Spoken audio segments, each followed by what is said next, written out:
Welcome back, everyone, to the International 2015 last day of the group stages. So, I mean, every match starts to matter more and more. But you guys doing all right over there? We're good. Glad I get to have just my own scene, none of that business. But really, we will have. I mean, we could have some upsets here in terms of standing going into the very last day, and then determine who goes into the upper bracket, the lower bracket, and even then who gets to choose their opponent and not. It is going to matter quite a bit. But of course, our three lovely gentlemen. How are you guys? Puck, Fuzzy Wuzzy, Tide Hunter. And Tide Hunter. Yeah. So glad to see you guys again. Not you guys, those guys, but how are you on the other side? I mean, I guess I should include you too, Cinder and Merlini and Winter. Good. I'm feeling good. So I'm excited. I'm actually fairly surprised that the group stage hasn't been like settled. I would say in the force, at least not any of the stage, any of the groups. I'm really excited for today. This is the most this generally is the most exciting day of the group stage because now you've established what matchups are absolutely the key matchups, right? So there's going to be a few select ones today that are very, very important, and that should be good to watch. Yeah. What about you, Winter? There's gonna be huge ravages today. Yeah, we can do forward to that. But as you mentioned, there's quite a few different scenarios that we can look through, various things that can happen, and then even not just like series, but right, each game, like 1-1 can make a huge difference compared to 2-0. Going forward, we will have a chance to talk about all of that, but first we have a couple clips to review what happened in day 3. Every day's been really good as we take a look at these highlights. I mean, every day I think we've never been surprised at what number of highlights we've had. This one is Secret LGD. That's how we kicked off day 3. Of course, both teams battling for first place in Group A. Yeah, this was the fight that we were discussing, that they thought they were stronger with the BKB on the gyro. They tried to initiate with the tiny where they didn't have to take the fight, right? They could have just split push and just continue farming the whole map and just defend high ground, but they chose to take a fight outside of their base. Yeah, and this is the same matchup, game 2. I actually don't know if they saw the BKB in the prior fight because they kind of relocated right on top of them. But yeah, on the SF as well. Yeah, on the SF.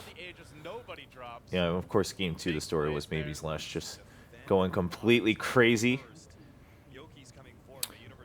Oh, and this is kind of a split up They fight. wasted the Echo Slam on the lone bounty. I think they thought that they could get in and get out. I don't know that. I don't think that they knew that the anti-mage was so far on the left. I thought that probably he was on the right side of the team, so they were just going to pick one off, retreat, but then EG counter engage as soon as they blew ultimates on to the bounty hunter. Yeah, and then they just pushed them all back in.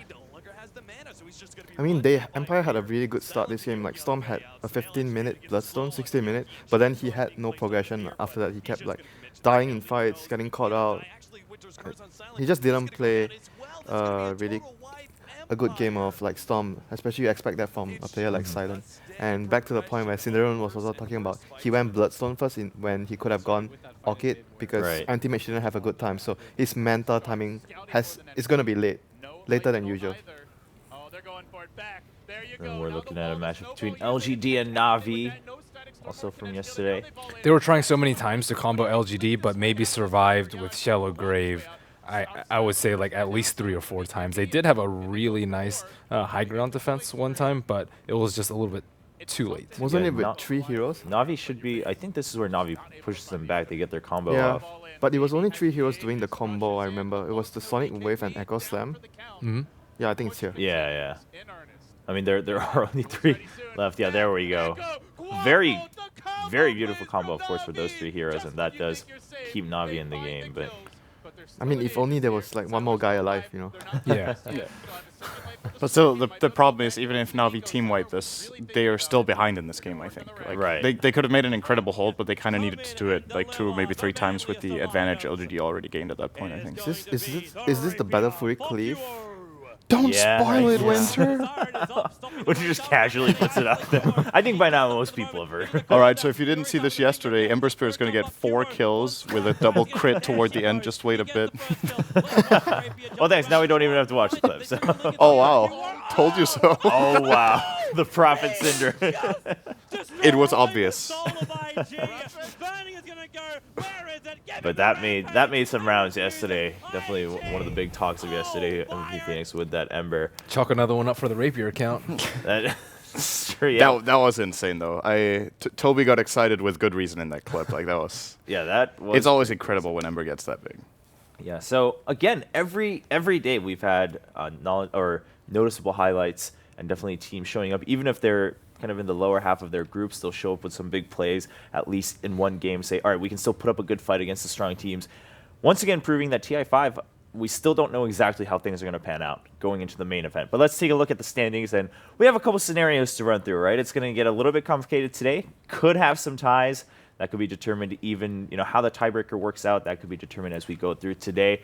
Group A, we have LGD and Secret tied with 14 points. Cloud9 looking relatively safe with 10 points. In third place, Complexity with 7. And then, of course, MVP Phoenix, Fnatic both vying for a spot in that top 4, trying to knock Complexity down. Cloud9, safe in the top 4, not necessarily in third spot, but we were discussing this earlier. Third and fourth doesn't really matter because you don't have a choice to choose your opponent. I mean, I guess maybe it matters if the opponents on the other side are like, well, we don't really know, so we'll just choose fourth instead of third in the group. But after that, it doesn't really matter. Of course, Group B, pretty close to Group B. We could actually potentially still see some ties for that fourth place, resulting in actual tiebreaker games. But let's talk about LGD versus Secret. I mean, first of all, the fact that they're still tied is pretty incredible. Maybe the fact that LGD has been able to keep up and even be a little bit ahead at times over Secret in Group A. What do you guys think about that? I mean, Secret, everyone thought was like definitely number 1 or 2 in Group A, right? Yeah. Well, going in, I wasn't sure where to place LGD. They've really won me over. I think, as it looks right now, they're definitely a contender for top 4. So after seeing the games play out in Group A, I think the placements are actually, like, there hasn't been like one of those like really off games that completely change the order of teams relative to their strength. I think it's pretty representative the way all the teams are placed. It does look like the correct order right now. And if there is anything that could change, I guess it's Fnatic versus Complexity coming up later. Yeah. Where Fnatic could technically overtake Call, but the rest for me looks pretty solid. And Complexity being, this high and looking to secure that spot in fourth place in Group A Winter, that's a pretty surprising story in and of itself. Yeah, it's definitely not what I expected. I probably expected maybe IG or Na'Vi to actually be on the 4th spot, but Complexity really surprised everyone with the picks. They have been picking a lot of different heroes like Prophet. Techies especially, it's one of their favorite niche picks in this event. And I mean, in the interview they said they wanted to prove everyone wrong, so I think they did. Yeah, I think they've already achieved that quite a bit. And then going forward, they still have a lot more room and potential. On the side of Group B, we didn't look at it too closely when we brought the standings up, but one of the things that everyone's been talking about is Newbie showing up to play a lot better than most people expected. Sure, they did drop a series yesterday, so now there's a 4-1 loss, so they only have 4 points, but still in the run for the top 4 spots. Ben, are you impressed by Newbie or just pleasantly surprised? Where are you placing them right now for Group B? Pleasantly surprised. They drew most of their series, and I think they're a long shot for the top 4 right now, unless they 2-0 out the rest of their games. But I like the way that they play. It definitely seems like they practice at least this meta a lot. Sometimes when I watch teams that have taken a step back, they just seem super uncomfortable with the hot meta picks, and that's not the case for Newbie. Yeah, Newbie. We'll see as we go forward, but hey, the fact that still they're able to, I guess, go ahead and execute their plans that well to be able to compete with the top teams in Group B, draw, and then have a little bit more confidence. Because even Newbie, when we just gathered what we were seeing and in terms of attitude, we were talking about this earlier in the week at TI, Newbie didn't seem too confident. They weren't going around like, yeah, we're definitely going to go for that second-time championship again. They were just like, all right, we're just going to – they looked like they just wanted to play the game and play each game out to their best ability and see where that lands them. But, of course, the story still stands true. They are the champions of TI4, and that was a pretty impressive story in and of itself. Of course, bit of a lineup change, and people are saying maybe that's why Newbie's not going to be able to repeat that success. But everyone has their story, and in fact, it would be interesting to find out a little bit more about how Newbie is viewing themselves coming into TI5. So we have a little bit of a clip right now to take a closer look at one of their players, Moo.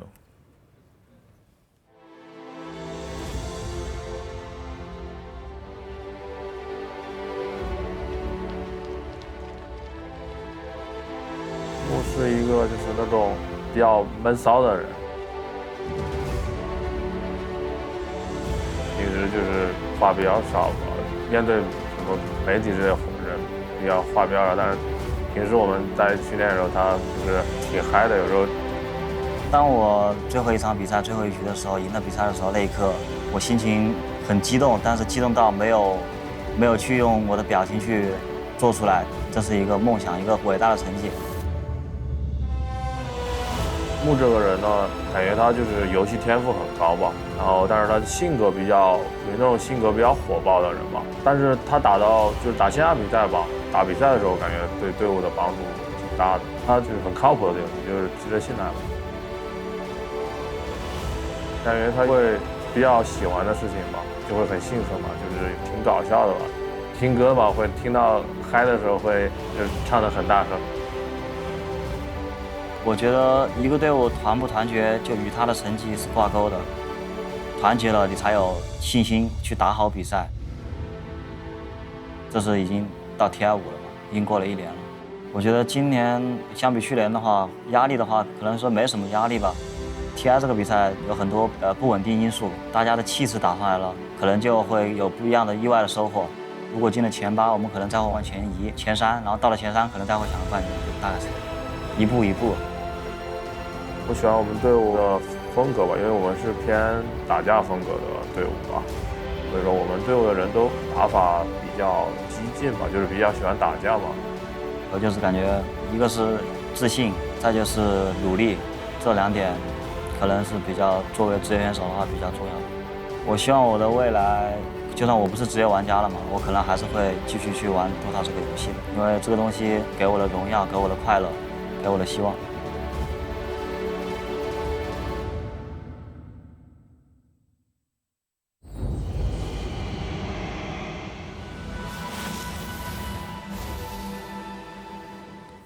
So there we have it, Mu and Yubi. And as he was saying, I think most people would agree, probably in some ways less pressure, even though they won a TI4, just because of how the team has developed over the year. Most people weren't expecting them to do that well. Now they're showing up. Do you think, Winter, maybe people are starting to change it a little bit and get a little ahead of themselves, but still think, oh, maybe Newbie can do it again, or at least Newbie can go to maybe the semis and be in the top 4? I think people will be definitely paying attention to them since they already surpassed what everyone expected. Even in most of the 1-1 draws they had, they've shown that they could have easily 2-0 their opponents, or they are just much better than what we expected. We didn't expect it to be that close for them against some of the opponents. What about you guys, Cinder and Ben? I mean, do you think it's too early to be like, all right, we think Newbie can go that far, let's pay much more attention to them, or just say, all right, they're doing much better than they thought, but again, in terms of style or drafts, nothing too surprising? I think they definitely have the talent to go far. Their players are really solid, and I would be very surprised to see a repeat of last year, but I wouldn't be very surprised to see the same pattern where they start off fairly slow in the group stage. I think last year they also pretty much broke even in the groups. Yeah, they were had like to 7, play- 8 or something. They had to play tiebreakers Yeah. with Titan. It was a 7-3. It was with 10. Titan, Yeah. the tiebreaks. So they were like in the middle of the pack, and then they really just figured out the meta and exactly how they wanted to play. And if they have learned the things they needed from the games here, and they still have their confidence, then I think 4 draws for them so far, and it was 4 draws, 1 loss, Yes. right? Yeah. Is good enough, because now on the deciding day for the group stages, if they come up big, they could start in the winners bracket, and if they don't, I still believe they could be a team to look out for to go a couple of rounds in the lower bracket at least. I think it's more a matter of having the drive to get to that far. Just because if you looked at Mu, he was like, okay, if we get top 8, we'll think about top 3. If we get top 3, we'll think about top 1. Whereas every other team's like, we want top 1. Right, yeah, And if they can like actually taste it and be like, oh man, we're actually really, really good, we can actually get top 3, and then they'll have more confidence, and then it's a self-fulfilling prophecy. All right, well, Newbie will be playing 2 more matches today later on Stream 3, so keep an eye on that. Could change the standings for them, but for now, we do have our very first match. In fact, teams jumping right into it for the draft between Fnatic and LGD. Now, as we go through the draft, we'll review once again how this can all pan out, but at the end of the day, what matters is Fnatic definitely want to get at least 1 point and then 3 points to beat Complexity out of that 4th place spot. LGD, meanwhile, have to have at least the same result as Secret versus MVP Phoenix, which is going on Stream 3. And at that point, it depends who's ahead, Fnatic or IG, and their matchups based on the previous week will go on forward. Of course, on Stream 2, Cloud9 versus Complexity. Cloud9 just absolutely want to secure that third place spot. If anything, that's a big confidence boost for them if they beat Complexity and go in strongly at their place into the main event. Draft for Fnatic LGD, wow, going by pretty quickly, so jump right on over to that. And a Wisp-Ban, SF-Ban coming out very early for Fnatic, securing that Tusk for themselves, leaving the Gyro open and then the Undying for LGD. So some shifts again in the first phase, nothing too surprising, but what do you make of prioritizing the Tusk over the Gyro for Fnatic?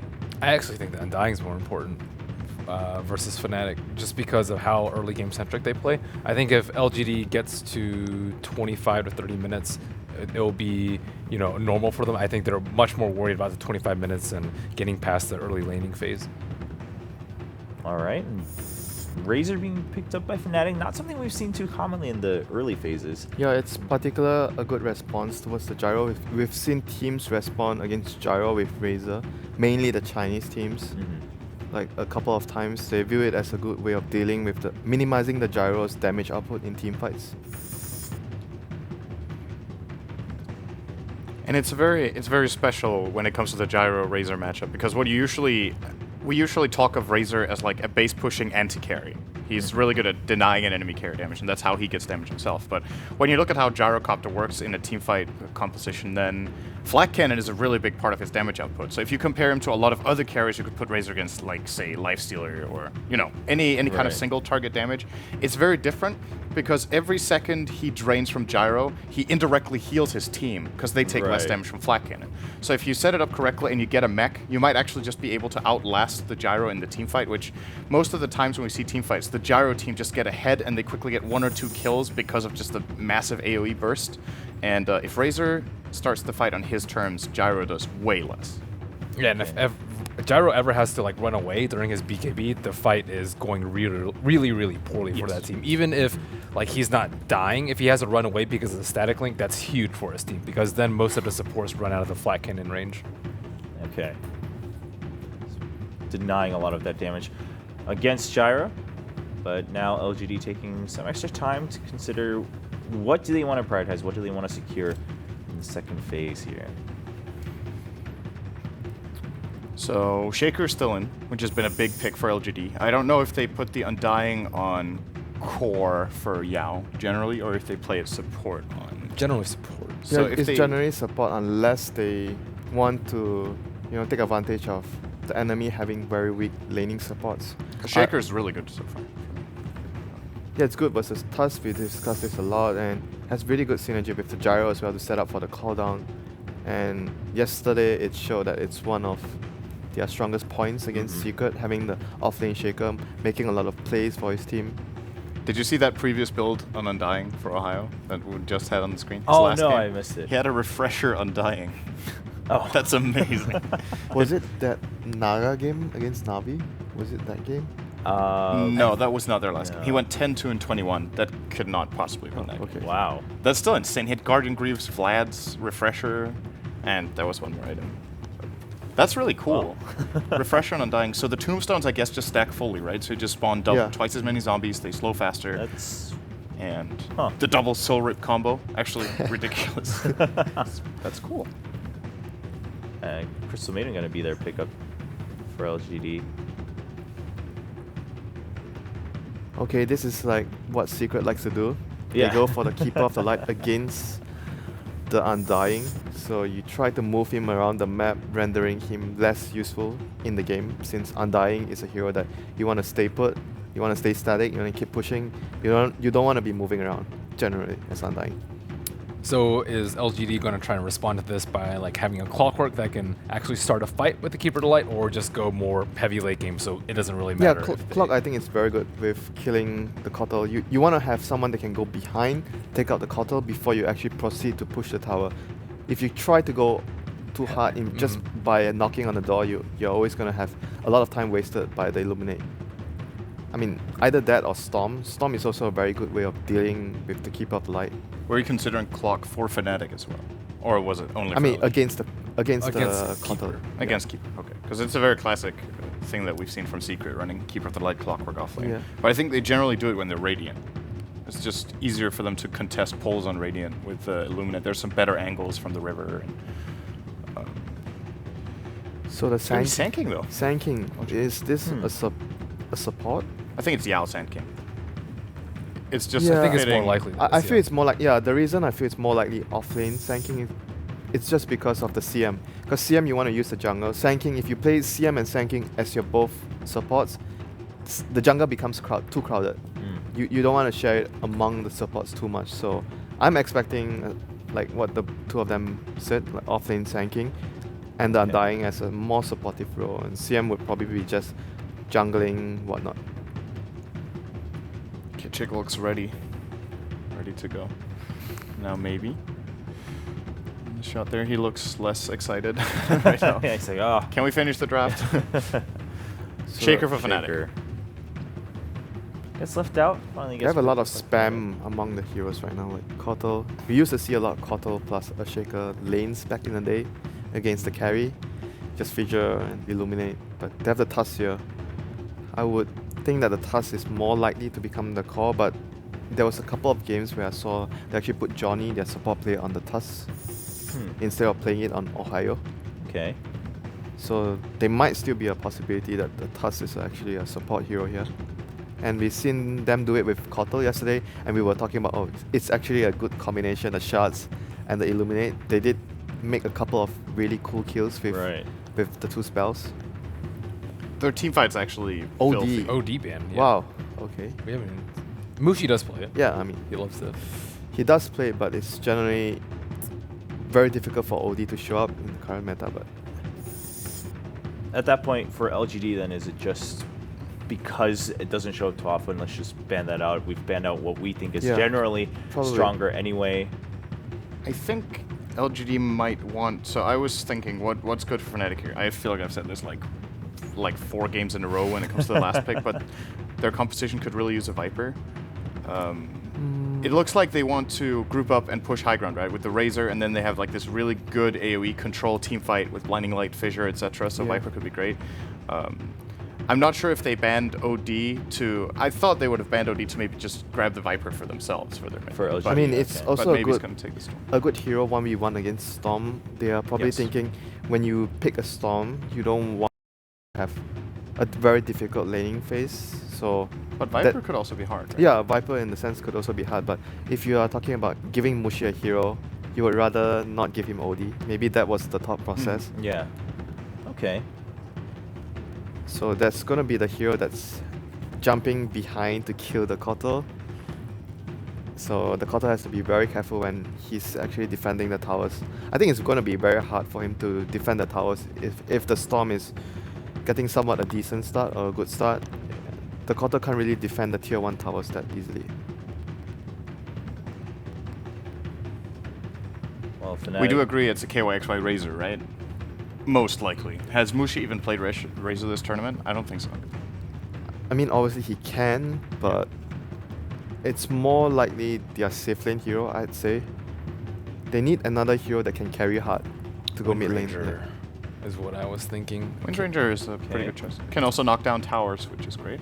And Tombstone. Tombstone. You can't focus fire the Tombstone, can you? No, you can't. You can't.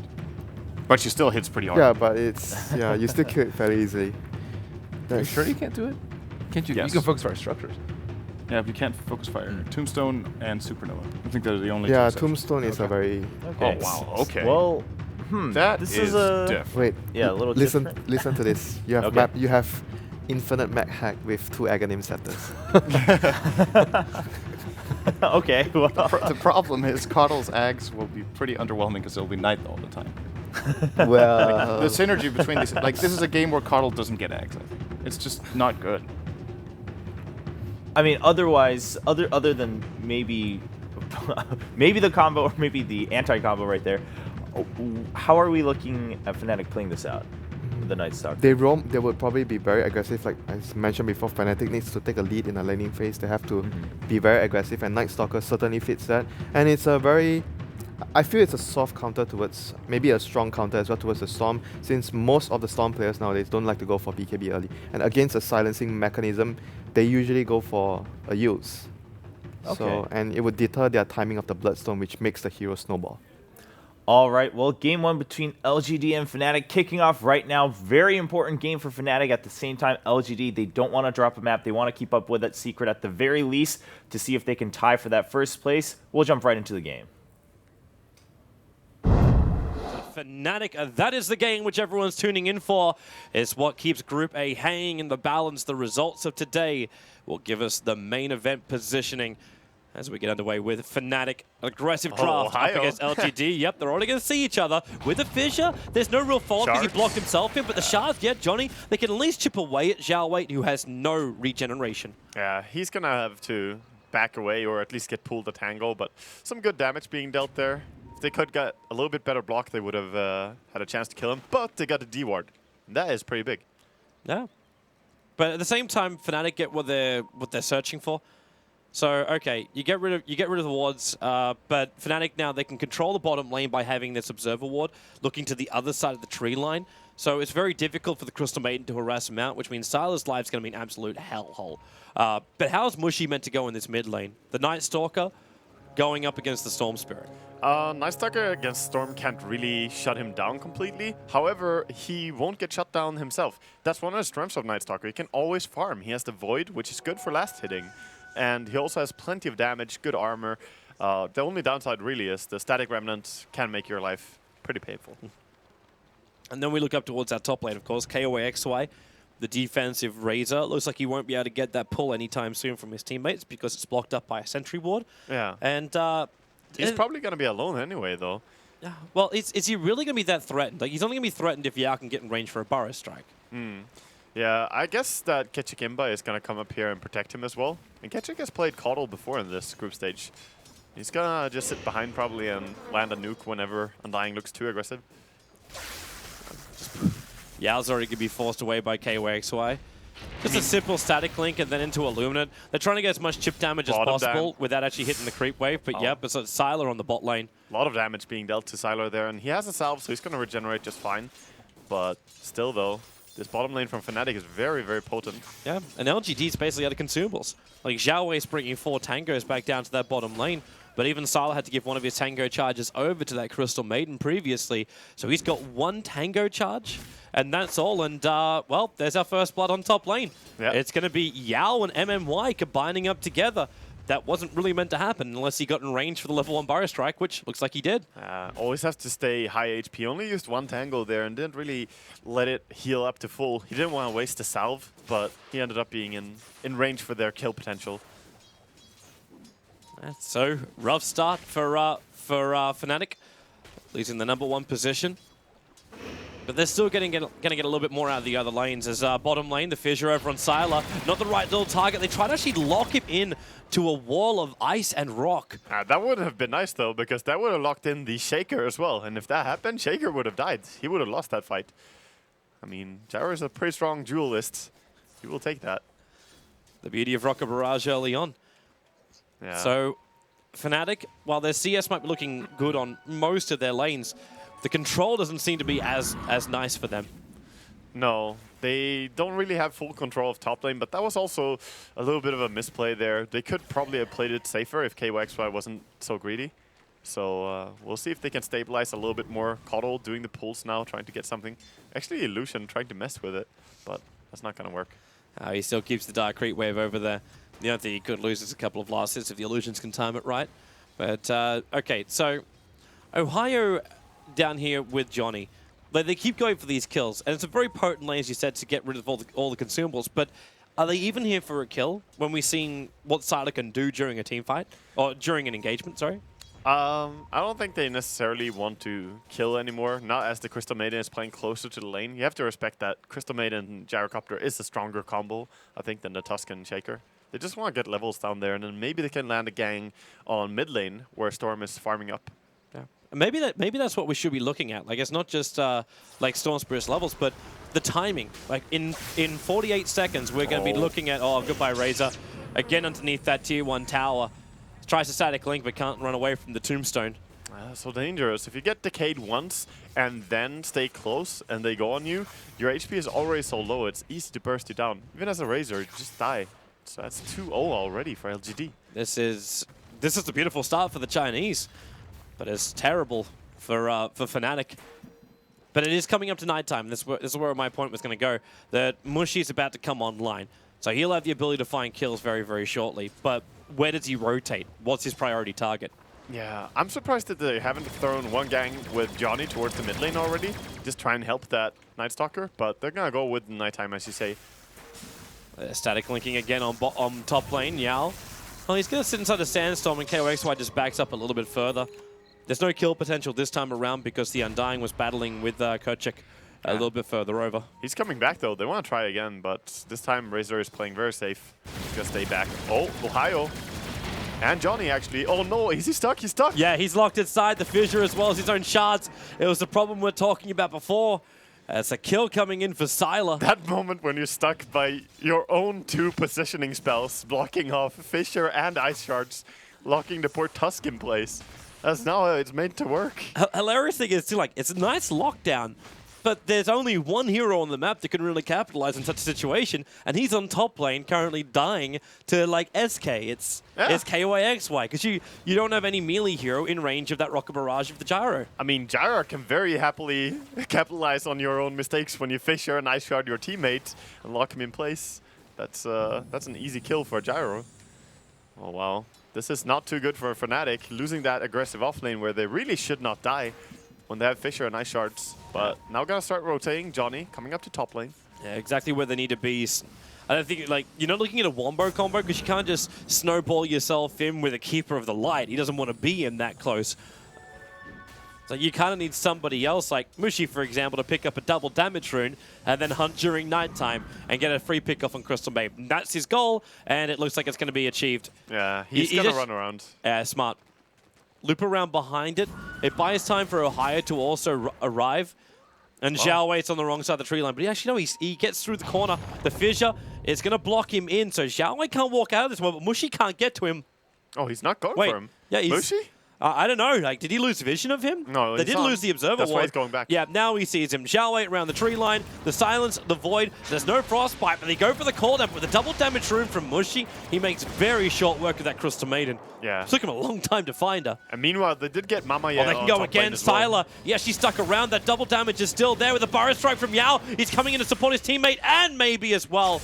Ball lightning through, going up to Ohio. There's no point up in Vortex, but got the first slow. Yao, Burrow Strike in 1 second, and he'll get him underneath the tower, and then body block out the position. Then again with a stun from Ohio doing as much damage to Yao, but Yao hiding in the sandstorm. He's still in range of that tower, and the creep wave is locking him in here. 1 TP in, he's actually dying to a range creep. Yao cannot get free. He'll buy up what he's got. The Earthshaker will get the victory for the kill, but no experience for it. That one melee creep just saying, you're not going anywhere. And he was so stuck. It's unfortunate for him. Well, at least something going way of Fnatic there, getting some return kill. And they needed something. They really did. It's the Night Stalker first nighttime. You really wanted to achieve probably more than what he really got. But it's something, and it bought space for KOXY. Yeah, definitely. But at the same time, maybe he also got a nice rotation as a Storm there, and he did not die at all yet this game. I'm always worried when I see a Storm not having died a single time at level 7, because that means you haven't done anything to shut him down. But we already knew, like, you couldn't do anything. The Night Stalker versus the Storm Spirit's not really gonna... Oh, I think they definitely could. Like, the Tusk rotating in towards the Night Stalker against Storm, you can definitely kill that lane. Okay. But it's more about whether or not you're gonna get seen. But they did D-ward nicely, so I thought they would. However, they did not get that gank. Smoke gank time from Sylar as well as Zhao Wei. They're making their way into the Dire jungle to check out. Well, they'll see at least one of the stacks there as they move in. But the main man they're going to find is the old man. Kerchik Ember trying to, well, one Illuminate, that's all he could do. He knew he was dead. Just look away, Coddle. Just look away. Unfortunately, the ostrich approach does not work in this scenario. But Ohio's managed to find a lot of farm down here in the bot lane now. Mids. Because you are rotating out a lot more. And yeah, Mushi being dragged back in, maybe in Yao. These rotations from LGD, the movement is just superb. Yeah, I really love the movement with Gyrocopter. As soon as he hits level 7 or 6 as well, it's beautiful to see those ganks. They're going to snowball in bottom lane, coming after MMY. If they need to commit Echo Slam, they will do so. They find the kill, and then straight TP's out before the rest of the support can arrive for LGD. No time for the Frostbite or the Burrow Strike. Actually, they would have gotten that if they TP'd low, but they were like, you can't run away because we TP high. But quick TP outs by Fnatic. Yeah, nice play and good kill under a tower. Forcing 3 TPs as well. And one of them being cancelled. But it's at the same time, you snowball in, you TP out yourself with 2 TPs. So economy-wise, I think you're just happy. Like, I think emotional-wise, you're just happy that you get one of these kills back on the board. I mean, you got away with murder. You're always going to be happy if you're Fnatic in these years, so well played by them. Good read from Johnny as well, realizing the movement from the smoke gank, that they left an observer ward behind, so he instantly comes up and dewards that, restricting the vision of LGD. Yeah, right now Fnatic just seem to try and want to stabilize a little bit more, whereas on LGD's side, they want to get the blink on their Sanking. That's so crucial for them. Yeah, just put him in the jungle, let him farm up. 4 points into that Sandstorm as well. He really wants to farm quickly with it. Not the easiest thing to do, though, just to keep that farm going. When you could have rotations from heroes like Tuskar or the Suns from Ohio coming out of nowhere. So he's got to keep his eyes open. I think that's also the reason why that Radiant Observer ward is sitting just on the edge of their jungle. So they're able to see when Fnatic move from the bottom lane, at least. They don't have any vision, however, of the runes at all. No, there's not a lot of vision right now at all for LGD. They only have that one ward, but it's going to time out as well. So Crystal Maiden now running. She's going to try and plant a new one. But she's probably going to plant that under the vision of Fnatic. See if they see this. Yeah, because they've already got a Dire Observer ward watching the Ancient area. 3-man smoke by Fnatic, so they're coming down. And Johnny, I don't think he's going to peek into Roshan. They're here for a kill on bot lane. And the Sand King is the main man. They need to delay Yao's Blink Dagger, but Ohio's already used his Fissure. So we back off cooldown in 3 seconds' time. And Yao senses that something is wrong. There's too many heroes missing. So he backs up behind the tower, body blocking the creep wave. Now he's visible to the creep wave. And the rest of Fnatic, it's like, okay, yep, he is here. But how can you kill him? Like, it's a Burrow Strike and Sandstorm. You had to have brought detection. They also don't have nighttime for Night Stalker. Where's your Fissure? Shards flying a long way down. No. Actually going to keep Mushy away from Yao. No way to kill that, yeah, as he's completely safe there from the Fissure as well, or from the Shards. Johnny's still going to come and have a look. The first TP is on its way. Sandstorm is out. Burrow Strike up. Johnny caught by the Fissure. Actually going to lock them together. Tries to snowball himself away. Actually getting the kill. It's going to be the Sand King down for the count. While Storm Spirit jumping up the Echo Slam. Controlling maybe, but actually no. He jumps away inside the ball lighting with the flat cannon and call down. Fnatic taking terrible damage. The Razor is popped as well. There goes your Earthshaker. A double kill for a Storm Spirit. Up to 3 now for the game. And they just clean up everyone. Beautiful TP in there. Oh, such a hard punishment. Way too deep under and just Tombstone punishing them. And call down, hitting on everyone. Man, Silo is playing really well in this game. He's 3-0-3 already and farming really well as well. Good CS. So you get 3-0-3 on him. And it's the same over on Maybe. Yeah. Both your primary cores are looking fantastic. The only downside for LGD, and this is a small downside, as he's still the 3rd net worth on the field, is your SK. He doesn't have that Blink Dagger yet, but he's getting there. Yeah, he did go for the Soul Ring and the Tranquils, which is going to make him more sustainable and not have to back so much. But they did manage to get the kill on him there with Mushi. So definitely delayed him a little bit in his gyro. Probably not going to look for doing anything with it, though. We still have to flag, though, like with all these kills which are happening, LG is looking great in the net worth. You still are running into the issue as LGD that you need to get fights like this. Ohio, bottom lane, call down into the Rocket Barrage as well. Okay. And he'll actually get away to safety. But you are still running into a very heavy D-push of Fnatic. So winning a fight like this, well, they got a couple of kills, but they inflicted no damage into the buildings. It's heavy D-push, as you say, but at the same time, LGD are also the ones who are pretty happy just farming up and winning the ganking game. They don't really look to take the towers just yet. As long as they can hold their own with the Tombstone defensively, I think LGD are really happy. They almost have a full mech on Undying now as well. That is pretty huge. Getting so big on him. Razor, who's been free farming top, still hasn't gotten, I say free farming, as much as he can with 3 deaths to his name.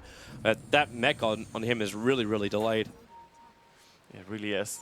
Some pinks coming out here. They know exactly where the Sand King is, but they're going to try and take the tower anyway. They can't really do anything about it. Like, you're looking at the 2 heroes who don't have a stun. So Yao could just walk up inside the Sandstorm, sit there, and Plasma Field damage might do some work. The Illuminate, she hitting nicely, but the tower's within deny range, so LGD would just get rid of this. They're happy to let it go and just give a little bit of gold, but not the huge amount to Fnatic. Yeah, it's very good. Nice deny there, and worth the rotation as well for Storm. Ohio, he's too far down. The call down. Ohio's actually dead here. The call down would kill him if the rocket barrage didn't. And now also making his way up. They triggered the drum charger, so good movement speed to reach Johnny. And Johnny duking it around the tree line. He sees them with the dire observer ward, so he knew where they're making their move. Throws the shards out, keeping LGD back. Can he TP out though? He doesn't have to. Oh, they actually backed off. MNY didn't jump for it. They instead go after Mushy, who thought, yeah, they're going to be chasing my teammate. Instead, they're killing the Night Stalker in the mid lane.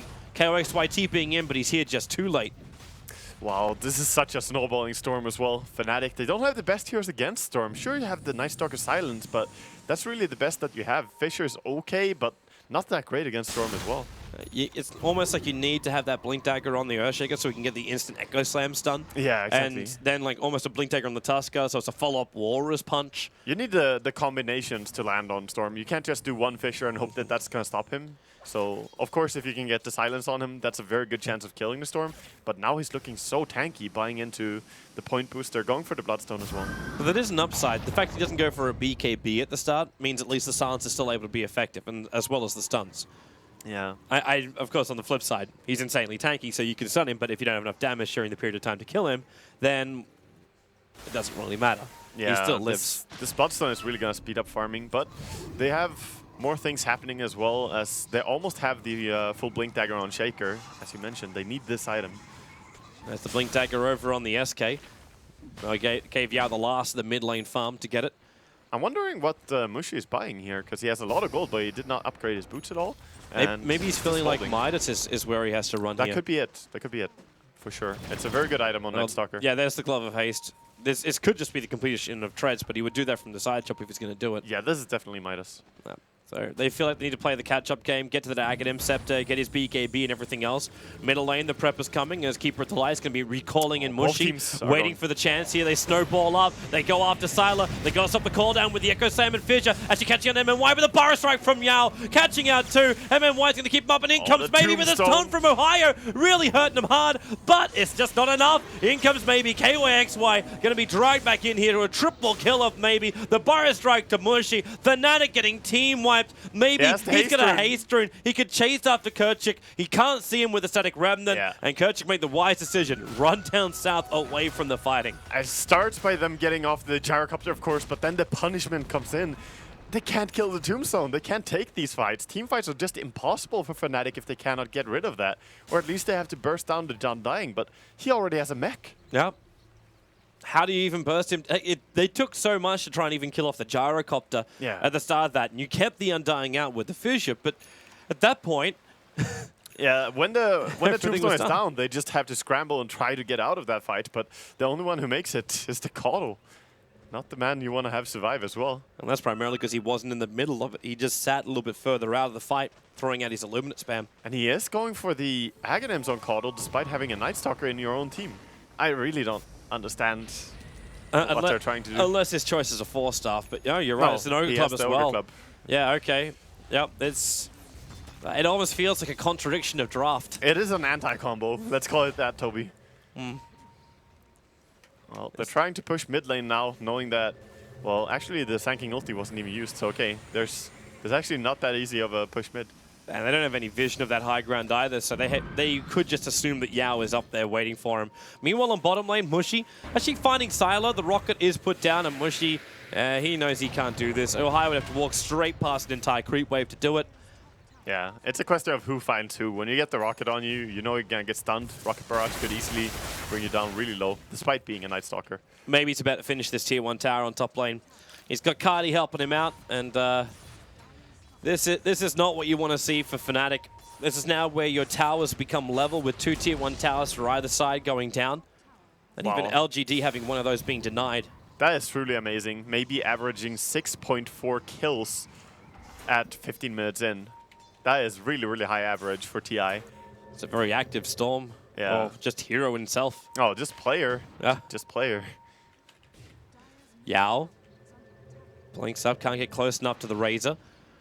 Ohio, I don't think he really wants to be where he is. He's right underneath the Radiant Observer ward, and he's practically alone. Yeah, they could jump pretty far as well. Finds a haste rune even, but they're gonna chill out. Look at the map, how many sentries are down by by Fnatic. This is a lot of economy going into these sentries. What are they even looking for? Is it just dewarding? I think at some point you can drop too many sentries, and this is sort of it. When you spend this much gold into detection like this, I think it's dewarding, yeah, mainly. I mean, there's the Sandstorm, but that's it for Invis. The hilarious thing is that they didn't find any of the observer wards. Look at the observer ward just sitting between every ward, just casually chilling. And LGD don't need the full vision anyway. If they have it, it's a fantastic thing, but their lineup could just 5-man mow down Fnatic, and they know it. I think Fnatic are on the right track, though. The vision is super important when you play a Storm, and if they can't find the pickoffs, that might be a way that Fnatic can, you know, start slowing game down, getting their items up, and then fighting. But fortunate in their D-wards. Okay, Xy has finally got his mech up and running. The double TP is coming to the mid lane. Mushy triggers nighttime and maybe just jumps after him, dragging him back. Yao still got Burrow Strikes at Mushy. There's no running away. The Storm Spirit will take the kill. And the blood. He has his Bloodstone starting to fill up now. Every single gank is going to pay him off so much more. And he's almost got as many kills as he's got Bloodstone charges right now. 8-0-3 on this Storm Spirit. I think it's almost time for another jump up towards Johnny. Johnny still with Snowball available, but he'll never get it off. The stuns just remain for too long, and the tombstone in case Fnatic was going to counter-initiate. Just perfect chain stunning right now by LGD. Having that 3 points up in Vortex, and then Zanking follows up. Yeah, they just keep pushing into this tier 1 tower. Fnatic, even with the Fissure, even with the Illuminate, they cannot stop the push from LGD. No, this push is definitely too dangerous. And I'm getting really worried for Fnatic because the item progression is there for every single player on LGD. They get the BKB now on Gyrocopter completed up. The Courier's delivering it. And Force Staff and Blink on Sanking, pretty much. Yeah, it's not what Fnatic wanted to wake up to in the morning. Yeah. This is not their game at all. 20 minutes in, when you got a deficit of almost 12,000 net worth as well as 14k experience, there's a reason LGD is called one of the strongest teams at TI. Yes. It's because they are really terrifying. Sylar, actually good position to try and gank him up. That BKB, however, is wonderful protection. Yeah, but they're behind him still. Can they maybe block him with a Fissure, but it's too close to a tower. They still want to wait out as well the BKB time. Yeah. They're not gonna go for it. Smoke Gang now by Radiance.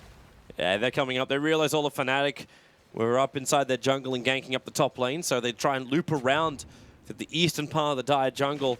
And now their smoke will break, so they know exactly where Mushy is. Johnny is still right behind him and will need to shard to keep the rest of LGD out, but they just Burrow Strike over on Johnny, taking out the stun. The silence will be there, but then again, you're getting such damage on a Mushy and Johnny at the side of the fight that MMY just going to go to town, punching them down. Fnatic is losing Mushy as well as maybe jumps around. The Burrow Strike back through too. This is a horrible fight. This could even be the first GG call when you actually don't even lose a tier 2 tower. I think they're going to keep trying, but they cannot find an opening for the... Oh, are they still going to kill the Shaker? Yeah, they found the Shaker as well, up in the trees. The Echo Slam from Ohio, looking for some kind of counter. Maybe we'll run in here. They control him. It's a full team wipe in favor of LGD. 15 charges. Okay, this Storm is snowballing harder than he ever could. Like, 15 charges at 21 minutes in, and they didn't even have to use the ulti. Like, Sanking still has his ulti. How are they winning these fights so hard? The controls can even be even better. This Courier's bringing out a Yule Scepter now. You can basically take player after player out of fights. 4-star Fin for Yao.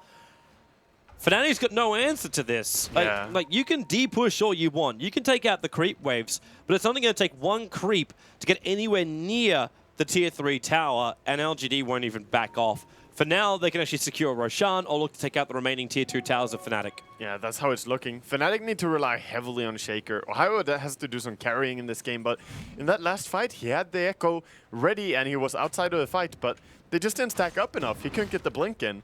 He only used the Echo when he was being picked off at the end there. It's looking grim, Toby. Yeah, I'm trying to remain positive at this point for Fnatic, but what they basically need is the rubber band to kick hard. They do. That's really all that's going to save them from this. They've got to catch out some core Fnatic players, LGD players, when they're just out of position. That's all that's really going to help them here. Yeah. And catching out anyone, because they've got such a huge advantage on every single player. They even have a Yule Scepter now on Storm, so even if you get the silence from Night Stalker, this is purely to counter that as well. He can just remove that. So this is getting harder and harder to say who's going to be the possible kill. You go on Sanking, he can Force Staff away. You go on Storm, he can Yule Scepter himself. You go on the BKB Gyro, like all of them are difficult. Yeah. Fnatic, Mushi's coming out with a sentry ward. Unfortunately for him, like look at this sentry ward coverage. They're trying to get rid of the aggressive missing ward. all the wards. Yeah, they actually miss every single one. They commit 3 sentries to find the 2 Oh, he finds observers. that one. Okay, 4 sentries to find 1 of the 2 observers. That's not even 4. That's like they have 7 sentries down in their own jungle in total. They're really spending a lot of money into that, and you can see it in their item progression. They're suffering. The top 4 net worth are LGD heroes. They're going to lose them all now. MMY is walking in here with a gem, so all of their counter vision doesn't count for squat. Yeah, they get to see how many sentries have been put down. Yeah, look at the ping actually. Well, yes, from one of our spectators. But bottom lane, so Fnatic, if you can't see LGD, just fight in an area where you believe that they will just move, like predict their movement. That's if they want to try and fight in this bottom lane. They leave 1 observer ward behind. I mean, they do have some intel, at least on Fnatic. They have their own deep wards, so they see the movement, but the problem is LG is infesting their side of the map right now, taking that over. Where else can you go? Like, as you said, like LGD, they're all over Fnatic's side of the map. You got to go to the Radiant side. Yep. It's the only option you got. Safest place is enemy base. And I'd love to say you could just do like we just go for Roshan to try and catch up on the farm. They're trying bottom. Yeah, Fisher in with the shards. They're not trying anything. Like, this is a, hi, we're down here, so the rest of you guys TP and try and find kills on us. Johnny's TP takes a very long time. And this just means Fnatic can now move into their own jungle. They get themselves out as quick as they can. Yeah, they're centering down. How much money? This is when I kind of wish we had that quick buy. Like, how much money did you spend on wards during this game already? Yeah, Fnatic would have to be somewhere near like almost 1,000. I am actually baffled. I've never seen so many sentry wards bought by one team at 25 minutes. Like, actually ever. It is insane. But that stunts your growth so much. And normally we see that against a team with Invis heroes. Like, even against a team with like 3 Invis heroes, we might not have seen this many sentries. They were really scared of LGD's vision and control of the map. But they're not really countering it effectively enough. No, they're not. For every 4 wards that were placed, they find 1 observer. Yeah, that's not good return. Well, Fnatic, this push is coming on the bottom lane from LGD. Ohio's still sitting there, but it's a level 1 Echo Slam. He doesn't even have level 2 on this thing yet. And Razor hasn't completed his BKB. Mushi also trying to do the same kind of thing, reaching BKB, but not there yet. Pumping the hand of Midas as much as he can, but they're just too far behind. And Fnatic, are they actually looking to fight? Okay, they're going to try and fight outside in their Tier 2 tower. I don't know if Tier 2 tower is a fight they can take, though. It's probably just going to be attempt to split push or delay them as much as possible and fight the high ground. They're buying a gem of their own. They need 11 on Shaker as well, because level 1 ulti is not going to be enough. Okay, so they've given up on buying mass sentry wards, and they bought a gem. They could probably bought 2 gems if they spent their sentry gold on gems. Except, wait, okay, so they bought the gem and they left it back inside the base. They might be waiting until the fight's over from LGD and then come out and have a look. Yeah, might be a case. Kerchik, there's your jump in from Maybe. He was just waiting for the Keeper of the Light to move in just an inch too close. The Illuminate takes out the creep wave, and he was trying to actually use Illuminate to then throw out, his ultimate, the Spirit Form, to then throw out the Illuminate so he could back up. Yeah, but he got too close, and again, this gets punished. Storm is always a hero. If he sees anyone, he can jump them. He has that range now with this mana, being so quick at regenerating. 36 mana per second. So Silas going to TP himself up to top, and this puts an end to the push. And this is now why Mushi is walking around with the gem. Going to use his courier to help scout it out. Now, there's only 1 observer ward for him to find, and that's further next to the secret shop. Yeah, but they can get rid of that one at least if he runs to the left. He does see it. Yep. Just got a glimpse of it. And there's only 1 other observer ward on their side of the map, and that's the entrance into the Dire jungle from the mid lane. But if you look at how it goes, Fnatic are spending so much effort and time into wards and trying to control the map, whereas this is something that normally 1 or 2 supports should be able to take care of on their own. It feels like all of Fnatic's efforts are to win the ward war, and they're barely winning it. So LGD, they make it seem so effortless, the way Xiao is just running around, getting observers that barely even get dewarded. They're playing really well. I don't think maybe he's even going to care about like not having vision shortly. He's finished up a full Orchid with his heals and 16 Bloodstone charges, so he's already instantly respawning, and he's got Yao that can initiate in here. If they have vision of Fnatic, they're perfectly grouped up for a double Burrow Strike. He's only going to get one, and then in comes maybe Ohio Orchid up, and they'll protect him inside the snowball. Where are they going to run over to? It's over towards maybe silenced up. This will be a big kill if they can claim, but then the call down's going to arrive with the CM ulti. Fnatic lose 2. They're about to lose 3. Everything's split. KYXY trapped up with Sylar while maybe was on the side. It's over, Wagga. Like, GG. This game was crushing from LGD against Fnatic. What a performance. LGD not giving a single bit of mercy here to Fnatic. There was not a chance at all. Like, from the get-go, this was completely over.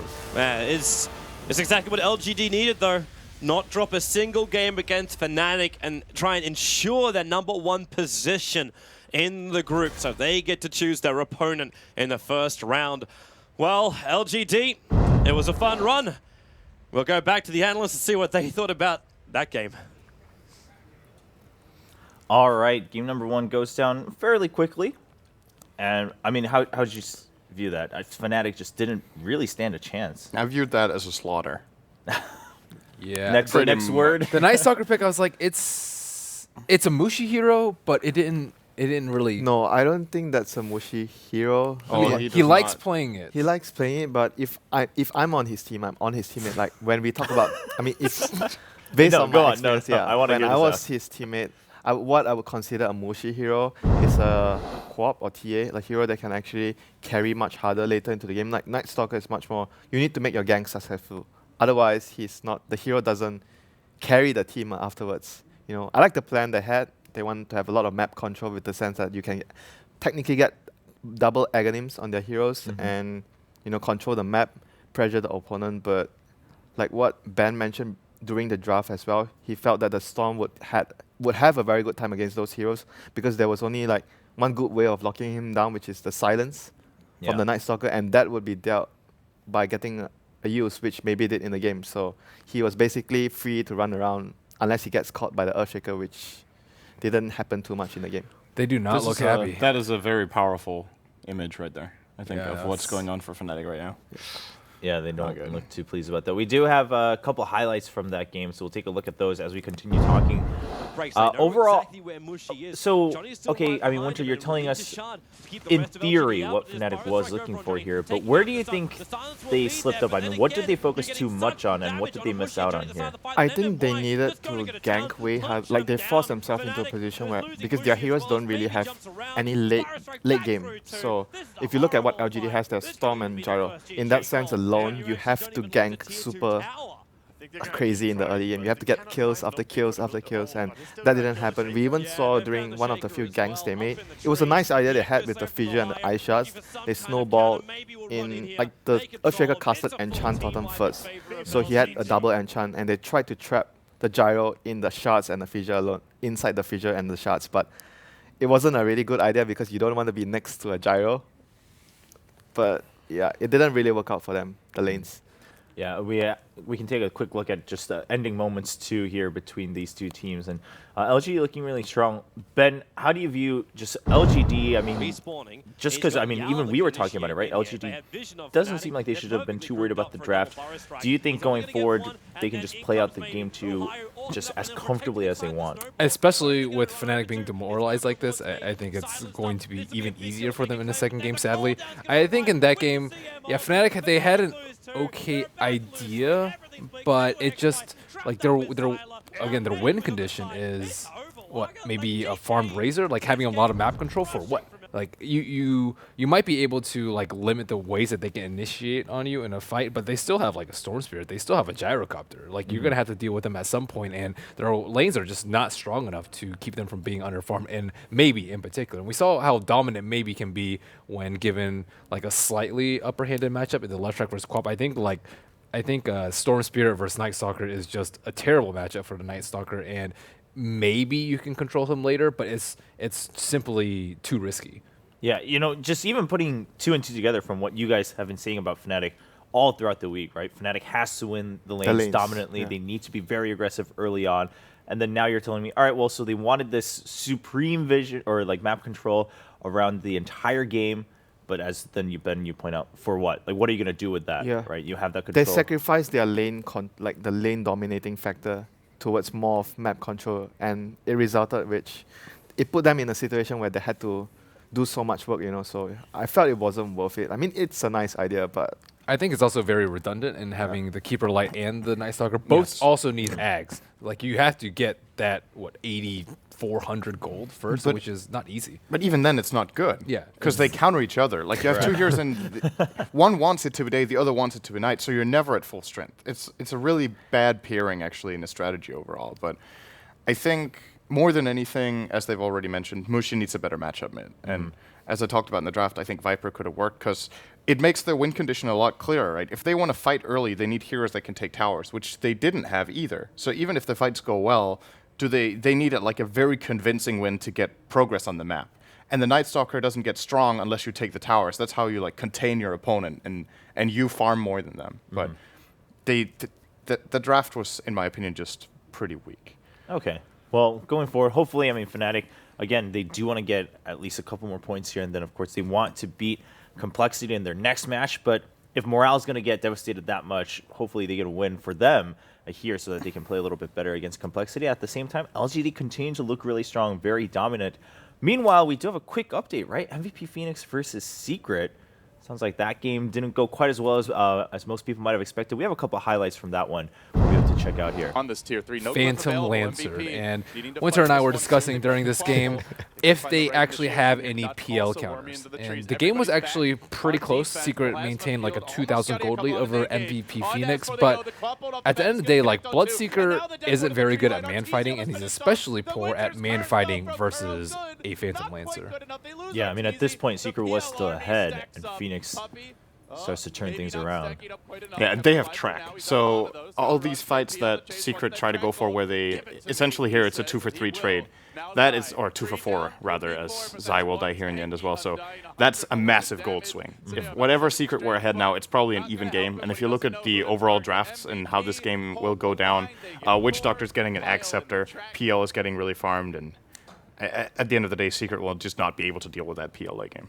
Yeah, let's take a look at the end of the game right there, and just, I mean, what does this say about both MVP Phoenix and Secret? Like, where are they right now? MVP Phoenix, I think, has been surprising people more than MVP Hot 6 has even. They usually don't give Zai Undying. I think that's the stranger part of the draft to me, just because you can deal with it in the same way a lot of other teams deal with it, which is wait until the Tombstone drops off, have a super strong late game that just scales really well, which is Phantom Lancer. They've used Zai earlier this tournament on Undying, where we said he was like a sponge, I think. Wasn't that Secret? No, that was another support, though. Wasn't it Zai on Undying? I'm fairly sure it was a support. Yeah, I seem to remember. It might have been another team then. For me, Zai is a very good Undying player, and I think Secret have a lot of strategies where it works. To me, their strategy also makes, like, the combination of heroes they have for themselves makes sense, but it doesn't seem particularly good against MVP's draft. That's the problem. Yeah, we don't know where the PL was picked. Maybe he was fifth picked, and PL has not been very popular at this tournament at all, and didn't meet with too much success in the first day. But he's been very popular, I would say, throughout the entirety of 6.84. Yeah, we've seen I'd say maximum handful of bans, and then yeah, I mean, when we talk about Secret as well, we always talk about, okay, they always have a very well-rounded draft. They are good in the early game, good in the mid game, good at team fighting, good at split pushing, and very good at late game. But what they had this game was their late game they cannot match the PL in the late game, that's for sure, because like what Ben said, they have no answers, have no particularly good way of dealing with the illusion. I mean, there was only one way when we were discussing about, okay, how could they have possibly killed the PL, which is to get a Winter's Curse on the real PL with like gazillion illusions beside him, and the illusion kills him. And then again, how would you know which is the real? Like Veil of Discord. Yes, that would be a good solution. well, but there then you you have a Veil. No, it's you need to go into some gimmicky stuff to be able to isolate the PL. So it's pretty important. Now, let's see. So now LGD are 1 point ahead of Secret. Yeah. So if LGD win the next one, they're almost. Are they 100? No, they're guaranteed. they're guaranteed. Yeah, if they win the next one, because they get 3 points, and Secret can only get maximum 1 extra point. Oh, this from is their that's right. This is and LGD's this last is both game. of their last This is games. last games, So yeah. LGD's probably feeling pretty happy right now. Not sure if they got the update. They most likely asked after the game 1 to their managers and whatnot. And worst case scenario for them, it's a tie. So right now, worst case scenario, they it's know a tie, it's a tie and already. then they wait until Fnatic and IG finish their next games to find out where it goes. But yeah, LGD's feeling very confident. LGD could very well, it looks like, finish Group A as first. Meanwhile, Stream 2 sounds like Complexity beat C9. they So rolled them. Actually, they were really strong in this game. They were very far ahead. I think a key part of this, so I've been looking at it a little bit, is that they took away the Wisp from Fnatic. They actually took it for themselves in this game, Complexity. away from C9. Yeah, Yeah. and they grabbed themselves a Radiant Shadow Fiend. And then in addition to that, I think this is the first Centaur pick of the tournament. And the lineup that that Cloud9 ran in this game was a lot dependent on, as usual Cloud9 lineups are, on chasing down heroes and extending the fight. Like they had, so let's see, they had Lion and Viper and a Spirit Breaker, and you can Stampede and just create a gap and get away from those heroes. You can even Stampede the Hex of Lion, which is, of course, really, really great counter. So, yeah, Complexity, that means they are now, They have the if Fnatic potential lose to- their next game against LGD, Complexity are top 4. Yes, they are guaranteed because And if Fnatic wins, then if Complexity loses and they both draw, then Fnatic still need to 2-0 Complexity. And then they're tied, and then Fnatic wins on heads up, I guess. yes. Yeah. So there's a lot of ifs No, right they don't now. win in So they heads have up. to win. They have to this- play tiebreaker. No matter what. Oh that- no, if yeah. they're For tied for fourth fourth, place, yes. it's no matter because No matter it's what. such a big difference, right, Okay. between upper bracket and lower bracket. All right. But Complexity, I mean, given how they've been playing, looks like they should be pretty comfortable. Also, as we discussed, Fnatic not looking too hopeful for Game 2, just given how they reacted to that game. Granted, as you said, I mean, one word, it looks like a slaughter against Fnatic, and of course, LGD coming out very strong. They could very well be the #1 team in Group A. You know a lot of the Fnatic players personally. Do you think they're emotional players? I don't like that face. That's a trick question, I feel. Is it?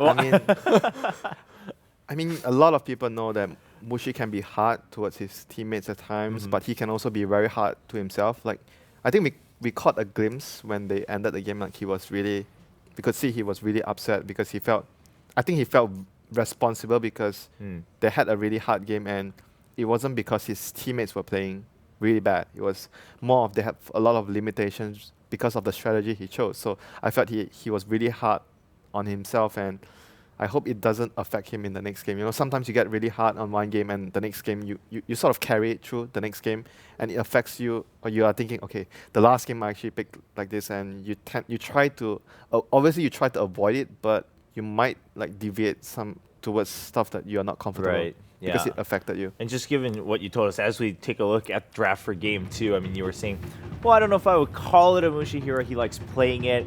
Depending on how that communication happened when they picked that Night Stalker, maybe he's like, all right, maybe I am responsible for that. We just need to change things up in Game 2. Draft a little bit underway here for Game 2 between LGD and Fnatic. It's the same And- draft except yep. opposite sides. Opposite sides, yeah, you're right. Which means it favors Fnatic, right? That, I guess so. This is definitely better for Fnatic. That's one thing that's for sure. Than before, yeah. It's a way better opener for them. They need to bring their A game and their A draft here because this game is super important for them. If they don't win this, they don't even have a chance at top 4. No. This way they can keep their hopes alive should Cloud9 beat Complexity in Game 2. So Fnatic looking, I mean, it's not over yet, right? So they need to focus on that at this point. Every single game still matters going forward. Have we ever seen a Chinese team play Tusk Techies? Is that a no? Or except Vici? Has Vici played that like, even in the past? No, right? So. No. So it's safe to say that none of the Chinese teams play Techies. As Okay. of yet, yes. It's a good pick against Undying. He's very prone to walking into mines during the laning stage because he's such an aggressive melee support. And in addition to that, you can destroy the tombstone with landmines, which is really good. So, I mean, it's kind of a cute counter pick. It's not like a direct counter, but if they wanted to, I think they would get it because I'm not expecting Fnatic to ban it. And as we saw at ESL 1 earlier this year, or when was that? A month ago, Yeah, roughly. like a month and a half. About or a month so, ago, yeah. Fnatic did not deal well with the techies of That Secret is in that game. true, They got yeah. destroyed. And if you're down and you start losing the mind game, you lose the game. That's The mind game. Yeah, I was thinking that was. LGD looks pretty darn relaxed though. MMI just chilling back in his chair. Yeah. Siler just, having his normal thing. So they look very, very much in tune with this game. In the zone. As they should be. I mean, again, they're pretty much secured for that first spot, barring any upsets, and of course, Secret going forward, and then IG versus Fnatic lineup, that kind of matters. But I think they should feel pretty comfortable, and from what you guys are saying, I mean, if they're feeling that comfortable, they might try the techies here, especially seeing as how that's been picked quite often already in TI5. I like the direction they are going right now. CM, like I mentioned before, CM is an indirect buff towards all your lanes, and we've discussed about how Fnatic needs to have a good start, have good lanes, and CM aura definitely helps the whole team in that regard. Classic LGD. Yeah, it's gonna be Lina once more for them, more or less, in the off lane. Are they seriously taking 4 of the 5 heroes that LGD had last game? Maybe. LGD didn't have CM, right? No, there wasn't a CM, right? What? There was a they CM. don't. Xiaowei Yeah. was CM. Oh yeah, so it's exactly the It's same. exactly the It same is thing. And exactly the even same the so far. picking order is the same. The Storm was the 4th pick, and the CM was the 3rd pick. I'm not That sure. is generally not a good sign. I'm not sure about the Undying and the Gyro. They could have swapped the. I mean, yeah, but I mean, it was the same phase, right? So Yeah, it didn't really so- matter. So what's the pick missing? Razor. no, was that it? was no, Razor. for, That fan, was- for that was- Fnatic. What were It's they missing? Sanky? yeah, Yao was playing Sam. yeah. They banned it. That's pretty great. LGD is Oh, like, man. hold on. We've seen this somewhere before. That's amazing. That is pretty great. I can't believe they just did that. that's pretty great. I want. Well, that Fnatic is so doesn't seem good. too thrown off by it. Going with. I like the Nature's Prophet a lot, though. It's somewhat of the same tune as Crystal Maiden, that you can buff up all 3 of your lanes by being anywhere at once and taking down towers really quickly, which I think is really good in combination with Undying and against the anti-mage. So, yes, it has a lot of components of LGD's draft, but I think the Nature's Prophet is even a stronger twist with Fnatic's flavor in it. Yeah, I would agree. I think Prophet it's the same as Darkseer. Prophet is the same as Darkseer. If you're dealing with 2 heroes, like only one support in the lane, he's usually very strong because you can send the summons towards the support, and it's very annoying. Like most of the supports cannot deal with the Treants hitting at you, and that would give the Prophet a very good time. You can just run up and take last hits and experience whatnot. So, and again, he's going to be able to help the other lane. So that would be really useful when Mushi is trying to gank with the Storm. And another thing that's really powerful about this is they're able to take towers because they have the choice to Right. tank it. And Undying Prophet together is actually really, really good in the off lane, I think. It's a very strong dual lane. Prophet has a good attack animation, good damage. Undying with him together, you put down the Tombstone, you have the Treants. You can actually dive towers with pretty little risk compared to a lot of other heroes would have. So if LGD will indeed do the 2-1-2 lane, I think their anti-mage is going to get destroyed. This is kind of forcing their hand to maybe playing a defensive tri-lane, simply because, in my mind, Undying Prophet will not even just beat Dazzle anti-mage, they will completely destroy it. Yep. Yeah, they're feeling They the, should. They're feeling the pressure as well. I think this is one of the few games where I see them putting maybe on a more space-making hero. They usually put maybe on like a semi-core, like someone can transition Right. into the late game. And this game they've chosen to have more of a 4 protect 1 strat. I have to say they might be worried because the lanes, they are not expecting the lanes to go too well, since Fnatic have much stronger lanes this time around. Undying and Prophet, like Sin mentioned, could be a threat towards the anti-mage early development in the lane, and you might need more heroes to make space later on because anti-mage is not guaranteed a good time. Okay, so I mean, overall, sure, we're joking about, okay, they're kind of copying LG's lineup, but they didn't seem too thrown off either by just picking the Nature's Prophet after the Sand King ban, so it didn't seem like they were really set on taking that whole lineup. Game 2 is starting. We'll find out, can Fnatic secure 1 point to keep that hope alive of fighting for 4th place in Group A, now going up against LGD. All right, so if you feel like you're living in a world of deja vu, you could wake yourself up from it. This is, in fact, game number 2 of Fnatic versus LGD, where LGD already have the 1-game advantage. And with this, unless Fnatic can just rip a game away from them right now, will guarantee them 1st place in the group stage after MVP took that game off Team Secret in their first game of the 2-game series. So it's still anyone's ballpark. You still fight for every single inch you can gain at TI. And Fnatic, well, they're fighting for it by taking what LGD used against them. Yeah, They are, and this is the 100th game of Ohio on Nature's Prophet. I Applause applaud. to him. I applaud. That is a lot of games on one hero. Of course, probably not the most on Nature's Prophet, as there's a guy who has roughly 250 or something, 280. I don't know. He's a dog of a guy. He is. Anyway, top rune being heavily contested here by Fnatic, as they're going to secure that. And meanwhile, LGD going bottom, just securing that. It's always interesting to watch a Nature's Prophet who goes for TP to start instead of having like treants, because it's such a great lane presence early on to have maneuverability as your #1 task. Like, either you're assuming you're going to get enough space in the bot lane that you're able to find your level 2 quickly, or you just think like, because what has he done with it? He's TP'd out to put an observer ward down, and then he TP'd back down to the bottom lane to be there for the creep wave. Yeah, TPing out, and maybe you could do that even just by spending, 100 gold from one of your supports or something. But the silo? he's not going to have treants, and that also means Tusk and Lina. That's a tough lane. It's a little bit of a howdy-doody between Crystal Maiden as well as Anti-Mage. And KOXY is going to be really happy with this lane, primarily because MMY is only now just arriving, and it's a dual off lane, so Ohio just plays the defense mode and then brings Johnny over. So Xiao 8's searching for him. He can actually get a double Light Strike raid right now if he wants to, but already getting decayed and being chipped away by Ohio, they're going to start forcing him out of the lane. Shards or no shards, this lane's still very, very strong for Fnatic. It is. Undying is actually a really good hero for protecting this early game here of Furin. Try and give the Nature's Prophet his treants so that he can lane on his own. And a nice D-ward here by Ketchik Imba. Gonna free up the pole spawn on top so he can pull the creep wave into his side. Same time, MMY is trying to do the same over on the Dire side. Unfortunately for him, he can't actually find the ward unless he cuts down a tree. And he's only got 2 tangos to use. So he's got to have a guesstimation of where this thing is so he can get his own pull point. It's a sneaky ward. I think he can see it if he puts himself in the right spot, because he cuts down a tree there, right there. Now he can see it. So he didn't have to use a tangle, but there was a tangle used to drop that ward. Sneaky ward. Sneaky, sneaky. Well, the pull finally going to end, but Nature's Prophet loves this. This is one of these lanes where you're actually okay with having the pull happen while it brings the Dark Creep Wave underneath your own tower, because the treants soak it up for you. It's not going to be the tower. You can actually switch the aggro out. Exactly. He's not going to lose any HP. The only important thing is that Johnny, who's contesting bottom rune but getting stunned up, the only important thing is that he is there to protect the Furin in the beginning here. Xiao should still be a little bit... I know he's got a lot of burst damage up his sleeve, but when you get 2 decays on you, there's not a lot of life to work with. We should also probably have a look towards, well, actually top lane, because that's where MMY is copying a lot of damage. KOXY could have potentially pushed that one. He had flat cannon available and the new creep wave coming in. But risky. Yeah, why do it when you already kind of feel like you're getting the upper hand in the lane? The Anti-Mage just managed to find 9 CS to your...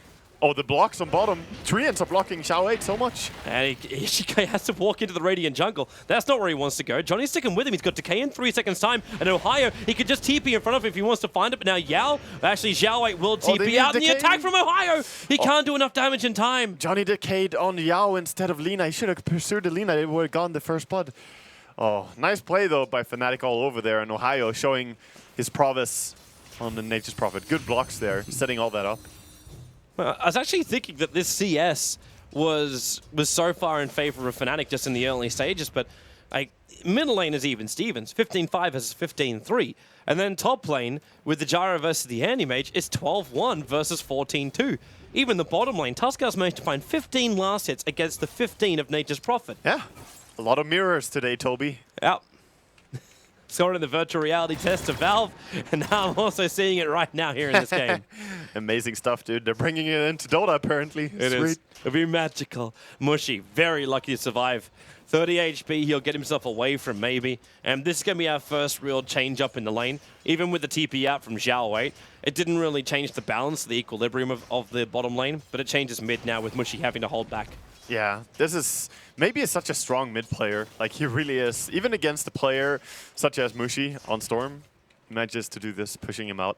But Mushi's now got his bottle coming as well as the salve. Even riskily, but he knows what he's doing, stacking up the camp. So he's got a little bit more farm to get to. And he actually gets the salve cancelled about 75% of the way through it. Yeah, he got the most out of it, though. It's all right. He has 2 bottle charges remaining. Puck coming back after taking the top rune. Crystal Maiden's actually rotating into mid. Now, the Dire have no vision of this. The Dire only have one Observer Ward up, and it's watching the entrance to Roshan. Such a hard kill. Only if he uses aggressive Illusory Orb can you do something here, but he might do that. Maybe. Well, as if Mushi puts himself in position for it. It looks like he is. And the He creep wave's won't. coming in, and now the move from Kerchik. Maybe he still doesn't see him. This is nighttime vision. That's why CM can get so close. Yeah, but he has to back off. The only chance they have to kill him is if he's really far out and uses a farming Illusory Orb so that he can't escape. Yeah, so what does Kerchik do in the meantime? Farm up a big centaur. She's Crystal Maiden. It's so easy to farm in the jungle. Johnny, shards on bottom lane. Zhao wait. The tombstone has to be committed by Johnny. And maybe with Yao, actually, there's no... They're just going to walk straight back and they'll be fine. But still, though, nice disjoint there. I'm actually liking the way this works. Middle lane, Mushy, low on life. That was your orb, and in fact, snowball in. Mushy's got to jump away, and he is away from Yao, but not far enough. The Tuskar shards will do the work. Ohio comes into this mid lane too. There's still phase shift available, and Crystal Maiden on the run out of here. The Sprout controlling Kerchik. Yao, but he'll cut his way through. Maybe dodging with phase shift. 2 attacks from the tower, keeping himself up enough that he can jump in, taking out the Crystal Maiden. And LGD once again, well, they mirror their performance in game 1 with the first 2 kills going their way. Yeah, amazing play there, and Yao also getting so much gold here on his offlane Tusk, because he was farming well on bottom, and now also landing a gank that worked out, giving 1 kill towards the puck and 1 towards himself. Getting the first spot on Mushi there. I was actually about to say that Fnatic are doing a nice job at the start. like the bottom lane is not that bad. Like they're moving Johnny into more of this core position. They actually pushed Ohio into the jungle so they can get multiple farm from the lanes, and it was working nicely. Even the Gyrocopter still getting really good farm on top lane, even if Sylar is catching up and, in fact, now ahead of him in CS. Yeah. Everything was still fairly well balanced until that fight. Fairly well, but as you said, Sylar, his CS is looking really high, especially as they sent up the Gyrocopter there to contest in the beginning. They haven't been able to hold down Sylar's farm, and he is a terrifying player when he starts getting this kind of level of farm on AM. I'd be terrified of all of LGD right now. Like, any mage having farm to get to a Battle Fury, but the other 4 in a position where Puck, like, that Blink Deck is not going to be delayed in this game. It should be the average timing. Yao's even in a position where he can be overly aggressive in lanes, and Zhao 8, they gave him a lot of space in the bottom lane while they were roaming ganking, so he is rapidly approaching level 6. You bring Laguna Blade on, especially when you get a shard trap like that over on Johnny. There's so much kill potential from LGD that Fnatic don't have space to just keep farming. There truly is. And he might go for mana boots as well here on Zhao 8. He could go in and just buy it, or maybe he will go for something else. We see some... It's the Observer Ward watching Yao moving towards Mushi. And when that happens, Johnny actually moves towards top. Okay, so this is the moment where you can start to exploit the Nature's Prophet. He hits level 6, so he got Wrath of Nature. His TP's on cooldown for 16 seconds, so he's not going to be able to just jump into this top lane for a fight. But they get a Frostbite and MMY, trigger the Wrath of Nature if they need to. And in fact, Shallow Grave, MMY, going to go all the way back to base. The Wrath of Nature will connect, but it's all too late. MMY will survive. Yeah, too bad on the Frostbite there. Can't really use it like that. Sylar should be fine here. He can just blink, but... maybe they can mind game him. They're going to actually summon a whole bunch of trees and just take towers now. Yep. This is the power of Fnatic's lineup. Having the Nature's Prophet, they can take the towers like this. So it's a question of what can LGD do during this time. They're definitely going to lose tier 1. Well, they can just push the tier 1 tower in bottom lane. Like, you Light Strike Array enslave the creep wave, or in this case, just sharded as well. But you've got 2 arcane boosts on both Zhao 8 as well as Yao. So that tier 1 tower, like the creep wave, just gets destroyed instantly. Now Mushi, he's waiting for his teammates, and it's going to jump up. Waited perfectly. Yao gets inside the snowball, stuns over on Mushi, but the call down from KYXY, they chase up even further onto Zhao 8. MMY, the Shallow Grave once again. You do have maybe coming in. Dream Call. Mushi's got enough for just one more jump, but then again, he's silenced. He can't do anything else. So an attack up, finding the kill over on the captain of LGD, but KYXY also not in a comfortable position. Maybe with the haste rune, he might want to go for this. He's got to hide under the bottom lane. He actually buys everything. He's got KOXY. They're pinging him. They know where he is. Yeah, I think KOXY knows he's dead. He's not going to try and go for it. Undying TPing in here. They're not going to risk it. Well, Mushi did get 2 kills there with his DD rune, though, before dying. So, yes, he died to a puck, but that's still pretty fine for him. He gained some gold. It was actually Puck who got the kill first, so the experiences went to his teammates that were there, not to himself. Maybe moving over. They found Ohio. The shards, it's going to block him in perfectly. Follow-up snowball, attempted TP, but that is exactly the word, attempted. It does not succeed. While on bottom lane, they're about to go again. MMY, oh no, MMY and Zhao 8, they're back up at the right time. they need a Storm to catch and initiate these fights, so very difficult to just start the fight with Undying and CM there. Yeah, but Mushi's going to move into his own jungle. Yep. He wants to try and farm up his own jungle before LGD come in and take it all. But look at the top pressure now as well. Anti-Mage is just like, oh, you guys forgot about me? I'm just still farming, still doing fine over here. Nature's Prophet will come up top and defend this, taking the farm. He has a Midas now as well on Ohio. It really is a plan for late game, but Puck's already got the counter item for the Nature's Prophet. He's got the Blink Dagger in 6 gold. That's all he needs. Yeah, and that's just a great tool overall, because against the Storm, against the Crystal Maiden Freezing Field, you can do so much work here, just canceling any of them. Having the Silence and the Stun available. Puck, really versatile here now. And LGD have to try and find... Fnatic have to find a way to keep LGD on the back foot, or at least roaming around a lot and finding no kills for their roam. I think it's the only way Fnatic can get themselves back into this game, or they can just man it.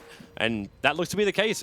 LGD are going to smoke behind their tier 1 tower. The Fnatic are already smoked up, ready to come in. Oh, so they're wow. going to try and break the smoke, going behind them. They jump on Mushi. Be there, and they trap him in. Mushi just needs to jump away to cancel this, and now KOXY in with a cooldown. Turn on the flat cannon, the damage is huge. Maybe is being attacked by Mushi, while Zhao Wait, the Shallow Grave will not let him survive. They get 3 hero kills. MMY and Sylar come in. Mushi! Barely alive! It was the Mana Void from Sylar, but the Rocket Barrage from KOXY. They'll still finish off Sylar. Johnny is man with a triple Body kill. box. The Tombstone's been up the entire time. The Treants, they're actually holding up Ohio, but no, they're holding up MMY. He gets back behind the tower. Ohio lost control of him. And, Beautiful though by Fnatic. They only lost 2 there, and they got 4 kills over on LGD. What a strong fight. They got 1,800 gold from that. I must say, the fact that Storm lived from the first initiation was part of a misplay from LGD. They used a Tuskar punch on a creep before, so he had cooldown on it. He couldn't kill the Storm. That is what Fnatic wanted. I thought it was going to be through split push. Fnatic had different ideas about it all. Yeah. And the failed gank, they caught LGD with their shoes tied. Definitely 6 for 6 now, and now Fnatic looking like they can actually take some pressure here. This is important against an Anti-Mage. Starting to invade the enemy jungle is super important, so getting a tier 1 mid is the first objective here. They want to keep going. Second objective is to kill them all over again. 3-man smoke, maybe he's in the neighborhood. They don't have a silence, however.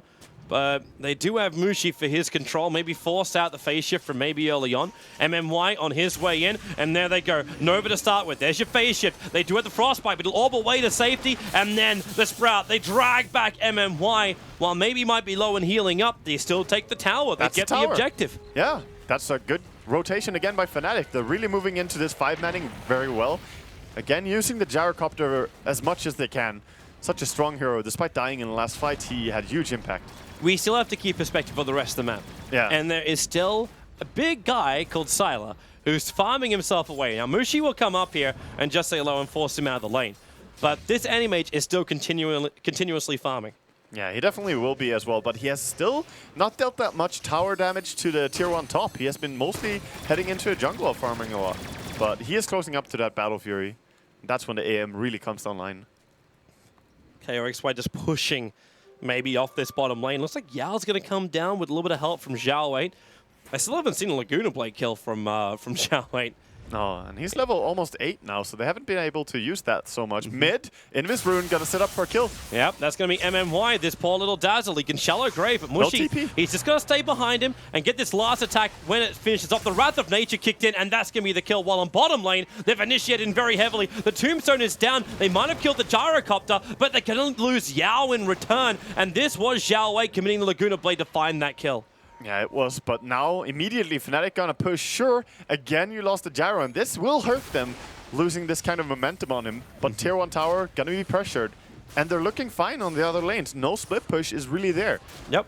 Well, that's the beauty of Ohio. When you trigger the Wrath of Nature at the start of the fight, you're also pushing out the lanes at the same time. Getting some TI3 flashbacks from that, dude. It's the Rat, man. But what does Ohio build into here? Like, do you try and keep the split push going? Do you feel like something like a Maelstrom push is going to do the work early on? Or do you try and find something like a Silver Edge? I think one of the 2 items between Deso or Hex would have been the best items here. Well, I like Deso. Hex is super good against the Puck and against the Anti-Mage, but Deso could bring the physical damage needed, especially as the Gyro is kind of slowing down in farm now. But is this going to be too long to get to? Like, I know the Deso is a lot cheaper these days, and once they actually purchase, we're going to Bracer on the courier. Okay, so he's still got 1,500 gold. Okay, it's just a little bit more life for the Crystal Maiden, that's all. CM trying to survive the fights a little bit more. But yeah, I think that this later could be the play. Coming up to MMY in the middle lane, and MMY dragged back. This time he won't. Oh, no, he does. It's the Shallow Grave timing again. The Wrath of Nature is still on cooldown for the moment. Haste Rune gonna run away safely there. Yeah. Maybe Sylar was looking to punish that, but he himself just wants to go in and farm jungle now because the full Battle Fury is delivered. Yep. Just get back into the trees. Just keep on farming. But Nature's Prophet doing his work. Keep the lane split push out as far as he can. I'm still seeing him with 1,800 gold. Not spending anything, but they're going to come for the bottom lane. The Sprout to get the vision to start with, and then the Treant spawn. No backdoor regeneration on a tier 1 tower, and no fortification to stop this push. While the rest of LGD, it's a 2-man smoke move. Mushi puts down a Remnant, so he feels like they're coming for him. Yeah, he's aware, but is he going to be disciplined about this? He won't back in. He won't go in there. The problem is LGD don't know exactly where he is. Yep. The observer wards they've got are a little bit more shallower inside the Radiant jungle, so they're not getting the early vision. And that's 3 tier 1 towers without any contest and without any deny as well. So Fnatic, they're doing a really good job taking the objectives here. If they now start pressuring top for a tier 2 there, Anti-Mage will have a hard time getting a tier 1 trade again. It's always that thing with the Anti-Mage, isn't it? You're like, okay, I got Battle Fury, so all I gotta do is just farm. But unless you want to go like full Eternal Envy style and you find holes in every single defensive line, like you can't farm as an Anti-Mage if you lose control of your own jungle. It becomes a lot riskier for you. That is very true. That is very true. LGD, they're trying to build up so that they can team fight. They're going for the mech on Tusk, but they're still not quite there yet. Maybe that's what Nature's Prophet should be looking into. Like, what if you actually look at it from a different angle where you go for the push power instead? Because who else will buy a mech on the team apart from maybe Undying? But he went for Treads, Urn, full magic wand. I don't think that mech will be that great. Like, it could maybe work, but right now I think they need to just itemize for the future, so to say. Right now they are winning these tower pushes without having the mech. I think they need to go into DPS. He's still holding on to his money. DPS or lockdown. Like, buying a Mystic Staff and going Hex would be, you know, conceivable for him now. Good way to kill the puck as well. Zhao Wait's the man who, well, okay. Maybe want to look towards the top river. It's Yao who's farming up. Now, Mushi, the smoke's going to break. He'll just jump up. Finds Yao, got to drag him back in again. And that's enough damage to almost kill him before the Snowball. But Snowball as well as Shallow Grave in real problems. MMY's coming over for the Shallow Grave. Won't get there in time. And the Observer Ward does get out Sylar. They'll use the Weave just to intimidate Fnatic a little bit from going any further. But while this is going on, Ohio is still pushing out the bottom lane. So LGD drag all 5 heroes to the top, and now they actually have to TP maybe to the bot lane. Can I just start out by giving props to Fnatic for the reset from the last disastrous game and the look on their faces there and how they're playing now. Going after Ohio. He's not going to commit, though. Oh, he's tanky. He's too tanky. He's going to be able to TP out before he actually kills him. I suppose if you commit the Dream Call first, that's your only stun. Yeah. Like, you could have the Rift, which would cancel the TP, but he's got a TP scroll on him. Sylar, this is a big catch out with the CM ultimate. They can't find the kill, or can they? The Urn charge, no Yao will arrive, but in comes Mushi, in from the sides, finding Sylar. The snowball protection was attempted, but this now means the Tusker is going to be dragged away to Mushi. He'll get the Walrus punch off, but he'll go down to the Gyrocopter. Amazing by Mushi, getting the anti-mage there as he jumps away, even with the mech. They're going to get a tier 2, and again, what is the trade-off? LGD, uncharacteristically here, starting to lose a lot out to Fnatic. When you lose an anti-mage like that, your momentum, you just gave them 2,200 experience and almost 1,200 in the gold. When Fnatic then take another tower, it's over 2k they gain just from this, not to mention the space. The gold graph is drastically going vertical. Yeah. Same with the experience. For the first time in this game since what? The second minute? And that was only maybe a 20 experience advantage. Fnatic are back in front. Yeah, definitely. And Fnatic, I'm curious now. I really want to know, Ohio, what is your item decision here? Are you going to go for Orchid maybe, as you're having so much momentum? Could maybe get it before the Manta, but I think Orchid will quickly become obsolete versus AM. And even the... Oh, Puck actually went Dagon, not Dual Scepter. There's your Orchid from Ohio. So the Orchid is going to be really effective then. So you get an Orchid on Ohio, control over on maybe, control on the Anti-Mage from blinking away until he finishes the Mana Style. If they can keep killing him off, that Mana delay might be a very long time. Yeah. And, well, there's a Dream Coil, but Mushi Oh, he just Nothing to ulties that. away. He's a Storm Spirit. He doesn't care about that. That's a wasted Dream Coil. Nothing to do with that. His team was too far away. Oh, this has just become a hell of a game. And Mushi, he's picked up the Bloodstone recipe, so it's a Bloodstone build coming in for Mushi. He's actually got the whole shebang now. Yeah, he does. That is really nice for him. So finally has his first real item here. Anti-Mage trying to pressure top, get some damage to tier 1. But he's going to be forced away by the Fury and ulti. Yeah. Initially, Prophet was TPing up there, and then he cancelled, and then said they used the fortification. So they must have not wanted him up there. Let Johnny take the space instead. So maybe is this now a critical time to also watch Mushi? Like, not just because he got a haste rune, but because he's going to have that Bloodstone on him. Watch the charges. How quickly do they accumulate? Yeah. Also want to watch the point of initiation from Ohio in the fights, because Silence is really good right now against everyone on the side of LGD. And it's going to keep being good the entire game against Dazzle. That's a very good target all game long. Just not having that great. Mushi pings out Silent. So the initiation from Fnatic, is it Ball Lightning into Vortex to follow up Orchid from Ohio? Is that the goal? Pretty much. I mean, you always want to come in from behind with the Furion, because that makes it easier to just pick your targets. Whereas the Storm is probably going to have to be the one to initiate, as they don't really have any other hero. I love Ohio scouting as well. He had a couple of Treants that ran up towards the Dire Ancients and caught out both the Puck as well as the Lina. So he gets vision of this, instantly adds aggression into the top lane. A couple of Treants to push it out. Now, he doesn't want to push it too far or else Silence is going to get free money. But at the same time, you reveal the LGD position, you keep the pressure on the side lanes, and you separate LGD, allowing Fnatic to do what they're doing right now. It's the gank on mid, jumping on Mushi. Johnny's going to be here, ulti and Tombstone. Mushi, Zoric's going to keep him alive, and Yao! Heavy damage from KYXY when he turns on the flat cannon as well. MMY is trapped up, and he's the man that's Orchid, so there's no shallow grave protection. Sylar, the only man to survive, because he wasn't there. Fnatic just wiping the floor with LGD here, taking a really good team fight again, and that's at least a tier 2. Meanwhile, Mushi running with DD rune to top lane. Maybe he can kill AM before he gets the Manta. He will if he gets the vision on him on the next tower. He's got 10 Bloodstone charges. There's the blink down behind the tower. Sylar feels it coming. And Prophet, here comes your TP. There's the Vortex into the Orchid. Sylar, it's a disaster. It's really a full team wipe. LGD drop. And he made just a minute to think about his life. But now, well, actually, because Prophet TP'd up, they can't instantly go in for Roshan. But KOXY is going to start it anyway. Yeah, started off just committing into this Rosh. Good choice. Keep taking more and more objectives. They just got the medallion as well. Oh. Yeah, doesn't want to make him feel comfortable. He shards them and locks them in, but Ohio now creates the arming of Treants. Without the Anti-Mage, well, they want to go. Actually, then again, you've still got Dream Call. They should really back up from this one, Fnatic. Yeah. And they are. They're actually getting themselves out. Fnatic just taking it easy here. They see Zhao Wei, long jump up. He was actually just trying to get rid of a Treant. That was what was giving vision to Fnatic. So with Zhao Wei down for 40 seconds, they want to go in again. The Treants can still tank up Roshan. KOXY has his full BKB and cooldown, so if they jump in for this, he's still going to have immunity. But with the weave hitting all 5 heroes of Fnatic, they have to be careful with their armor play. Yeah, this Roshan is hurting them a lot, and they don't have enough earn charges for all of this. They're actually completely out of earn charges, and they don't have any more way to heal up. They had some bottle charges from Mushi. But the Weave is about to finish, and long jump up, goes after MMY. Again, the Dazzle the primary target. Mushi might have been silenced by maybe, but support's on the way here. As Yao. They just keep getting kills. Non-stop. It's pick-off game. Like the Storm Spirit is getting perfect pick-offs. Yeah, they can just go bottom now. They don't need to take Roshan yet.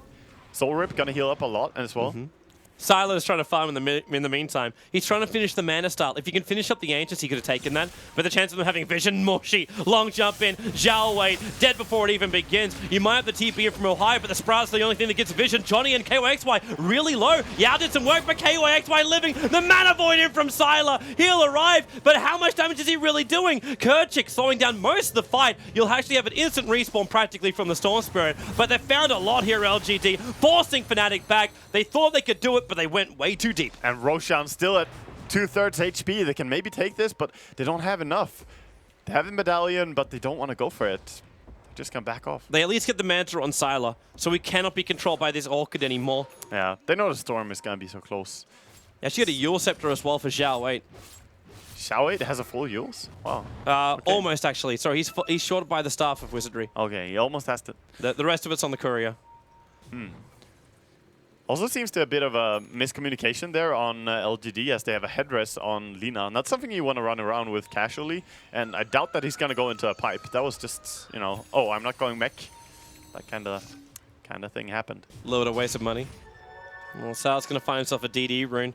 The Observer Ward, which is placed very aggressively, is up next to the Dire Secret Shop, is seeing every movement of LGD. At this point, you almost ask yourself, should Prophet, when he comes back up, just TP top, push LGD away from the Roche pit? I think so. Or defend mid, as he's doing now. Antimage has a DD rune, though. Oh, they get the Orchid on Sylar with a Sprout as well. They need a jump, but Storm Spirit's too far away. Yeah, not going to go into that. At least mid tower defended, still holding on to all their tier 3s. Oh, he steals the stack. Nice. That's beautiful for him. He almost killed the Courier, which had the ultimate orb on it. That's Ohio's ultimate orb, so it is going to be a Scythe device for Prophet after the Orchid. Which is understandable when you got 3 heroes who are picking up Yules, or like the mana style, so 2 Yules and 1 mana. Yeah, definitely. You want to have the full hex. I'm not feeling the split push though now. Like, Fnatic have become a little bit more defensive. Like, they still have vision of where LGD is moving. In fact, Prophet, okay, that would have been a very ballsy TP if Ohio completed that one. Yeah, they're still going to go for it though. They're just pressuring as soon as they can. But it takes some time to regroup after losing that last fight. TP's on top. Defend top. Yeah, they need Storm to jump. And, well, there goes Sylar, just blinking himself away, and maybe Dream Call on bottom. You're still got a BKB available for KYXY, and they drop the Tombstone. The Dagon doing some serious work, and now KYXY, the Eul Scepter, instantly taking off the Orchid effect. We need to turn on Flak Cannon, but there's no Flak Cannon available. Johnny's going to go down. KYXY just a TP out, but the Mana Void is there. That'll cancel the TP. He cannot do enough damage, and LGD, everything that Fnatic took from them, they've taken back, and they'll grab Roshan now. Yeah, and he buys up a full basher as well on Antimage, and he still has 1,000 gold to go. This is starting to look like a drastic turn of events, Toby. It's, yes, that graph, we now have hit the Himalayas. Like, that's one high peak, and then a straight fall down directly after. There was that two team fights in a row that they lost as Fnatic, and they have died 3 times on their gyrocopter, so having a pretty tough game. Fnatic still have a lot of if they can compose themselves now. What the Prophet brings to this game is still a lot more delay time, so the Storm Spirit can get bigger as well as the Gyro. Their high ground defense is still fantastic, based on both the abilities they've got and their split push nature. Yeah, that's definitely true. But I'm wondering, I'm wondering how this game will pan out if it continues to go for 10, 15 minutes. I don't even think we need to mention how dangerous this Antimage can become. True, but then if Fnatic get the abilities, like, you kind of just need more disables. So be it Scythe of Vice, maybe even one of those games where a Gyrocopter looks towards the Abyssal Blade, so you get that lockdown control on the Animage later on. Yeah, but he's so underfarmed on Gyro though. Of course, Abyssal Blade would be really great, but he doesn't have MKB yet. He doesn't have Lifesteal either. He's still sitting at Aquila, Drums, and Magic Wand. Yeah. Of course, he has his BKB though, but that's really it. It's not a happy day for a Gyro, but at the same time, the Animage isn't really tanky. So they got ways to deal with it. Kerchik being initiated on. There will be the Glimmer Cape though to get him away. It's just a license to kill for Sylar.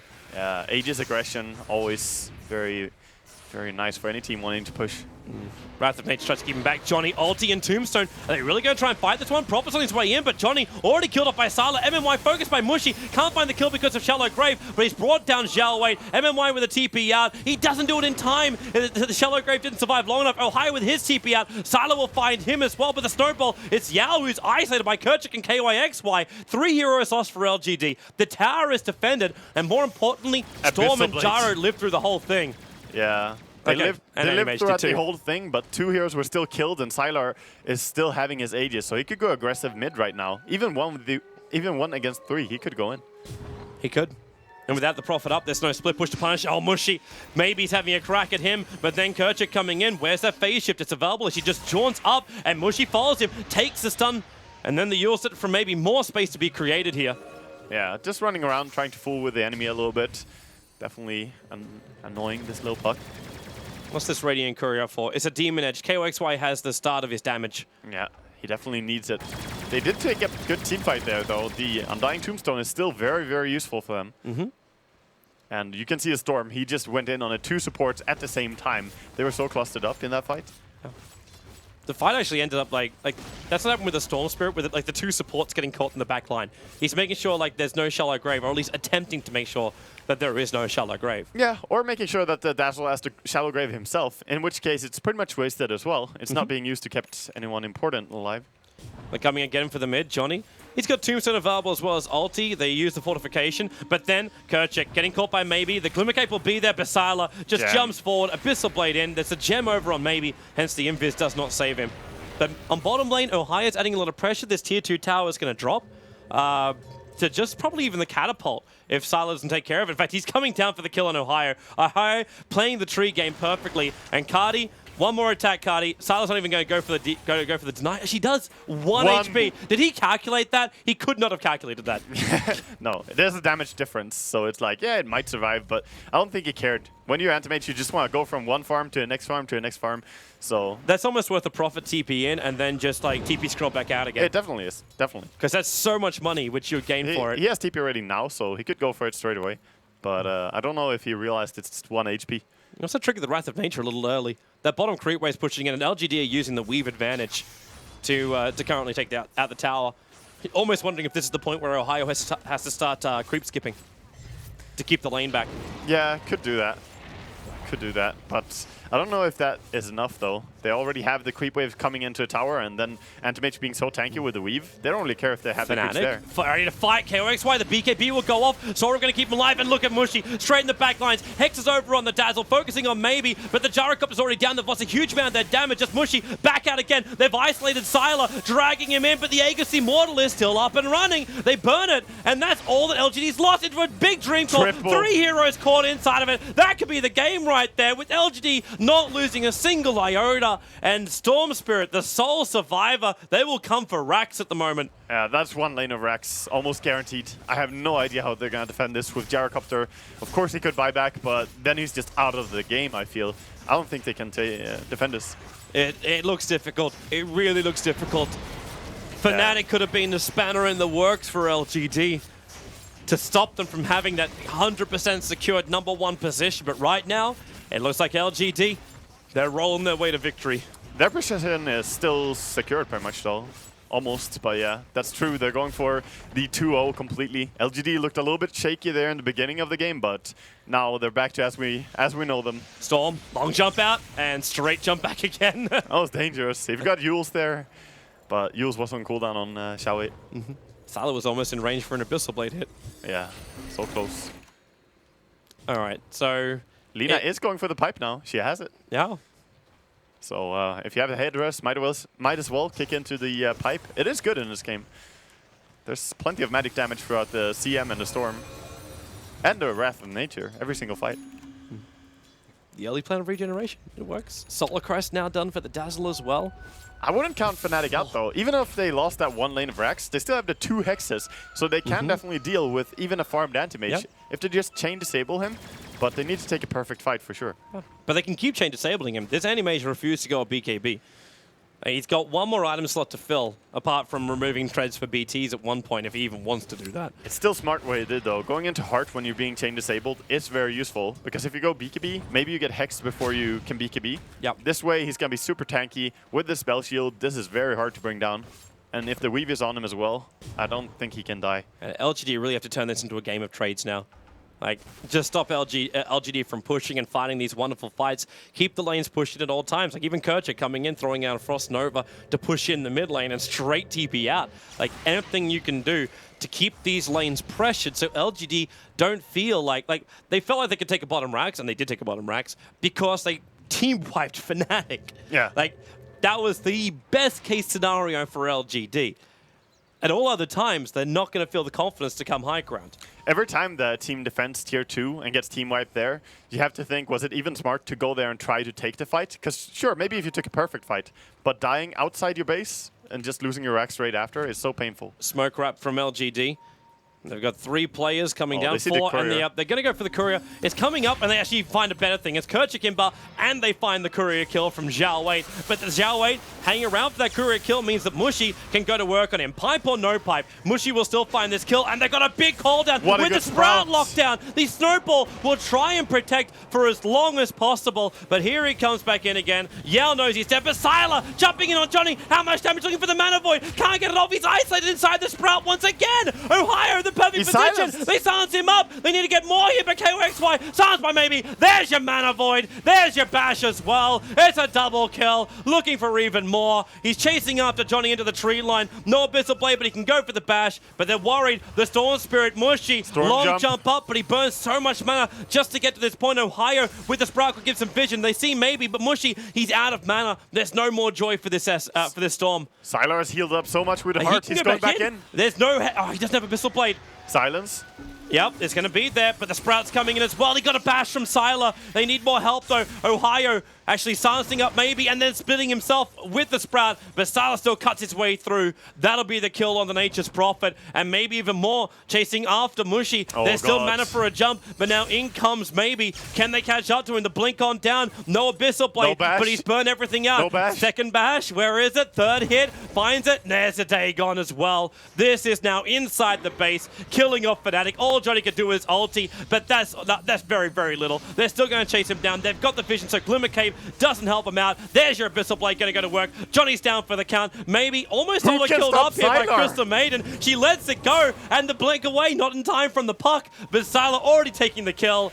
And Sylar's just traveling the world, finding anyone who can fight him, but there seems to be no one. No, there is no one. He is literally Kenpachi. He is the god. This is tier 2 tower lost. This will be tier 3 tower lost. KOXY is doing everything he can to defend, but I mean, he has no items. He has no team.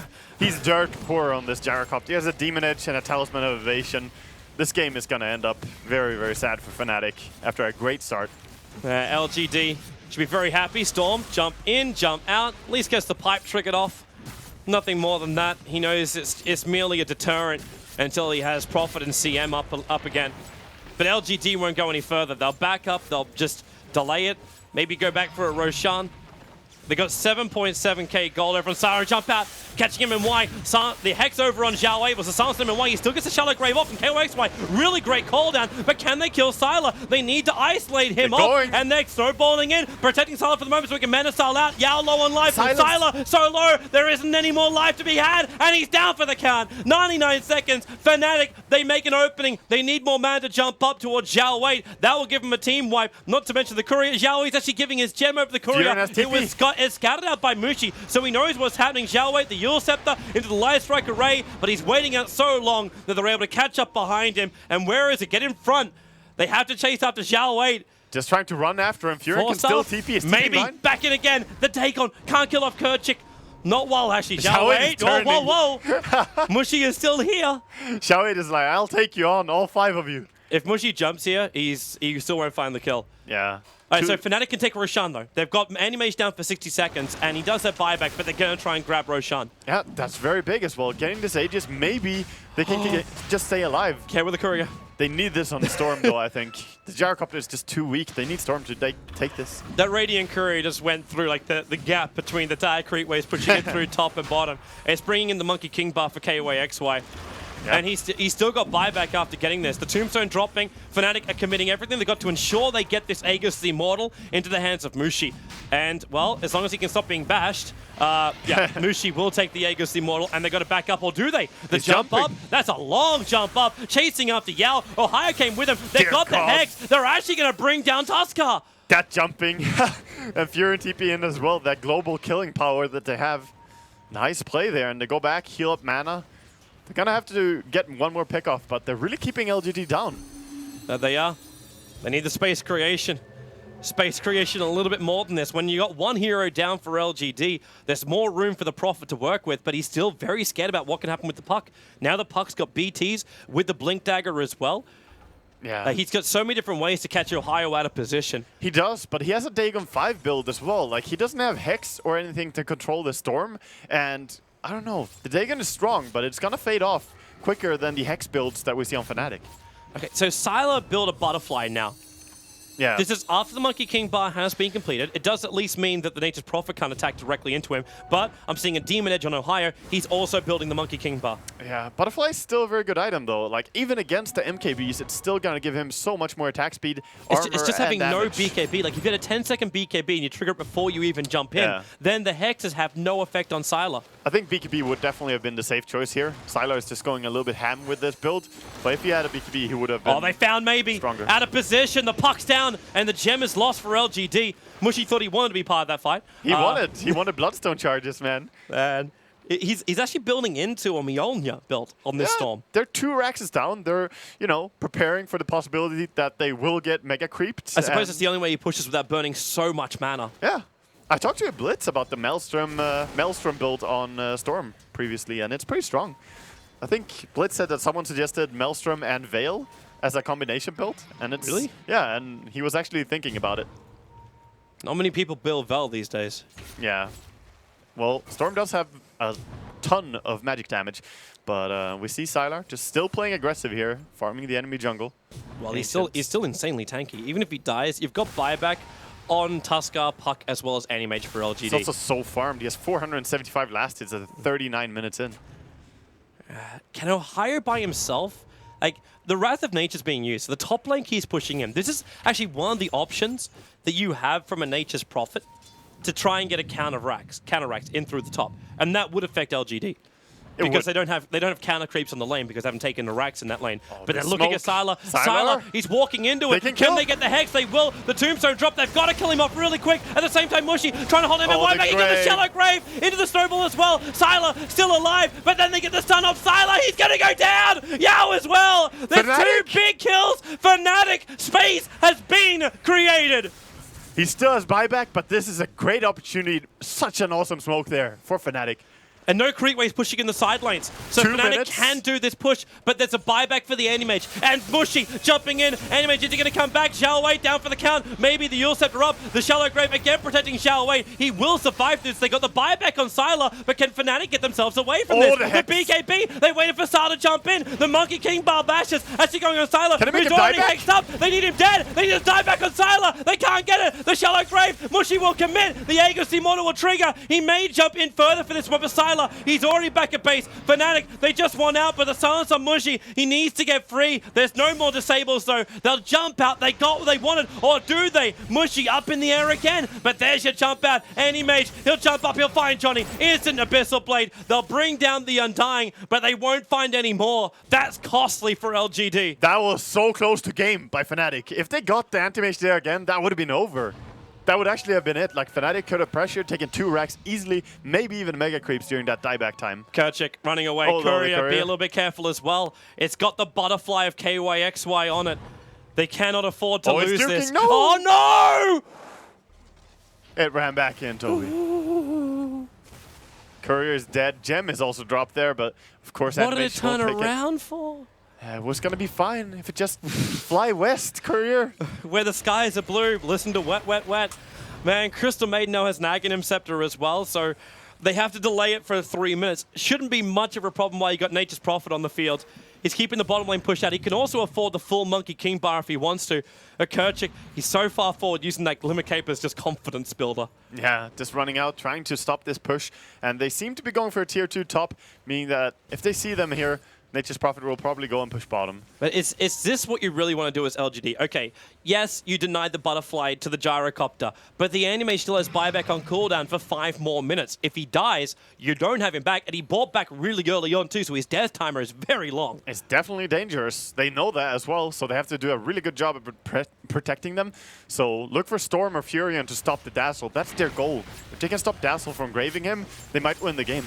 Notice the flash farming of Mushi too. He needs another 230 gold before he's got buyback. So he just takes out the mid creep wave, and then we'll have to TP himself back, or they're just doing... Actually, they're TPing out. LGD are not forcing this. Maybe he comes back to the middle lane trying to find Mushi, but he won't get it. And Ohio then switches himself down to the bot lane. He still needs more farm before he can buy the Monkey King bar and have buyback. So critical for a Prophet. Yeah, that also means that they will get time now. Just 1.5 more minutes for Fnatic, and they will have the Butterfly. If they have Butterfly on Gyrocopter, he's not going to die that easily. This is actually looking like Fnatic could possibly take it late game. A smoke move for LGD. It's a 4-man smoke with Sylar just roaming around. Still 2 minutes till Roshan potential, and, well, Sylar keeps pushing in bottom. This smoke is super dangerous for Fnatic. Can they avoid it? They're not in vision of LGD. Ohio is really worried about it. But now they are. The Dire Observer Ward, they're about to come in range of this. Is there, like, where's the gem? There's actually no gem on Fnatic right now. They lost the gem. It was on the courier. Yeah, they got one on Zhao Wait, and the other one is over on Maybe. But the smoke movement, they know where Fnatic is. They can almost go for a blind jump because they saw a little bit of it with the Observer Ward on the hillside. They definitely know where they are. Sylar is just so, like, it's such obvious bait. Yeah, they see Sylar, but He actually jumps up. He still knows where Mushi and KYXY are. But look at top lane. Ohio's got good momentum coming in here. The bottom lane's not pushing in far enough. LGD really are just looking for a fight, and that's all. Fnatic, be careful now. Mushi walking the wrong way here. Has to get out of him from there. They have to also assume that LGD have vision there. Like, it has to be an assumption. Yeah. They have a gem over on Johnny. Oh, they got jump. Oh, they don't Mushi, know. long way down. Kerchik can be caught out right now. He's still got Glimmer Cape, but there's 2 gems for LGD to see him. So Kerchik, wait, Soul Rip, they got to finish the job. Sylar being hexed up and sprouted up. It's only delaying it, though. Yeah, and that's a Crystal Maiden down. She's down for 1 minute, but the Butterfly now picked up on Gyrocopter. So it's still better to fight now than it would have been before they got this butter. That top lane's also still got momentum on it. So Nature's Prophet is up. He's got Wrath of Nature off cooldown now. He'll want to save it for the team fight. But actually, no, he doesn't. He just lets it go. The top wave is going to push into the tier 3 tower, so LGD will be looking behind themselves. But if they can finish the game, they won't care about losing a top lane of Rax. Yeah, that's fine. Just shove the creep waves even more. That's what the Storm and Fearon try to do over and over. And 30 seconds and they're going to have full 5-man up again. And LGD, I don't know if this is really just safety first or if they're just scared of coming into Fnatic. Because you are looking at a position right now. It's like you're already looking sweet in your group stage, but you want to end on the best note you can. The 2-0 victory over on Fnatic, topping the board and getting probably more points than almost any other team apart from CDEC in the competition. Yeah, that is true. Oh, look at that. Atomage farming the Ancients, and Roshan is going to be up very soon. It's a very quick spawn. It's Moonshot time. It is Moonshot time. He's getting to that level. Yep. Get the extra attack speed. Nature's Prophet's happy. Monkey King and buyback. 2,500 gold up his sleeve at the moment and farming up the Dire jungle, while the rest of Fnatic are just trying to bunker in inside their own base. They actually found the ward in their own base on LGD side. Puck just running by and killing one of the wards. The random one. Roshan, this won't take long. Yeah, this quick Rosh spawn. Very sad for Fnatic as they don't have the map control. Yep. Lucky for LGD though. They're coming over. Like they actually smoke to try and contest this. The second Roshan goes down, either they take the high ground fight, which could actually happen. Maybe jumps up. They put down the Observer Wards. They see MMY moving. And the Observer Ward, however, it looks around the corner, so they're feeling safe. And Sylar blinked into the middle of them. Maybe there as well for the Dream Call, but KYXY needs more damage. Sylar, he's low, hexed up. He's down for 2 minutes. MMY as well. Mushi's the man ganking him on the side. Yao, wait, maybe he'll survive this one. Mushi going after Yao. He's going to get the kill over on the Tusker. There's only the Lina running back again through the mid and maybe went south. Again, Fnatic, they find a potentially game-winning fight. Beautiful there, and they got the silence from the Orchid on Ohio. Silencing the Dazzle so he could not grave there. So crucial. Just beautiful performance. Make the run for mid. They need a counteract. There's no anti-mage buyback. It's on cooldown for 30 seconds. Yeah, he will have it in a while, but as you say, the cooldown. And if he does it now, that's also good for them. They can just back off and keep playing with that. The double buyback on the countdown timer, that would hurt like hell. Yeah. Like, how long are you dead for next time around? And where is Kerchik? He's coming up for wards, but then Puck jumping out. Zhao Wait.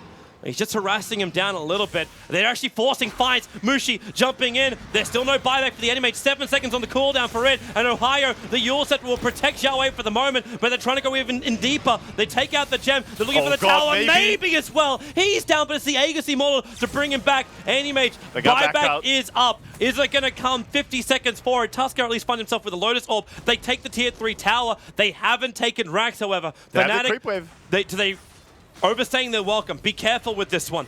They Yeah. can't do it. There's your silence over on There it maybe. is. A jump out with a cooldown. Just back the hell out, but Yao jumps forward. It's the hit on Crystal Maiden. You can just let her go right now. Sylar, one hit to kill her BKB. off. The BKB is expended. Mushy jumps up, maybe. The double dream call. Ohio, he's just going to TP himself away from this one with the Wrath of Nature. Any kind of support. KOSY locked down by Sylar. You're going to lose as well, Ohio, but he might even bring down Yao. The Shallow Grave will keep him alive for now.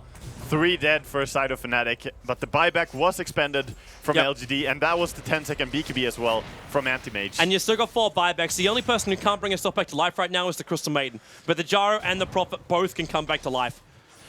This is hard pressed though, because they're gonna get forced to buy back probably on both heroes here. No one dying ultimate as well for the next fight. LGD are coming too quick and too fast. And there's your buyback by the Gyro. Prophet still holding on to his. He actually started spending some money as well, but he... They have the Lotus Orb. They could actually Lotus Orb the Dazzle after he gets silenced. That way purging it, and that way saving AM. So Yao could maybe save the entire team fight here with his Lotus Orb. LGD, here they come. In through top, Prophet. Still not using that buyback just yet, but they use the fortification first. Mushy's controlling up the mid lane. He can jump over in just a moment. He's also got 18 Bloodstone charges. That's nice for him. But the tier 3 tower, there's your jump. The Hex over on Sylar, but maybe just as quick. Catching out Mushi, but KOX by the front lines with a call down Tombstone. Ohio being obliterated by LGD. That's your dieback. They use Shallow Grave very prematurely over on Zhao Wei, and that's why Mushi jumps in again. He can get the pick up on Mushi. So low, needs to get himself away to safety. He's unstoppable. They've taken out 2. Sylar doesn't want part of this one. Maybe he's still on the back lines around the Tombstone. The Dream Call might hold him back for the moment, but can they find the pick-off? MMY is the neighborhood with Shallow Grave available, and Sylar rips him apart with a Mana Void. Johnny back up to the high ground, but where's your buybacks? You've still got 3 of them available, but it's not on the course. Storm Spirit is all up to Mushy. Undying, back to the world of the living. He Vortex only in the illusion, so the tier 3 tower is gone. They're the pushing racks. for Megas right now. LGD, they have to slow this one down. Somehow, putting out anything. The range Rex is the only thing that stands between them and Megas. Crystal Maiden's back in again, but who can she go on? MMY, Frostbite, something. Mushy, hexed up maybe on the back of him with the silence. Mushy, the damage is too much. He's down. That could be it right there. GG. The Creeps were actually winning the game at the end. LGD will finish their group stage run with a 2-0 victory over Fnatic, and that does put them in front of Team Secret. We cannot say that Fnatic didn't bring a fight though, and a lot of respect for them to play this good after that first game. Amazingly well done, but LGD are gonna be the one to prevail. That they are. Fantastic series from LGD. Fnatic's day isn't over. There'll be more games for them to play. Just have to pick themselves up. They did so well though. Game number 1, they got destroyed. And they came back in game number 2. They did take LGD's draft, but they worked hard to fight it all the way. The Nature's Prophet was core though. That was a really nice pick for them. It worked so much. I'm actually really happy to see Ohio play that. The Disable game was good, but the Anti-Mage was strong. That's going to be it from us down here. Let's throw it back over to the analysts. Thank you very much, gentlemen. And before we go on, we do have a special guest joining us, Call Guy. So welcome to the foyer. Thank you very much. How is it? How It's do you good. like the foyer? Feels nice. It's nice and warm here. Cinderin asked that I keep the seat It's warm not while he warm. steps off, but I'm in now. Winter just has to be, it's like, it's not warm. It's actually really cold. No, it's all right today. We added some nice decorations and whatnot. But as our casters were saying, LGD, that means they secure top spot in Group A. Before we jump on, I mean, since you're joining us now, are you surprised by that result in Group A? I'm surprised by that matchup and how much effort LGD had to do to finish out Fnatic there at the end. It felt like they had a pretty established lineup. It looked like Fnatic were trying to do a bit of LGD themselves. Maybe a piece of the puzzle was missing there at the end. They tried to make it work with Nature's Prophet. Seemed like it was working well. They had a nice siege movement down the mid lane, and then they started getting caught out. A trend I tend to notice from Fnatic, their supports being a bit out of position, and the other teams being able to take advantage of those weaknesses and moving in. But it got scary there for LGD. They also got caught out. They, like their matchup against Secret, sometimes one pickoff leads to another, and they get their own domino effect. Chain feed. Sylar to fall, Fnatic almost did it. Almost. That blink when he didn't have Aegis was crazy. Yeah. They were all 5 smoke. He's like, I don't have vision. I'm just going to do it. And then he gets hexed twice and dies. I also thought the Lotus Orb came out way too late because AM is really slot challenged, and if he really wants another item, he's going to buy a Moon Shard. So you want items that buff him up without actually having gold net worth on him. So like you want Vlad's, like AC on other people if possible, Lotus Orbs, Solar Crest, Glimmer Cape, like all these sort of things, so he can actually be like 8 or 9 slotted. And he just got Chain Hex and died, and then like a homing missile the finishing Lotus off. Orb was the biggest thing for all of the other teammates to actually try and get it. And it's difficult for the supports to get, so I guess Tusk or Puck. Yeah, it came kind of late because of that reason in particular. But I still feel he could have maybe gotten a BKB earlier. He still got a BKB. Like, he kept the Battle Fury at the base and he swapped it out for a BKB. I think a BKB was definitely a very important item to have if your teammates can't actually get a Lotus Orb in time to actually help you out. Because he was dying to chain disables like Hex. Yeah. As Ben mentioned, of course, in that one. I mean, yeah, blinking in was a pretty risky move to begin with, but then he was just locked down for the whole entire duration. We have a couple of highlights starting from the early game in this game, and as you were mentioning, Dakota, I mean, it did go pretty back and forth. We did have Fnatic getting the lead they wanted. Eventually, LGD pushes back, and then that fight led to Fnatic having some hope. LGD closes it out, but let's jump to the highlights here. The first one in the early game, a bit of a bloody fight, if I remember correctly, in favor of LGD, or in favor of Fnatic rather. But as we wait to pull that up, Fnatic now out of top 4. But they've seen Sparks right on day one. They were actually the talk of the day. There was like, all right, they took a game off of Secret. Is the Secret being weaker, Fnatic being stronger? Yeah, sure, not the best ending they would have wanted, but Dakota, how do you feel about Fnatic and their chances going into the bracket stage? Well, they have been a crowd pleaser definitely at their start. They're a team that it's very clear that if you back them into a corner, they're going to pull out some crazy shenanigans to get it back, whether it's hiding rapiers in your fountain and being able to pull back games on the brink of defeat. It didn't work there, unfortunately, against LGD. Definitely a lot of spice to them, and you know, now that they're going to have to battle it out in the gauntlet of best of ones, maybe one of those comeback clutches could be enough to take down a team that would be surprising. Yeah, that's true. Again, as we take a look at some of the defining moments of Game 2 here, Ben, I mean, going into best of one, do you think in some ways that could favor Fnatic if they just decide to go all out in the losers bracket here? Or the lower bracket, rather. I feel like with the amount of games that have played in the group stage, I don't think that Fnatic, it will come as a surprise to teams that face Fnatic that they will all in the early game. And I think as long as they remove some key picks such as Undying from Fnatic, I think it won't be terribly difficult for them. Fnatic did not secure themselves the top 4, but on the positive side, Complexity is now guaranteed top 4. This is a team that no one really thought was going to be in the top 4, like top 6, like maybe. Yeah, that's true. Now Group A is set in terms of who's in the top 4, with LGD leading. This game I thought Fnatic had like in full control though. They had like a pretty good net worth lead, like almost all the towers are down. They subsequently take down Roshan, and again Fnatic showing that they are very capable of dominating the lanes, just not dominating past, I would say, a little past 30 or first couple of Roshans. They really have a hard time of keeping and retaining map control. Yeah, but something that we've seen throughout the week, Winter, is that with that anti-mage, it's like teams either just choose to say, okay, we just have to end the game early, just let anti-mage go, and if it goes past a certain minute mark, we're just going to lose, or they try and they fail. Here, was it just an issue of the draft, or was Fnatic just focused too much on their own win condition and not really concerned about when LGD could turn it around? I think the draft this game is much better than the first game, that's for sure. And the issue that let them down, I feel, was what Dakota mentioned before. A lot of pickoffs before they were trying to push, delaying the push, and giving the key pickoffs means that the Roshan was open to LGD's anti-mage to actually claim. That was, like, I think, the biggest loss. If you're doing a push strat, you don't want the enemy to get the Aegis. You are going to want the Aegis for yourself, so you're going to be confident when you're pushing up high ground. I think the whole early game was good from them. The lanes went really well. Anti-mage was pressured and everything. Storm sort of had a good start as well. It was just the finishing move, you know. They needed that Aegis for the high ground push, and the pickoffs gave away the Aegis to the AM, and I thought they could have ended the game, though, if everything was going well for them. Right. Speaking of... Oh, did you want to... I was going to say it's unfortunate because there were a couple opportunities that were given to them because of misplays, which I think we might be able to see here, but it's... The opportunities came to them. They just needed to sharpen their play in that game. I felt they could have definitely won that game. based on how they started. Yeah. And speaking of ages and misplays, we do have that moment that Ben was bringing up earlier with the enemy just kind of blinking in. I don't. Yeah, he just blinks right into the middle and gets instantly sheeped, and then sheeped again. I don't exactly remember what happened, but there was no grave that came out. Yeah, Orchid. Orchid, yeah. And then this is where you definitely want your Lotus Orb. It disables the sheep. It will prevent the second sheep from doing devastating amounts of damage because the target himself will be sheeped. And Anti-Mage actually doesn't have buyback for the first maybe 45 seconds of his death. And he eventually buys back and they repel the push. But let's say that fight happens like 30 seconds earlier. That could have just been a game-ending blink.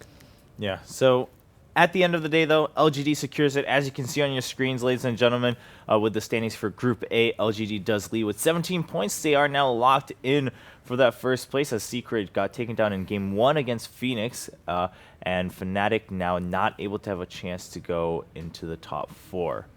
And Complexity still battling it out with C9, it looks like. I mean, they still have a fight for that third place seed. But at that point, we discussed this earlier, it's not going to matter too much because you don't have a choice. You kind of just leave it up to fate to decide who chooses you. I just want to go, like what Ben said, I'm really impressed with Complexity. I don't mean to sound too like American biased with it, but this is a team where no one had them in their compendium to make it out from the wild card, from the whole qualifier run. They didn't have them in like their top 3 or 4, and some of these kids don't have any LAN experience whatsoever. Ziz on their team, their core carry player, this is like his first LAN is TI. And he's stepping up, and they're all doing really, really well. They're taking games off a lot of these opponents. I hope they're not underestimating him because they're clearly showing that they can adapt very well to the new meta, that play style, and make it work. Yeah, Complexity, I mean, as they said, as the Freeman brothers were saying, I mean, and of course their teammates, they were all like, well, you know what? We actually are here just to prove everyone wrong. We thought everyone led up to was leading into TI. That's how we viewed the year. And so far, they're doing really well. Ben, do you think this is going to carry through strongly throughout the bracket stage, or as much as possible? I think so. Just because looking at their drafts, it varies a lot. Like they play Wisp, they play Sven, they play Tusk Techies. Like you really don't know what they're going to do, and it seems like they have specific strategies tailored towards each team, and they're tailored well. And I think that they've certainly done their homework. They're not cursed by the North American instability that has plagued so many other teams in the same region, and they seem very, very determined. I think they're one of the most determined teams out there, not only to prove everyone wrong, but to secure a top placing at TI. All right, now moving forward, again, every match matters a little bit here on the last day because we still have some volatile standings, especially in Group B. Group A, more or less, the top 4, bottom 4 are set. But again, C9 and Complexity still battling it out on stream too, so you guys can go check out the end of that if you want to. But for us, we're going to start taking a look at Group B. And in their newbie, can they secure a spot or can they still move up? Can they get a win, like a series win at all in this group, or will they end with just a bunch of draws and maybe 1 or 2 losses at the end of the week? That's the big question. Their next matchup up against Vici Gaming. Dakota, what are your thoughts on newbie so far?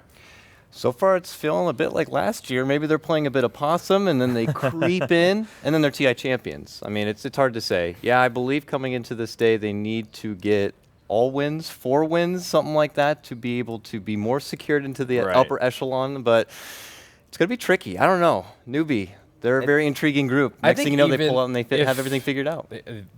That's true. I think if they're in the lower bracket, I still think they have a pretty good shot of placing top 8. So I don't think that starting off in the lower bracket is going to necessarily be the doom of newbie.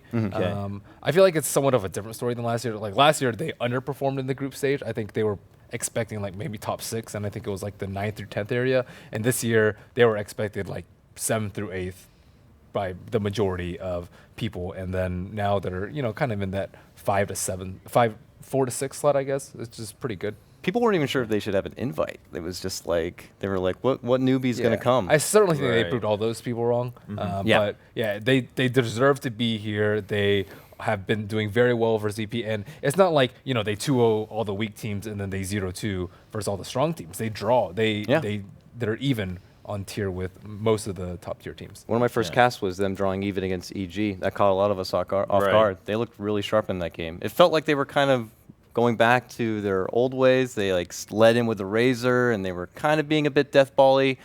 Really surprised that EG kind of got thrown off by that, and it was a nice little rematch to see from last year in the upper bracket, but they got that win, and they continue to pull out little draws, and in best of ones, there is no, second game to make a comeback. Yeah, that's very true. And we have a couple highlights here just to take a look at Newbie's latest games. I believe this one coming up from Newbie versus Empire. But as we talk about that, Newbie, they will be going up against Vici Gaming. So Winter, Vici Gaming on the other side, also maybe a little bit surprising in their results. Some people expected them to be a lot more dominant. What are your thoughts on that? I think they looked really lost in the last 2 games yesterday against CDAC. Lost to 0-2 to CDAC, and their draft sometimes didn't feel as natural. I feel like there are a few like disagreements between the teammates when they are picking the heroes. Just a gut feeling, you know, from the way they were picking the heroes. There wasn't a lot of synergy together, and they didn't play very well. I was expecting things to be much better when they swapped their drafters back to FY, but apparently not. They are still having problems within the team itself. They're not playing as a unit as well. And yeah, I think in general their draft and team play is not very good in the group stages. And as we were seeing in that clip, of course, Newbie, I mean, just being on point with when they, their split-second decisions, and they say, actually, we can just turn this around. We thought we were going to back off, but we're just going to turn around, end the game right there, win the fight, wipe Empire, and go onward. So Newbie versus Vici, it basically sounds like Newbie's still kind of on the rise, and Vici not so much. They're being halted a little bit in Group B. Would you say that Newbie's coming in a lot more confident into this matchup? I would think so if they've been watching a lot of these games, and I agree with Winter. Something seems a bit off. I almost put Vici Gaming with like Empire. These aren't the teams that I've been watching throughout the whole Dota season. They've been pretty dominant. They've been performing very sharp, crisp gameplay, but I don't know what's happening. Ice doesn't seem to be able to really explore. Like he'll put out a Brood game here and there, which is nice, but he's been doing a lot of Tusk games, and that's just not like the Ice I've come to know. Something a bit spicy, and he's doing stuff back in the day, dropping items in front of his opponents, kind of showing them that he's like he's got their number. But I haven't really seen that so far this tournament. And for Empire, it's kind of the same story. They're more trying to be uniform, push, aggressive, raw style, and that tenacity doesn't really seem to be there. They need to light that fire. Yeah, you were just talking about it because it's interesting because when Cinderin sits here in the very beginning, he was like really excited about Empire on day one. He was like, I'm so excited to watch their games. Didn't pan out. Yeah, let's quickly talk about Empire. They're not coming up here on our stream right now for a match, but what is it about Empire? I mean, do you think that's just what happens when they come to TI? Like they're just not going to perform well in the early stages, or what happened? Because a lot of people were very excited about Empire. They're like, yes, this is their chance to finally prove all those other haters that they're going to move onward and they're going to show a strong showing at TI5. I mean, only they know that. It's easy to kind of think like that because of what happened even last year with them. But I know they can do well on LAN. I saw them firsthand do well at like Star Ladder Season 11 on LAN. They performed well, given it was in front of probably like more of a hometown crowd. But like, I don't know. I guess maybe when you come into something like TI, it's definitely a whole different level, and maybe if you don't have the best day one, then your team starts butting heads a bit. Who knows? I'd be very interested. It might have something to do with their players being very young. They might have actually have a team that has the average age of the players are much younger. I think Aloha is like 17 years old. Yeah. Yeah, and the rest of the players are not familiar, apart from Always Wanna Fly and Silent. I think they're the 2 oldest players in the team. So it might have to do with something like they're expecting too much. Like the expectations are really high. And under pressure, the younger players sometimes, like especially Resolution, we were talking about his Storm a lot. Like he seems to be it's one of his best heroes, but he's always jumping, like wasting mana, not getting the right jumps for his team. The initiations were not on point. And in the past few months, we actually, every time we see him play the hero, he's really confident, and every time he starts a fight, it's always going to end well for his team. But so far in the event, his Storm is, I think, by far the biggest letdown of all his heroes. All right. Well, we have a couple eyes coming back to the match now at hand. Vici Gaming going up against Newbie. We do have some moments from Vici Gaming's latest games, of course, after we saw Newbie. I mean, they had a really good showing against Empire. We'll take a look at Vici Gaming's games, how they look coming into this matchup. Now, this is against EG. It was their game 1 versus EG.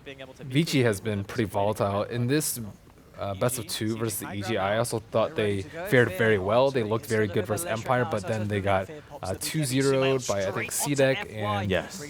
yeah, overall, there's just something missing from them. I also think for teams like Vici and Empire, they're going to be so much more disappointed if they start off in the lower bracket as opposed to newbie. It's like, oh, well, we probably thought we were going to be here anyways, and they have a more happy-go-lucky attitude. And this was a huge turnaround from Vici, where I think this is the one where they jumped the gyro before his team was, jumped the storm before I think his team was ready. And there's like moments of brilliance like that you see from Vici. It's like, oh my gosh, this team is a top 3 team. And we've seen that. DAC, second place, and TI4, second place. And all throughout the year, it seems they were doing well. And then right after DAC, maybe a month or 2 after that period, they just were on a steady decline, and no one actually really knows why. It seems like the patch fits them. Like their drafter certainly is very experienced and confident, and no one exactly knows why. I'm sure they're trying to figure it out themselves. I think it all started when they had the roster change with Black, moving Black, changing from Black to How. They are both very different in their play style.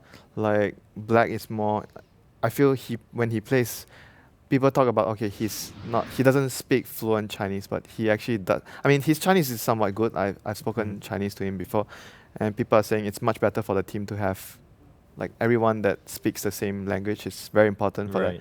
But after swapping Black for How, it seems like their team play has been deteriorating, and everything somehow hasn't been as good as compared to having Black on the team. Yeah, I mean, Dakota, what are your thoughts? I mean, do you think there's a clear reason why this is happening, or maybe it's just small things here and there that are culminating to Vici Gaming not performing as well as most people might expect? I mean, I agree with Winner. I mean, obviously, you can just kind of throw out there that maybe it was a communication difference. They brought in Hao, who I feel personally has a pretty different play style than Black does, and it's not just being able to communicate verbally, it's being able to communicate with your team through play style in the game, I imagine, as well. And they had to shift that around a bit. Maybe they're not being as innovative as they used to be. It seems like they were caught out in that series against EG. In the other game, I believe, is when EG ran that off-lane Enchantress, and they really took advantage of a team like Vici, where sometimes they could be a bit transparent. They almost baited out the Bounty Hunter in the opening round, and they built around that, so the Bounty Hunter got nothing, literally nothing. 0 kills, 0 assists. It was crazy. So you wouldn't expect a team like Vici to be taken advantage of like that. So that is a bit concerning. Yeah, it's weird to view them taking like the past TI's winner as their new carry as a downgrade. It's not a downgrade. It's side grade. It's just different. I view like Hao's playstyle is very similar to probably Sylar, and Black is just different. He plays like Invoker and stuff in the safe lane, which we've probably never seen Hao play. And he, like, his Ember, his Razors, his Anti-Mage, those sort of things. And I don't really feel like he like pushes his opponents much like Ice does, and I feel like when they have like pressure in the safe lane, pressure in the off lane, their supports are like more likely to be able to find opportunities. But it just seems like their early game is just completely lacking. FY and Fenrir aren't. I don't know if they lack the opportunity creating skills, or they're just nowhere to be found. But it just seems like their early game is not as strong as it once was.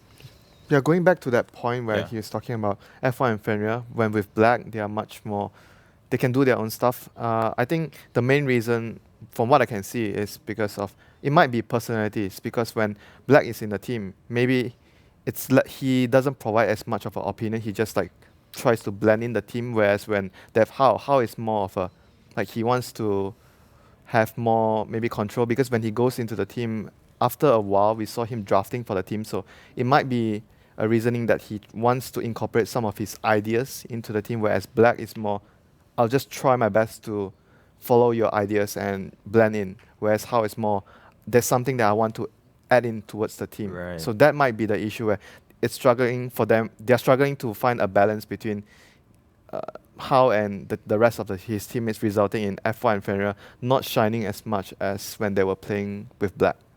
Yeah, that makes a lot of sense. Now, we haven't gotten to see Newbies games too much here on the mainstream. So if we were to prime this Newbie versus Vici Gaming, we're talking a little bit about Vici, maybe what their issues are, but overall, Ben, you were saying, well, the patch seems to still favor them decently enough. How do these two teams match up in playstyle? Do we have like clear priority differences, or is it really just going to come down to in-game decisions? I mean, this is a rematch of last year. Yeah. And at that time, they seemed to be pretty much a mirror match, which team maybe had the better picks and was able to get that ball rolling a bit faster. Now, I don't know. I'm very curious to see if they're going to look to butt heads like they did back at TI, or if one of them's going to look to pull out something a bit different and catch their opponent off guard. It's hard to say. I think newbie still retains a lot of elements from last year. You can see it in the way that they move around, how early they group up, and how early they take objectives together. And even some of the hero picks, I think, are somewhat similar to last year. Whereas Vici, I think they've kind of branched off, and they do it sometimes, but it's usually with a different lineup. They incorporate like Wisp a lot more, which I don't think newbie has turned to very often at all.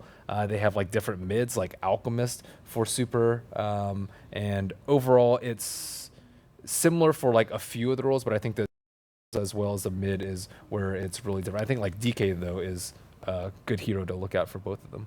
All right, Winter, what about you? Yeah, I think Dragon Knight is a hero that has been part of their success, like in the games for both of the teams.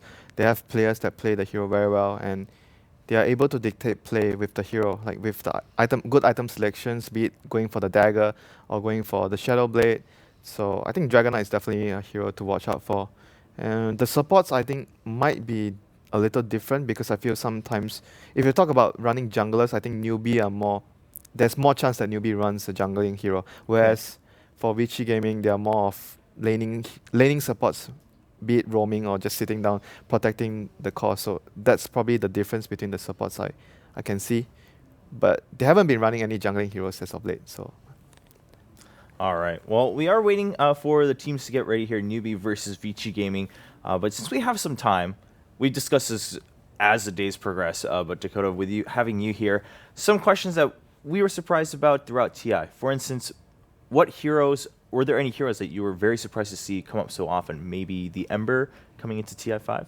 For me, it was probably Naga and her importance as a support. We got a bit of a teaser of it coming into TI, mild play maybe in qualifier. I saw a bit of it in BTS Americas, but now it's definitely in full force, especially for most of the Western teams. It's first pick, first ban priority. I think that's mostly because Secret and EG prioritize it so much.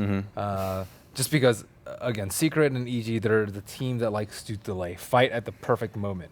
And Naga can just prevent that one, like 3-0, 4-0, that can just ruin everything. And especially with a lot of teams like running Undying and a lot of teams that like want to force your tower very early, 7 seconds does not sound like a lot, but it's a lot in the grand scheme of things. And I think that it just moves the window from like the 20-minute fight to like a 28-minute fight when Anti-Mage just has like one more item, when he has a Manta to counter the Orchid, for example. And it's just a very nice safeguard. They also play it very offensively. We've seen Naga Siren in dual lanes with Tusk in the off lane, and you would think, okay, 2 melee heroes, they without like a really good snowball is decent, but like how are they supposed to do very well versus 2 supports, range supports that might zone them out? But they're actually very tanky. They have a lot of kill potential and a lot of armor, and they can actually farm very well in the lane. You actually can't usually do 2, like a weak carry and a strong support versus those 2 heroes. So I think the flexibility in her, as well as her ability to transition in the late game, like we saw Saniko on Na'Vi with his super farm Naga Siren, it also secures your late game. Good versus BKB. I mean, the list goes on and on. Yeah, she's so flexible. That's what makes her so a hot commodity on first pick, because it doesn't mean that she has to be a support. You can always transition and change things up throughout the draft and throw your opponent off. And the way that the hero can itemize can be very different. Like you said, the Sonico core build up, you can always just grab a reliable Lotus Orb, Greaves. You can change it as you go. And having a hero that flexible who can offer so much to the game and to the team is very, very valuable. Yeah, I mean, so going forward, just overall, her utility, of course, comes up now and then again. Do you think we can count on continuing to see Naga in not necessarily the very first priority, but in the higher priorities in terms of the drafting for most teams? Definitely against the Western teams. Okay. We might not see it in this match, right? But on the Western teams, it could throw a lot of these other teams off. Yeah. Okay. Winter, why do you think that is, that we're seeing that regional difference between the Western teams and then the Eastern teams? I mean, why is Naga not as popular with the Eastern teams? Because the utility just on paper sounds great, right? Anyone would like extra time to figure out when you want to fight the best. I think it's mainly because it's not as easy to utilize the hero to his fullest potential. I feel he's one of the kind of heroes where he's strong, but only at the right hands. And he's particularly strong with, like what Ben said, when Secret pick it or when EG pick it. And the rest of the teams, I mean, when they pick the hero, it's a different effect. It's not the same as when these two teams utilizes the hero. So I feel the main thing is like the two teams have been more experienced at utilizing Naga as a support initiating style, like the utility style.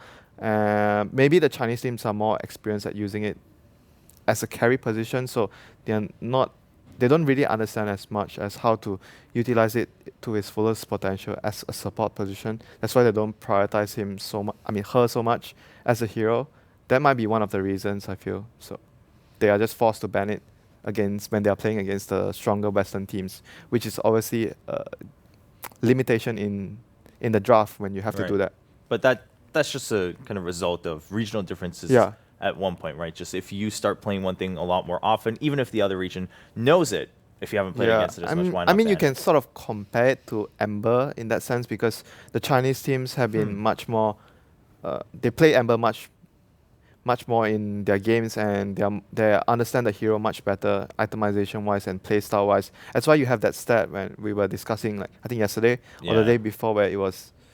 By the end of day 2 or the start of day 3, it was like 7-1 for Embers on Chinese teams, and then 1-8 for Embers on Chinese I mean, teams. it could possibly be some of the things like that with the Naga, where the Western teams is better at using the Naga, and the Chinese teams are not so good at using the support Naga, not the carry Naga.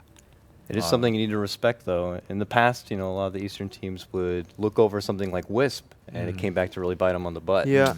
So I mean, back to the Wisp point as well, Dakota, it was like every team in China at that point doesn't really pick or ban the hero. But when it came to TI, everyone was like looking at the Western teams. All the Western teams were picking the hero. And it's mainly because of regional difference as well, because the teams that use, like, you can pick the hero. I mean, of course, the Chinese team can pick the hero, but in their regional tournaments, they don't use it as much. So the understanding and the execution of the hero isn't as good as compared to the Western teams. They're not using it in like scrims or any of that when they're training with their other teams locally. They don't know what it's like to go against a high caliber Wisp at the time, or maybe now a high caliber support / core Naga. So it's going to be interesting how they're going to be able to perform against those Western teams with that lack of experience. Yeah, and that's something we've touched upon. I think that's been the running theme of TF5 so far, is adaptation. Who can adapt the quickest, whether it's between 2 games alone or from day to day. Well, for now, we're about to find out. Vici Gaming versus Newbie. Do we have something new from each team? Is it just going to be butting heads right end game? We are in draft of game number 1, Vici on Dire and Newbie on Radiant. The rematch. The rematch, yeah, it is a rematch from the finals. To an extent, right? Just the names, if we put them together, it is a rematch. Quite a few differences here and there. Mainly, also, it's not the final of a TI. There's also a TI2 rematch today, too, I believe. Navi go against IG. Not quite as hype as it once was, but it is happening, technically. Very true. Yeah, I mean, at this point, we were talking about, I mean, even just for players, we have 6 teams with players who have been at a TI final. So there's definitely, if we're looking at the history, there's definitely some running rivalries here. But the draft somewhat underway. And we see here, like, Newbie just picked Tidehunter. Tidehunter is a hero that we've seen banned a couple of times, but I'm not sure if we've seen it played on the mainstream. I saw IG picking the hero one time yesterday. I don't think it was on our stream, though, right? I think we were just watching not one of the on other our stream. streams, yeah. But it's not very popular, and again, Newbie tend to draw from a lot of elements from last year, just because it's simply what they're more comfortable with. So it's a little strange to see Tide on the last match stats up there. Give me Bounty Hunter. Nah, that would just be my guess right now. Yeah, I could Quite a look few like others a open. good Vanna White, but yeah, there's so many options available here, and got to get rid of the blue pony man. I think it's good if Vici tries to look for a Wisp pick, I think, maybe in their like second pick or their third phase, just because, as we said, Newbie, they're more old school than new school. And Winter Wyvern, I think, is a very new school support that I think I've seen them play a couple of times, but as you said, if they haven't played against Wisp that much, and if they haven't played with Winter Wyvern that much, I think that's an excellent tool to take down Newbie and gain over 1. What about the clock pick this early? I mean, does he really deserve to be this high in priority? Yeah, I talked about this before. It's a Chinese versus Chinese matchup. They view it as a counter towards the gyro, the blade mail clockwork. If you have a good game, you just hook in, and I mean, it's sort of a soft counter, because gyro can obviously solve it by getting more priority on making a BKB earlier. So, I mean, but most of the players we've seen in the tournament has prioritized getting more greedy builds, like getting the SMY, getting a Helm of Dom, so you farm faster. So maybe if the Clock has a good game, he would actually force the Gyro to build into a much earlier BKB. If you were in their shoes, would you prioritize the Clockwork or the Razor as an anti-gyro pick? I think it depends on your team, you know, if you feel much more comfortable, because they are opening, if you open your draft Quap plus Razor, you're showing more or less your position 1 and 2 heroes, so it's much less flexible compared to the Clockwork. Obviously, you can still run Queen of Pain on offlane, but it's less chance for that to happen. So I think options are more open if you actually open with Queen of Pain plus Clockwork rather than Queen of Pain plus Razor. Plus, they're taking away that option from Ice, and clearly they're targeting a bit at him. They removed the Tusk Comfort pick that he's been using a lot, plus his Brood, which he had a good performance with earlier, and now that they personally take the Clockwork away, it's just one less option there for. So that's the Dragon Knight that we were discussing about earlier. Goes to newbie, and this Queen is more likely to go towards the safe lane now. So the 3 cores of newbie already shown towards Vici Gaming, Queen of Pain, Clock, and Dragon Knight. It already signals to Vici Gaming that newbie wants to go aggressive from the get-go and wants to take towers. They're not interested in sitting back and taking the game slow. That's usually what you want when you play Gyro. So they're not going to play into what Vici Gaming have. I actually surprised to see them ban AA, just because you don't actually know where they're running the Queen of Pain. And if they do want to pick up a Dragon Knight, and if a Queen is going to be their safe lane carry, they don't really have that much late game. And all you need to do is stall their pushes. Sand King has been a popular hero to turn to. AA in the past, but not so much this tournament. It's usually banned out. I think AA has been, because AA has been picked by newbie. Newbie is like only one of the few teams that actually pick AA, and against like a hero that has healing potential, or like in this instant there's a Dazzle, and you yourself have been talking about you are surprised that team hasn't been picking Axe or AA more against the Grave, so that could be the reason why Vici is taking out the AA, because they are worried that newbie might actually go down that route. And it's a good combination. It's a very old school combination, in fact, with the Clockwork. You hook someone, set up with the AA, Ice Blast opens a lot of ganking opportunities on the VG map. Gaming actually did that yesterday in their matchup that I got to personally cast, and then on top of the Clockwork and AA, they also had like a Bounty Hunter and a Storm. It was like an all-out assault. They were just finding kills all over the place and then having these ways to quickly initiate, close the gap, and finish them off. This is like a draft from last year, though, with the Sand King pickup. Yeah, I think it's more likely going to be a FY, like a support Sand King, since they have a very strong lane support in Dazzle. Unlike the last game when we were casting, it was CM plus Sand King, so the Sand King would more or less be on the offlane. But this game, with what Vici have, it's a Dazzle plus Sand King. So definitely the Sand King has a lot of room to jungle and just focus on getting that early blink against the push timing that newbie has right now. So they're going to be even... I think this pick is in general mostly targeted towards the Sand King, because Sand King you want to play as greedy as possible in the jungle, and Bounty Hunter could be the one to actually mess things up and or steal your experience while you are jungling. So I think it's a really good pick towards the Sand King. So even newbie are expecting the Sand King to be a greedy support pickup from Vici. Well, I mean, Dakota, as you were mentioning yesterday, they went for something similar with the Bounty Hunter, etc. What else do you think they're looking for here then for their last pick while we wait for the other phases to go by? For newbie? Yeah. It's hard to say because they've already committed to these cores so early. Right. So it's got to be what I imagine more of a support at the end, someone who could also help out and assist getting things set up, or even being able to shut down the utility of Vici. A mech carrier, like Bounty is a mech carrier nowadays. Yeah, I think if his main goal is to disrupt the Sand King, though, they're also trying to push towers, you're not going to get any track gold. I think. I think the Clockwork might. You know, we've seen Clockwork builds. They build mech on the Chinese teams on Clockwork. So, if you are really looking towards to be more aggressive early on, I mean, it's a possibility, but it's not the strongest build on Clockwork, because personally I feel like the Blade Mail build is much better. But if, like what Ben is saying, they are in the rhythm of pushing and they feel they are ready to take the game as fast as possible, Clockwork can actually build a mech in that sense. I mean, but I think it's very unlikely they will do it, but it's just an option they have. Are we fully committed that this is going to be a greedy support Sand King and not an offlane Ice Sand King? I was actually kind of surprised they passed over something like a Rubik, something VG Gaming play very often. Originally, maybe they were actually planning to have it as a greedy support, but seeing the Bounty Hunter, I guess there's a chance where, okay, guys, this might not work well, so they're actually going to just put it on the off lane. I mean, it's possible. The Rubik's also good. I mean, they it's- have options with Queen of Pain, Clockwork. He's obviously a 4-staff candidate, and he works very well in dealing with the cogs. Dragon Form is awesome. Track, all great options for Rubik. I thought that would be something they go for. I think their priority is right now concerned with getting Sand King Blink ASAP and try not to give Bounty Hunter too much.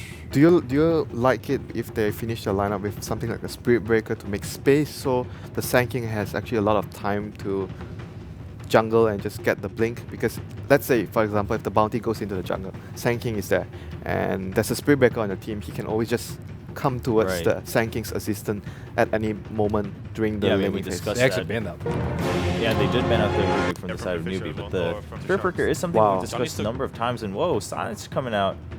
So for this Newbie. is like a lot of counter. I think a lot of it is towards the Storm, so you can actually lock him down early, and towards the Sand King as well, because if you can see him with the track, you can always pop your ultimate at the best possible timing to disrupt the Sand King. So I think there's a lot of synergy between the Silencer and the Bounty Hunter this game against what Vici have, which is the Sand King and the Storm 2. And in fact the Dazzle as well, Yeah, it's because a soft counter to Dazzle. you prevent the Grave. So I think Silencer in theory could work really well in team fights for Newbie. But it's really greedy. Yeah, it is greedy because he's very weak to like ganks when if he gets spotted out by Storm, he's a very easy kill. You might give away a lot of kills to a Storm when he has Bloodstone, so that might not be a good thing. Vici could actually, I think, easily aggro. With seeing the Silencer pick and the Bounty Hunter, both of those heroes, like in combination, there's just no synergy in between them two. As I was gonna say, I think they might try to do what was done on the wild card, where I saw Mag go against Team Archon. They had the matchup of Sand King against a Clockwork, and he got a 8-minute blink dagger. Caustic? So, Did he go for Caustic? yes, really? he did. Yeah. So maybe it's something VG Gamer are looking to do if they can get Ice, who did step into Sand King. If they can get him in the matchup against June, that would be very nice for him. So we could see a lot of audibles and walking around from these teams to get the appropriate lane setups to take advantage of. All right. Well, also the Lina, of course, being picked up as the last pick for Vici. Overall, Ben, how do you view this? I mean, we talked a lot about Newbie just trying to go for these hard and soft counters against Vici. I like it. It's a different approach. I think the general approach to like a push strat is like, okay, get farm up. This is what we saw EG do the other day. Yeah. Get a blink on a Sand King, stop one push, delay the game until you're farmed enough to like make Undying super weak. And this time they're actually looking at their supports, like they have super weak supports at fighting early. They really need to get kills. If we just offensive pressure, put a lot of pressure on Queen of Pain, who is going to be their main killer in this particular scenario, and keep Silencer from getting level 6, they can actually prevent the push before it even starts happening. All right. Well, game one is ready between Newbie and Vici Gaming. See who takes the lead in this best of 2 series. We are now joined by our mainstream Newbie versus VG Gaming here in Group B. The last day of the group stages where VG Gaming desperately searching for the 2-0 so they can get themselves potentially up into the top 4. And Newbie also fighting their way. Both teams requiring a 2-0 in order to really solidify their position up in the top 4. VG Gaming can do it with a 1-1, but it's all about with the win. It's the 2-0, man. That's what you need. I mean, it's such a big difference getting 1 point or getting 3 points out of it. So 2-0s are worth a lot in this group stage. And we get players both saying either way, like saying that it's a good thing or that it's a bad thing. Some player pointed out that losing one game, wait, are we going to see Sand King get caught up? No. No, he's going to be safe. If they come down to contest for the rune, then maybe. Yeah. Well, some players were mentioning that if you just lose one game now, it's pretty much that you can lose 2 points to a Oh, they pocket do. strat. Ice, the curse. It's not going to be enough damage, No, but there's no Banana, he's not going to dive onto the tier 1 tower. So they'll survive, and this also delays the warding, which Ice can't put out. Yeah. So he's just going to back up and heal up a little bit. He's not even going back all the way to base. I think he's going to be fine with just the tangles. Banana already sniping for the courier, because sometimes when you pick up the bounty rune, you immediately deliver a salve. Speaking of which, Yep. Ice finds one. It was being carried, I believe, by Lina. So FY just left it behind the tier 2 tower. So I want to keep my eyes pretty closely on the bounty hunter's movements. Banana moving between most of the lanes, and just to see what presence he really has. Like, you throw a sentry and then you get like a double curse on bottom. That's wonderful for Sunshang. Ice, even if he did have Sandstorm, he can't hide inside this, and they didn't bring counter vision down here. They're also noticing too that Ice still has this Observer Ward on him. So if he feels like he should just plant it in the lane, it's not going to work. Sorry, it's the FY ward, which is down, and there's the D ward with the Tango. Yeah, Tango is so good for doing that. Just, you're quicker than the enemy. When you put down the sentry, you are ready for dewarding, of course. Oh, having a little bit of fun right now. It's going to be the Clockwork on top lane, just pushing Hal back. But Fenrir trying to get up in the face of Clockwork. Make life as difficult as they possibly can for him. It can be pretty hard to shut down Clockwork. Even if he does not do the stacking trick, he can just run out and contest the lane as well.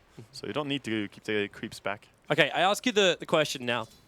What is the point of the Bounty Hunter sitting here? Like, should he be moving around looking... Like, he didn't get the courier from Super. 1 minute 30, the courier bottle delivered. So Super's going to have himself a quite decent time in the mid. Because he probably would need that courier to come back until like maybe the 3-minute mark after he's taken the 2-minute rune. I'm actually questioning it as well. It might just be respect towards Ice. But other than that, I think this lane is already so strong. Queen of Pain and Silencer is not going to lose a lane to Lina Sanking unless they misplay really hard. Yeah. So then it's just be like, let's switch out the lanes a little bit more. Like, they're coming down to contest for the 2-minute rune, and it's going to be a bounty picked up by Lina.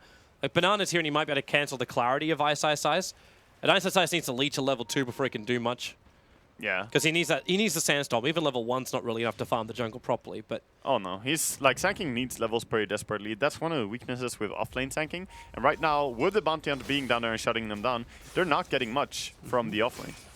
At the same time, Clockwork, I suppose June's finding levels. Like, he's up to level 3 already. He's fine, yeah. Like, he's 2 levels ahead. He's not finding CS, but that's fine for a Clockwork. Yeah, he's doing pretty well. There's a nice pull through by Fenrir here, and Clockwork not going out to contest it, so creeps are going to be denied a Jump whole lot bottom lane, they're going after Ice. Sentry was there, so that Sandstorm won't give him any kind of invis, and FY actually denying him on the bottom lane. FY, what a player.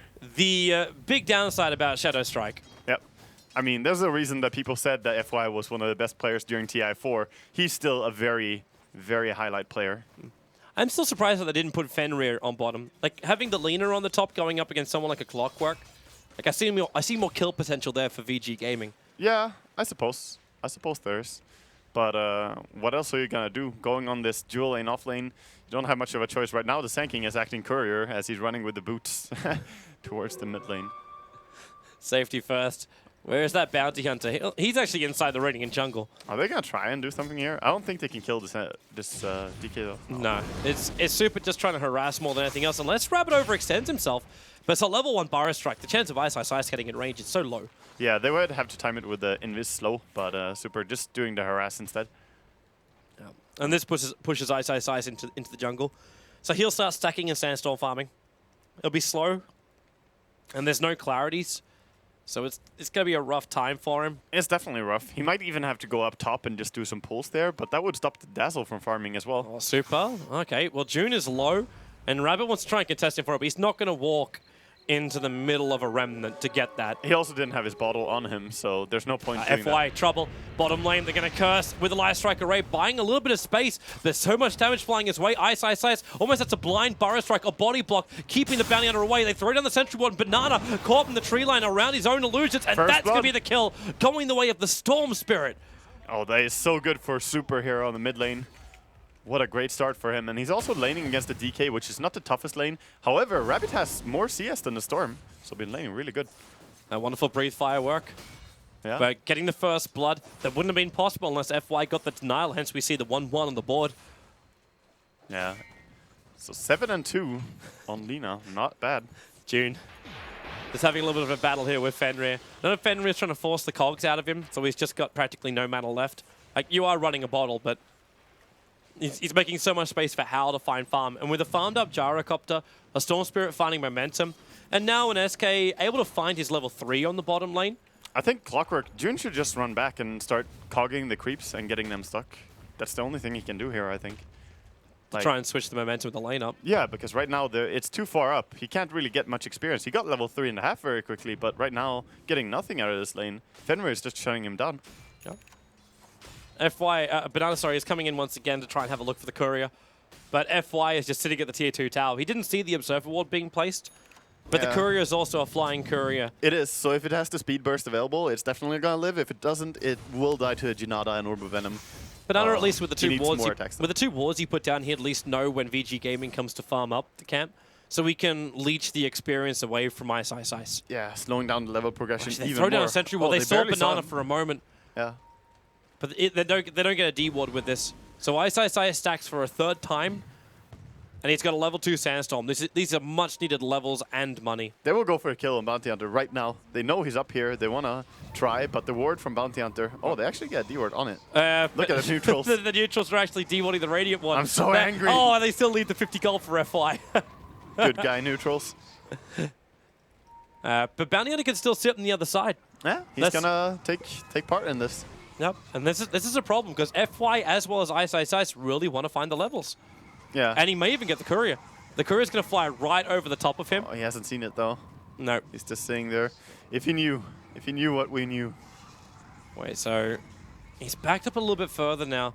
He's not in experience range anymore. Oh, why did he back so He's far actually- away? All the big creeps. He's really worried about FY. Yes. So he didn't get many levels out of that at all. Now he'll at least find the one for the Wild Wing. Yeah, he didn't steal that much, that's true. He missed experience on like 3 of the big creeps, and this one is running the wrong way as well, so not going to get anything from that. Wow, that's actually... I suppose he's keeping 2 supports busy in a sense, but Sanking is fine with this. But he Only burned, Lina he is burned really 2 busy. Observer Wards to do that as well. Like, that had to pay off. Like, when you burn 2 Observer Wards like that, if you start looking at the vision for Newbie across the map, there's 1 Observer Ward that's still left watching the mid lane, and he's not finding the courier snipe at all. I think that's fine, though. I mean, he put down 2 wards that were really good. One of them, unfortunately, got dewarded as they were looking for him. Smoke gang towards the bottom lane. See if they can make anything happen with this rotation. Sunshine as well as Moore are ready for it. They're back behind the tower. Yeah, they're going to be safe. That's just easy farm now for Ice Ice Ice. Same thing top. Look at how scared the gyrocopter is all of a sudden. Well, he doesn't know where the bounty hunter is. Or Queen. That was the important part. No lane ward, so How has to be really careful. I do wonder though if Clockwork will... Well, okay, there you go. Top lane June. Well, that was over in the blink of an eye. Yeah. How just triggered the phase boots and ran after the Clockwork, who thought he could get the cogs up in time, but then actually pulled How closer.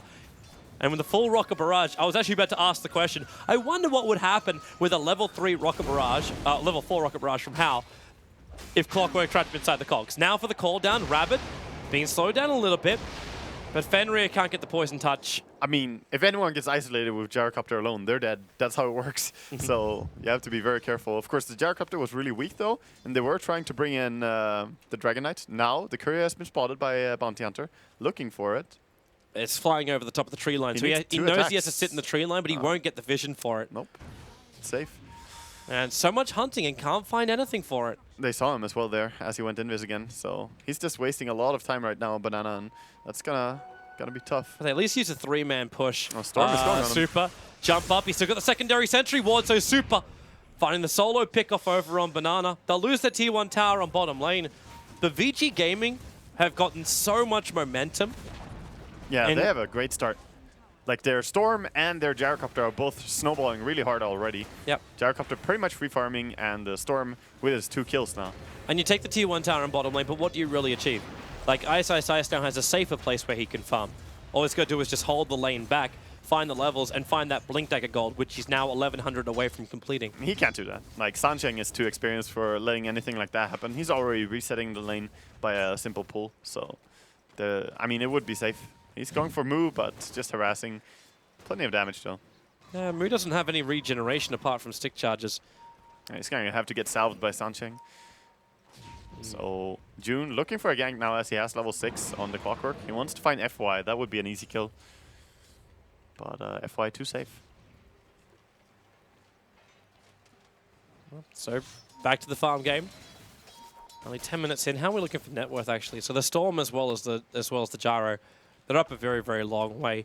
Overall, if VG Gaming don't have much more than 1,000 in gold advantage. No, it's not a massive advantage or anything, but But we're I- also very early into the game. I also, like, considering you've actually lost a tower and haven't taken any of your own, the fact that VG Gaming still have that advantage, Yeah, it's a telltale sign. that's the bigger part of it, yeah. So, right now, Nubia are struggling because they have 2 heroes just looking for the initiation. They're trying to go mid. If he gets the hook here, maybe, but FY needs to come closer. Banana's on this hunt again. If you put a pedometer on this bounty hunter, he is the fittest guy in newbie right now. Spending so much time just running around. The sentry was at least timed out, so he's safe. Moving around inside the dire jungle, but I'm seeing Super inside a smoke bottom lane, about to jump, but he only sees Sunshang, and Global Silence is available, so they're being very, very cautious here, VG Gaming. Yeah, respecting the Global Silence and just backing off here. Well, Banana finds FY. Cancelling the clarity doesn't do anything to FY at this point. He's already up high enough, but it's DK with another double. This is the second double damage rune that Rabbit's got. They're gonna hook. Oh, the creeps are blocking him. June can't get the hook. He's the line. FY's positioning is really good. Now he hooks up. He does get in range to get it, but Ice on the way in. FY is dead, and the Global Silence will go to work, but Super, they're right in front of Rabbit, and maybe they can find more, even if it's just a courier kill. That'll still be worth it. The flat cannon turns on, but Rabbit, he just wings himself away. Banana and June running out, and Storm Spirit, long jump up. He'll find the Clockwork. He'll have to jump over again, and pulling him back inside the clock, so he had enough mana for it, and the heal bomb going to work. Sand King will find the kill. They don't have detection for Banana, so he'll be fine here for the moment. Yeah, and the tower, I mean, they did destroy the top tower as well before that, so it's a tower trade for a mid and top tower. So Vici still getting a pretty good end of this, killing a core once again. Yeah, and the kill going into Ice. He's probably, so close. Probably even bigger, yes. So the 1930 gold right now, and with the double stack farm, it should inch him pretty much towards his Blink Dagger. Yeah, that's true. That is true. Aggressive ward time on bottom, directly into smoke from Banana, into Ghost Walk from Banana. So he can get back out without being scattered. They're moving How a lot, and this is just, you know, talking to the Western players, this is something that was brought a lot by the Chinese and Eastern teams in general. Just getting high level, or not even high level, just level 7 or 8-ish on your gyrocopter and then moving. Constant moving. Mid, attempted. Well, he's got so much kill potential. Now they can't really go on Super. They need a DK stun, and he doesn't have ulti. So if he had ulti, they could probably have killed that. Also note too, like Rabbit's going directly in for a BKB. Yeah. So this is his first item. No drums, no nothing like that. He's just going one treads and now BKB. That is the China build. Like most of them prefer it. I remember one of the players from China is 13-0 and always goes BKB first. So, not a single Shadow Blade. Bottom looking for FY here, but it's so hard to do anything. Queen is pretty far away from It's middle lane where the gank is going on. Rabbit trying to run away. Clockwork. Nice hook shot in. Controls Hal, but now he has to take the full rocket barrage. Super. No more mana for a jump, but they have just enough damage to get the first kill. Moo, let it go. Sonic Wave actually hitting into Ice with the Burrow Strike. Hal turning on the flat cannon. Robert very, very low. But at the same time, with Banana moving in, Ice gets Shuri tossed down. Yeah, brought down by this bounty hunter. So much damage from his Shuri toss. 300 on level 3. Really nice kill. Really nice pickoffs too with that. With the 2-for-1 trade-off. VG Gaming losing out at the end of the day. Looking for one more kill as well here, but I don't think he can kill Alina on his own. He needs some help. Especially when Lena's got a Laguna Blade up and running. Like if she turns around and gets a stun before he gets back in invis, then you give your own life to Alina. That's true. They didn't even have to commit the silence there, and they still got the kill on both Sand King and Storm, two of the heroes they want to counter with the silencer. It definitely helped when Ice Blink Burrow strikes into the middle of Sonic Wave. Yeah. Like that's a useful helping tool. Yeah. And another, this is the third double damage rune now for Newbie. This time it's in the hands of the Queen of Pain. At the same time, VG Gaming coming down for a smoke gank on bottom. Ice needs the blink to Burrow Strike, and he sees Moo, and there's your blink Burrow. Light Strike array, but Global Silence will actually end up cancelling it all, including the epicenter of Ice. Yeah, that's a perfect disjoint there. I don't even think the epicenter was needed. If he gets that stun and Lina follow-up stuns, the Rocket Barrage will kill them. Yep. So a wasted ulti there for some Sand King. Good timing, though, by Sunshine. He's watching it. Hilariously enough, they've got practically the same cooldown timers. Both Global Silence as well as Epicenter. So but with Global Silence down, it looks like VG Gaming are a lot more confident to try and push this bottom. Yeah, and maybe that was the bait. He says that he used Epicenter so obviously to make it so newbie use Global Silence. I think he would silence no matter what there, though. As soon as the stun comes out, he has to save his teammate. No. That's the good part, though, having silence and having blink heroes. Because then you can blink away during the time enemy can't do anything. Attacking the tower. Why is VG Gaming backing up so early? Hookshot's going to come in, and Hal's isolated. He lets the cooldown go, but he knows he's in a hell of a lot of trouble. Can't attack fast enough. June is still low, but Rabbit comes in, and the stun on Super. VG Gaming, there was no one left. They didn't even Laguna Blade down here. VG Gaming started the push, and then backed the hell out, but Moo with a double damage rune. He's got the legs on FY as well, and that's me FY down for the count. So much gold, and this is going to be a very nice and early Orchid on the Queen of Pain, so she can hard counter the Storm as well. And Orchid, once again, previous game, we had a Dazzle and Orchid as well. It's so good against him to cancel that Grave. So Newbie starting to rack up those tools. Great start for Vici, but the team fights now, Newbie are winning them. Yeah, they gained almost 3,000 gold just from that. They gained over 3,000 experience swing from that fight on bottom. But it kind of felt like, maybe it's just my eyes, but Vici Gaming, they were ready to push. Like, the position of Gyro, Hao was right in front of that tower, like he had the rest of his team behind him. So either they're really just trying to play, like, poker bluff, or Yeah, Vici Gaming got massively greedy and just backed off thinking they've already got the tower down pat. No, I think there was some miscommunication for sure. Hao is very aggressive, so he was going for that tower, but his team was definitely not on the same page. They Look at left. that vision They from left. Newbie. They just left him. Yeah. There was vacancies in the VG Inn. Banana, that's a Radiant Sentry Ward down. They do trigger the dust, which means they got the vision. The rocket does connect, and Blink Dagger, well, he's not going to get in range, but Moo with a haste rune is thinking about kills in the mid. But Ice, this time he does have his epicenter back up, but the same can be said for Global Silence. Yeah, with Global Silence up, they could actually just hook in and kill something and then just turn it again. So Newbie definitely ready to take a fight. So what happens though once Hao gets his BKB? So where's our damage going to come from Newbie to kill off this Gyrocopter? I think it's just the sustainability from the DK, because he already has his BKB. So they're going to be strong throughout the entire fight and just, you know, multiple stunts, try to take long fights. Well, the fights will begin. There's a sentry ward down, and yep, they're going to just de-ward it out there. Sunshine taking care of it. As long as they don't get epicentered, I think that Newbie are fine, but epicenter is going to be very important for Vici. Get a Yule Scepter for Super. I'm wondering if that's to try and dispel anything, or if he's meant to jump in. No, that's a dispel. It's a dispel, because he could take Super up in a Yule Scepter. It's the poor man's BKB. Now, Blink, Burrow Strike from my size. No Global Silence. Now it comes out. Rabbit already low, but FY really locked in by the clockwork. The rest of VG Gaming trying to back up, but the bouncing hits. Now Banana, they drag it back. It's Super doing the work here, and he will find the 1-1 trade-off. Yeah, That got a little messy. 1 for 1, but also a track kill there going their way. They're chasing this. There's no, like, okay, the Weave is gonna wear off now from Fenrir. Yeah, Weave is gone. That was pretty good fight though for Vici, despite the fact that they lose a track kill. See if they can find anything more, but the track on everyone is just making it so hard. Yep. They managed to get the kill. They didn't blow Epicenter. They forced a BKB. Yep, they forced the BKB, and they got Global Silence out without having to use Epi. Yeah. Like, that for me, like, just that point in itself means that VG Gaming can now do what they're doing. Pressure the middle lane a lot more and take their own tier 1 tower. Yeah, that's what they need to do. Just get some control in this game. No Sonic Wave, no hookshot for 15 seconds. Yeah, they'll finish this. Newbie are just giving that tower up. Even the defensive weave. Like, yeah, there's no way they want to fight to this. There's too much armor on VG Gaming to do anything about it. They might lose their tier 1 tower on top. The push is coming in from Moo, and with an already Orchid on this Queen of Pain, they have to be very careful about anyone who just TPs up their solo. Very heads up by Moo, because he's already pushing this tower, or pushing top lane since like 1 minute behind, and he knows that the enemy was going bottom. He can kill this. Would it help? He's got Orchid, but the Yule Scepter's already there for Super. Yeah, they can still kill this, I think. If they play aggressive and have Bounty Hunter behind. Well, they give it a shot. Super, try and dodge as much as he can. He still knows he's tracked, and the Queen of Pain will destroy the tower. Banana right behind him. There goes your Orchid. He'll Yule Scepter to break.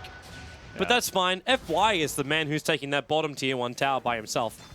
He's got a little bit of help from my side, and almost hoping someone comes down here. Epicenter or Laguna Blade should be an instant kill on whoever comes. Yeah, that's definitely true. So nice to only commit 2 heroes here. The offlane duo getting the offlane tower. While letting Hal farm up the full Ancients. And he has his BKB now coming out. Are they coming up to contest this? The Rocket had a look at it. And there's 2 heroes on bottom lane, so Moo's here. As well as Going Sunshine. behind June. He sees them. Global Silence is up. Burrow Strike will be quick. And Ice Orchid, but he's still got the blink away. Hook shot up. They chase him in. June with a hook shot and battery assault. Ice knows he's dead. But then again, Shallow Grave. And they commit Sonic Wave while he's still TPing out. Ice. He's away, but he's ticking. Oh, he dies. He's ticking so quickly, and he'll pop inside the base. So unfortunate for him.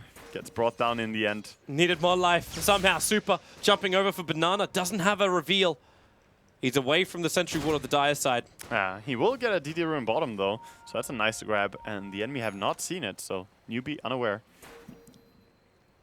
And Hal, as you said, he got the BKB, but he's going to work pretty quickly. Like, is this also the build now for Hal? Do you try and find your damage? Do you go in for your Demon Edge? Or do you just say, you know what, survivability, things like S and Y. Oh, FY gets brought important. down on bottom lane. Nice initiation there. They actually went Blink BKB on Dragon Knight, so he blinks in and stuns him. But yeah, sorry, I missed what you were saying. I was focusing on that. No, that's perfectly all right. I'm also going to watch Hal chasing, but he's got no reveal, so he's fine. The build from the Gyrocopter. Do you try and go for the Demon Edge, or do you go for survivability and movement speed with like S and Y kind of build? I think he's pretty much forced to go into damage next. Like, he has to have enough damage to just burst down the enemy, especially when the team fights, like, and newbie are looking for long fights. You need the MKB to be able to dish out that damage during your flak. Ice is ready to fight. Now, the vision is there when the rocket connects on him. So they'll know when he goes in for the epicenter, and Sunshine's waiting in the tree line. But the defensive weave, there's a lot of armor starting to rack up here for VG Gaming, and with the also track on Ice, he can never, ever get a clean epi on newbie. Such a hard life for this poor little Scorpion. But seems that newbie might not force the issue that hard, as mid lane is pushing. They want to go back, grab the farm. And they're farming up for probably Aghanims, but could also be a BKB on Queen here. Definitely not against it.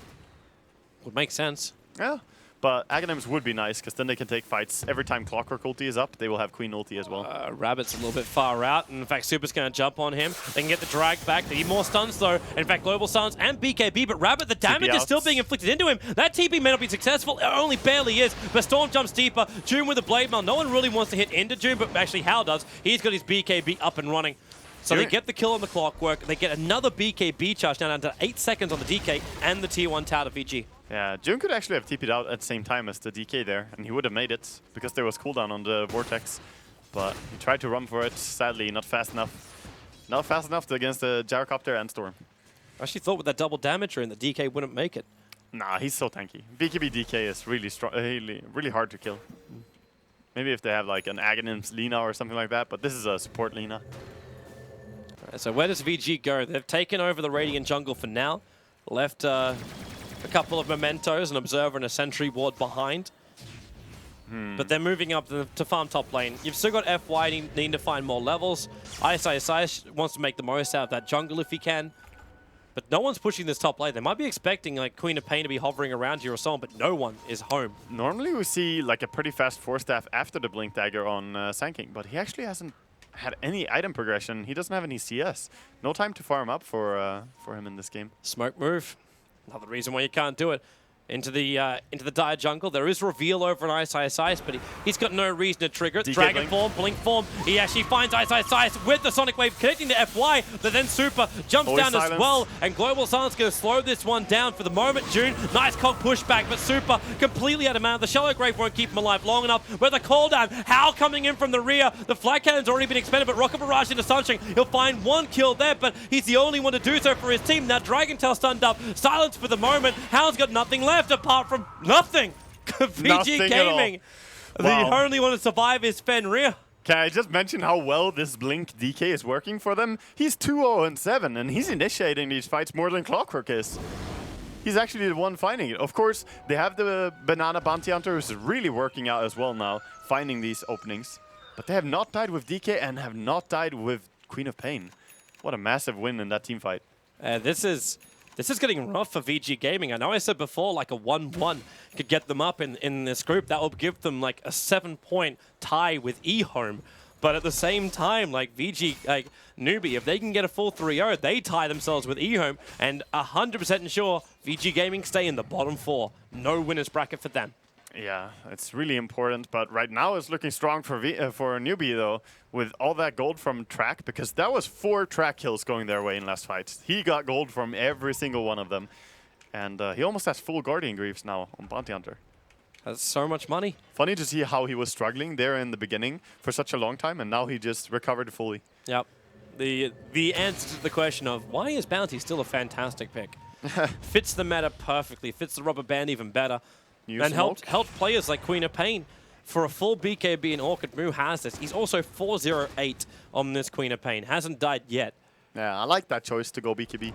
Just much safer fights. They're going to go up the hill here. Yeah, but Ice is in a great position as well. Hiding in the tree line, the Rocket going to get the reveal. The hook shot, they're completely missing, and there's your Global Silence. How does get the BKB off into the cooldown, but he knows he's dying. Just the physical damage. Fenrir cannot save him. He can't Shallow Grave that, and Super right in the middle of the fight. Sanking The Weave is ulti. hurting, and now Ice, no, the stun! Rabbit with a blink over, cancels the epicenter. The Burrow Strike attempt the way to safety, but it will not be successful. Newbie's movements absolutely flawless. Yeah, it's amazing. So many ways to cancel as well.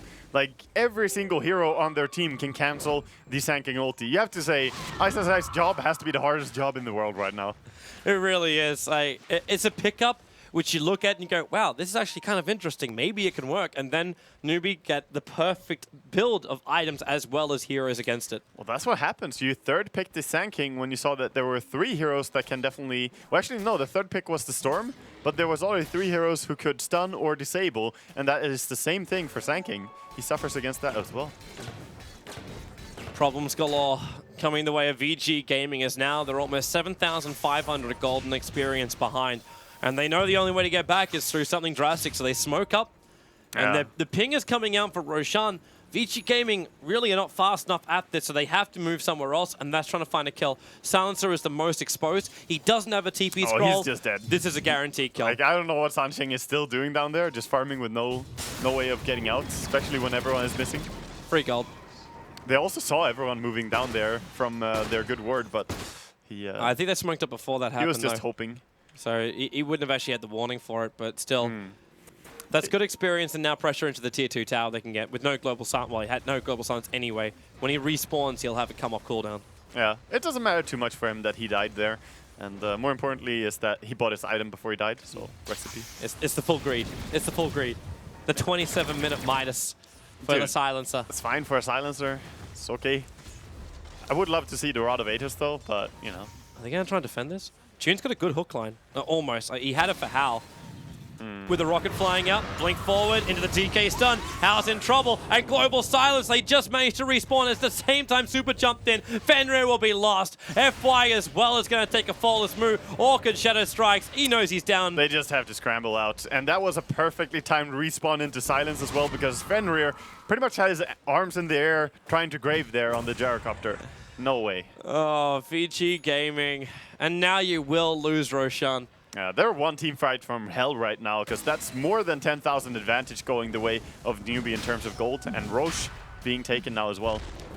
Hell is the lower bracket. I mean, this is when Storm Spirit has to go there and steal it, I think. You're so far behind that you need a miracle. Yep. But Super's he's farming. just farming, yeah. He actually finished the full Bloodstone at least. Like, that's the bright side of life for VG Gaming. He might still get there and Ice, Who where are knows? you going? They're all scouting though, and the rocket is going to reveal him if he walks down here. Oh, this is the Is he him? Super. He has no idea the banana is in front of him. DK wants to blink stun him. Oh, but he's They're back backing out. Yeah, They're actually worried they're going to give an inch to Super. It's the silence. They don't have silence on cooldown. Oh, they do have it on cooldown. But this means Vici? Go YOLO? Roche? It's so hard when you track though. And you got no lifesteal on Hal either. Like, you kind of want to have that, but they're going to use the Weave defensively, which means they can tank a lot of the damage coming in from Roshan. Banana doesn't want to let this happen. And they've got to keep Fenrir out of the pit because he's the one with vision. Burrow Strike, they go over on Banana. A quick jump over and they got the kill on the bounty. No global silence, as you said. In fact, they're going to try and capitalize. Super on the high ground. The hook shot from behind. It's going to split the fight up, and Sunshine barely alive, and then he'll die around the corner as Hal goes to work, and Super has to deny himself with the Bloodstone. But that's perfectly all right. Right now, VG Gaming, they've only lost their Storm Spirit. They're coming back over. Roshan, Ice trying to heal up quickly. Rabbit stuns over on Fenrir. He's isolated himself on the cliffside. Fenrir still got Shallow Grave. Going to use it, and he can actually start the weave again while Hal battling against June, actually killing himself on that blade mail of the clockwork. And now he will actually die to the battery assault. Ice came back in again, and FY stunned from the high ground of Rabbit. The Ice, no mana. He's got Blink in a moment, and he could stop Rabbit from getting out of here. He can't blink because Ice is just holding him here with Sandstorm. And that allows Storm Spirit to come in. There's your Burrow Strike. Super still needs to keep the attack going in. Ice, dragging him back, and Rabbit. That's a huge kill. A godlike streak being ended by Yao of Hao by all people. So he's able to pick up. Can he trick? Oh. Yeah, he got the track, but he can't get the kill. Yeah. Roshan is pretty okay as well, not too low. They're coming back. Needs to get one track on them though, right now. Rocket gives the vision for the track. Do they have? They still don't have enough. They don't have the damage. They're not strong enough. He's going into Sans Yasha on Gyro. No damage yet. I mean, this is so sad. They're really desperate for this Roche, but I think back of the head, they know they can't do this. It almost feels like they're chipping away at Roche, trying to make it look legit, or even retract around the pit. And Ice just goes up. He goes and finds Sunshine. If they can stop the global stance, they can't do it. The hook shot in from Junior actually hits the Centaur, and the battery assault also connects, so the global stance will be blown. The Dire Sentry Ward is still got 5 seconds left on it, and the Sonic Wave! Moving from the side! FY couldn't get the stun in time. Hal so low. They try and give the armor back for the Dazzle Weave. He can also bring Hal back up while stanking. Ice was just too deep. June chasing after Hal. He really wants the kill. He probably won't be able to find it, however. They go to the trees while FY, he's chasing after Moo, and he can't even get the Laguna Blade up. The Shadow Strike gets the kill. Back to Ice. Back to Hal. Being chased down by June. He'll have to turn himself around and go for Fenrir instead. Shallow Grave 1 second, but got silenced. Can't do it. Moo gets himself a triple kill. Oh dear God, that's just even more track kills going their way. Buyback by Sanking, but can he really do anything? He gets spotted out as well. Storm needs to get rid of track. He needs to get rid of track. Look at the Sanking. He's looking for him. YOLO jump. YOLO jump. Roshan's so low, 100 life. It's over. Roshan's going to go the way of Queen of Pain now. Oh boy. That is just a disaster going the way of Vici Gaming again. I like their aggression, but Newbie are just so good at fighting right now. They are. They see everything. That's the real problem. You don't even need Observer Wards, but they've got them down too. Yeah, who needs wards? You have Rocket Flare and you have Track. They're just fighting around that all the time. And with the BKB timing as well on the DK and Queen of Pain, they're just really, really durable in these fights. And Silencer is doing a good job in this game. He definitely played out nicely. His global silence timings is like, it's that space creation with VG. Like, they could have easily walked away with a whole bunch of fights if that global silence wasn't there, especially the one around the tier 2 tower on bot And they lane. would have gotten a lot more kills. Like, he very often saves a teammate with this. It's similar to a Hand of God, but basically just in a different way. I'll also flag the fact with these wonderful BKB early purchases, we're at a point with so many fights that almost all the BKBs apart from Moo's is down to 5 seconds. Moo has a 6-second BKB. Yeah, true. I think that's fine though. Like, even if it's a short duration BKB, that also means it's lower cooldown BKB. So you can actually use it more often. Smoke broke. They triggered Dust. They thought the Bounty Hunter was down on bottom lane. The Observer Ward will reveal June. At the same time, like, what chance have they got? He's got Aghanim Scepter hook shot. He'll just keep using it. What an unfortunate timing to drop that Observer Ward as the sentry just died from Radiant after June killed the ward. It's a hard life for VG Gaming. It definitely is. At least Super's now finding himself some space. And what is he building into a later Orchid? Maybe he's looking for the control on the silencer, like a guaranteed kill on the silencer. I guess he is. I don't know. He's just buying whatever he can, I guess. I think Hex would be better, but it's so expensive as well. It's the same thing with oh wow, the jump up. A Burrow Strike. Ice was there. BKB's not being used by Rabbit and FY. He's got no movement speed. That Frost Dragon's causing him troubles. And he'll turn, looking for the stun, move with the Shadow Strike. He knows he's got the kill, and FY's dead. Silenced up as well. Just he couldn't do anything. I mean, Sans Yasha, DK level 16, and then the Shadow Strike as well. He was not moving. Poor Glacier. At least they have the Dragon form time being a little bit wasted. Like, actually, they're going to get up high ground, and there's still half the duration left. So they have to use Fortification. Super. Banana's having a look at him. He's pinging out saying, can anyone else help me out here? He might be waiting to cancel the TP. That might be the bigger thing. In fact, now, TP in from DK. The track is up, so they know exactly where he's going to go. Dragon Tail, stun. It's a big Dragon form as well. Super needs more space, and he's got it. TP out with the ball lightning for safety. And yeah, he's away. Very good TP. TP away there. Gotta be safe. They could have tried to do something with Silence, but again, the Yule Scepter does a lot against it. He was just gonna instant Yule Scepter afterwards. So they pretty much have to lead with Silence and then follow up with a DK stun, but that's hard to execute as well. You know how you said Hal needed to get like some kind of damage dealing item? You got SMY. Like, no choice. Yeah. No choice. Ice. Bounty's gonna come over. Say a quick hello. Man, they really need a gem on VG Gaming somehow. Like, Banana's seeing way too much. Yeah, and he's pinging it. He's like, DK, come here. We can kill anything. Yep, look at him run. He's got a haste rune as well. Burrow Strike over from Ice and Sandstorm. Didn't track over on him. He tracked Super instead. Oh, he actually tracked both Oh, of he's them. behind him. Ice, ice, ice. The Dragon Tail stun with the breathe fire. Burrow strikes off cooldown, but he's not going to have time to use it. Not with the Sonic Wave connecting. And there's a hook as well onto a Dazzle. No prospect of surviving that one. Oh, the Radiant Courier died, and 62 people get some happy rares.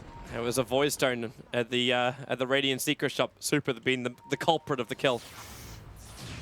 This game, FY, at least he's able to get away. Oh no! Oh! I'm sorry, FY. I didn't mean it. Why did you do it, Toby? I didn't mean it. You're Mafia, aren't you? Lynch me.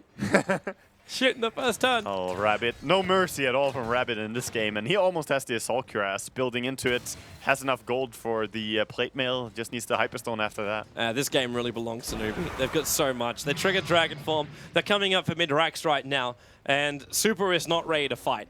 He keeps the top lane pressured in, sure, but I don't think anyone is ready for them. They're not prepared. They need Super here to take care of that global silence. If Sunshing's able to get it off, then there's just no joy here. He does take out the tower, and that gold is almost enough for the whole lot. But then he'll sacrifice his buyback if he gets it. Is it really worth it to just run the gamble on a global silence removal? Yeah, that's true. Well, who knows? Who knows if he should buy it or not? He's not going to. No. It's the buyback is more important. And again, Newbie, they burn through half of the duration of the Dragon Form and then get Weave on them. They just don't feel the confidence to come up. And they lose the Aegis, the model as well. So when the Courier is alive, Newbie have entire Assault Cuirass finished here. Oh, they're trying to find the Dragon, but quickly blinks away. And they're not going to find much at all. That's some sad stat. At least there's no observer wards watching the bottom area of the map for Newbie. There's only one aggressive ward, which is behind the tier 2 tower on the top lane. Yeah, Storm looking for a Clockwork, but he just rocketed and TP'd out immediately, so June gonna be safe. Yeah, he even has an Aghanim's plate mail on this Clockwork. Like, Clock is not supposed to have a happy game like this. Normally he's the hook in and die kind of guy, but this Clockwork is actually a beast now. I'm interested to see if VG can pick off Banana. Because if they can find a pick-off on this bounty hunter, it's difficult now because he bought a gem, and that's the reason why. Like, if VG Gaming can get hold of this gem, the world can change for them. There'll be no vision for Newbie. The bounty will have to be running a lot more scared. Yeah, they can't really buy their own gem, or haven't been able to in this game because they don't have the money flow. Yep. Like, they simply don't have money on Sanking and Dazzle that much. Sanking, okay, well, there's Dazzle. He's finally managed to get his investment back. Yeah, but this is 37, 38 minutes into the game. It's simply too late. The damage is done by this bounty hunter. Yeah. Even if he's 2-4-4 in his stats, he has been tracking so many of the 30 kills. Like, probably at least 18 track kills or something. The only hope they can have is they get rid of vision, and they get a nice early pick-off on the bounty hunter to give them an advantage before the fight begins. It's not for the fact where they're going to make money back, because as you said, like, that's not going to happen. The damage was done. But they can try and make some space, because that's what VG need. Right now, they're suffocating under the Newbie Siege. Yeah, they definitely are. And DD Rune now on Queen of Pain as well. This is a high ground push coming right up. Dragon Knight straight to the form. There's no fortification, but he blinks forward. And then the Burrow Strike, but Rabbit got the BKB off with the Global Silence. There is no reaction available from VG. Even a hook shot up. They catch out Ice. The Blade Mail's there, and Shiva's Guard making it possible for Super to even run away. He got silenced up, and Ice. One last Burrow Strike for the road. The buyback will come in from Hal, and he's actually able to inflict some deep Clockwork just buy us back as well. They just used that money to win against VG. That must have been the most, I don't know, impressive high ground siege I've seen. Not a siege, just a rush. They went into the tier 4 towers. Yeah, they found the kills they wanted. Silencer ulti means Dazzle is useless. They can't save the first target. Yep. Oh, nice timing on the use. Yeah, but FY, better timing with a double damage room. Oh, they'll keep him alive with it. Actually, no, they won't. That rocket is so low, the Shadow Strike won't tick him down fast enough. But it doesn't matter. Newbie get what they want. It's their space. VG Gaming, the only safe place in this map right now is their well. Yeah, they don't have Dragon Knight ulti now. They're gonna back off. No reason to push bottom when you don't have DK ulti. He's basically just half a hero when he's melee. It's really not amazing. Well, so we have a short Roshan spawn timer. Only a 41-second out of the 3 potential minute spawn. Yeah. And VG Gaming, this has to be their last hurrah. Like, you've just lost mid-racks. Your tier 3 towers have the range, but the melee is the important one. They have the bottom racks exposed. And they're just losing all out. Like, the Jaro had to buy back. they're pretty much 23,000 gold behind right now. So yeah, looking at that, it's not looking great for Vici. They have to try and get pickoffs on one of the most important heroes. If they get Queen and DK killed somehow. How do you get Queen? She just picked up a Scythe of Vice. You don't, Like really. these track kills as well happening in the fight. Like, she's got a Scythe of Vice, man. All of them have so high armor. If you go through just newbie and look at their armor values, it's one of the highest that you're gonna find. The only one being the exception is Silencer. The rest of them are all in the high 20, high 30s. It's insane. Like, the weave doesn't really matter against this team. Here comes the smoke. This is the killing blow from newbie. Hilariously enough, VG can survive. like Roshan's up right now. They could have just easily just popped in, taken that, and then moved in. But yeah, if they can get a kill with the smoke, super. Jumping forward and blink, Dragatel stun, Burrow strike from eyesight sides, but again, global silence. It stops all forms of fun for VG gaming fans. They'll lose 3, and that's GG. Silencer won this game so hard for them. Sure, they had an amazing run with Queen of Pain and DK, but a lot of it is attributed as well to the fact that Silencer was always there. He saved them in the early game when Mu was about to die, getting comboed by Sanking and Lina. Yep. He broke that combo, and in every team fight, there was no Grave. Like, a Grave cannot work here. This is just one of those days when VG didn't want to wake up. Newbie take game number 1 up against VG Gaming. We'll have game 2 coming up in a moment to see who can keep their hopes alive in the group stage. For now, we'll look back to the analysts. Thank you very much, gentlemen. Yeah, so game 1, as they were saying, Vici just not showing up enough here in game 1, not able to take that. Newbie takes the victory. And I do believe this puts Newbie in a decent spot in Group B for still a chance to fight for that top 4. Vici, not so much. It doesn't sound like they will have much of a shot there. But let's run through the game itself. I mean, rather than talking about all the consequences going forward. Dakota, how did you view this game? I mean, we talked a lot about the matchup before. And then Newbie getting a lot of these soft and hard counters against Vici Gaming. How did that pan out? Well, I mean, Ben made the call. I mean, you guys agreed. DK was a pretty viable hero, probably coming into this matchup, and we got to really shine. It got to really shine there. They got what they wanted. They put a lot of emphasis typically on their laning stage. They got what they needed from there. Then they came together and they said, let's move out, boys. And they got what they wanted. I mean, it must have been like 80% of those kills were track kills for them. That means that their clockwork gets to build up a lot faster. He gets to build into some serious utility core items, and he gets his like luxurious Agnum Scepter in a better time, and he put it to good use. Yeah. And Ben, greedy Ben over here with all 3 of the plushies. How did you view that game? Things really went wrong at that Roche fight. They had a pretty good fight. We agree that, like, okay, they killed the DK, Sanking like stopped his blink dagger, kept him there on the cliff, and then they stayed around. They had, I think, like a hero advantage, but they had like no mana, no health. Roshan was right at that HP where it's like juicy enough where you want to kill it, but you know it's a bad idea.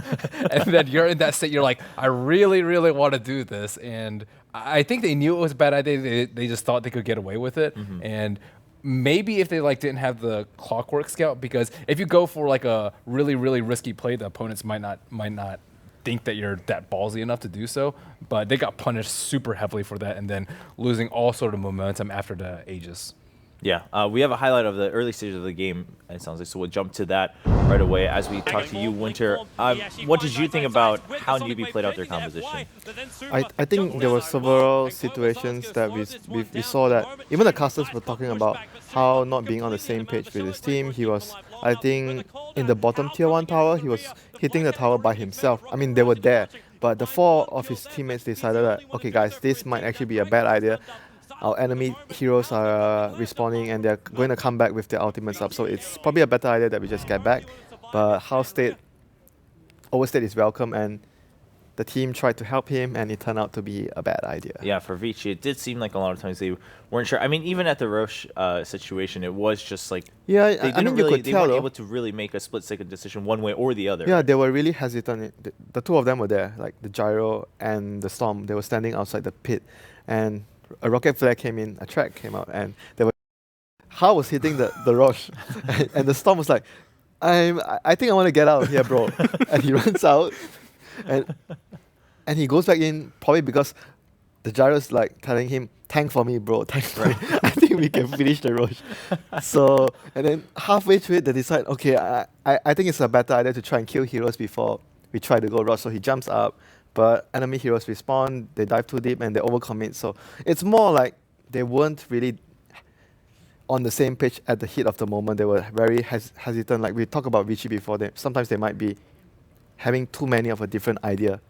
And, you know, during the heat of battle, you want to have someone just saying, okay, guys, we're just going to go back, no more arguments, and it would it would have avoided a lot of the stuff that happened after that. Yeah, it sounds simple, but in the reality, yeah, it's difficult. It's really like someone would be yelling like, Yeah. I think we can do this. Then you're like, okay, you sort of get the confidence from your teammate. Even if it's false confidence sometimes. Yeah. I mean, it's not even just the heat of the moment for that particular game. It's a big game in particular for Vichy. They need this win just to try to stay alive in the upper bracket.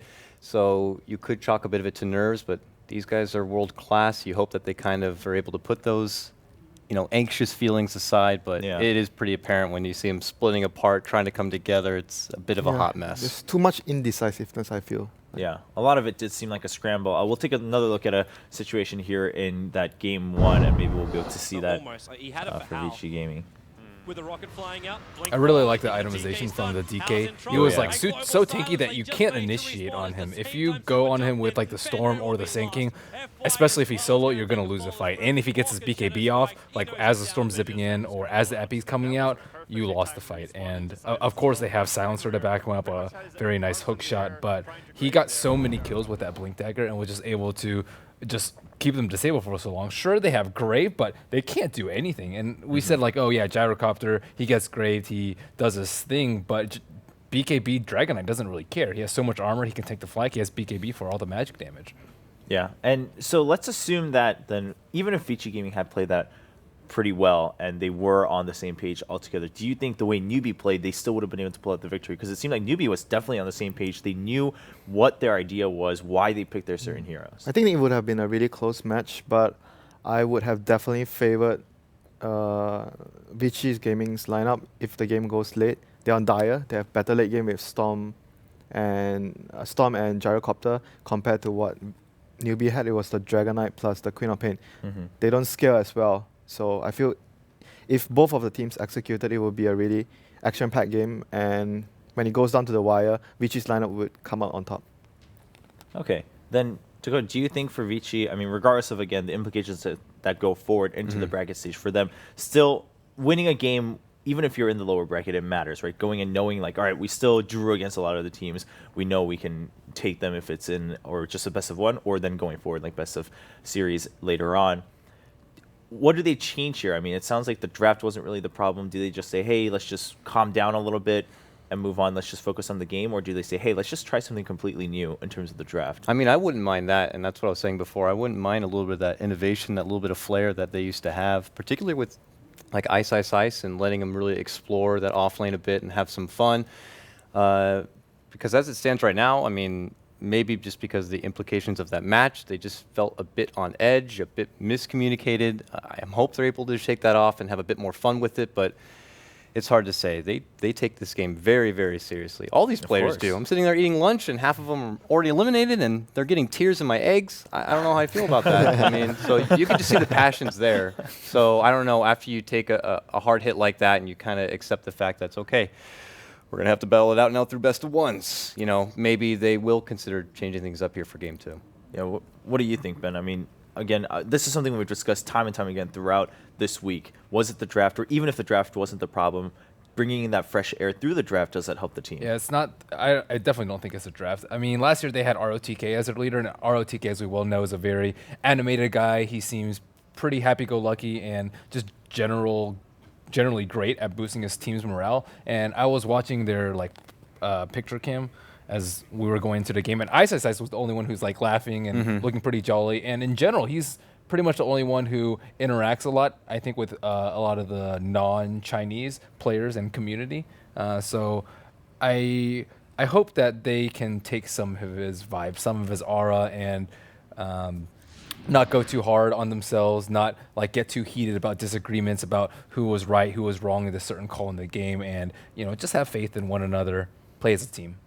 All right, and as we just saw on the screen, quick update is that IG beat Navi in the very first game of their series, so 1-0, only one game left. I believe that still has implications with Complexity beating Fnatic. Between IG and Fnatic, who gets to be in the top half of the bottom 4? Yeah, something if IG are able to 2-0 Navi here, which a lot of people weren't sure was going to happen, but they actually looked really good in game 1. Ferrari went godlike. Yeah. There you go. I mean, yeah, IG was looking a little bit rocky throughout this week, but it sounds like we do have a highlight. Before we take a look at the standings, we'll jump and check out how that game panned out for IG versus Navi in game 1. Bowling from far away, and you force the Song team. And Storm Spirit is out of control. Ferrari is mega farmed and has slayed so many of Navi's heroes. I think it was like a 15-2 start, if not worse, for Navi, and they're just struggling to get any sort of kills, even with some very aggressive heroes like Bloodseeker and Queen of Pain. I don't think they had the right supports as well to deal with the Brood. The Brood might have actually caught them by surprise. CM and Naga generally don't deal with the Brood that well. If she gets out of control, you can't really catch the Brood with the 2 supports like this that easily. Of course, there's a song, but it's still difficult to catch the Brood out. So wasn't the idea to just let Brood alone, though, versus Bloodseeker? did they actually put... Oh, did they actually do that? Because I didn't catch the early yeah, part. Havos was Bloodseeker. I don't know. I'm just assuming that's probably what they did. Right, yeah, we because didn't then he get was to mid see. Funnick on Centaur. But regardless, they got crushed. Yeah, I mean, regardless of the plan, Navi not able to pull it through. And we were half joking about this earlier in the week. We were like, we're going to see the Brood slip by at least another time. It's going to come up. It's going to catch another team a little bit off guard. And it sounds like that's what happened here. Of course, Ferrari performing. It's just one of those heroes you just can't. You just feel so stupid after dropping a match versus a Brood that you didn't prepare for. You're just like, okay, we should have banned it. And then 10 games later, it happens again. And it will happen like once out of 20 games, once out of 30 games. It just depends on the frequency of how often you let it slip through. Yeah, very true. But so again, IG still, even if you're in the lower bracket, it again matters if you get to choose your opponent or not. So they're looking to really fight for that option. As we take a look at the standing really quick, IG versus Fnatic. If IG can take this, they will move on up and knock Fnatic down to the bottom 2 of Group A. Fnatic then will not have a choice in their opponent when we go into the bracket stage. MVP Phoenix sitting comfortably at 6 points. They'll have their choice. And MVP Phoenix, a bit of a surprise in Group A, I feel. I mean, most people were saying, if anything, Hot Six is the team that's going to perform out of the 2 MVP teams. But Phoenix coming in, showing some really solid games in Group A, and now they might even have a chance to survive 1 or 2 more steps. I wonder if they're going to choose their sister team. That's how it looks right now. Would you? I mean, that's an interesting question. Because you know them really well. That's one thing. And you can see that they're not doing very well right now. But I wonder if that would create some tension. Yeah, part of you is like, maybe you want to see one of you succeed also. That's true. Then Phoenix the argument there, if Hot Six gets mad, can be like, well, hey, look, at least one of us will move up at this point. So it's a win-win, right? Kind of for the organization. That's an interesting thing to look at. Maybe we might very well see that happen when we later look at the draws for next week as we prepare for the main event. But for now, both teams in our match are getting ready for game number 2. Newbie going up against Vici Gaming, and Newbie looking to get a win on the scoreboard. They've had 4 draws so far and 1 loss, and getting a 2-0 would be a nice confidence boost. Again, for a team, I mean, we heard Moose say it too, just not as much pressure this time around for a number of reasons, and a big thing being that a lot of people didn't expect Newbie to do that well. So they're just taking it step by step, looking at each game, and he said himself, he's like, all right, well, if we make top 8, then we think about top 3. If we make top 3, then maybe we'll think about, okay, now we have a shot at the championship. But until then, we're not going to jump ahead. Then we unleash Death Ball version 2. Everyone freaks out. I mean, who really knows with Newbie? It seems like maybe they're easing by. They're like, well, we'll take the wins when we need to, and, we'll see how it goes from there. They're not doing anything super unusual, though. Yeah. I doubt they have any secret strategies at all. I mean, they might incorporate some from other teams, but as of novel ones of their own, I think they're just looking to execute better than everyone else. Because that's what they did last year. They just took what others had and made it better, their own version and their own twist. Right. It wasn't that they necessarily brought in those strategies, but they were looking at what VG Gaming was doing and saying, all right, well, we can actually do that in a different way and do it a little bit better. And if they can do that here, and sometimes, again, that goes to the adaptation part. You don't always have to be the one that brings in the freshest of ideas. You just have to be prepared to either take it and make it your own, or counter it, of course. And that's another option to be able to move forward. Winter, what do you expect from Newbie? I mean, they're looking better and better, I feel, day by day. Yeah, I think they are definitely improving. And a lot of the games they lost before were really close. So improvement is definitely a positive thing to take for your team when you're going by a group stage and going into the grand finals. And I expect them to get better because that's how they're doing right now. I think they'll have a very good chance to beat Vichy 2-0 if they just pick their comfort heroes. And Vichy seems like they're going to make a lot of mistakes. So newbie just needs to be stable themselves and just wait for the mistakes to come, capitalize on them, don't make your own mistakes or minimize them. And I think newbie will be in a very good shape to take this game. Well, we're about to find out if they can close this one out. That's definitely a good sign for newbie. If they draw again, also not necessarily a bad sign, just a better sign for Vichy Gaming, of course. The draft has started for game number 2, and it looks like same sides with Vichy, this time banning out that bounty hunter, and then the gyro too. VG has first pick again, and I don't really think that Gyro was that big a problem. I think if they first pick Gyro, it'd be fine. But having Queen of Pain, I also thought Moo played a really fantastic Queen of Pain last game. Shadow Fiend possibly coming right here, Radiant side. The thing is, it doesn't seem like newbie wants to go that route because they could have easily had it last game, right? I think the difference in between, like, I view DK and Shadow Fiend like sort of similar in terms of like lane strength. They don't necessarily win out both of their lanes, but Shadow Fiend just more heavy farmer, way better in a late game, but DK can really set the pace. He's like up in front, he doesn't really need that many items, and most importantly, he can take towers down, which I think was a really nice plan versus Vici. Like the Gyro never really had time to just free farm the whole entire game and stack Ancients and do normal Gyro things. He had to always contribute to his team, he had to buy BKB very early and, you know, try and help out, which, I mean, he's good at, but if you're purely doing that, there are better options. Shaker Lina and the Rubik just being secured right away this time, not waiting and giving Newbie a chance to secure that, which did leave the Dazzle, so Vici Gaming, they will ban that out as they don't have the very next pick after the second ban phase. I mean, you got Earthshaker there, which is one of the best steals in the game. Maybe it makes Newbie think twice about going back for the clock once more and secures the clock possibly on the side of Vici Gaming. I do like the Newbie. They open up with what could be a couple of supports. You know, we don't know exactly where this Lina could end up, but they're obviously not giving any information away at all. No early cores. Yeah. That are like cut and dry. It's a much better opener from Vici. It's double wave clear. Like they have huge AoE nukes in case they try and group up and team fight, and overall it's just very solid. Like the Rubik null field, really good versus Earthshaker and Lina. As you said, there's plenty of good spells to steal, and as we have seen, Newbie's been keen on FY's Rubik, and they banned it out pretty late last game, and Vici just no chance of that not being in the pool. Yeah, there was definitely contention over a different part of the hero pool in game 1. Now, vigilant about the Brood ban. Just don't want to give up a free game, especially versus Ice. I think Brood could just like completely ruin their game plan, and it's nice to see that they're consistently banning it out in the second phase. Clock could also ruin their plan, you know. Clock is good against what they have right now. And a lot of synergy with Queen of Pain, and you can set up kills for the Queen very easily. Maybe if the game goes well, the Queen of Pain can choose to go for Aghanims, early Aghanims. It works really well with the Clock, since Clock's ultimate is 60 seconds. When you get the Aghanims, you would technically every time you try to hook someone, you would have Sonic Wave. Right. So that could come into play. It's interesting because every time we see these picks, especially obviously like the Shaker Lina, we'll talk about the Clock being a good pick on the other side, but then I feel like we haven't seen it banned enough to determine exactly where it lies in priority. Where do you guys see that? I mean, sure, it's good enough against your lineup, but is it not strong enough to simply ban it? Or is that just a team preference of, hey, let's just ban the Clock out and see what else they pick, or just leave it open, we can deal with it, because we've seen it so often?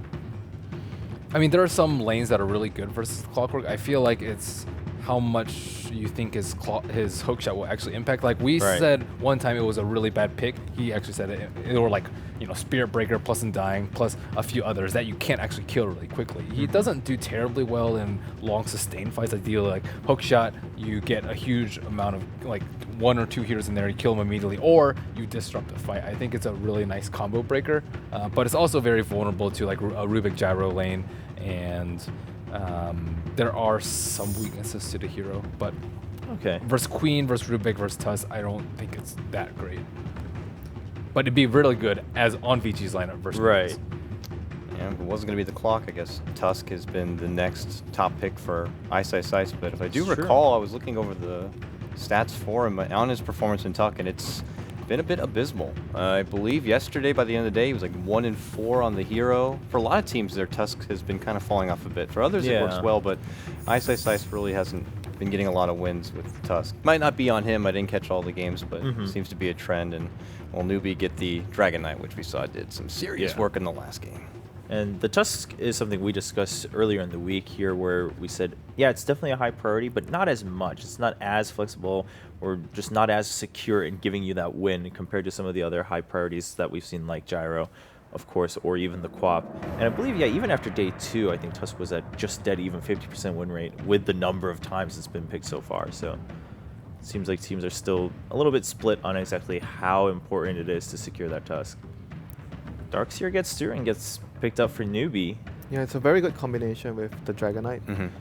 Teams have been using it in the old patches a lot. You have a hero that builds the mech for the team. Iron Shell works very well on Dragon Knight. Basically, you're built around taking towers and taking fights early. So Newbie is again once more going back to what they did in the first game. A very team fight early orientated lineup. They want to take your towers. So I think the Earthshaker and Lina, it's more or less safe to say they're both going to be the supports of the game since they revealed the Darkseer right now. So I expect the last pick to be maybe another core for Newbie. Viper. Yeah, pushing core. Another pushing core would be really nice for them. Viper would be nice against Queen. Yeah, Viper's good against Queen and definitely synergizes very well with the lineup they have.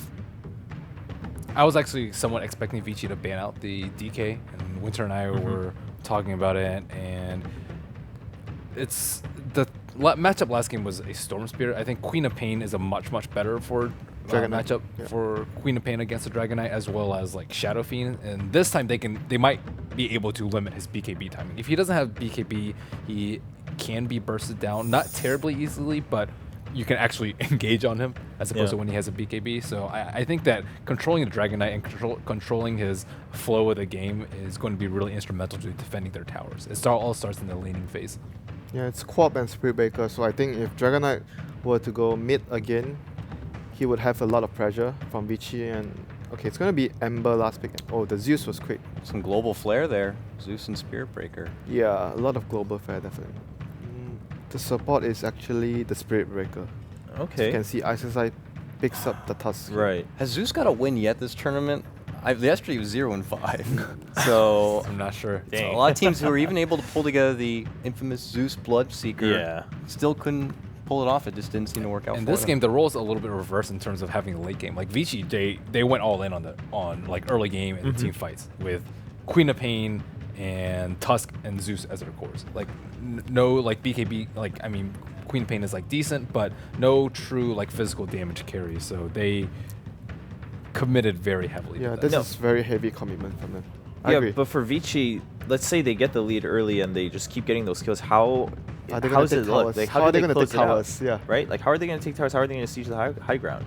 I think it's more they expect Newbie to come into them, and it's more to prevent their own towers being taken. I think after they do that, they'll worry about concentrating on taking towers. I think they want to defend their towers first before moving on to the next phase. All right. Could be a good plan. We're about to find out. Newbie versus Vici Gaming, Game 2 with Newbie leading 1-0.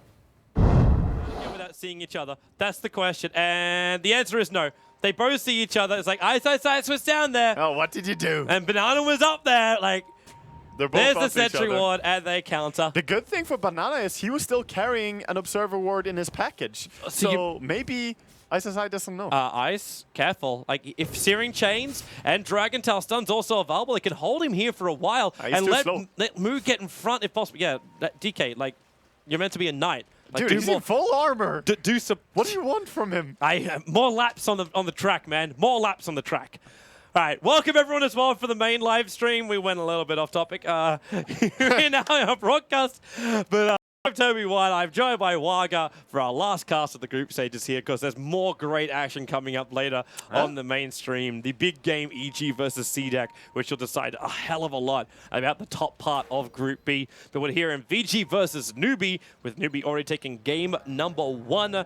VG Gaming really require at least 1 point to keep themselves out of the bottom half, and Newbie, if they can get a 2-0, They'll push themselves up into the top 4. Then we'll find out during the rest of the day if they will stay there. Yeah, and keep your eyes on, if you just tuned in for the second game, keep your eyes on Rabbit as he played Dragon Knight in the first game and had such a dominating performance on it. That early blink was superb. Yeah, BKB into Blink Dagger and then just acting as an initiator for his team. And who wants to turn and kill the Dragon Knight? When he initiates, you can't really punish him. Normally it's like, oh, clock hooked in, let's kill him. I love Ice Ice Ice with this block. Yep. We saw PPD manipulating the ice shards the other day, but technically you can hold it back, like you can hold the entire creep wave. You can't do this with a clockwork, but with the ice shards, they cover enough area. If you get the timing right, you keep the whole thing back. So Ice Ice Ice gets level 2 practically from the start. Yep. Very sweet. Meanwhile on top, okay, that's really low tune on the run. FY picks him up, dragging him back. VG Gaming, that's the start they were searching for. How is dropping so low? That was a double Iron Shell attack into the Queen of Pain.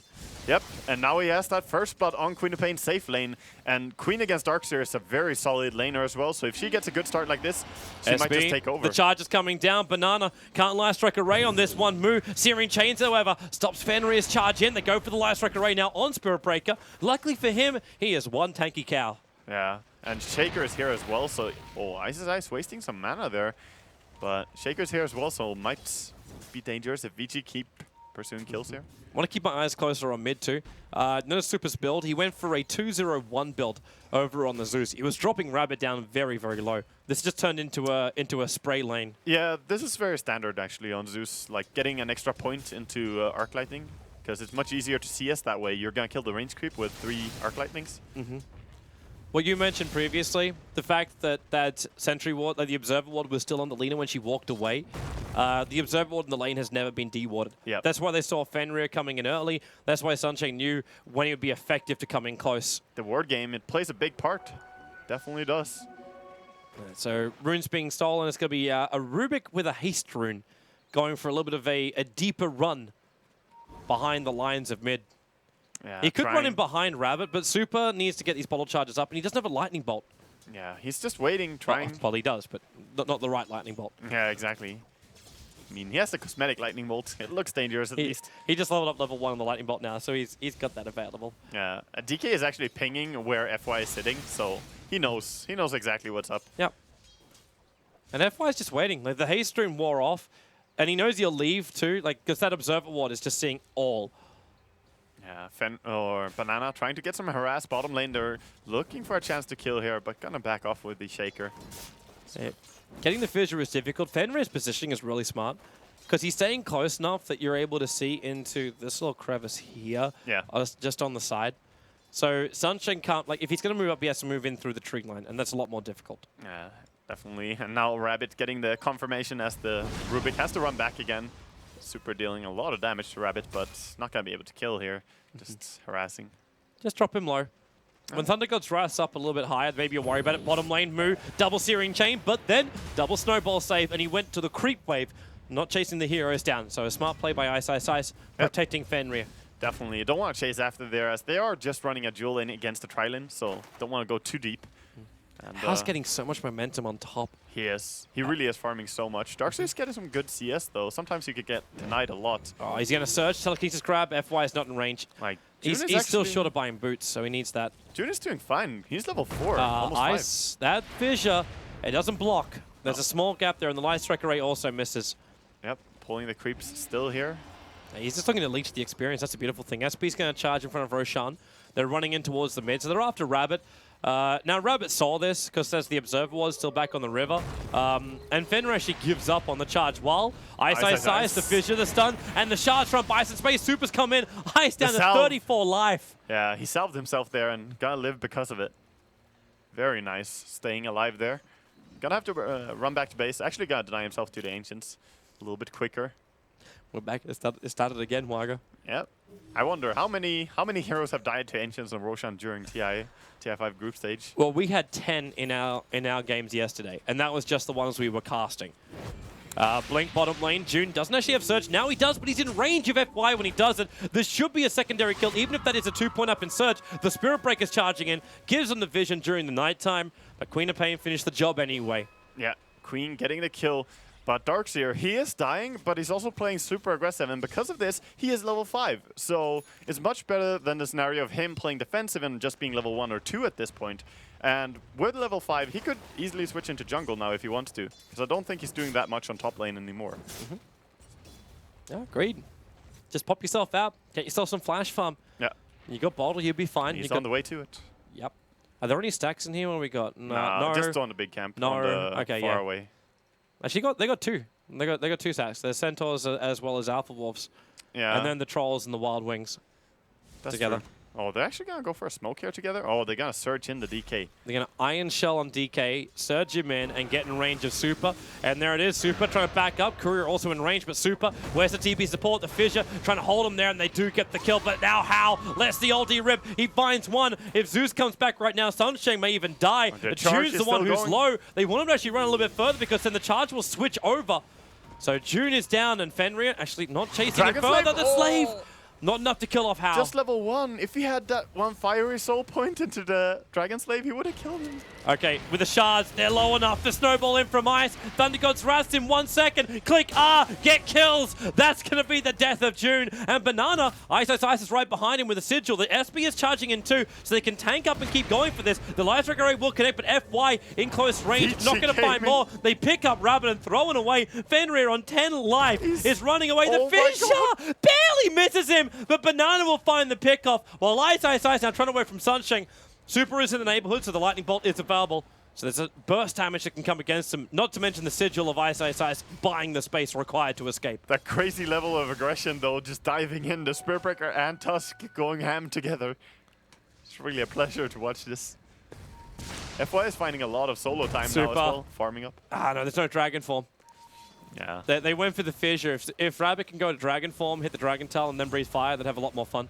Yeah, Fun he should be had on already bottom used lane too. Moose being charged, snowball in. That's the first under Walrus Punch. Fenrir now follows up. There's no ultimate, but then again, because that, Moose able to spirit jump himself away. He was really low there, down to 10 HP, and then Magic Sticked to get back up. So almost Vici getting that kill.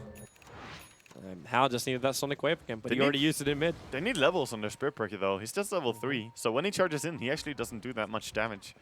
Got a 4-man group up from VG. They see both the stacks here. So farm up that. You're not going to get much. And in fact, VG Gaming just also put down a nice aggressive ward inside the jungle. So if newbie comes, they'll all be prepared. Yeah, they're going for Orchid on Queen of Pain, and she's gone quite far into item build already, stealing all of the jungle here. Good times, good money. FY is going to be a little careful on this top lane. He's trying to battle up against a Darkseer who keeps double iron shelling at him. And Sunshank's had enough. He's moving up as the Earthshaker under the cover of smoke with a little bit of help. Everyone is coming for the Rubik right now, so FY, you have to be careful. The ward behind the tower as well. Oh boy. TP time. He has no TP, so he needs support. Yeah. Needs a lot of friends to come in right now. They're too low. They Is he can't gonna help get him. it? No, FY is dead. FY, like, he could try and juke this. That Lion Striker rate, they don't see him. They actually don't see him. Banana is right. You could smell the breath of Rubik. He is that close. Did they think he TP'd out? I think so. What? No. Banana knows. Like, they're flagging. It's like, just check. Yep, there you go. Hello, FY. A pick up telekinesis grab will give him half a second longer to survive. How are you doing, buddy? But that's all. Poor FY running in there. They probably checked his inventory before and saw that he did not have a TP, else maybe he would have lived. Yeah. If he just had one. Oh, there we go. 4 ally denies, 16 deaths to neutrals, 55 suicides, including Bloodstone and Techies. There we go. Techies. Very nice. So 75 deaths to, unnatural causes. Let's call it that. Top, are you going to search in the He's gonna be Dragonite? yeah, and they leave Banana at the back end. So if Hal tries to blink away to safety, they can just light strike into the tree line. Hits Hal perfectly, He but didn't cut the trees, though. yeah, they can't get through. Yeah. It's a small problem. If DK had himself a Quelling Blade or something, maybe. Maybe. That's not the build, though. That Rabbit is not the like, build. no. Quelling Blade is never the build for a DK. Very nice for How to survive here.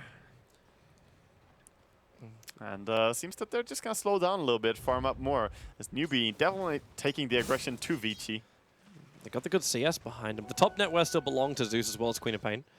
Spirit Break is getting some space now on the bottom lane for his level 6, and they're going to snowball in after move. The charge, the Sonic Wave, and the ultimate from Zeus, ensuring they had enough to get through the Ember. Yeah, And that's that was a lot not- of stuff. That was not an easy kill. definitely not. The entire level 4 Flame Guard was just bursted down there, so if he didn't get that off, would be a lot easier, but they did get him. If he bought, like, even a fraction of a second, he had 11 1 charges on that Ember Spirit, plus a defensive Spirit. Yeah, that would have been the dream to survive, but good chain stunning by Vici Gaming, not overlapping at all. And making the most out of that Thunder God's Wrath. Yeah, well executed. Ice gets scouted out here by the Observer Ward, but I like how 4 levels up in Ice Shard is able to drop Banana by half of his life. His Tranquil Boots will bring him back up later. yeah, Banana doesn't have much HP at all.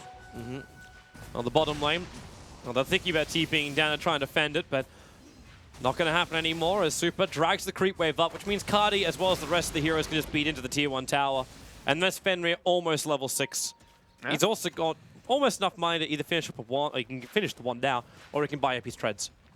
Yeah, one of those items would be very nice for him, or an Urn, as they still do not have one, and Urn of Shadows would be really good for him right now. Yeah, they'll still give you the life you're searching for, plus the ability to regen or be aggressive with it later on. Yeah, they're looking at a very good timing on this Queen of Pain, by the way. A lot of roaming around, but still, her Orchids is going to be up nice and early as well, just like Moose in previous. It's one of those items too, which like Ember Spirit hates, because you go the Orchid, and as an Ember Spirit, you'll never go BKB as your first item, unless it was like you go back to the old build of like Desolator BKB Embers. That's when we see you get forced into the Manta style on Ember, and you don't really want a Manta style on him. It's very similar to like a Templar Assassin. You don't want to buy it, but you'll do it if you have to. But that slows down your actual killing potential.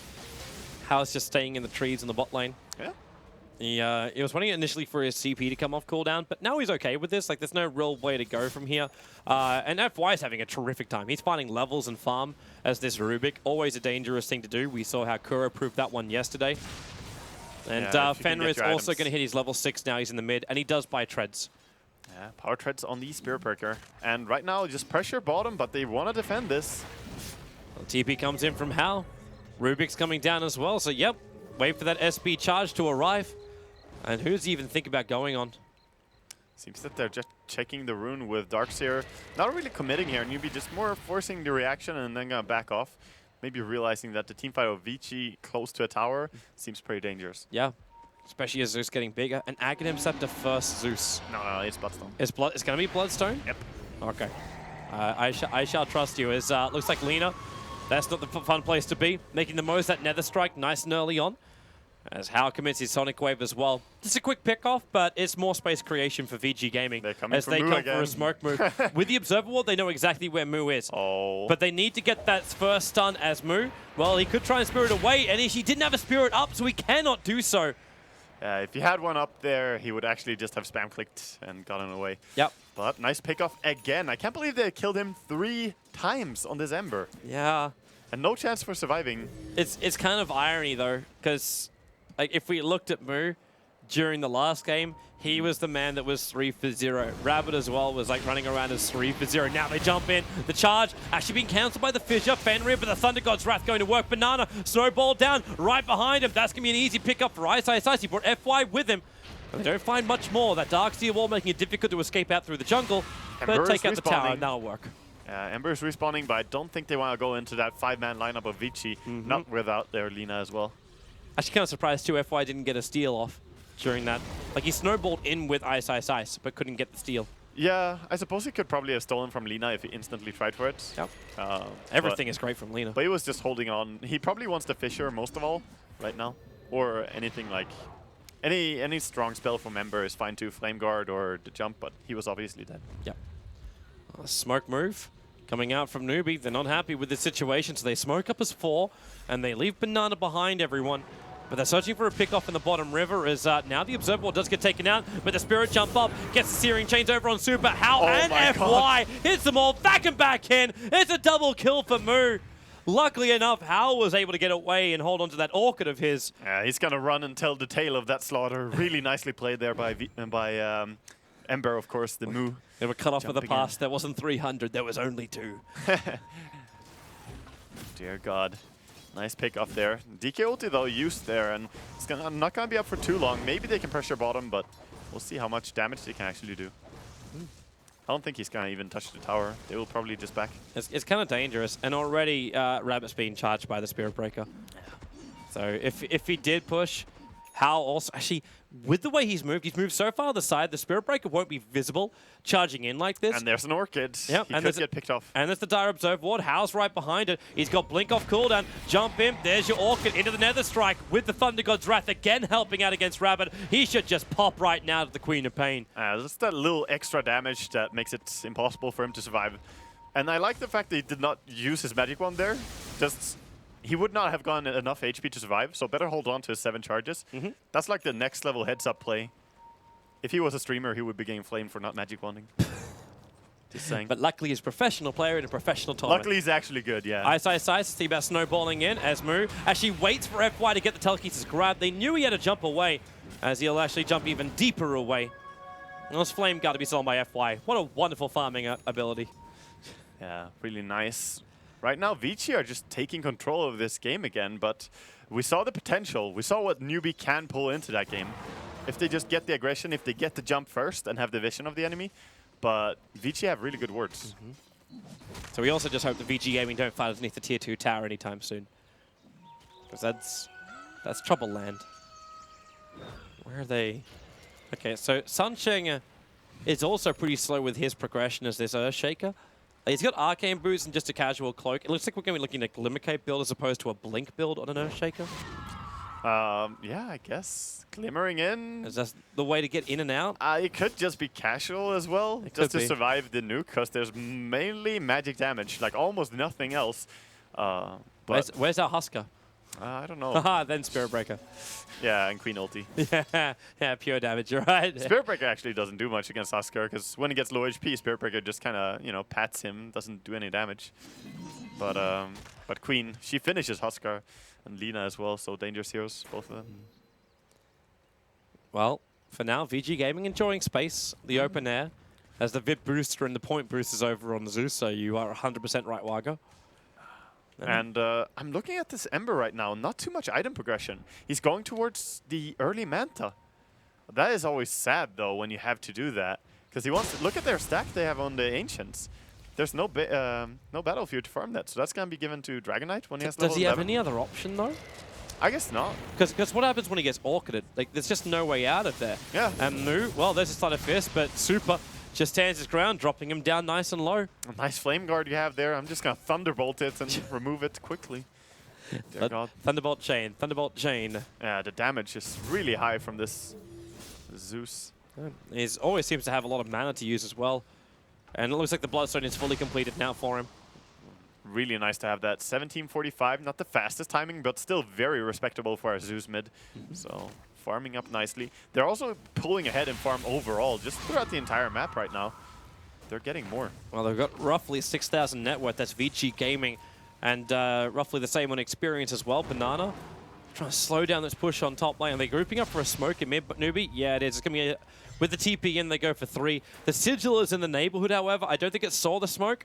But Zeus ulti is cooldown. The tower's almost gone. Yeah. It is going to be deniable here, so deny by Banana straight away. Oh! Catching they get a out. pick off. Ember Spirit dying.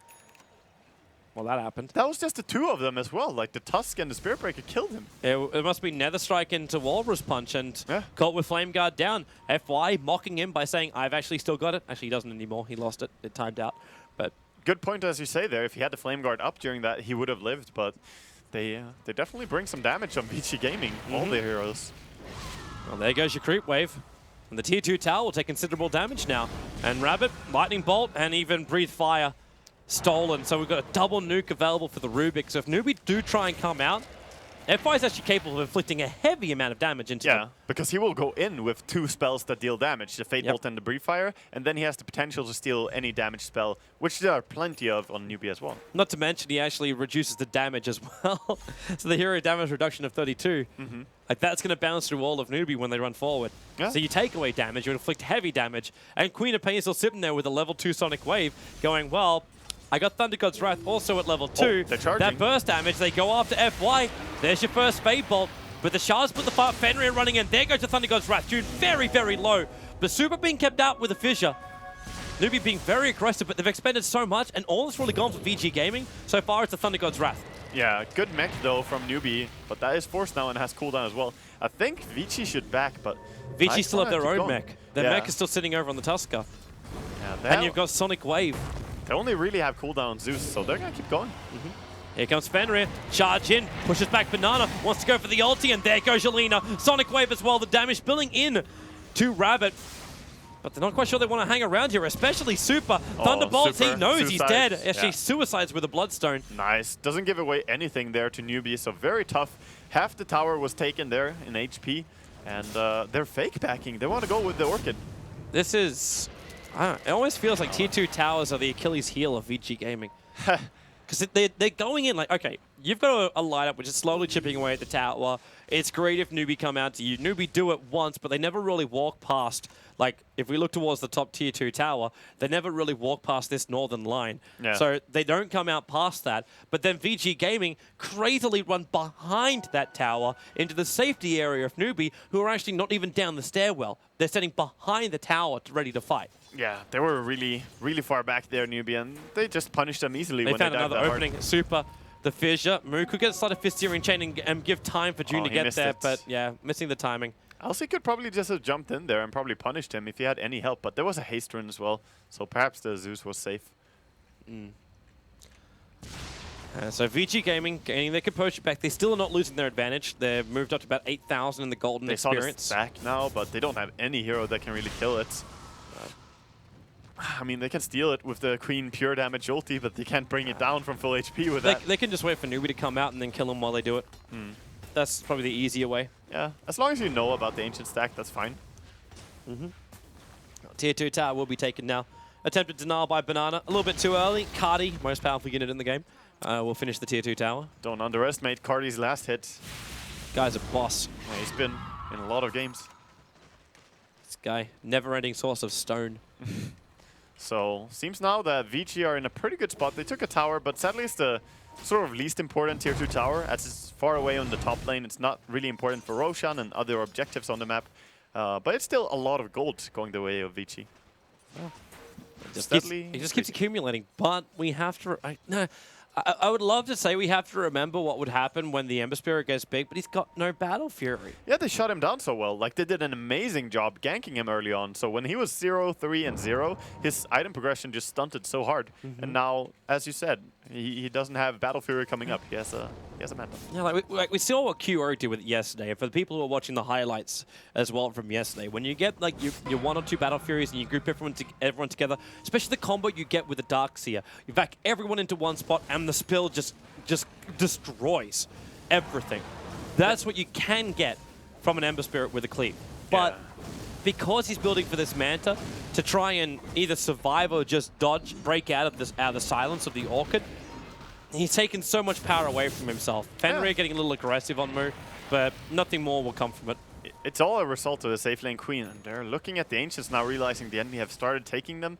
You could go there and try to steal the dragon and the big one. Oh, nice shards. Actually isolating Moo as well as Rabbit. He's just and stuck. now in comes Hal. Goes for the screen with Thunder God's Wrath. Moo's the one who's taking so much damage. They snowball in on him. Banana's going to get charged down as well. Rabbit isolated by another shards. They do get the back wall up with the Searing Chains, but Moo, where is your damage output? It doesn't really exist. This buyback's got to do more, but Rabbit's so low. Fenrir's still in the front lines. The Echo Slam going to go to work, no, but they're where is stuck. more? They charge up and they go through all 3. Sunshine June is It's a a triple kill. massacre. It is everyone dead. VG Gaming, they put Newbie in the grave, pulled him back out, and then threw him back in again. Newbie had no chance at all in that fight. What a great play by Tuskar there. Ice, ice, ice. I salute you, man. Shard Beautiful. control. Shard control was perfect. The second the Darkseer wall went down, like, oh, VG Gaming are really clustered now. But he also got the mech off at the perfect time. VG Gaming came straight back up, and their burst damage, the hilarious thing, Queen of Pain ulti, correct me wrong, it hit one person. Yeah, it was for one person. That was to kill down the Darkseer earlier on, or the Shaker? It was the Ember. It was the Ember. Yeah. And that's what forced the buyback on the Ember, because that was a dieback as well when he came back in. 6-for-1 trade there. Only losing the Spirit Breaker? Yeah. Hell, Spirit Breaker, I mean, that's in his contract. He signed up to die anyway.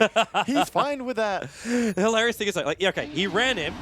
He charged initially on the Lina, so the Lina had no control. Lina never, like, You were thinking about Laguna Blade, she had to think again, and by that time she was dead. But the Spirit Breaker ran down and then charged back up. He went through 3 more heroes directly through the Darkseer wall. Yeah. At that point, you're realizing I'm getting just beaten and bashed around till I'm just like literally the purple that's there for newbie in their draft. Yep, they're the purple now.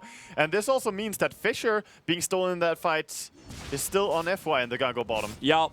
Straight charge in. They get the first stun into the Nether Strike with the control from FY. The Meg charge from June will keep him alive. But the snowball he's going in stuck. so deep. And yes, again, another shards. They isolate June. Zeus is here with Thunder God's Wrath. A little bit more chip. There she blows. And the ice shards. Oh, ice! Bananas down for the count. They were trying to run away, but the sigil was freezing the Tootsies again. The ice shards. Too strong, Toby. It's perfect for VG. This is the game they wanted to have in game number 1 with almost 15,000 net worth and experience advantage. They're taking the second tier 2 tower of the game, the one that caused them so much trouble during game number 1, and they're going to also move back for Roshan. Newbie, even if they wanted to contest, even if they move as 5, they cannot do it. They don't have the strength. The Ember doesn't have the presence in the fights that he requires. The Ember is nothing. Like, no one cares about the Ember anymore. He's I'm so sorry, weak. Moo. His Flame Guard is not doing anything. Like, this is too late. It's allowing him to farm. Yeah. That's all is allowing him to do, but is he still, like, you committed into the ultimate orb? Do you just back out and say, I still need my Battle Fury? Go Hex! Actually, was he, he's going, he bought the Yasha recipe. Yeah. I mean, he has no choice. After buying the ultimate orb, he has to go Manta. But at the point when he get Manta, there's probably going to be a Hex on Queen anyway if she wants it. Like, she's actually going Assault Cuirass now. They have so much more item progression. And there's no Dream anymore. Like, you don't have the Battle Fury, you don't have the damage. Sometimes you have to be a Glass Cannon. The dream is over. Like, the dream is lost. And I'd almost love to see Hao go in and just, like, mix things up. Go for what I refer to as the classic Tricycle build, because I like the Mjolnir build over on the Queen of Pain. My team's not doing enough physical damage. I'm just going to get it all myself. Yeah, it's pretty strong. It's definitely an okay item. Fenrir, that's a long charge up. He's going up. Can he actually solo Sungsheng? Okay, he actually stops the charge. He stops the charge. He got seen as well, so they find Moo. Ice shards out from Ice Moo. He's got a spirit to jump to, and he will get over the ice shards. But he doesn't want to keep burning all these spirits. Yeah, they also still have, now they have Wall of Replica on Rubik in the beginning of the fight. He always has some useful spell in the beginning. Man, this tier 2 tower mid is already gone. Yep. Newbie know they can't defend it. If you had Sleight of Fist with Battle Fury, you might be able to mop up the creep wave a little bit earlier on and then combine it with Slave. But you don't have that high ground defense. And Earthshaker, I almost want to see him sell that close so we can have a Blink Dagger while charge on bottom lane. Rabbit, they put the wall down. They already make a copy of the DK. Sonic Wave hit so hard. The lean is down for the count. This could even be it. Like, June is orchid up and Shard's flying in again. They actually don't let them go home. They're denied. So close. The Echo Slam from FY helping to kill off the Earthshaker. They are diving into tier 4 towers. They're even taking a tier 3. Rabbit's coming out for revenge. He triggers the BKB, but the Sigil, they can't walk fast. They're snails. They're just slipping and sliding in the middle of the ice, trying to get closer to VG Gaming, and ISI shows him how to do it with the Blink Dagger in, charge as well from Fenrir, and they lock him in with the shards. This really, Rabbit's being tossed around. This is not the way a knight is meant to die. Fall on your own sword if you have to. The tier 3 towers are even still up, and VG Gaming are doing this. There's no way that they can win this game. It's completely over. Bananas being charged again. Fenrir won't make it in time, but Rabbit the Orchid, he's dead. Lightning Bolt from Zeus helping it out. And Blink in from FY. What's he got this time? He stole Fisher. He almost kills Banana with it. So close. They just keep trying to fountain farm them. But Newbie, they know this. You just gotta keep trying, keep dreaming. 19 blood zone charges on this Zeus. And there will be no white flag on Newbie's door. They are making sure that they will fight to the bitter end. That they will. They've still got more games coming up later today. But VG Gaming. Oh God. They have. Yeah, that's the dip, man. That's the dip. Yeah, looking at the graph, it's not pretty. VG Gaming. Wow. How they just took control over this game. 8 kills. That's all they got. It's one of these games, man. It's one of these games Yeah. where VG Gaming, they show what they can do. And why you get so sad in game one. It's like, I know VG Gaming could do so much more. For all those VG hardcore fans out there who are like, man, VG, they could have been top 6. They could have been a contender. And now you're sitting going, yeah, actually, no. Like, they can show it, but they don't always show it. It's so hot and cold. Yeah, some teams are very polarized in their performances. Like, you have good days, bad days, or just straight up fluctuating. Have they got that Blink Dagger? Okay, he did. He sold the cloak, Earthshaker. The Blink Dagger Echo Slam, Echo's on cooldown for 14 seconds. That's level 1. So, maybe not as critical. And they jump in. The Orchid, the Sun over on Hal, but remember he's got the Aegis, the Immortal. Oh, he he's gets a Dragon form out. Here. Yeah, he is. But at the same time, he's got his own BKB available. They get the stun and then Snowball. Ice, Ice, Ice for the saving grace. And they got the BKB out of Rabbit. He's got nothing left really to give. Of course, Hal burned his own, but he's also got an Assault Cuirass. And Rabbit, you're locked in an icy prison. Yeah, they're just backing out a little bit, but they're still playing aggressive with Super. He knows he can come back immediately.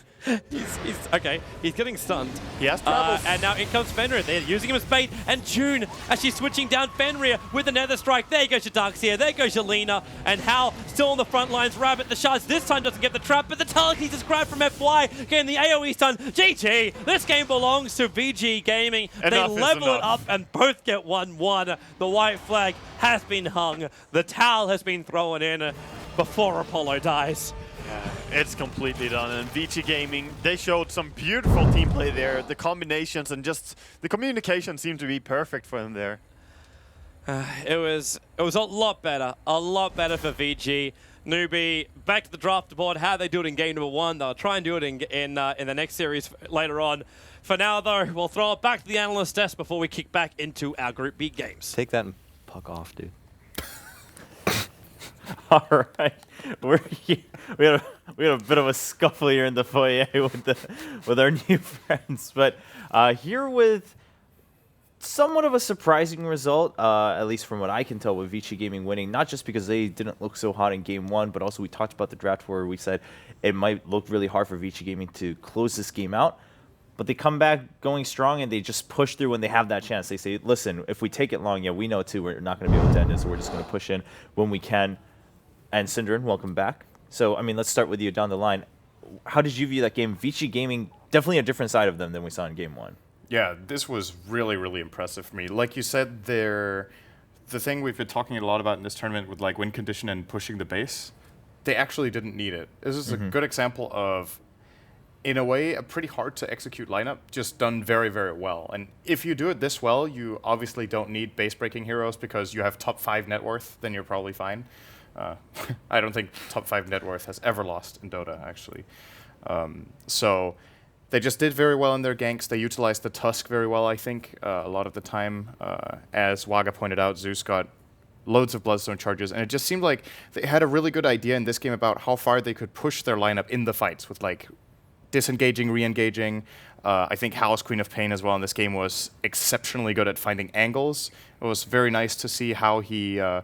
you know, a lot of the time when players use Sonic Wave, it's you get into position, you cast it, but sometimes you would like blink into odd angles and find like more of I don't know what you could call it, like a diagonal Sonic Wave into the fight where it's very difficult to position yourself for because that's not the direction you're expecting the Sonic Wave to come from. So that was really nice to see. Yeah, and we'll take a look at one of those fights that Vici Gaming had that turned out very successful for them, but going forward, I mean, Ben, oh yeah, this one, of course, not too long ago from the end of the game, with the Ice Shards also doing a really nice job. Yeah, there's a big wall here, and you think it's going to go very well for Vici Gaming, but, you know, they got a mech, and they quickly turn it right back around, and next thing you know, everyone gets annihilated, and by that point, Moo just doesn't really have enough on his Ember Spirit to do a lot with his Sleight of Fist, so he just ends up crumbling with the rest of his team, and Vici Gaming really stepped up here.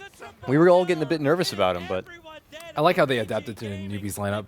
They expected Newbie to go for a very similar sort of lineup, which they did. A fair amount of early game, fair amount of team fight with the Dragon Knight in the mid to sort of siege towers, and then they responded by just going even more all-in early game and just dominating them early. One of the things that was particularly standing out for me was how poor Ember Spirit was and how he didn't cope well with the Queen of Paint at all. and as well as the Tusk. Like generally, I think Ember Spirit versus Spirit Breaker is pretty good for Ember Spirit. You can slight dodge the charge, you can use your ultimate, and you can just Searing Chains it in a row. There's 3 methods, but with a Tusk initiating on you, you don't have any of those available to you, and you just get chain stud and died. Ember Spirit is very fragile, and he was working on his Manta the whole game, didn't even complete the Yasha, and just had very minimal impact. But I did like Vici's adaptations, like, okay, screw this. They're like early mid game, we're just going early game. Yeah, they definitely seized that moment very well. We'll take a look at the end of the game here as we wrap it up, game 2 between Vici and Newbie. And, actually, we're getting a little bit of update from Fnatic versus Complexity, it looks like. I believe this game is, I guess, in somewhat of a sense irrelevant, where both of these teams have already got their spots decided. So. Right. Yeah, but Complexity definitely showing a strong showing going through. I mean, looks like they will be continuing this trend going to the bracket stage. We will have the replay from our game come back up here in a little bit between UB versus Vici Gaming. And when I was outside watching the game with some of the other guys, Nahaz is now here getting ready for next week, and he was just saying that he was actually one of the few people that are like, no, I definitely think Vici Gaming can win this. And in the past, Vici Gaming would easily win with this kind of draft, even if most people doubted it. Seems like that pulled through. Tell us a little, do you agree with that? Like, if it was maybe a couple months ago that Vici Gaming would have looked a lot more confident here, maybe they're just returning to something that's more in their comfort zone. I don't know if this is a comfort zone Vici game. I just think they've played a lot of different things, and the thing that they seem to keep coming back to is that I don't know if this is a weird game in a sense compared to the other stuff they've played, because they haven't really done this like all in early game much this tournament, I feel. Generally, they've had one hard carry on How, and then Super has, as Ben has pointed out on previous occasions, he does very well with the active mids rather than the more farm-centric mids. In this game, he played why can't I remember what hero he played in this game? That's actually Zeus. Zeus, yes. Of course, another really, it's a fighting mid, right? You farm a little bit, and then you get really active. As far as whether they're getting back into it, it's hard to say because, the results keep varying from time to time. Like, they seem more hit or miss to me, more than getting back into it. I need to see, this was, I believe, was this the last game of the group, or do they have one more? I believe this was their last one. Yeah. So I need to see the best of 3s from them, like where you can see the direct progress going on before we can really call them a top contender this time around, which for me is a surprise. I thought they were going to show up big. They've been middle of the pack, I guess, all in all, and maybe slightly above. Yeah. Dakota, what are your thoughts on Vici Gaming after this game? Well, congratulations, Ben. Zeus finally gets a win. Woo. I actually think he's 1-6 now. Coddle has yet to get a win. So that's maybe the next we've one. seen so many gyrocopter picks because of the new Immortal. This is true. What about Night Stalker? What's his score? Has he won? I want to say yes. I want to say yes as well. I think I casted a game where he I've seen did 2 win. losses. But yeah. But Zeus was like the big standout where it's like way up there. He's yet to find success. And as I said before, even with the nice synergetic lineup of him and Bloodseeker, just hasn't found that win yet. But they get it here, and more or less the same thing for Vici Gaming overall. They have a lot of emphasis on their early game. They succeed with their lanes. Hao's able to get a quick Orchid, which forces the Ember to try to go for a Manta, which is not your comfort grab for an Ember. And maybe the second they recognize, oh, he's got an ultimate orb and he's making this kind of commitment, we'll just pounce and take advantage of that. And he really didn't end up getting much more after that. So they took advantage of the newbie weakness and just exposed it. Vici Gaming to me is a little discombobulated, I would say, just because if you watch most of Newbie's games prior, it's pretty similar to what they draft almost every single game, and their playstyle is generally very similar. However, they adapted to it in game number 2 and not in game number 1. If it were a team like EG, let's say, I think they would have already done their homework beforehand. They would have already been prepared for all the picks, and they would have stopped that sort of strategy right in its tracks. And the fact that they dropped the first game, even though it wasn't anything special from Newbie, is very worrisome for me. Although I think it does bode well for Vici in future best of 3s. Okay, so still a little bit hard to tell, but we'll see how things pan out as we go into the main event for these guys. We'll take a look at the standings here because there's some a little bit more interesting stuff. Of course, the last days when all these possibilities come out, a lot of people get excited calculating, all right, what's the probability of each team moving onward? And for Group B, things are still a little bit up in the air. I hate when it gets to this because then you have a team that's like, well, we're hoping that they draw and they get a win. If they blow their nose over there, we might be able to etch into that tight 4 spot. Yeah, this is where it really gets mad. So how many teams have 7 games played? It looks like only Vici. Yeah, so Vici is done, and we still have quite a few games left. Now, the important thing here is, I believe if MVP Hot 6, yeah, if they win all of their games and a couple other situations happen, like you said, maybe they blow their nose or something like that, Hot 6 still has a chance to contest for that 4th seed in Group B. So even though they only have 1 point, if they get right, that is if super unlikely. It is very unlikely, right? They have to play.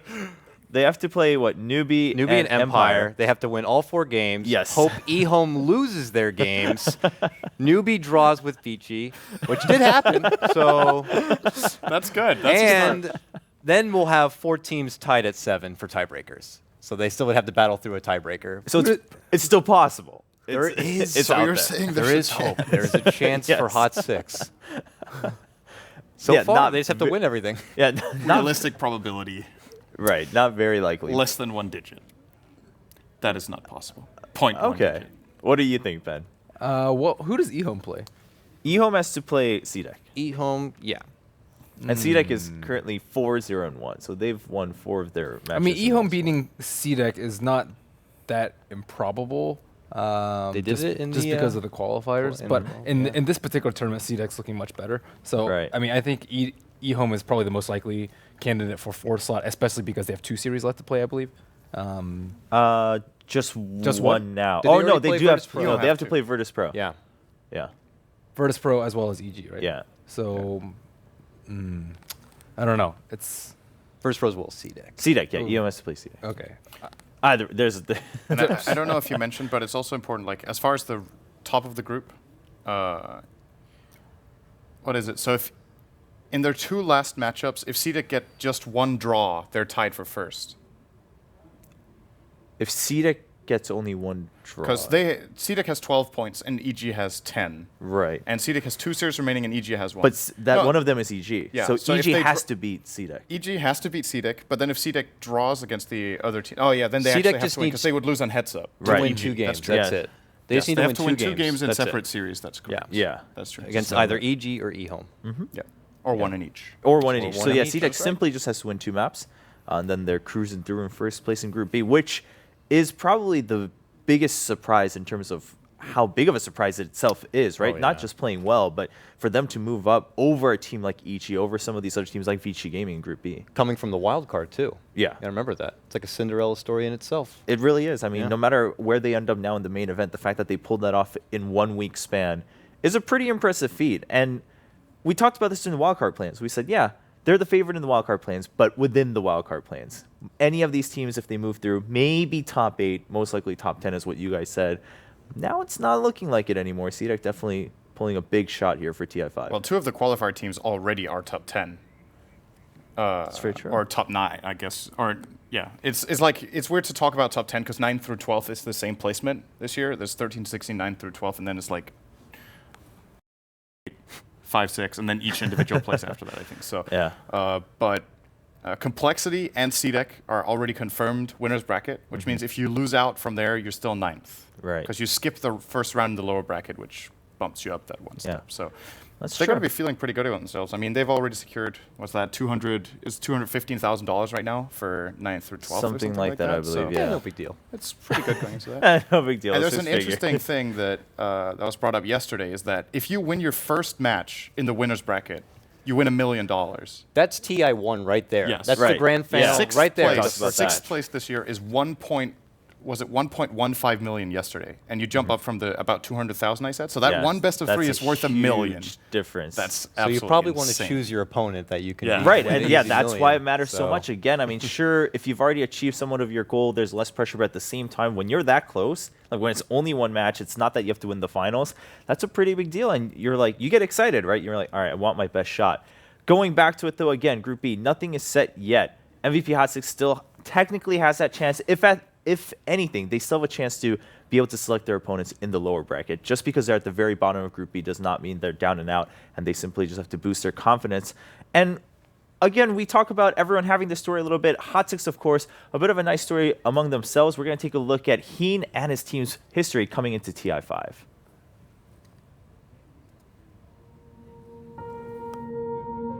I grew up in many places because my dad, he's a diplomat, so I had to follow him around on his tours. Every time we move, it's goodbye to my friends, and as I got older, it was harder to make friends.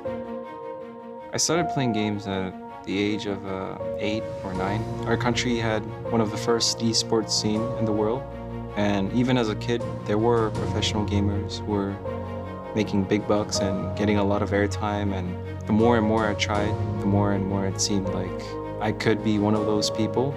And by the time I was 22, I was playing competitively.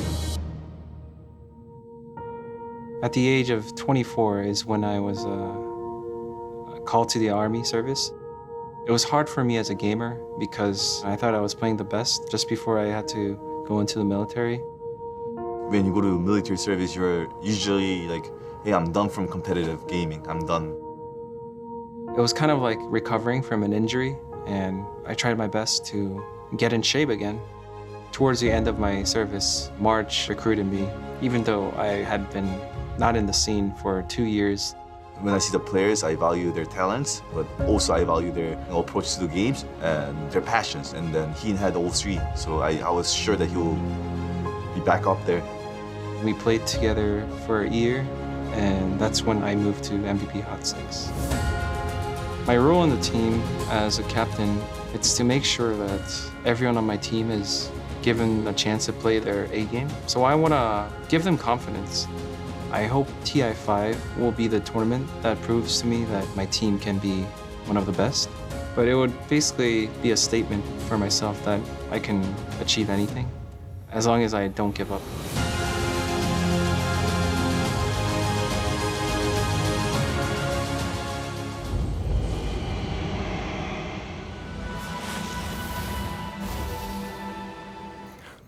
Who's Yeah, chopping so- all the onions in here, man? Yeah, I mean, a lot of these have brought out just amazing stories behind many of these players, and probably all of them have it. I mean, we don't have time to film and show a story for every single player in TI5, but all of them also talk about their team in general.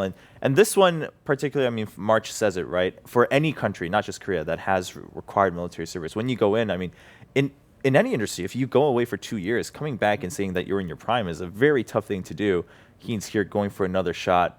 And, I mean, he's already made it to TI, but to go further would be quite the jump and the confidence boost that he can continue, as he mentioned at the very end there. Who was it that also went into military service? I'm thinking of HYHY. Is that correct, or am I mixing it up with something else? Because I seem to remember there was another major SEA player that had forced military service, whatever you call it. I mean, I know they talked about March, how he will be yeah, going. March will right. be, but it's something that goes back a bit further, maybe a few years. I can't remember if it was HYHY or not. That sounds maybe about I'm right wrong, to me. but he never really made the comeback. If that was after he quit, like I honestly can't remember. I don't know how much he's been trying. I think he's been saying that he's interested in making a comeback. Of course, another star player from SEA, very memorable, especially from his Dota 1 days, and TI1 where he finished third with Scythe. So it is really unfortunate for these players that they have to do it. I think maybe in some ways, though, a player like Heen, I'm not sure what the military service is like in South Korea, but it's also possible that it can be a great learning experience where you can translate some of it into your Dota play, like when it comes to training regime, mentality, how to pump up yourself to get the job done with the team and stuff. Maybe that makes him a really good captain. When you listen to various countries, not just South Korea, again, it obviously, like you said, depends on which division you're in, et cetera, going into that military service. But sometimes you come out with the advantage of having that discipline, right? And then you're older, you're a little bit more mature in that sense. And as you said, maybe you can act as a better captain for that team. Hot Six not doing so well record-wise yet, but they still have that chance. And at the very least, if they can end up in the top half of the lower bracket, they get to choose their opponent. Maybe they can go forward there. And maybe, as Ben was mentioning earlier, maybe avoid the chance of Phoenix picking their sister team here, Hot Six, as we go forward into the bracket stage. But so Hot Six games will be coming up shortly on our streams across the board, and MVP Hot Six. 2 matches left again. It's going to be Newbie and Empire, and all 3 of those teams actually still a lot to prove. So as you can see on stream 2 and 3, well, they won't be playing simultaneously, but they will be going forward. Hot Six will play one, and then the other going forward.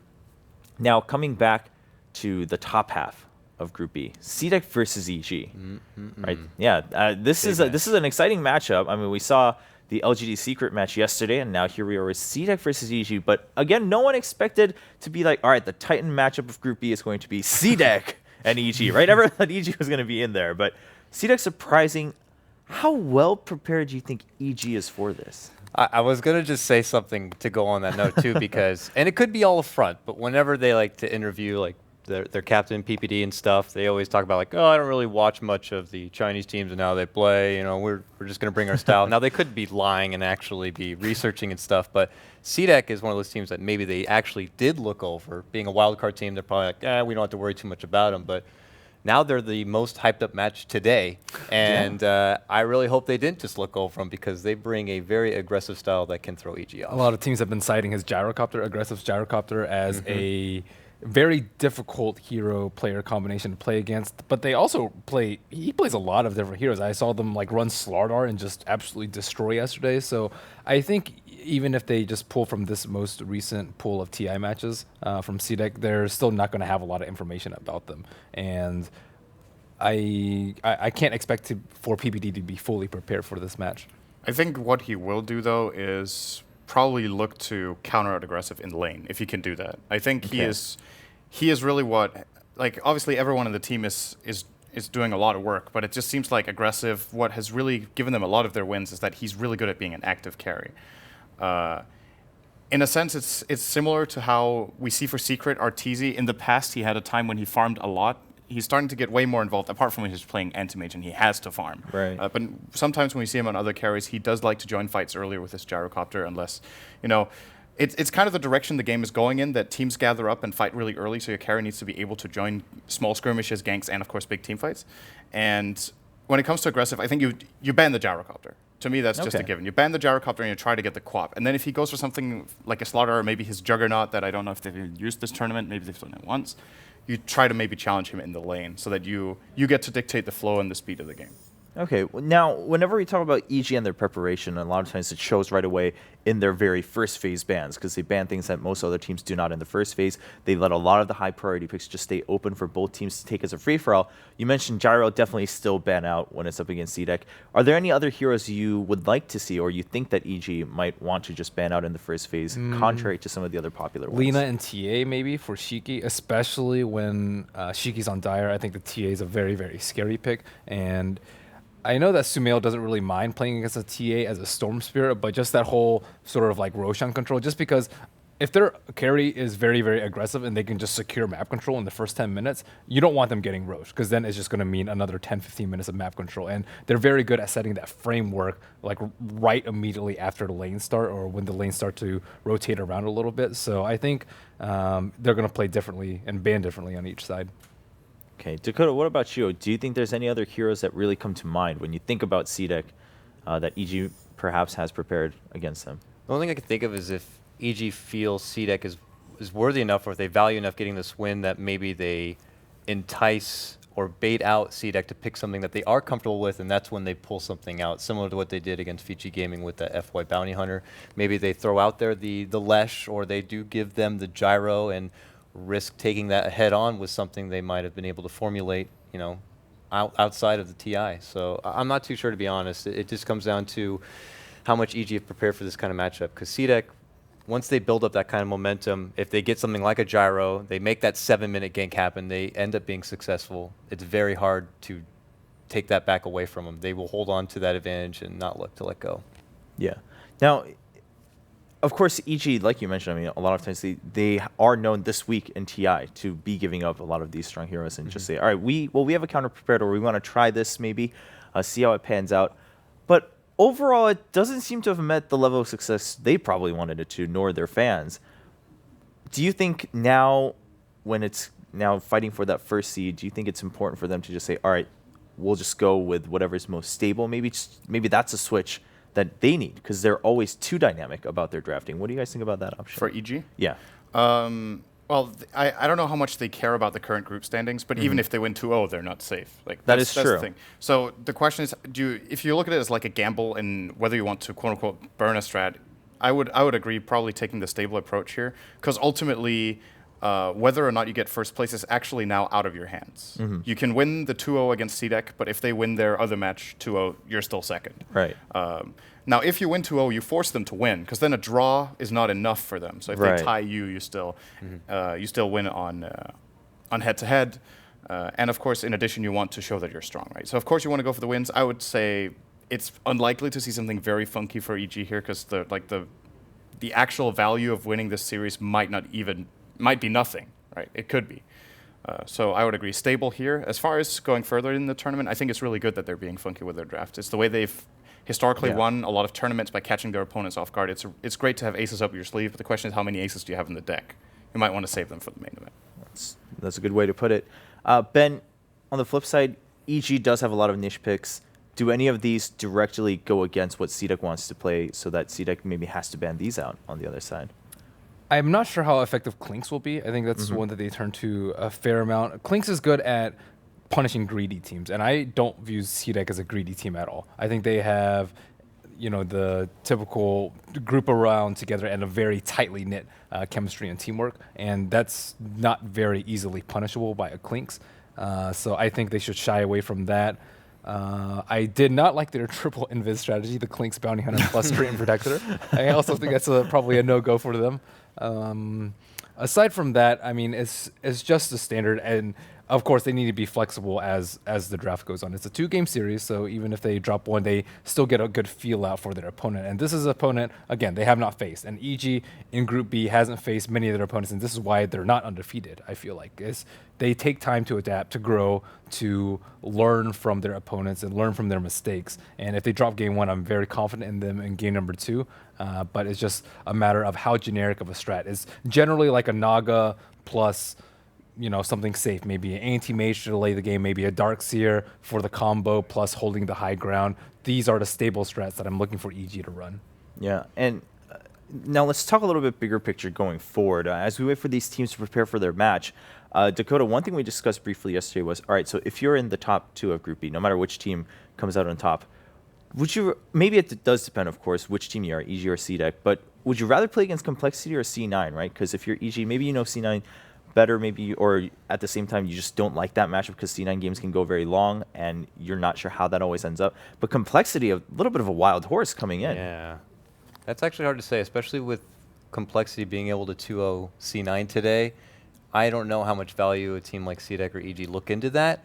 I want to say a team like EG might just go forward with Complexity. Just maybe it's a team they're probably used to scrimming against a bit. I don't know if they've given Complexity the leisure of scrimming with them a whole lot, but it's probably something they're going to be a lot more comfortable with going into, seeing what they expect. Complexity seem to be very good at adapting to what teams like EG and Secret pull out. So maybe EG feel like they're going to be one step ahead with that kind of game plan and would rather expect to see something that they'll be familiar with than the unexpected. Who would CDEC rather pick, though? I don't know. Because they're far more likely to get first, I feel like. Yeah. Just winning one of the 4 games. Or it's really difficult. I think one of Cloud9's strengths going into a tournament is how volatile they are. It can be great and it can be bad, but it makes them a very unattractive pick for this kind of situation where you could be like, is that good or bad for them in this situation? Maybe they would rather meet CDEC, right? But CDEC are like, we actually don't want to play Cloud9. And they end up against one of their, I don't know what the plural of Nemesis is. Nemesi? Did you say that? I don't know. Now you do. I actually don't know. Good question. You end up against EG, and generally EG and Secret are the 2 teams that Cloud9 tend to struggle the most against. And, well, I personally think, regardless of who gets first in Group B, they will not pick Cloud9 just because of that. Like, it's too risky. They have like these explosive strats. They 60-node IG. That kind of speaks for itself. They're extremely good, and they can be like day and night. So you never know what you're going to get. Whereas with Complexity, it feels a lot more stable. They have some different picks, but if you do your homework, you probably know the kind of strategy you're going against. All right. Yeah. I mean, just some interesting questions to think about. And I do believe there is still a possibility that EG doesn't finish. If they lose in this one and some other results happen, they may not even end up in the top 2. At this point, I'm just saying some other results happen. We'll look at the notebook of all answers here. I mean, it's just for sure they could take number 1 if they obviously do beat CDEC 2-0. And then CDEC just at most tie with eHome, which I think we already discussed. I remember reading up there is a possibility for EG to go all the way to get down to the lower bracket. I don't know if that circumstances to lower bracket. No, there was starting today. Like it might have already been thwarted with the results that have already happened. Oh, at the start, I do at believe the start. Yeah. So, but that might have changed. I think they can still go down below second seed. Yeah. Though. And that's in which actually case, that's really important to keep in mind, because then all of a sudden there's a lot more on the line for this game than I said originally, where it's just like you could beat CDEC, but you might still not get first, so how much is really on the line? But if there's a risk of you dropping down to third, you would probably meet Secret in the first round, because LGD would not pick you. So I don't think is anyone a very unattractive matchup, I think, for the first round, the winner bracket for EG. So with that in mind, I do believe a draw is enough to secure them top 2. I think you have 100%. to lose to CDEC to have that risk happen. Yes, they would definitely be at least looking for the draw then. And that could mean that should they lose the first game, they might burn a strat in the second one, because they're like, it's actually really important we don't meet Secret round 1 of the winners bracket. Yeah. So. On the other hand, they have really good experience, or they have a lot of experience playing against Secret. I think they've lost the last few matchups, but they've beaten them historically. I think PPD is the kind of captain who goes into every matchup with confidence. He does his homework, and he's like, if we're going to win the tournament, we need to beat every team, right? That's very true. In a way. So maybe you could just start out with a hard matchup against Secret. Yeah, because they don't aim for top 6. Like that's not the level of ambition for EG. That's all the way. They want to go first. Yeah. So if you're gonna have to face them, maybe just try facing them there, and if you win, that's done and done. Go on, maybe all the way to the final for EG. And all of this happens next week at the main event, going into the Key Arena. And as we were discussing, I mean, that the first match of the winners bracket determines whether you get 6 figures or another 0 added at behind, getting $1 million and a little bit extra for your pocket change. That's a big deal. $150,000 of pocket change. I mean, once you win $1 million, I feel like I haven't been there yet, but I'll let you guys know if I ever achieve that status. I'll let you guys know how it feels. That's really exciting. What do you expect at the Key Arena, right? We've had several TIs in the past. You guys have been there in the past, but to be there where that's actually the difference you see in the very first round of matches, that's going to be pretty exciting. Of course, nervous for the players, but absolutely crazy for the audience and for the casters who are casting those matches. Yeah, well, it's like the atmosphere in the arena in general. I think it's going to be even crazier than last year. Supposedly, the setup this year is going to be amazing. And all 16 teams will be there. All 16 teams will be there. That is also true. And yeah, the matches just mean more. I don't think, if you're a player going into the series, I think a very healthy approach is to not think, or maybe it's inevitable, at least for some teams, that you think a lot about the money in the first matchup. If you get to the winners bracket, a team like Complexity, who wants to prove everyone wrong, at the same time, they might have had it in the back of their minds going into this that they're definitely not one of their favorites. They said they're the underdogs as well going into the tournament. They've been doing great. It's probably hard for them to put it in the back of their minds. But once you're in that top 6, I think, like when the money is so big, it's not really about the money anymore. Like you're playing for the sake of the competition and for pushing yourself as far as you can and getting the best possible result. Like, of course, it's incredible winning the whole thing, right? But it's already so much money when you're in the top 6 that's definitely the biggest step. It's basically secured your entire year, right? That is, if you get a top 6 placement. Then everything else the whole year, anything that's happened doesn't really matter. Majors. So you never know. Well, I mean, that could help secure your spot for that next major to get that auto invite. That's very true. And I can't help but just think the reason why everyone's just going to be so into it is, we're there to celebrate this game. Yeah, and see how big it's gotten, and you can see it just win that first match. That was TI 1 and 2, that first best of 3 where they're playing for that $1 million. I think the important thing is more so than for the players, for the audience, just to see that that's where we are now, and that's the gravity, but also the excitement of those matches, and that's where TI is. And TI 5, that's how just big every match is, and that's how great every team is here. But as we were chatting away, we are now in the draft for Game 1 between CDEC and EG. So again, pretty important match for EG. They want to take at least one map to make sure they stay on the top side of the upper bracket. Look what aggressive God. It's a good I'm surprised. I was really confident going into this that would be EG's targeted ban this team, and they didn't. Maybe they have that ace, man. Maybe they are baiting it out so they have the answer for Gyro. I don't know what that is. We talked a lot about EG preparing for CDEC, but we haven't talked too much about the opposite side, playing from CDEC, just because we're a little bit more unfamiliar with CDEC. But as always versus Evil Geniuses, I think the Naga Siren ban is almost imperative. And if you don't have first pick, then Leshrek's a fine ban, but CDEC has first pick. They passed on Shadow Fiend as well. Is it just something that Sumail doesn't want to really do? And Queen of Pain. It's just they like their options open. Shadow Fiend is strong, but he's a much different flavor than a lot of the common mids. Like, remember when this time last year, EG actually ran DK a lot in the mid lane and actually just pushed very, very early, Razor which is too, yeah. unusual for their strategy now, but a year ago it was super common, and they actually won games in 20, 25 minutes. Times have changed, but DK is still a very viable pick, and I think Shadow Fiend somewhat limits your options, even though they do have like Shadow Fiend Omni and, you know, Storm Spirit plus any pretty much support that PPD likes to run, but you know, you always want to be flexible and open and see how CDEC wants to approach the game. Okay, and as you were bringing up Dakota, Quap does slip through again, so we'll see if that stays up as a ban or pick or gets banned. That's here what by I'm the team. like super surprised about is Quap making it through, just because EG, they highly prioritize it. They have multiple heroes that can play it, and I think it plays very well against CDEC. Yeah, but chose the Tusk and then the Dazzle. Personally, not too surprised that they prioritized the Dazzle in that first phase, but then the Quap slipping through is still... It seems like a pretty defensive opener from EG. It's like two heroes that have a lot of defensive capabilities. Perhaps the approach from PPD here is no matter what I ban against this team and no matter what they pick, they will be playing aggressively from their safe lane. So if we get defensive supports, maybe he doesn't snowball. Okay. Perhaps that's the idea here. Tusk is, of course, a little bit of a hybrid. He can also be played aggressively. But a lot of the times, at least for example, when we've seen PPD play the Tusk, which he definitely won't this game because they have the Dazzle. But I like the fact that they don't go back to the PPT support Tusk. Again, the Frost Shards trick was cute, but it didn't win them the game, ultimately. And it wasn't enough of an impact to justify running unless it's a very specific situation or if Aoi plays it. I was looking at CDEC's reactions, and they seem very confused. Like, they're not, like, super relaxed, and they're more, like, squinting their eyes, like, what? Why did they pass on Queen of Pain and Shadow Fiend? What's happening? Yeah, I mean, passing on both. I definitely don't think that this is the opener they expected from EG. There's a Quap for some mail if they want it now. Yeah, what do you think about the SF ban over the Quap if you're CDEC? Radiant minus armor with weave. Just general, I want to say, ability to, like, it's weird to say this because Queen of Pain has ridiculous team fighting potential, but Shadow Fiend is different in the sense that he matches up really well against Gyro in the mid game when he has his BKB, as we've seen. For example, we saw Team Secret against LGD where LGD had IO Tiny as well as a Gyro, and Shadow Fiend just pops BKB and Requiem's in the middle of the fight, and all of a sudden you're actually in a really good position. Requiem is annoying to deal with. For Gyrocopter, he loses half his base damage. For Flak Cannon, and this is getting really interesting. They actually banned Quap and pick Lina. Right.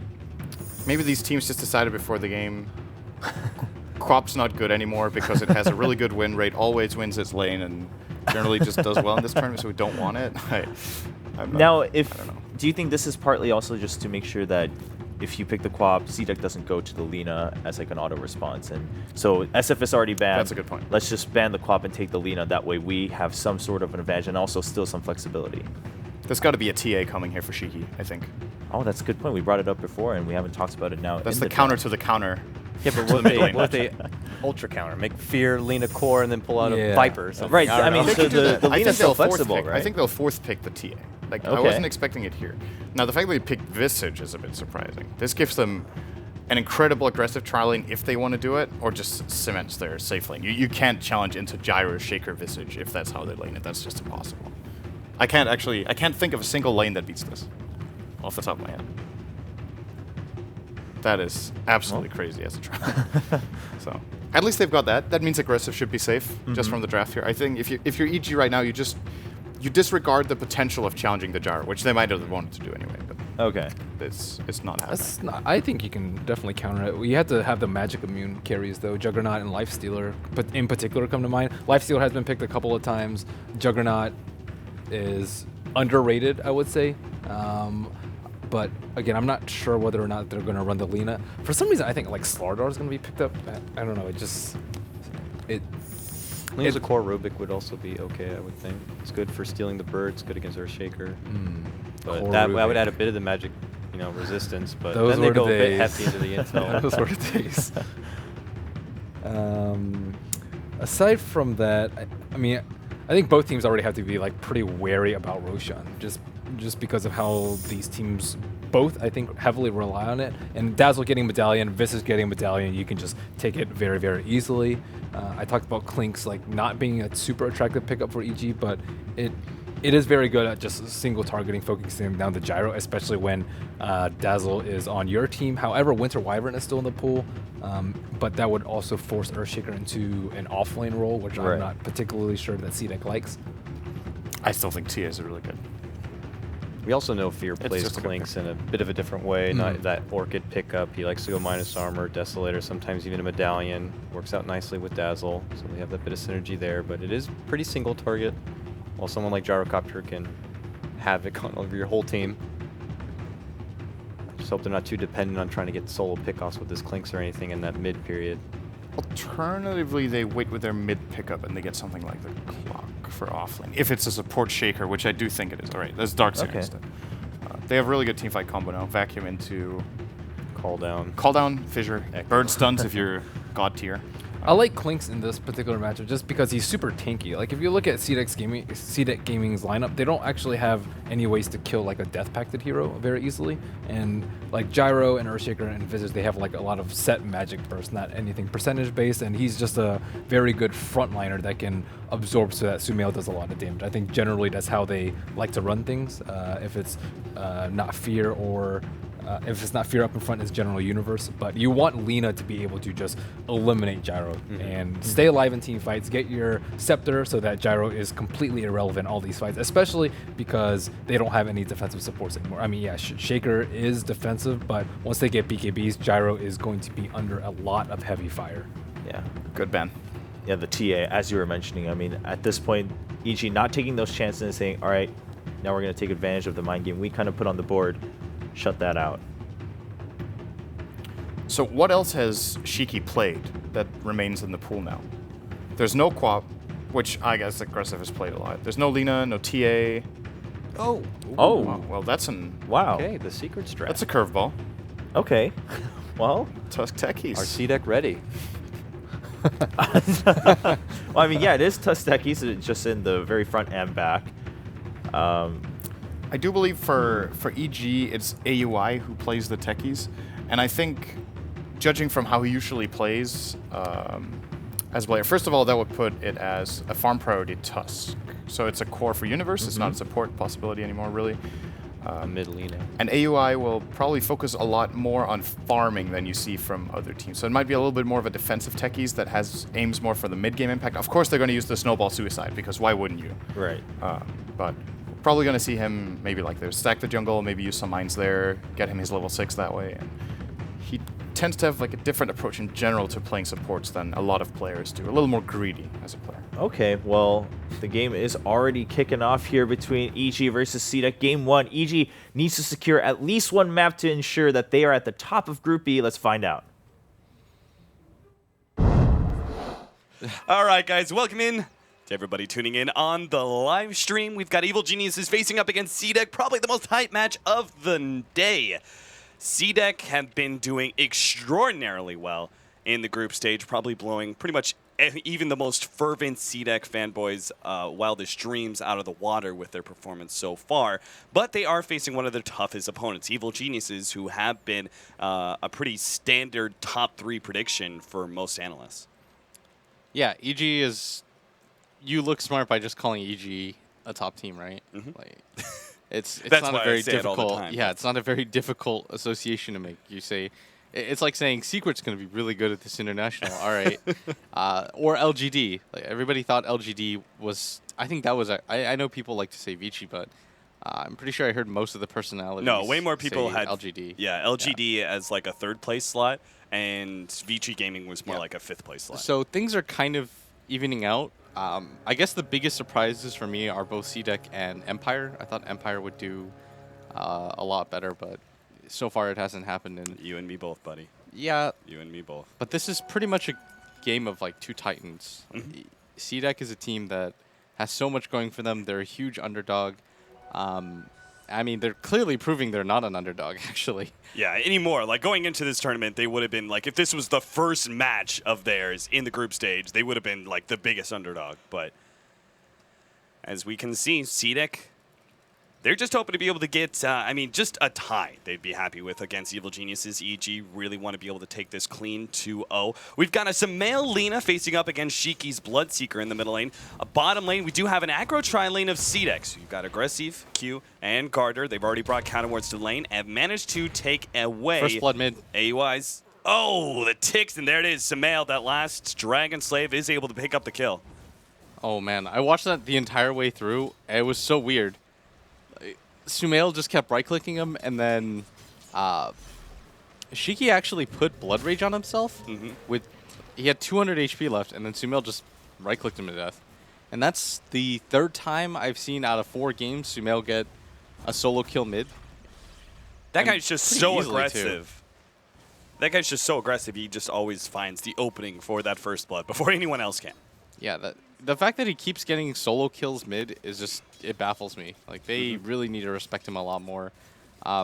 He's really unique as a mid laner because he pretty much values right-clicking you over CSing. Like, a lot of people go for heavy last hits or denies, but Sumail just runs at you nonstop and establishes lane control and tempo in this way.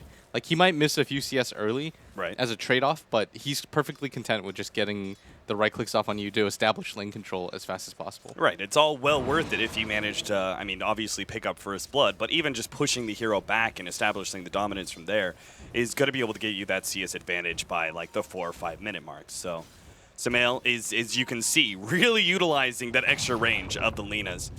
The extra 70 range he has over most heroes. Putting pressure on the Bloodseeker. Meanwhile, this aggro tri-lane was kind of interesting from CDEC to start things out. They placed a very early counter ward that managed to take away AUI's triple mine stack that he had on the right side of the lane. But now, everyone seems to be kind of flip-flopping. Universe came down to bottom lane, making it a Tusk Techies lane. But now we've got XZ, our Darkseer, as going to be soloing things up. Seems like they just want to keep pressure on Fear as much as possible and leave the Darkseer against the Tusk Techies, which makes a lot of sense. Yeah, this lane setup is actually really advantageous to CDEC because as long as the courier, it's going to get picked off. No that was way. just a hatchet. So no regen was actually coming in. That's really weird. I mean, the hatchet, he still would have been very low on HP. If Sumail actually managed to land like a Light Strike array and then Dragon Slave if Shiki came forward, even just harass him with Dragon Slave. Like Shiki, unless he can somehow get those last hits underneath the tower with Sumail up in his face, I just don't see how a hatchet by itself is good enough. Man, isn't that the Han term? Hatchet? It is. I'm gonna say Quelling Blade. It looks like a hatchet, so that's what I always think of. Okay. I think if you're CDEC, you actually have to well, go Fear, mid. he's going to be going down to the top lane. Oh! Barely just managing to pick up that kill towards the tail end of it. Garter setting it up with the long-range Fisher. Fear just hung around a little bit too long. And see that guy? I think this is one of the biggest things that we've seen out of the group stage in order to deal with Evil Geniuses. You got to try and shut down some of their side laners. Like we saw earlier, right? When eHome were playing up against Evil Geniuses, they first tried to deal with Sumail in the first game, but that didn't actually work out. So instead, they actually let Sumail do what he wants and started putting pressure on the side lanes. It was Universe that was really shut down by eHome. I actually think that's I was just about to say, I think that's the strategy here is that when you play against EG, in my opinion, no matter what, Sumail has a good game. Like, he's just the type of player that'll snowball. He plays the type of hero that'll snowball back into the game. All he needs is 1 or 2 kill streaks, and then he's fine. I actually think the better heroes to go for and kill, and PPD at top is going to get engaged on, but he should be okay. Yeah, Flat Cannons are already down, so. I just think that it's Fear and Universe. If you can minimize their impact, just lower the amount of farm that they get, and just make the lanes difficult for them. I think that these are the 2 heroes on EG that you want to shut down as much as possible. Like, if Klinks doesn't get a good start, CDEC can apply so much pressure with the heroes that they have. They've got a Visage, they've got an Earthshaker. Those 2 nukes alone can almost kill him. Right. So if you're CDEC, you just want to be able to put pressure onto the Klinks. The Tusk isn't having the best game because he had a lane against Darkseer that was constantly ion shelling, and I think you just accept that Sumail's going to have a good game. Because if he solo kills your mid and he's got 27 CS, he's just going to win this lane. Like, it's not winnable at this point.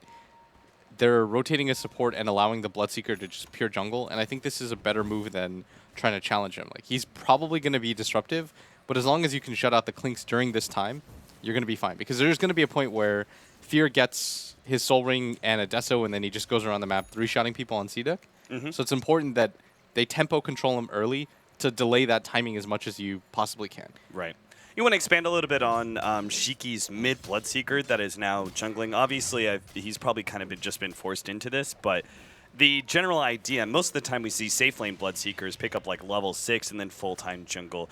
it's a little bit different with a mid Bloodseeker. What advantages do you really see? Hold up. Top lane aggressive. He's going to be dove down. The suicide is there, plus the mine, and AUI will be able to pick up the kill in the gyrocopter. That is so irritating to play against. Yep. He's just got to be frustrated more than anything. You can't really do anything about that. If you're C-Deck, you just kind of have to let wherever that happens happen. But I guess the advantage of having a Bloodseeker mid versus having it in another lane is just the levels that you get. And actually, Shiki might be going down. Oh, Laguna Blades. Oh, it's nighttime, so Sumail couldn't actually land that one. Missed the Light Strike Array, still wants to go for Q. They managed to get a couple of nukes on him. The silence goes down as well, but Sumail is still operating with a double damage rune, so they need a little bit of extra help, and that's where Aggressive comes in. But Sumail is bottling up and running the long way around. Carter is here to be able to stop him, though. He's got a Fissure coming up. Light Strike Array already laid down. Not going to be able to get off the Fissure in time. Sumail will still be traded away for a support, though. Aggressive, well worth his rotation over. Yeah, I think Sumail made the right idea there. He was trying to catch Shiki, and if he had gotten the Laguna Blade, it would have been well worth it. But I think the advantage of having a mid Bloodseeker is that you can put something, you don't have to prioritize picking him like this, and you can put another better hero that does more damage into the safe lane, like the Gyrocopter or the Razor, and at top. Once again, jumping in on Shiki. Universe, though, by himself. Like, it's a nice small combination, the Snowball into the Shadow Wave, but unless you have multiple heroes, it's not going to do so much damage that you can kill a core straight up. So that's not going to happen, and the little bit of stacking that was being seen, the hard... I say little, but this is like a 5-stack. Yeah, it's a lot, and it allows Aggressive... He did get ganked early, but he's going to get back into this pretty quickly. And this is the strength of Gyro. It's not just all of the abilities that he has that does AoE. It's that he can do these jungle stacks using the cooldown because the cooldown is so low. 55 seconds to hit twice onto a neutral stack allows you to farm it insanely quickly. Like, you don't actually need items to be able to do it, just levels. And so C-Deck are definitely... It's definitely well worth the time to go for the stacks there. And if you're the Bloodseeker, that's kind of the problem here, is that Shiki's so under-leveled. He's only level 5. He doesn't even have a 6 at 8 minutes that I think it's worth it for EG to just continue to pressure him and shut him out of this game entirely. Like, Sumail did die that one time, but he's pretty much still able to go wherever he wants because they don't want to stick Q mid with the Visage. He just can't live. And Garter isn't able to move lanes either because he has to stay on top of wherever Sumail's going. And so Sumail by himself is pretty much eating the space of 2 heroes right now. And this is what happens when you get solo killed mid, is that it snowballs out of control like this. It has an impact on the rest of the game. Sumail's going to have a pretty fast Eul's Scepter, in which case these cores, Bloodseeker, Gyrocopter, they're pretty susceptible to that magic damage early on. What kind of builds do you need to see for a Gyro and a Bloodseeker in order to deal with that kind of pressure? The Bloodseeker right now just has to get whatever he can. He's about to pick up... Does he go for the minus? The kind of recovery minus? No, because he's struggling to get treads right now. I think that going for the Midas would pretty much render your team really passive. At that point, you would just hope that the rest of your lineup can 4v5. Right. And I think that's... Oh, Fear. They caught him out. Running in with a Surge. Great combination. Once again, Fissure leading into Aggressive, being able to close the distance via Rocket Barrage damage. They are able to pick up the kill. And also, seemingly, take this tier 1 tower. Doesn't look like any rotations are coming out from Evil Geniuses, and they don't really have great rotational heroes. Techies doesn't do anything for you. Dazzle, certainly not. And Universe by himself is not going to be good enough. Most of EG's heroes are made for counter-initiating. They're not actually made to take fights, because how do you initiate a fight? You snowball a Tusk that isn't very farmed, who just hit level 6 in. Your Techies, you could probably blow somebody up, but then you would lose 2 heroes as a result of that almost instantly. And C-Deck can fight you from here on out. So maybe it would be worth it for the Bloodseeker, actually, to still get a Midas, because I think his team actually can 4v5. Like, the Darkseer almost has a fully completed mech. He's only the Buckler away. There are enough levels right now on C-Deck to survive, and Aggressive is going to farm 2 stacks at once, so his amount of farm is actually going to be really decent, too. He's still going for the Helmet Dominator. So looking to stack up the Ancients and get that really big farm advantage. I'm still concerned that leaves him a little bit low on HP pool. Where do you go after that Helmet Dominator? Is S&Y target here? Do you go for the earlier BKB? I think S&Y might be a little bit better.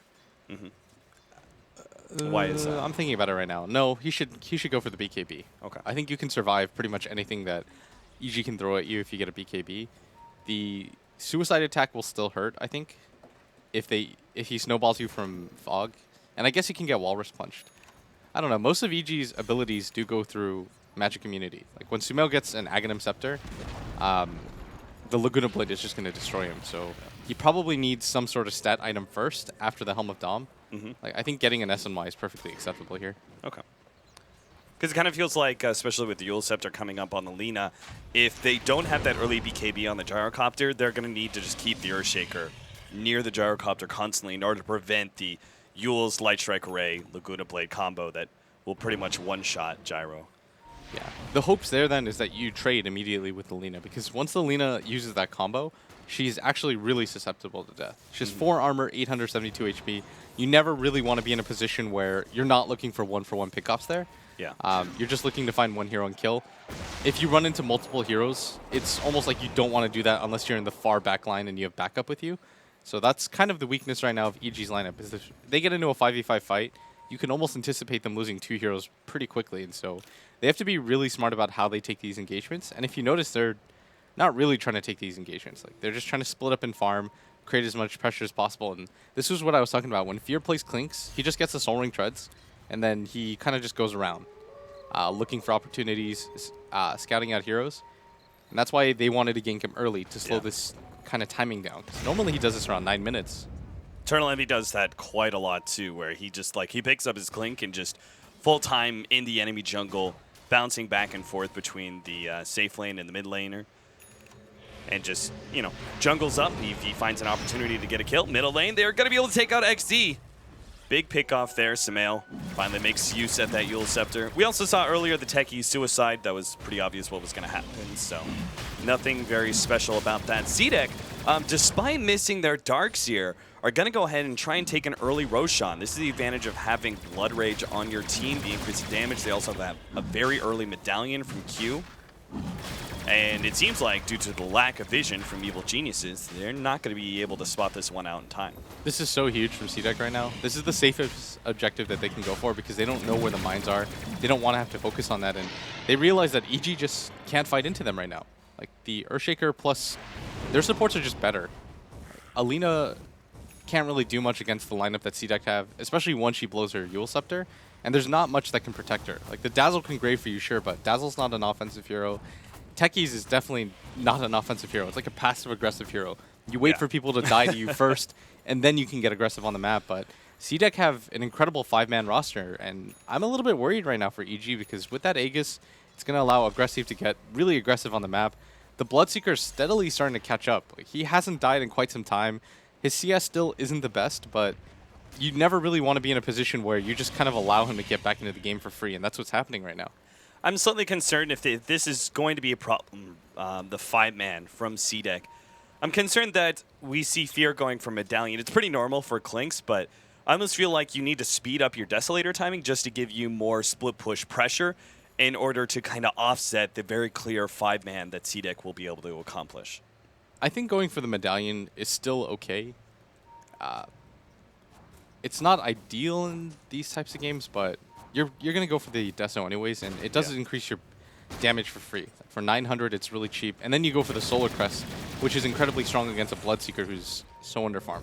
Right. Like, maybe he does still go for a Midas, because the rest of his team is doing really well. And the Gyrocopter is going to go for the SNY, which makes sense, right, if you think about it. If he goes to the BKB first, he still needs the SNY for the stats. Because there's so much that goes to the BKB. Like, there's actually no reason for him not to go for this. Otherwise, he'd have to go for something like a Satanic first for the raw HP pull, or a Scotty, and he doesn't want to do either of those things. Going for the SNY allows him to fight. And I think when you're this far ahead, going for drums is just game losing. Like, you want to build into the late game. Right. CDEC start pushing on that tier 1 tower. You can see Q trying to wrap around here, does place a rather aggressive ward, but not much is going to come out of this. CDEC are just going to take the tower, and Evil Geniuses will treat this as time to be able to farm and maybe a little bit of split push. AUI does pick up his level 6 finally at the bottom lane. He's got a lot of mines around the map, by the way. Yeah, he does, and the Bloodseeker does opt to go for the Hand of Midas. And I don't know how many mines that is. Is there a way to check? Well, Techies, you can click on him. And he's going to get him! There it is. Picks up one. Shiki, that's a big kill. Bloodseeker goes down. That was 4 different mines. He had 13 at one point, so. All right, so much for the comeback. That's a free snipe for AUI, and it's a huge one because the Bloodseeker was starting to snowball a little bit. Like, he was catching up in levels and farm, and you don't want him to be able to just do that for free, like I said. And EG's lineup just can't really pressure on the map very well. Like, you have the Clinks and the Lina, but both heroes can get traded out They so have the easily. right idea. They've been searching for this techies, and they will be able to actually get the kill. Fisher goes out before the suicide can from AUI. Nicely played. Fear immediately trying to cut the creep wave in the middle lane in order to allow his allies to take that middle tower, at least put some pressure on it. Fear starts backing up. He forced a couple rotations. Universe, meanwhile, doing something similar up there in the top lane. I mean, that one pickoff, CDEC still have a great opportunity because they have Aegis. They can go ahead, grab a gem, 5-man into, you know, the tier 1 towers that are left, maybe even get a tier 2 here. I just don't see anything stopping them from doing it right now. You know, why is that middle tier 1 tower up if you can afford sentries or a gem and just take it? It's really actually just good play by EG. What they're doing right now is they're splitting the map up as much as possible and forcing CDEC to react to their play. Like, look at Fear. Yeah, nice He pick actually isn't accomplishing a ton. He's just annoying them. And so they overreact towards it. So Universe gets to push out top. They send AUI bottom, and it's just CDEC playing reactionary Dota because what if, you know, there are 10 mines that you don't spot, half your team dies, and then EG runs you down. Then suddenly you're in a position where you lose all map control against a hero like Techies. So you can't really take these chances and not have them pay off. And that allows EG to open up the map. And it is risky by EG, but it's the right play to make. Like, get around the map, split up, look for individual pickoffs, just try to slow down CDEC's timing. CDEC have an Aegis, and they're probably still not going to be able to utilize it as much as they'd want. Like, out of this Aegis, they were probably looking to take 2 tier 1 towers, bare minimum. But with the way the game's going, they're just so afraid. And I think they're just playing a little bit too reactionary right now to what EG's doing. And do you think he's going for top? Yeah, XZ was already brought low by the landmines earlier. The Ice Shards misses, but the snowball, or maybe just the right clicks, will not. Now Universe is in a bad position. He will be caught by the call down Fisher combo. He goes down as well, but they got to pick off on the Darkseer. I think EG are happy with 1-for-1 trades that are, you know, even offlaner for offlaner situation like that, just because it stalls up the game some more. In fact, that middle tower goes down in the process as well. Q actually positions himself in an awkward area, but Samael's not going to be able to capitalize on that one. We've got a gem now for Q, so hopefully they'll be able to, you know, actually take some control of this game away from the Techies. But I was going to say it may also go back to CDEC's more passive play and overreactionary may come down to the Bloodseeker's choice in items. I asked you about the Midas, and you said, no way, that's just going to be a bit too passive. Shiki still went for it, and I think we are seeing the effects of that now. I mean, going for the Midas here, when you assume your team is doing really well, is okay. I changed my mind, Cap. I get to do that. All right, very well. So he decided to go for it, and that was just because of the landscape of the game. Like, they were able to get the Roshan for free. Nobody really contested him. His team was doing good 4v5, but they're just stalling out a little bit longer than I think they want to, and it's allowing EG to open up the map a little bit more. And they weren't able, CDEC actually weren't able to utilize that Aegis whatsoever. Like, they didn't use it to get the bottom tier 2. They didn't get either of the tier 1s out. They had taken that tier 1 really early, and so this Roshan was probably just an objective they thought was really safe. There's no way that you can have mines there. So I think this is just more EG playing a little bit of mind games, but CDEC are still in a really good position. Oh, absolutely. I mean, they're first of all, there's a couple things to kind of contradict what I was talking about. We have watched many teams before in this group stage where we're like, okay, there is some pressure. They should start being aggressive, et cetera, but they've played very patiently and just waited for their opening, and that seems to be a game winner. Like, you don't want to try, just because you maybe want to be able to utilize that Aegis and 5-man and take towers, doesn't necessarily mean you should if you can't find the correct opening. But also another thing is that CDEC do not have bad late game by any means, right? EG, they're left with, you know, Tusk, which is a little bit questionable. Lina's obviously good, but, you know, is Clinks really going to be able to out-carry heroes like Bloodseeker and Gyrocopter? No, but that's why Fear is building towards the mid-game right now. He's getting a Deso soon. I mean, the great thing about Clinks' item build is it allows you to both pick off heroes with the Medallion of Courage, which I think is why he just still decided to go for it. It's just a good item. Like, it gives you good, it gives you some mana regen, the armor is really good, and the Valor ability is fantastic, and so it allows you to look for solo pickoffs using that, and the Deso allows you to both pick people off for cheap, and it allows you to split push towers, which I think are both necessary for winning this game if you're EG. Yeah, I think that's one of the critical reasons. I mean, we talked about how this meta, like you and I had a conversation very early on to the patch where it was like, okay, this seems to be like very team fight, like the intelligence heroes in general got buffs. We're going to see more intelligence cores come forward, which are more about team fights and maybe some push. That means there's going to be a natural reaction to split push, right? Like there's going to be, if you don't want to fight, you want to try and split push. It seems like Desolator being such a cheap item, as well as being able to offer you that is a prime reason why Clinks and Templar Assassin are seeing a decent amount of play.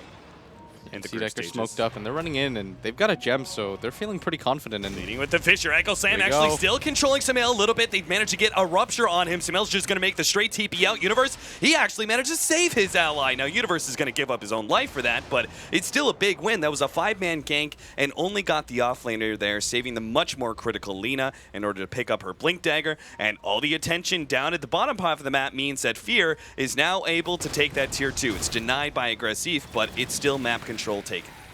Yeah, now you've got a Deso on Fear who, and his team's done a really good job of splitting up the map for him. He's level 13 on the map right now. When it comes to net worth, he's just behind the Gyrocopter, ahead of the Bloodseeker and the Darkseer, and he's going to start to snowball as this build is so cost efficient, Austin. It just allows you to get ahead, and split pushing is so easy. In C-Deck, when you're playing against a Tusk techies, it changes things. Like it messes with your brain. You think to yourself, we have to 5-man, we have to stick together, we have to go and walk around with our gem, because what happens if AUI had smoked up and, you know, decided to place 20 mines in our jungle? We don't know these things, and so it messes with your head. And in this mid lane, yeah, he's trying to go on aggressive, but at the same time, Fierce come in from behind. He's going to be forced back with that Blood Right. PPD is in an awkward position. He should be going down here. Shallow Grave will save him for the meantime. They want to go farther up. Sumail actually came in and tried to go for Shiki, but it looks like because of that, they started to go up for him and didn't manage to get PPD, at least not yet anyway. They already have the missile coming out with the vacuum, bringing him over the Fissure for the kill. Aggressive gets it with the flat cannon. Now that tier 1 glyphed up, C-Deck will be able to take it. The rest of Evil Genius is quick to just try and split push as much as possible. And AUI has actually boosted straight for an Aghanim Scepter. So this obviously could be a huge factor.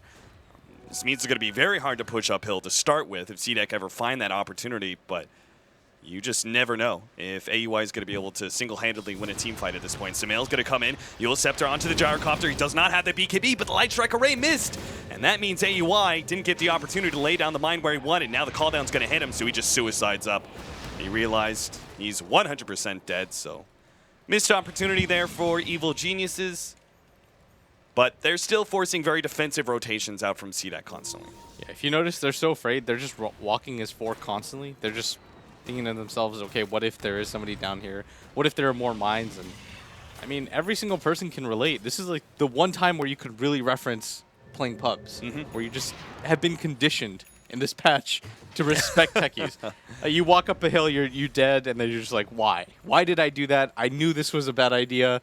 And you just don't want to live in that type of regret. And C-Deck just continues to play reactionary Dota, but I think with this BKB on aggressive and the next Roshan, this is when they make their move. Yeah. They are behind in net worth, but this is where I think they're going to say, we should even things up. We've got a Blink Dagger, a level 11. We've got a gem. There's not a whole lot more that we can ask for. You could get another BKB on Shiki. I think that's probably what you wait for. And that's the timing, is that you got to hit timings in Dota. You can't simply just say, make arbitrary moves and be like, let's push bottom. Like, you got to have item timings. Like, once you get a BKB, what are you really going to get that's going to change anything? You're not going to farm for another 2,000 gold without applying pressure. So I think the smarter thing right now for C-Deck to do is split up the lanes, push them back, make sure you're not getting split pushed. Oh, Echo Slam gets laid out. Garter showcases that Blink Dagger. PPD still going to be caught by the call down. They're going to turn around and try and complete Garter's kill, and they will get it. But Sumail has to commit suicide there, and they got PPD there with the tail end of the vacuum from XC. Nicely played from C-Deck. 2-for-1 exchange, of course, one of them being a suicide, but it's still lost Bloodstone charges for the Lina. And seeing that timing, I was going to bring up the same exact thing. C-Deck, they're about to pick up double BKB, despite the fact that they're a little bit behind in net worth and experience.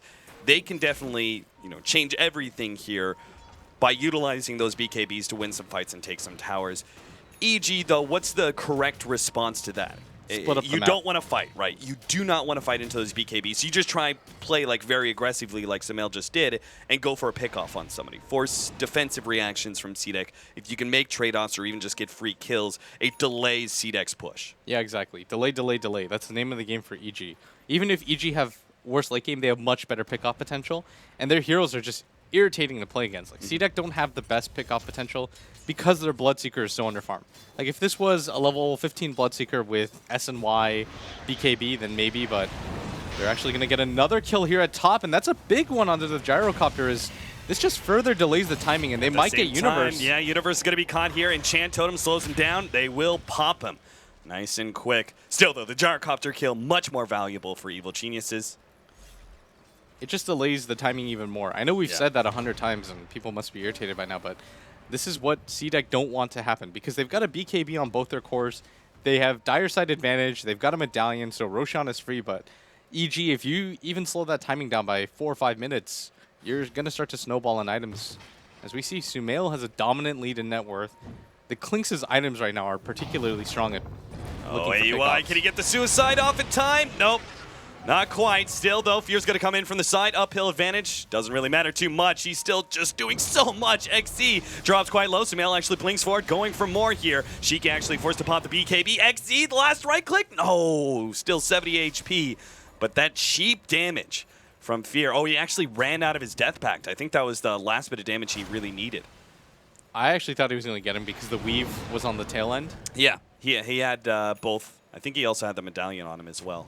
Yeah, now EG actually have control of this Roche area. Fear's got a Deso and a Medallion of Courage. This is going to allow them to do it so quickly. CDEC don't have their Earthshaker, but I still think you have to take this fight. You've got your BKB up on your gyrocopter, but it's going down so quickly. I don't actually know if they have time to respond to this. Oh, with the blink in, they definitely can. They already get a two-man blink. Universe popping that snowball in order to dodge some of the damage, but he's still going to go down here, slowed down by the Shallow Grave. Fear turns and fights aggressive as best as possible, but maybe realizing this is a bad idea. He'll still get the kill, but he's stunned up by the homing missile and will be taken out by Shiki, it seems, as the return. Oh, is he going to get away? No, Shiki, he just needs the extra bit of movement speed. He'll catch up with Fear eventually, it looks like. Sumail, oh my goodness, he actually yules, but the Visage finds him in the end. Shiki goes down to Sumail, though, as the Laguna Blade strikes him out nice and quick. Final down. PPD needs some help. Fisher gets laid out onto him. He will be chain stunned out of this one.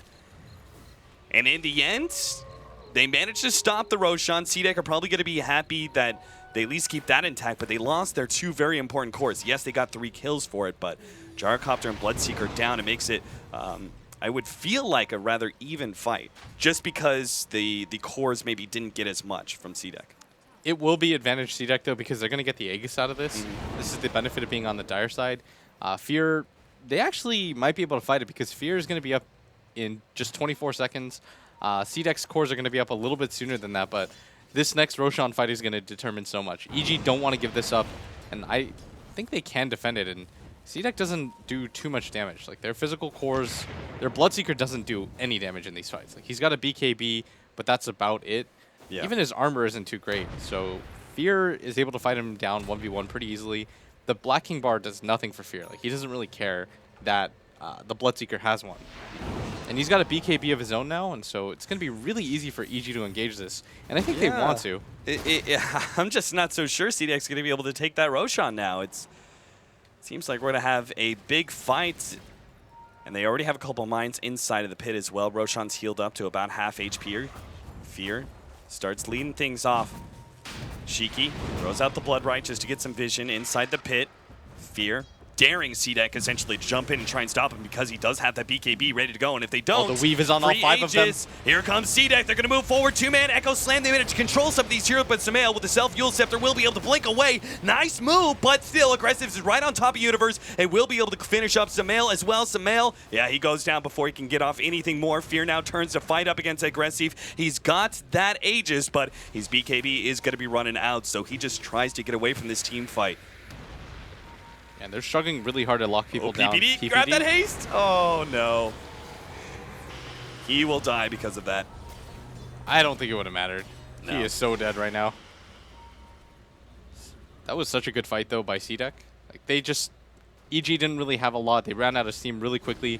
That Earthshaker Echo Slam was so huge, but EG Fear can make this okay. If you get the skill.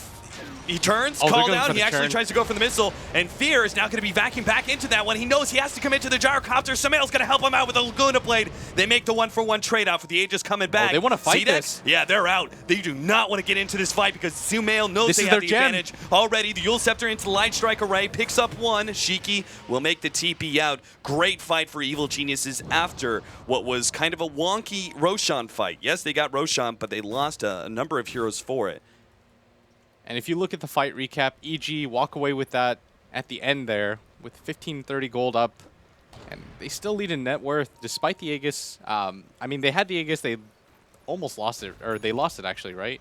And then Sumail comes in, completely turns around the fight with that Boots of Travel.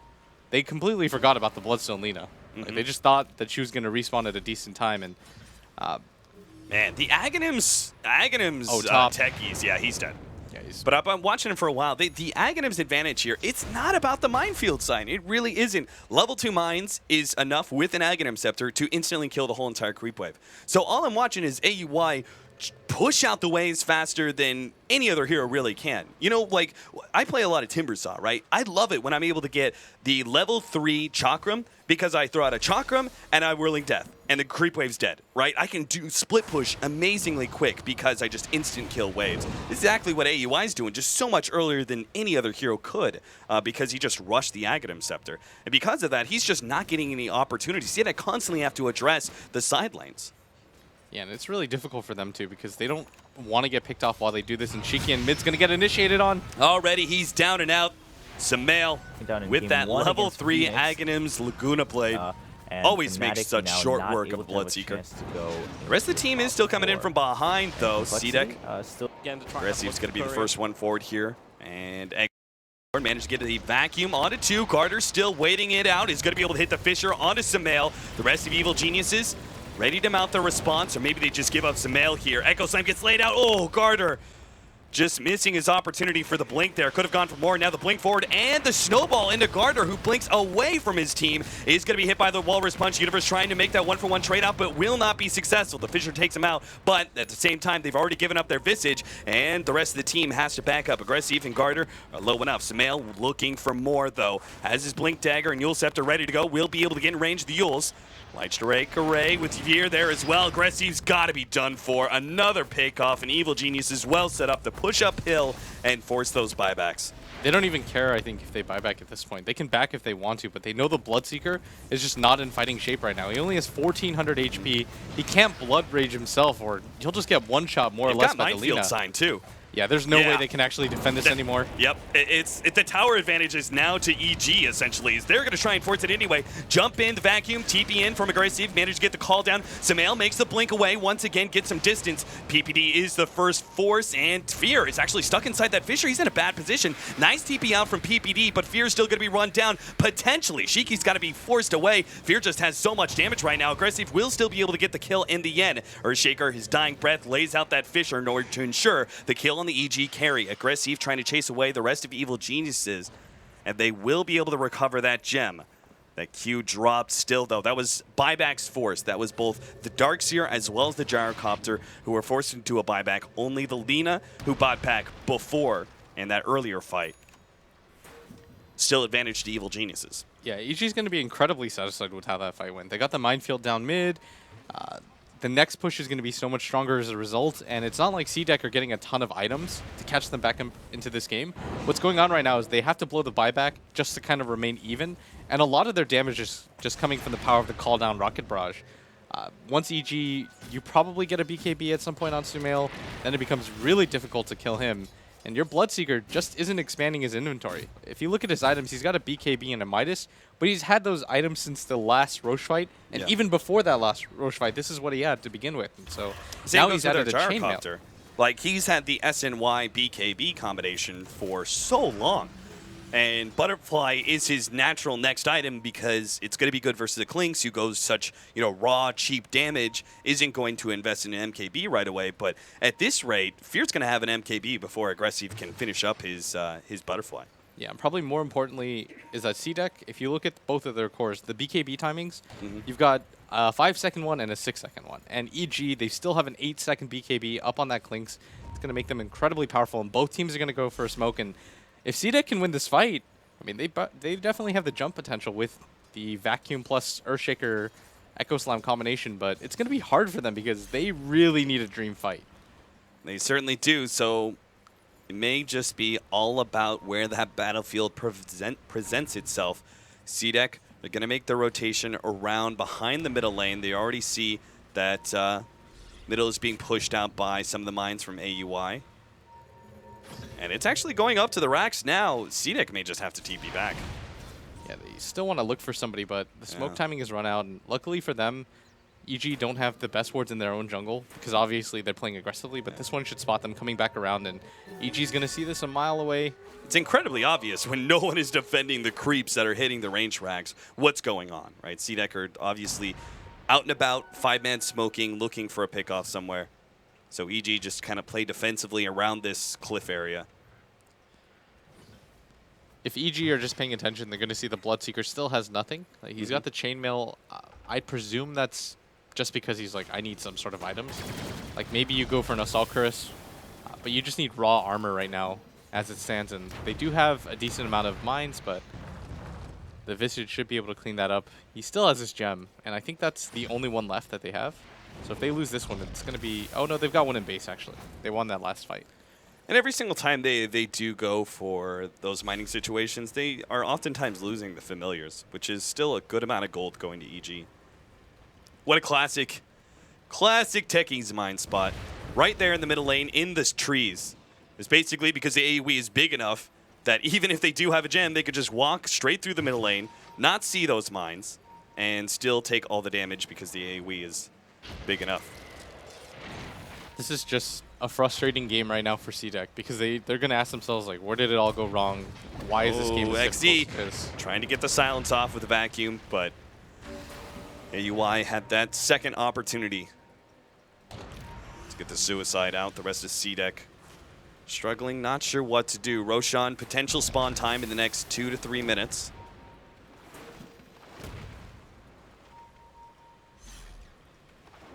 I mean, CDEC are pretty prepared for any sort of 5-man. They've got a really good lineup of counter-initiating. Don't get me wrong. The Earthshaker plus Darkseer is really strong. It's just their cores right now that are struggling. Like, if this Bloodseeker was 3 or 4K more net worth, conceivably they might even be ahead. That would... Yeah, they'd have enough because the Techies has so much of a net worth lead on pretty much everybody else at that bottom area, the bottom 5, that you're not too worried about the Techies' net worth. Or you just have to not be. Like, you pretty much have to ignore it if you're CDEC. You're just like hoping that he doesn't mine you at that point. Maybe a better way to boil it down is that the net worth on the CDEC cores is just worth more, right? Yeah, exactly. 3,000 on a Bloodseeker is maybe worth 5,000 on Alina. It's just such a big difference right now because Alina has double what the Bloodseeker has. Yeah. Like, just kind of comprehend that. Like, double the Bloodseeker's inventory, and he'd be so happy right now. He's hitting so hard, too. It's got a double damage, I guess, but... Oh, they know Fear's here. What are they going to find? Fear. Try to vacuum him up. Fear will be able to get into the trees. AUI is hiding out with him as well. CDEC actually missed their opportunity. Everybody from now EG's EG, rotating. yeah, they're actually going to try back here.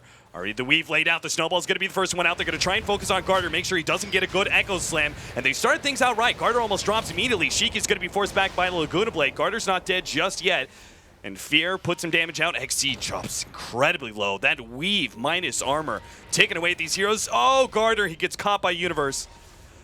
Found him. CDEC are still trying to just hold around this area, and I'm not sure why. Now already one TP rotation has occurred. Aggressive now pops BKB, turns to go for some mail. Almost getting, but nice snowball save. Goes out to the left-hand side over to the creeps. And Aggressive with all that minus armor and the physical damage of the Clinks make it look easy to rip him apart. 22-6, almost a 40-minute marker, and Evil Geniuses gain more and more control of the game as it goes on. And Sumail opting to go for the Black King bar so late is such a smart decision. Now you're really starting to see it pay dividends. That 10-second BKB, it just feels like an impossibly long amount of time for CDEC. And that's kind of the strength of the Lina Yules too, is that if you don't pop your BKB when she laser combination on you, then you just die to the Lina. And so every single time the Lina Yules you, and it's in a team fight, you pretty much have to pop your BKB. And now, so as a result, CDEC have 5-second BKBs on both their cores, and it just doesn't last long enough. Like, EG have enough of a lineup with various heroes where they can just make the fights last a really long time. Nice familiar drops there from Q to kind of cover his retreat. Got initiated on by the Yule Scepter play. But one of those familiars is still going to go down. Jesus, Sumail's just so fast and such a long range, he still catches one. Oh, Jump in, XZ, he tried that one. Snowball is going to be pursued all the way into the Tier 3 tower. Universe immediately pops his BKB with Fear on the side. Well, he almost finished off XZ. Finally, Dragon Slave does get him in the end as he was locked in with the Ice Shard. Sumail blinks forward uphill. Doesn't actually do anything with that one. Fear is going to just wait out the Rupture. And they still, Gyrocopter down for 11 seconds. They're actually going to find more here with Q dropping the gems on the ground. And they still need another 5 seconds for the Gyrocopter, and they do not want to buy back on him, obviously. So CDEX still need another fight, but Sumail, he find maybe a potential another pick-off with XZ blinking in, immediately torn apart with Yule Scepter Laguna Blade. CDEX still looking for an opening here, but not able to really fight Fear at all. Look at the damage on Shiki by itself. There goes the Gyrocopter, the combination out from Universe and Sumail. Echo Slam gets laid out, but the damage dealers are already gone. Gardner, he can't do anything by himself and will eventually be run down. He's just buying his team seconds at best. Yeah, that's got to be a lane of racks, probably a second lane of racks, GG. Yeah, they're just going to call it there. They realize there's no such thing as an ideal fight for them anymore. Right. The Earthshaker actually had a really good Echo Slam, but there's just no damage on the side of CDEC anymore. And I mean, this game, you could kind of see the direction it was going on early game because of the early death by Shiki mid. Yeah. And the tough start that he had. When Sumail had his Yule Scepter, he was still struggling to get his treads. That's not really a recoverable position because then it forced CDEC to abandon their aggressive tri-lane. Like, that was actually going to do a really good job because the Darkseer can beat the Tusk 1v1, they could put a lot of pressure on Fear, but as a result of that death mid by that Bloodseeker, they had to rotate both supports over just to make that lane okay. Mm-hmm. So we're going to have a short break here, pass it on through to the analysts to see what they think about CDEC's shot at a game number 2. Thank you very much, gentlemen. Looks like EG is fairly content with that one. PPD with a slight grin there after the game was over. But let's talk about this game a little bit. In the beginning, didn't look like EG was doing too hot, at least with the plan they came into, or at least the plan didn't seem very clear. But slowly but surely, they start getting the lead, and then they push through for the win. Tell us how that panned out. I think the mid lane that they were focusing on quite a bit was a really big part of it. Shiki got completely destroyed by Sumail. I was looking at the CS a few minutes in. He did get the first blood, right? That's what we were talking about. The first blood was mid because I didn't see that one. I think so. Yeah. And he had like 15-7 CS against 2-1, which should never happen in any matchup generally, unless it's like super one-sided. But maybe Shiki, I don't know if he just had a bad game or if he's not very comfortable in Bloodseeker. He might have played it earlier in the tournament, but maybe a different matchup. Sumail, known to be a hyper-aggressive player. It's a hero that you can really abuse in the mid lane, the Bloodseeker. If you get ahead and he wants to get in for the last hit with Blood Rage on because he needs to get his health back, you catch him off guard with a stun, you blow him up with a combo, and maybe that's how he got the first blood. So that's a big part of it for me. In addition, it's something that's very hard to assess whenever you're watching a game with techies. You don't hear the team communication, so you don't know how... Like, you might feel like your hand is forced and that you have to play a completely different game in terms of movements, because when we looked at it from our perspective, it seemed like the techies didn't do that much. Right. But it's very difficult to measure. Like, how do they mentally feel like they have to? How do they move around the map? Do they feel like they can't farm here and there? Some of their cores didn't get so big. Maybe they would have farmed like 15-20% more if they weren't scared of mines. Who knows? So. Right. There's definitely has kind of an outside factor, pressure, that you can't always assess just because there aren't kills or explosives going off all the time on the map. There were two main things for me. Firstly was the Roshan control. The Roshan just died super easily. It was like either like a medallion plus a Clinks or like a sigil plus Clinks or Clinks plus mines. There was always something there that was Clinks plus something else, and they just got 3 straight Roshans in a row. And that really kind of pulled them ahead. And on top of that, they actually wanted CDEC to pick BKB once I considered the draft as a whole, because they had so many anti-BKB things. They had Walrus Punch, they had a Blink on Tusk to stun lock him so he couldn't BKB, they had an Axlina, they had a Clinks with massive amounts of physical damage, they had Weave, and they had Techies with Landmines and Suicide. That was like as anti-BKB as you can get for a lineup. So They just let him farm, kind of play keep away so they can't snowball with five heroes. Just kind of let them farm, and then once they get their BKBs, they're just wasting 4,000 gold, which you can just easily counter with a Ags Lina, which is 4,200 gold. Okay, Dakota, what about you? How'd you view this game? Thought it was funny how he ends up playing techies, and we had a giggle how he's the guy who put on Twitter that he wanted a petition to remove techies from the game, and now he's playing it. And I agree pretty much what these handsome gentlemen said. It's they had a good strong start because of their first blood onto the Bloodseeker. It forced out some rotations from the CDEC side. Already put them in that kind of uncomfortable standard, more defensive, going for the BKBs. And as Ben said, those weren't really viable at the end, which is how much they could still control them. And then by the end of the game, it felt like they were able to corral CDEC like little sheep back into their base, away from the Roche pit. They got what they wanted. I don't know how much experience CDEC has going against the techies. That can set a mentality for a team where you don't really know what happens after you go out the front door of your base. You don't know if there's a stasis you might accidentally walk to and your BKB is not ready to go, and that can get in your head quite a bit. If they had TA fourth pick instead of the Visage, I think it would have been way different, because you can't snowball as a Lina versus a TA. It's just really difficult unless you have outside help. And on top of that, you can just run into mines. And you're not going to die. Let's talk a little bit more about that as we look at one of the highlights from this game, one of the mid-game fights coming up between these two teams. What do you think the logic was for trying to save that TA? Do you think maybe CDEC just never had that on their radar, or they were trying to wait until the very last pick for their mid? It's difficult to say. From our perspective, TA would have been a great pick in this game as the fourth pick. Right. They might have, sometimes in the draft you might overthink and you think of multiple things at once, and then all of a sudden something that might be fairly obvious doesn't come to your mind because you're thinking too far ahead, or you're making it more difficult than it has to be. Yeah. Time you replace one hero with another, it makes a completely different game. But the reason it's so important in this game is that instead of Sumail snowballing and owning mid, he would have, if Shiki plays well, drawn at best, TA wins against Lina in top tier Dota. That's just how it is, unless you really make a big mistake. And come mid game in this game, because Bloodseeker is so far behind, he can never go aggressively with confidence. As Ben said, even with BKB, he just gets blown up by physical damage. So a hero like TA, who in this game could maybe, even if she gets BKB, she can still ignore a lot of the physical damage sources. Like, you could tank 6 attacks from clicks without taking damage, or was it in Refractions 7? I can't remember number of instances. It's been changed a couple times. I mean, it's also good versus Lina. It's also good at taking Roche, which I think were their main issues.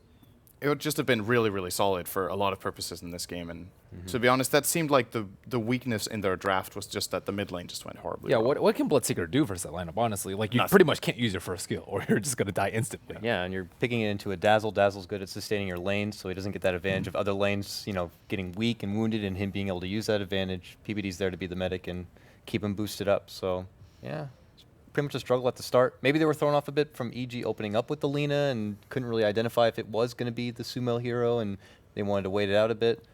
I don't know. Yeah, that's true. I mean, we considered those options. You bring up a good point with the Dazzle, of course, that it's going to affect how that lane plays out. We have another highlight from that game. As we take a look at that, let's talk a little bit about, really techies, if you're not used to playing it, are you afraid of it coming out 2 times in a row? Because you're just not confident playing against the hero. I think they might ban it in the second phase if there's a Tusk pick now, but else I think they don't. Like, even though, honestly, CDEC did a pretty good job in the early game not letting techies take over the map. Like, we've seen other teams play against Tusk techies, and it just seems like every time Suicide is up, they find a kill with Snowball. But it happened maybe twice in this game, in the early game. One time on aggressive top, and there might have been one gank mid that was successful in Bloodseeker. I can't remember for sure, but it wasn't really that impactful. Still, it's what propels techies into the game. They countered his early mines bottom instantly with a sentry. They identified where Aoi was and that he was placing the mines.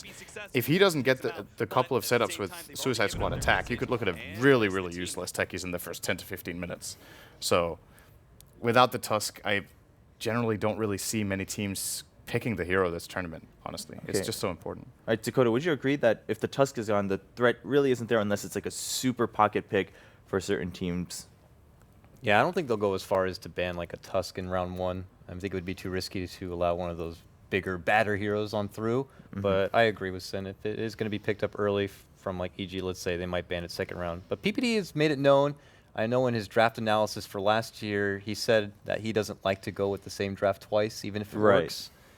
But I have also seen him pick same drafts twice since then, so it's hard to say. He could say that to just try to, in case any opponents are watching out there, then he'll actually pick it up twice. We'll have to see, though. But I would wager we're not going to see techies again here. Okay, so going forward, EG having won that one map, they're much safer now. I believe pretty much safe for top 2. I don't think they have much of a chance of dropping down to the third place seed right now in Group B. Yeah, maybe even impossible. So they've got to feel a lot better now, less pressure. That's pretty much going to wrap up the group stages for them as we go into the second game between these two teams. CDIC, on the other hand, also not feeling too bad. But if EG 2-0s, do they catch up? No. No. Okay, we're gonna have they to check definitely do need to 2-0 CDEC if they want to get to number 1. If EG 2-0, oh right, and then it's and then it's in they have CDEC's to hands. wait. Right, it's in CDEC's hand because CDEC has another match. Right, It's pretty Talked good about this actually. earlier. If they 2-0 CDEC, they will have 13 points and CDEC has 12, which means CDEC have to 2-0 because if they draw, they lose on heads up, and that would mean EG would still take the first place. So it forces them into a position where they have to 2-0, and they have to do it right after coming from a loss, which is even better, I think, for EG. So yeah, and they have something to play and we for in this talked game, about that's how that could be a big difference for EG. Maybe you just don't want to play against Cloud9. You want to have that choice playing against Complexity rather than leaving that up into CDEC's hands once we go into that bracket stage. So EG is still going to put a lot of emphasis hopefully onto Game 2, and CDEC at the same time. You want to secure that first place spot just here and there. You don't want to have to wait until the next match and go in with an unknown, knowing that your fate and your kind of rival's fate is decided by your next match. We do have a quick update. It sounds like MVP Hot 6 has won their first game out of 4 today, so the dream is still alive for MVP Hot 6. These updates coming in, they're very exciting. The last 3 days they were just pretending. They've had a rough run in the last 3 days. It's been weird, right? Because I think it was on day 1 or after day 1 or very early in day 2, I said the MVP team that has the highest chance of making top 8 is Hot 6. Yeah. Because they actually played really well on day 1, but they lost most of their games. And then it just seemed like the way they analyzed their games and the way they tried to adapt just totally didn't work. Like they picked way too much early game. They didn't have mechanics or built-in things in their draft to end the games. Whereas MVP Phoenix just did a better job with that. But maybe they're back on track now. We'll find out by the end of the day. The draft for Game 2 on our stream is ready. Again, it is CDEC versus EG. EG trying to keep the hope alive or the chance alive of being first in Group B, and CDEC just trying to secure it right here and now. And the first band's going through the... Let's see, you're going to be banned out by EG in the first phase. Blue Ponyman is still there. Yep. Blue Ponyman is still there. This is interesting. Like, we owned your Bloodseeker last game. It was too easy. We won't give it to you again. I love just making up more reasons and logic behind EG's drafts. I really don't know what the idea is behind this. Maybe it's just to set it for the Queen of Pain. Maybe they don't like playing against Bloodseeker with Quab. Although, as we've talked about previously, if you do max range blink and move very quickly, you don't take rupture damage. Well, Bloodseeker can actually win versus Quab in lane. I think versus Lina it's much more difficult because she has like significantly better burst as well as longer range. But with versus Queen of Pain, all you need to do is just outlast it during the poison, which is pretty easy because Quab's not going to blink on you that early. Now, CDEC, is Tusk a concern here? Do you take it away? Is CDEC confident in them picking the Tusk over EG? I really like how they played with a Shaker last game. Yeah. I think that's really good for them. Tusk, well, the thing about the Tusk is you don't have to waste a ban on techies later, because if you don't take it now, it's very likely that Evil Genius is going to take it, and then you have to waste another ban in the future. So it's definitely more their style for the Tusk Undying. Back to CDEC basics. This That's is true. what they played in the wild card. That I is think true. so. What was it? They played like Tusk Undying, and we were criticizing them for using it too much, the Undying and the aggressive dual lane, and they started like teams started figuring them out and countering it. Right. But now that they lost the first game against EG, they do go back to their core strategy, if you will, of even the Chinese qualifiers. They also played aggressive dual lane Undying with Dazzle, I think, mostly in that tournament. But EG get the DAC duo, Queen of Pain, Shadow Fiend. Yeah. And, I mean, generally we've seen kind of teams being 50-50 on whether you really prioritize that SF or not on Radiant, but if you can secure both of those, doesn't sound like a bad idea at all. Now they just need some way to back them up a bit, whether it be a Dazzle or the Earthshaker, if it somehow makes it through this ban phase. I'm sure that'd be ideal for EG. that's the thing CDEC can do now, is that EG have just picked 2 cores into Tusk Undying, so now they can ban really strong lane supports and just look to abuse this to the maximum potential. I mean, they can just safe lane Quap though. I don't think Tusk Undying can really take advantage of that at all. That's true. I guess. So how does Undying match up 1-on-1 against Quap if they want to roam the Tusk? I guess he loses, but doesn't get destroyed. So that's a possibility. Like if EG don't get their key defensive supports, of course, PPD has a big array of them, but there are just some of them that seem just flat out better in this metagame. I guess Dazzle is the one to highlight, and maybe they can roam the Tusk on mid. There's the first defensive support ban, the Earthshaker. Still a Dazzle and a Wyvern. Yes. That would have to be taken out of. Yeah. Wyvern is great so far. Good Wyvern's great, but hasn't shown great results at TI, believe it or not. Almost pretty overpicked here. I have the stats, I don't want to reach and look at, but it's pretty abysmal. I want to say about a 23% win rate right now. I mean, that's much lower than I thought it would be. Yeah. That's pretty good. Dazzle's great, though. 53%, so I mean... Yeah, Dazzle's definitely been on the rise. Pretty decent. I mean, anything over 50% is going to be hard to keep up. CDEX on Dire again. I still think TA is very nice for them. It's like, it's one of those heroes that you can just like snowball in with and immediately cause a lot of havoc. And it's very difficult to focus down, especially with heroes like Shadow, Fiend, and Queen of Pain who don't do that many instances of damage really quickly. Also, again, they're on Dire. They need to do Roche. They need to prevent EG from getting it just because they're really, really good at sneaking it in, 5-man smoking, whatever it may be, to secure that. I'm going to ban the Viper away from Shiki, giving their Quap a better matchup, or their Shadow Fiend. It's just keeping their options open, I guess, for how they want to put their lanes. They don't want to end up in a situation where no matter which of their heroes they put mid, it loses. Right. So it's a solid ban. I think also, again, for the 10th time this tournament, Undying Viper just seems like a good combination of heroes. It's a mech carrier, it's an early pressure team fighter. You go take towers. We haven't seen much Viper. I think he was like really popular the first day, and then none. I think he did fine. Yeah, honestly, I agree. Secret were good with it. I can't remember if we saw Cloud9. Cloud9 lost with it today against Complexity, actually. So there was at least one pick of it today. As far as the rest of CDEX lineup goes, like they can go the typical like Tusk Undying and try and take down all your towers early, but at the same time, Evil Geniuses, as we saw, I think in the second game against MVP Hot 6, they just play keep away, outfarm your entire map, and then just crush you with like a 10, 15,000 gold lead.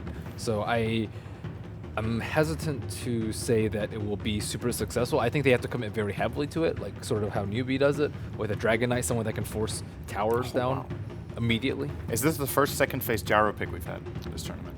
It feels like it's very rare. I was pretty surprised CDEC didn't go for it again, and then when they didn't, I'm like, maybe last game kind of got to him, and they're like, oh, we'll pass over it, but maybe it's too tempting now. It's still out there on the field. Yeah, it is surprising that it went through all the way. I mean, CDEC also spent a lot of time during that ban phase trying to decide what else he wanted to ban. The Brood was there. The Brood, so that does leave the Dazzle. They want to pick it up here, or an Aoi hero. Do you consider going more split push heavy if you know that CDEC already you're going to be pretty team fight, push down your lanes, be a demolition squad? Do you try to split them apart? Generally, I think that's a solution for EG, yeah. I think a pick they could consider here would be Lycan, and then they probably shouldn't pick it right now, but they could save it for 5th, and then start looking for the supports and consider putting the Quap on Universe this game in the off lane, just because Lycan is a great hero for Fear. It's a hero that pushes so fast that the timing windows CDEC have to start pressuring towers are really small. In addition to that, when he is in wolf form, he's actually as fast as Tusk, as the only hero in the game. I think they have the same move speed. It's like 650. The problem with that is that we said that Tusk Undying is going to be putting a lot of pressure on there, and if they ban out a lot of the good defensive lane supports like Earthshaker, then Lycan's going to have a very, very difficult time. The alternative is to okay, they're going to pick a defensive support, because the alternative would be to pick supports that could actually fight in that lane. Potentially, but I could see that being too difficult. I mean, with the Dazzle, though, I think now it's possible. They could, because you can heal the wolves. It's a decent physical damage bomb, if you will. Now, for CDEC, what are they looking for here to round things out? Shadow Shaman. Totally go all in with the push. I mean, we've seen Shadow Shaman fun.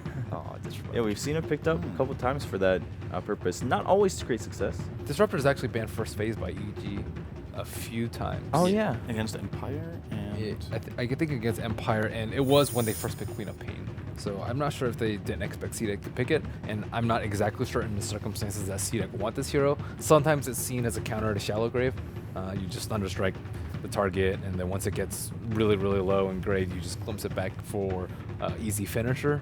But that's way easier said than done. You know what's a great counter to Shallow Grave that we saw today, really successfully, was the Silencer of Newbie. That was really cool to see how they. That seemed like, to me, in that game, it seemed like it was specifically tailored to counter the Dazzle of Vici Gaming. They engage with Dragon Knight, it starts the fight off, they go on the target, and they global. And okay. look, PPD, I don't think they're going to pick it if there's no Tusk. Well, he says he doesn't pick never stuff mind. like that twice, and then he picks it twice. No Tusk necessary. It's, A la carte techies. It destroys the Tombstone with landmines. It is pretty fast at pushing, and more than anything, it might make CDEC think twice about pushing towers. Because if he puts mines in odd spots and just generally just slows them down, if nothing else, if they have to advance slowly into the tower pushes, could buy enough time for the last hero. I mean, how does it really this is tie a support in? techies, though. I don't think it's an off lane for Universe. So how does it tie in with the rest of the lineup here for EG? Or is there some way to tie it all together with the fifth pick? It's more just delay CDEC because they're going to be hesitant to walk around your side of the map, and that's really what you don't want them to do. You don't want them to take down your safe lane T1 and then just invade your jungle. And the longer that you can delay them, the better it's going to be for Shadowfiend and the Co-op, and the smaller window they're going to have to push your high ground and take Roche. So, I mean, they seem decently prepared for it last game, though. And this was with the Tusk. So I'm very surprised to see them go for it again. It seems more like a... it seems like a mental play, honestly. Like they're just... Toss Suicide, yeah, that's a real threat. Banning out the Tiny. And what else could they combo it with? Venge. Magnus. Pudge. Nice. What else have we seen? Venge swap in the Triple 4 mines. staffs. Well, definitely looks like EG has something. And if you saw the camera shot a moment ago of aggressive, it seemed like the techies pick, as far as frustrating the opponent, definitely worked. Like he looked like. It looked like he like smelled a fart. He's just like, oh god, not again. It seemed like they had a little bit of a heated debate about, okay, it could just be, all right, we did well last game, let's do the same thing again. This is no problem. This is what we're going to do. But from body language, maybe he didn't seem like, yay, they picked techies. That's what we wanted to bait them into with our draft. That's why we got Tusk. That's true. And generally, it doesn't sound like anyone's really ever going to be happy about playing against techies, even if you know you can win. DK going to round it up for CDEC. And EG. This is a hero they can end the game with early, though. And yes, it's very risky, I would say, just because you're dealing with the Shadowfiend and Co-op, both of I think which are pretty good at defending as far as cores go, and techies, which is, you know, it's a little bit similar to the Vici newbie game that we saw earlier. It's like, okay, Sankey on one side to try and defend, and Dragon Knight to try and, you know, limit that window and just push high ground if you make one simple mistake. It's a bad lane matchup too for Shiki. Yeah, playing against really or Shadowfiend, who should both on paper be Dragon Knight, but Shiki did really well in a match earlier this tournament in a Dragon Knight versus Quad matchup, I think it was. He actually surprised me a lot there. So maybe he's just very comfortable with the matchup. We'll see. Yeah, and Sand King rounding things out for EG. Dakota, how do you feel about this matchup this time around? Definitely a few changes. I'm very intrigued about this, like, a la carte techies without the Tusk and how they're going to try to find a way to utilize. He normally gets a lot out of that first Snowball Suicide to give him the boost into the quick Soul Ring. If he's paired up into a lane, that's going to be very aggressive with this Undying. I don't know. I'm curious. And I'm also very curious to see how CDEC deal with the techies. Like, this time it's not going to happen. Are we going to get out to the lanes fast, scout things out? This is going to be interesting. Yeah, it's definitely going to be a bit of a challenge for CDEC. We'll see how they've prepared in Game 2, trying to secure that first place seed against EG. All right, welcome everybody in from the main stream. We had a short little pause. We were having actually a interesting conversation, Blitz and I, about evil geniuses, and I mentioned that EG, I feel like one of their strongest aspects when it comes to them as a team is their initiation, and that kind of makes sense, seeing as they always, you know, Sumail Storm Spirit is kind of one of the most signature heroes, and Storm is one of the best initiators out there, but I feel like that's what Evil Geniuses, despite the fact that CDEC do have all this great 5-man team fight, EG will always get the jump. Yeah, it's just such a big part of their strategy of being able to start the fights and then look at the landscape and figure things out. Like I feel like that's pretty much what EG do. They get into a fight and then they can back each other up. They get to kind of make their own plans within the fight and say, we have to do this, this, and this to win the fight. And you can see that in the way they re-engage and disengage. And yeah, they make that first poke and then exploit the openings from there. Yeah, and it always seems like, oh, Sumail or Fear lived with 10 HP because X player backed him up, and that was such a good team fight. Like, we see that happen so frequently. But speaking of Sumail, for me personally, player of the tournament, like the amount of games that he single-handedly won his team, like I've counted about 4 or 5 games where he just destroys the enemy mid laner, and at this level of competition, for him to be able to solo kill people, like consistently, yeah, it's just kind of absurd. It is pretty insane how that, like, we really can't keep our eyes off of Sumail in this middle lane. Like, he's going up against a Dragon Knight Disruptor, and yet there's still like a 50% chance that he's going to walk away with the first blood. There is a small 50% chance. Are you really, Cap? We're going with 50%. He either gets the kill or he doesn't. I don't think that's how it works, but percentages. Hey. All right, so but my main thing. Career. Oh, PPD. That was close. He was just like half a foot away from being able to get that next one. I guess my main thing though is a mid player. If you're able to solo kill the enemy's mid, it means so much for the rest of your team. It bolsters your confidence. It allows you to be the most farmed hero in the game. It just does.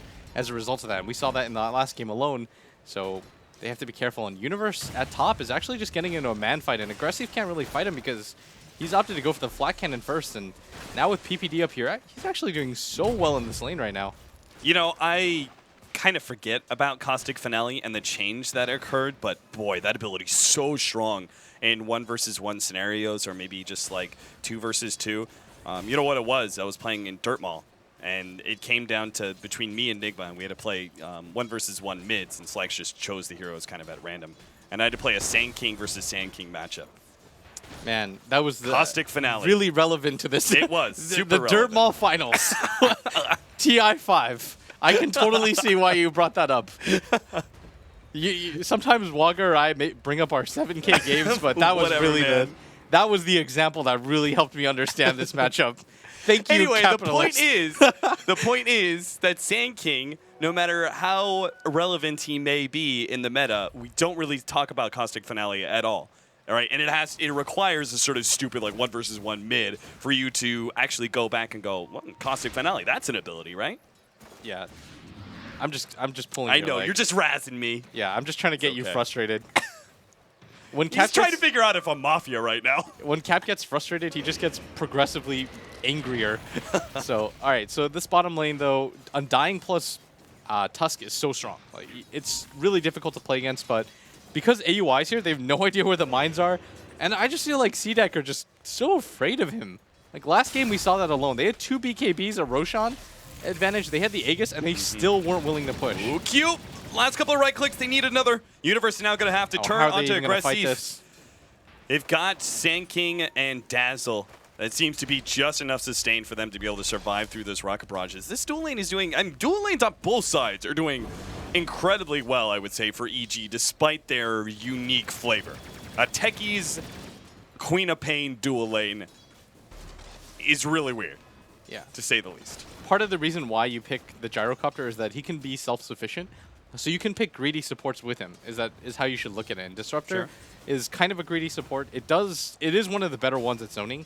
It's not like a Dazzle where you're going to struggle a little bit, but because this dual lane is so strong, this Dazzle plus Sand King, it's actually forcing the Disruptor to stay mid. And what it's doing is it's allowing Sumail to snowball in this mid lane. And because Fear is so good at catching up into the game, they're actually not even concerned about this bottom lane really. And Fear's got 20 CS. It's not even like that dual offlane is doing a really good job. And as a result of this, Sumail is taking such a big snowball lead mid. Like, he already has 26, 27 CS compared just to the 14 of the Dragon Knight. He's almost doubling his CS. He has complete rune control right now, and this is what I'm talking about. When you play with a player like this that almost consistently wins his lane and allows you to snowball off of this, it means you don't have to worry about his lane, and the other team is just constantly trying to figure out a way to beat him.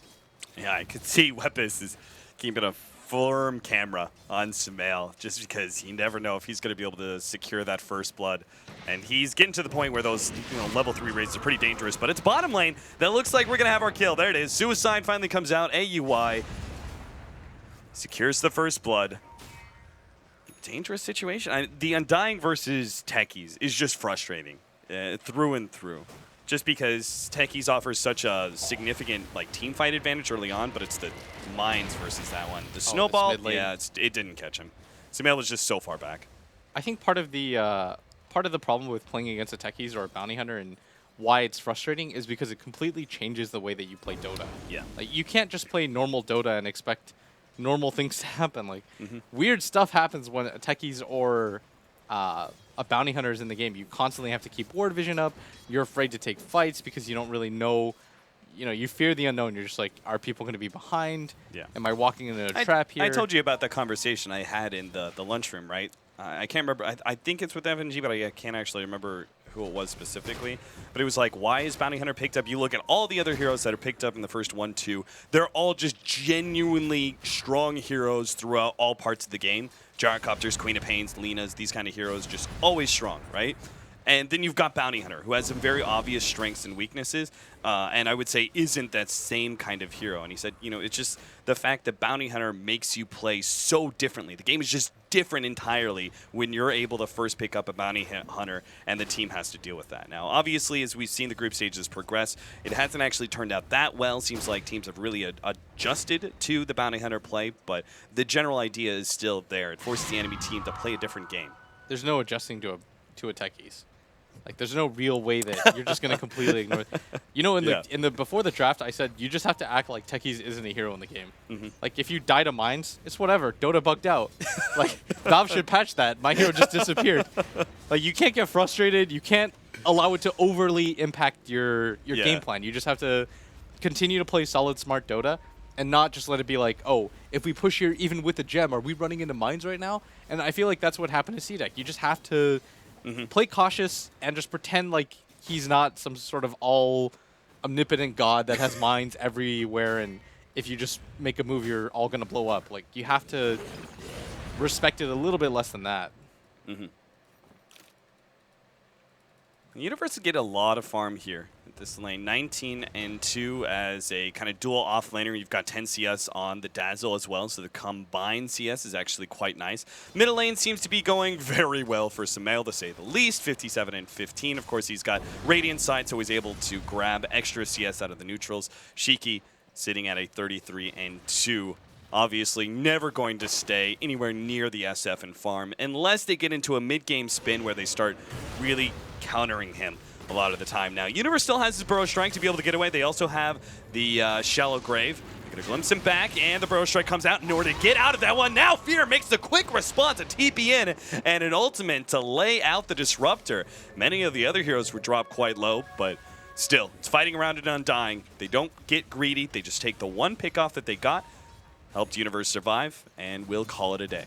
Yeah, and you force the Dragon Knight to rotate at the same time as the Undying, and the Disruptor dies for that, and you don't lose a single hero. You're going to be incredibly satisfied if you're EG, and they know for a fact that he doesn't have the Tombstone. They're going to fight this. Yeah, this is a little awkward here. Shiki actually runs to Sumail, Dragon Tails him up, and runs right past him with that extra movement speed. I don't think they're going to be able to get anything as a result of this, but it's going to force C-Deck out of the lane. It's going to make it easier for them to push down this mid tower, and C-Deck is just playing reactionary Dota. Fear's going to pick up a Haste Rune. Incredibly happy to see this, and he might even bother just swinging back mid, but he notices that at bottom, this is a free lane. You don't want to just ever give up free lanes. You still want to play around the fact that there's farm down there. Yeah. Well, AUI would be happy to take some of that farm. He's actually level 5, so the very early level 6 is coming his way. They certainly know how to give AUI space, man. Always the greedy force, so valuable on him. AUI trying to run down this Tusk. Couldn't quite get in range, though. They will back up. Universe getting more free time. The top lane as C-Deck are trying to get really aggressive early on. They have to guarantee a kill here. They're using, this is such a big resource. The Gyrocopter's not farming top at all. And you notice that EG actually just completely back off because they realize the Gyro's not pushing out this top lane. Like, it's almost by his tower, and he's still not here. And so it's guaranteed that they're off the map. And you see Universe actually rotate too, and they're actually going to pincer C-Deck, and Universe is going to spot them out. They know they're here, and C-Deck's stuck in such a weird position because they don't want to give this up, but they're not in the best position to continue pursuing. And so what they have to do now is almost go for this push with Shiki, but he doesn't have the Elder Dragon form, so this is just going to completely fail. Yeah. That one opening where they found, like, in that top river area, to jump on the Undying and Dragon Knight, forcing out that Elder Dragon form, like, it's a very small advantage, but you can see how it pays off in the right situations here. Dragon Knight unable to make his team push down that tower because of the lack of his ultimate. They do have a nice big stack of Ancients, though. Shiki is actually running over to stack that one even more. Of course, the Gyrocopter is going to be looking to farm that one on a little bit later. The problem is this passive playstyle doesn't benefit C-Deck. If you notice that, e.g., Sumail has a hand on Midas right now, and he's just pretty much saying, I'm going to get further and further ahead of you. The Dragon Knight is a full 2 levels behind. Even more than that. It's almost, after this next neutral camp, it's going to be 3 levels behind. So I know I'm talking a lot about Sumail, but how do you ignore the fact that somebody's got a level a minute? Even more than that, actually. That's a 10-minute Midas almost Yules already. 2,000 net worth advantage over you when you only have 3,600 as a Dragon Knight anyway. Yeah, that's pretty absurd if you think about it, and it just makes this game so much easier for EG. And I mean, C-Deck's been pretty dominant this entire tournament, but it just feels like they're getting a little bit frustrated. Like that smoke attempt mid where after they didn't find somebody, they didn't instantly give it up. They just constantly walked around with their carry to try to find something. It just feels like this is a team that isn't quite sure what to do anymore, especially after that last game. And it's almost like they're giving EG a little bit too much respect. Because C-Deck, I definitely think they could have won that last game if they had just stuck to their guns and said, we're going to 5-man and ignore the fact that Techies is hero. They at least would have had a stronger contest than we actually saw, which was a very slow death of C-Deck. Yeah, exactly. And so I think C-Deck is taking a similar approach here where they're being a little bit overly cautious. Like, they're just pretty much letting AUY set up camp here at bottom. Like, the Tusk isn't even farming because he's so afraid that there are mines or landmines there, and he doesn't want to approach this lane. So this is a free lane for them, and EG are just kind of hiding behind this mid tower and constantly just doing the jungle over and over again. And it's impossible for Shiki to pop his Elder Dragon form when you've just got a hero in the jungle at all times. Like, you actually have to try to contest it first and kill him. Oh, Tusk. He actually jumped the Techies finally, but there's double mines to catch him out. So not only is there suicide from the Techies dodging his own kill being given away to C-Deck, but also gets the counter kill onto the Tusk. C-Deck's going for the smoke. They need this too. This is... Why do you think EG went for the smoke in the first place, though? You kill bottom and then you go for the tower, but I don't even know if that plays enough here. Universe is going to spot this out. They don't have ward vision of him either, and they know that they're... Yeah, but the mine's exploding as well. They know there's multiple heroes, obviously. No. If they get spotted out like this, all they're going to do is pressure this bottom tower out, and then it's hard for them to kind of make a move in. But if they can kill Sumail here, this would be significant. But he has his Yule Scepter and a Hand of Midas already. They have to be so careful about this, but they should have enough to kill him. Yeah, Sumail's going to be forced into a self-Yule Scepter. Never mind, still gets caught by the ultimate. Now pops it, dodges most of the damage. Sphere comes in with great Sonic Wave in order to finish off the Disruptor nice and fast. Sumail dropping lower and lower. The managed to get a really good Shallow Grave. He actually survives through all of that. The last bit of damage is there from the Tombstone, unfortunately. Now the Dragon Knight plus the Undying, both going to pop their ultimates here to try and fight some more. AUI get a little bit of damage onto guard. The burst damage is almost there. Fear still goes down towards the tail end of that one, but AUI walks away with a double kill. Shiki trying to catch up to PPD, has the Dragon Tail up, but can't really chase him into the Techies lane. Oh, is he going to run into these mines on the side? I don't think that's enough, actually. It's only three mines, I think. He's got a lot of armor, so he should be okay with this, but... Actually, it's only 2 mines. It's only 2? Where's the third one? The third one's in the bottom area. I see. Yeah. So even if he walked in there for a TP, he'd be fine.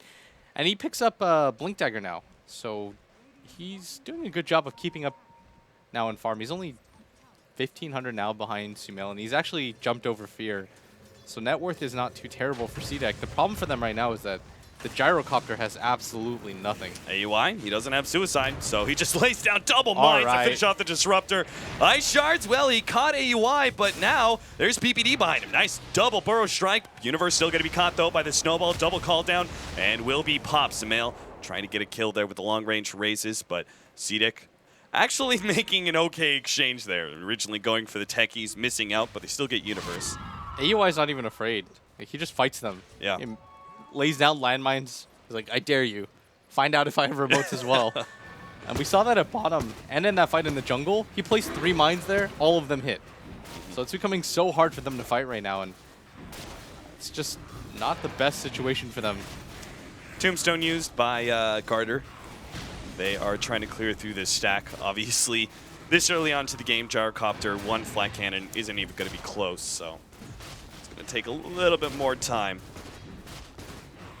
Looks like he's going for the drums build. Ring of Aquila and drums. Very early laning phase stat items being picked up by him. Plus, he also went for the treads over phase boots. Seems just like a lot of tanking up that he's trying to do versus heroes like the Queen of Pain and the burst damage of the Sand King. I don't think he can go for the drums. I feel like he needs a BKB so much sooner this game. Okay. Like, if you go for the drums and then go for the BKB, then you still lack stuff like Here comes the epicenter. Q.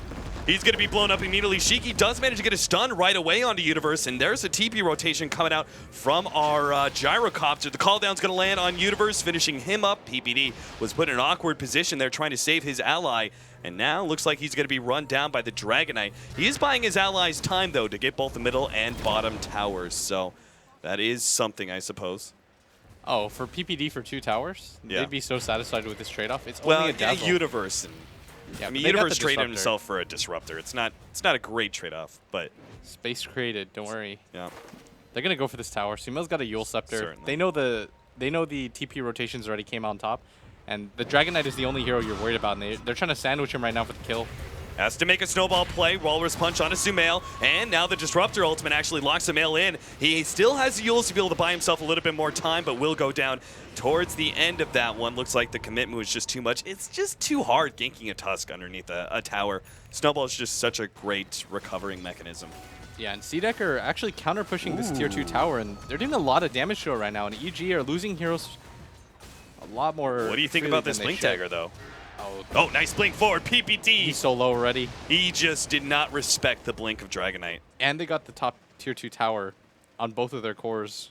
Were able to push it pretty much by themselves, and EG had a pretty okay advantage. I mean, Sumail still leads in net worth, but the Dragonite is catching up, and now Fear has actually been supplanted by this Gyrocopter, who was a full 3K behind him in net worth. And now he's going to go for the drums because he's like, now this game is going much better now. It's like, things are going okay. I've got a Helm of Dom. Yeah. We're not just getting destroyed. I don't have to get a BKB just off the bat. I think we got a little downtime here, and I think it's really important. We talk about the Blink Dagger techies.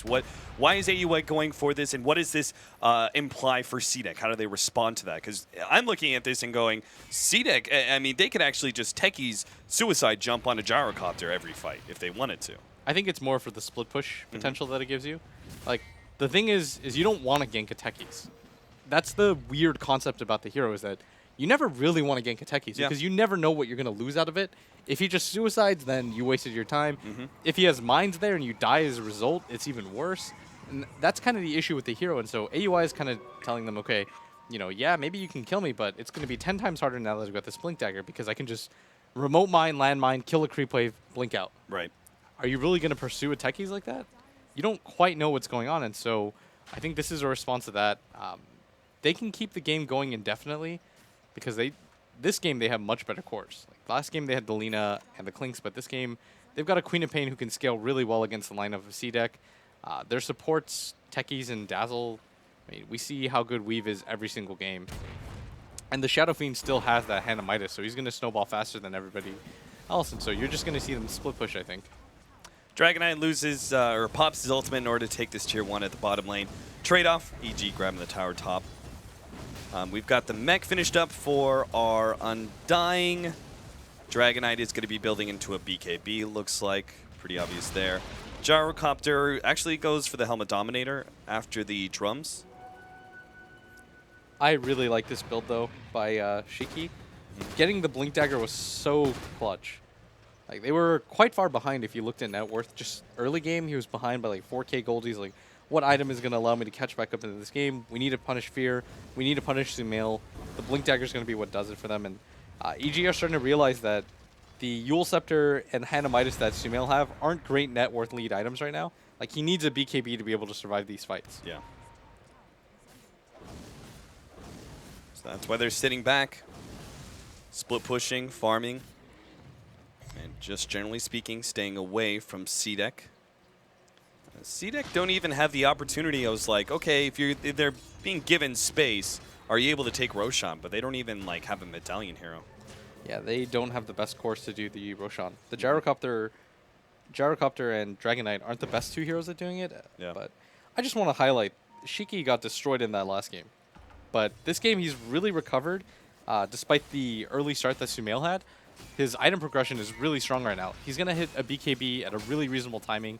That Blink Dagger has done so much work, and he's 2-0-3, and he's just put so much pressure on the map. And I'm starting to see why C-Deck is so dominant as bottom. PPD is going to get caught out of position too. Yeah, he's done for. C-Deck. He throws out the weave the last half second there. They actually give the kill to Disruptor. Looks like they wanted to back up immediately because they knew there was a possibility of recourse. Universe, oh, not quite enough. Great glimpse out from Q, and the double TP out. Nope. Fear actually got one of them, and AUI blink forward, but a little bit too late for the Tusk. Yeah, they're still just creating space around the map, which I think is the good thing, is that you're forcing EG, who, force you to play around them. This time, C-Deck is saying, you're going to play around us. Like, we're going to make the moves. We're going to force you to play Real. Oh. All right, Dota just bugged out and the Undying died. Somebody's got to get on that and fix it. Yeah. Volvo, please. You can't even be bothered by that. Don't That's worry what I mean. about it. There's a lot of Valve staff around here. We'll talk to them after the game. Yeah, he's got to be saying, like, why would you place wards there? You're winning the game. You don't have to be defensive. That was actually, the sound that you made was actually the perfect sound for when somebody dies to Techie's minds. I just like, I was trying to laugh and I can't even, whatever. The game bugged, the Undying died, you move on from that. That's life. That's the thing, that's how you have to treat it. You can't get tilted by stuff like that. You just be like, that's, what can you do? Oh, aggressive pop by 2 Minds. There's the blink in. They eliminate the Gyrocopter. Physical damage and pure damage combined together, but Shiki is still in good fighting shape. He already popped the BKB, gets healed up. They will catch PPD. It's a 2-for-1, make it a 3. They're going to be able to catch Fear as well with the Disruptor ultimate, making sure he doesn't go anywhere. That actually turns out very all right, especially if they can get more, but Smail's already popped his BKB. Let's loose the ultimate. Universe jumps forward with the Burrow Strike. They've taken out the Undying. A big kill to get. Same goes with XE, and Shiki realizes without his support, he has to start backing himself away, but Universe is still around. He has a Burrow Strike up in a second. Can he get it off in time? No. Right click is there from Shiki. He commits all in order to get that kill. So at the end of the day, that was 3 for 4 plus the suicide on EG. Yeah, 3 EG members plus a suicide, AUI. But Sumail just got so much farm out of that, so I got to give it to EG. I don't even know if Universe, if the Queen of Pain doesn't buy back there, I'm not quite certain that they kill the Dragon Knight. Yeah. So, I mean, he's demonstrating that he's incredibly tanky. The armor that he's got, the Black King bar, it just makes him so incredibly hard to kill. And that was not the best fight because they managed to blow up the Gyrocopter instantly, and they still barely win that fight. Yeah. And it cost the buyback. That's what you should consider. It's not the raw numbers. It's in an ideal world, in a vacuum, who won that fight. And I think that C-Deck, if things go perfectly, they can still come out on top. And I just like the fact that this game, they're kind of just ignoring the techies factor. Like, that's what I said. I said it repeatedly. I was like, you just have to play like the hero doesn't exist. Play cautious, but, don't let it scare you into not making moves whatsoever. And they're doing it this game. Like, they're getting aggressive on the map. They're willing to take these fights. And I like that they're finally starting to apply pressure, but they have to be so careful about not overcommitting because Universe... the Epicenter's coming in. Universe is going to be able to just a one-man Burrow Strike. Already the Met goes off in order to save XC. Double Snowball comes out. He actually locks the Universe in. Good Shallow Grave is actually going to be able to buy more time for Universe, who has a Burrow Strike up in a second. There goes XC with Fear coming in from behind. He's got BKB plus double damage, but Sumail is already dead. Fear makes the blink away from the Tombstone now. He got a couple of kills. Shiki's still trying to pursue, but he won't be able to get close enough. And fight still really good for EG. They kept Universe alive, and Fear with the double damage, man. He just caused so much havoc. They might even want to re-engage here. If they only see 2 heroes here, I think they actually want to get into this fight. I mean, they know the other 3 are 100% dead. AUI does have the blink suicide ready to go. Oh, I don't actually know if they can catch somebody, but here we go. There it is. Suicide comes in. That combination, man. That's what I was talking about. I'm sorry, Blitz. Man, you're a push genius. techies is crazy, but... He was doing it before, all right? The blink, it's the physical damage. He, blinks in, instant, gigantic nuke, plus Sonic Wave pure damage. Yeah, I mean, it's pretty godlike. PPD might not even go down here. Shiki's getting turned around on. They don't actually have any damage dealers, so it's probably pretty unlikely. Yeah, they actually glimpse back PBD. Oh, Q that actually Shadow tries Wave, to though? finish him off, but oh dear, Fear's going to come in for the cleanup, and oh, CDEC. They just get like, that first initial fight, right? Like it was 4-4-4, but one of them was suicide. It was like, okay, that's a really even fight. There was a buyback as well. Super even, but CDEC just maybe half a step behind. And then the next team fight, they're a full step behind. And then it seems like this team fight, they're just 2, 3, 5, 10 steps behind EG. The problem is that, I mean, you know that Universe has his Epicenter up, and you're just going for a Tier 1 tower. There's so many different angles that he can come in on, and he didn't even hesitate. He saw the opportunity. He doesn't even wait for anybody to set him up. He's like, I'm just going to go in here. This looks like a really good fight for us to take. Yeah. And CDEC, they should not have been surprised by that. Like, Universe has been playing Sand King so well this entire tournament. How do you allow him to just set up like that? That was the freest initiation I've seen him have all tournament. Like, EG's almost always been initiated on in a lot of these engagements with that Dragon Knight Blink Dagger, but this time, EG finally take a really clean fight, and that was an ideal fight for them, and CDEC just took so much damage. Like, they don't have a BKB on their Gyrocopter, so he can't really survive engagements like that, and that's the biggest thing, is if your Gyrocopter doesn't have a BKB, if he doesn't have a Satanic, he doesn't have the best way to get re-engaged back into those fights. So once he's at 400 HP, EG is going to all in him every single time, and they have to start respecting that Sand King ultimate because Universe is just ruining them. The BKB is finished up now for the Gyrocopter. We'll see if that changes things for CDEC, but they're rapidly losing the net worth. They just got to go once they have it. Yeah, Samael's got 15,000 compared to the 11,000 of the Dragon Knight in second place, and he's about to grow that even further. Trying to take that Tier 2 tower. He's actually going to come back for it. Shiki still got the blink, though. Samael's just playing mind games with Shiki. But it looks like the deny is still going to be there. And EG, actually immediately, this is interesting, they force a lot of effort in that top lane, immediately TP out down to the bottom lane, smoke up, and go straight to Roshan. And this timing is going to be so quick, they're not really going to see this coming in. This might be what EG need to start taking more fights around the map, because with this Roshan, it's going to be hard to kill Sumail twice, and both times he's ended up with a triple kill, and I think they actually do. They're headed down. This could be a game-winning fight, but they don't know that Universe is smoked up still and waiting in this corner. Oh, they may be distracted by AOA. Here comes Universe. He makes the blink in burrow. Only eliminate Q, but it's still a great ultimate to be able to pass. Aggressive trying to finish off Universe. We get to burrow strike away. Undying already down and out. Stan goes with the tombstone. Sumail's going to run out of his BKB, though, and Shiki and Aggressive will just focus him down. Nice two-man burrow strike. Sumail still left alive, but he will go down eventually. Universe, sandstorming his way in, is actually going to survive a bit longer. He'll actually just walk away. Just no vision there from CDEC.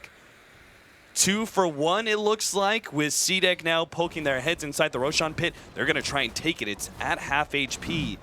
EG, seems like they have to get this one up. Fierce just going to push in middle. That Frozen Sigil allows them to do this so easily, and they've got the Elder Dragon form level 3. CDEC was such a beautiful fight, and the thing is that Universe was just a little bit too far to hit the burrow strike onto the Gyrocopter, who popped his BKB. And Sumail went in at the same time, but his ultimate actually didn't do any damage to anybody. Like, they killed 2 heroes that don't really provide too much, but CDEC's real tanky, beefy heroes, you've got the Dragon Knight who popped his BKB and just went to town. Same with the Gyrocopter. It was way too hard for EG to take that fight. That is the right way to play it, though, as Evil Geniuses, to focus on the surrounding supports of CDEC. Don't go for the Gyrocopter unless you get the jump on him without BKB.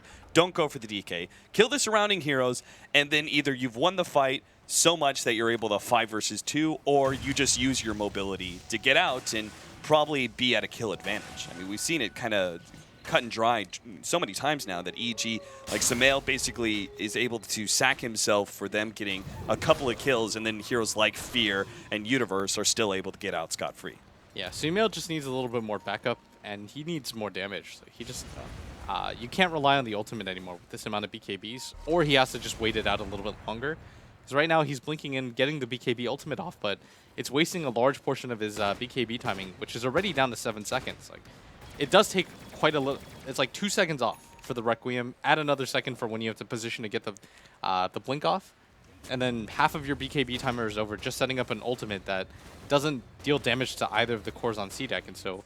CDEC, they've got such tanky cores, like an SNY, BKB, Dragon Knight. Those aren't easy heroes to kill.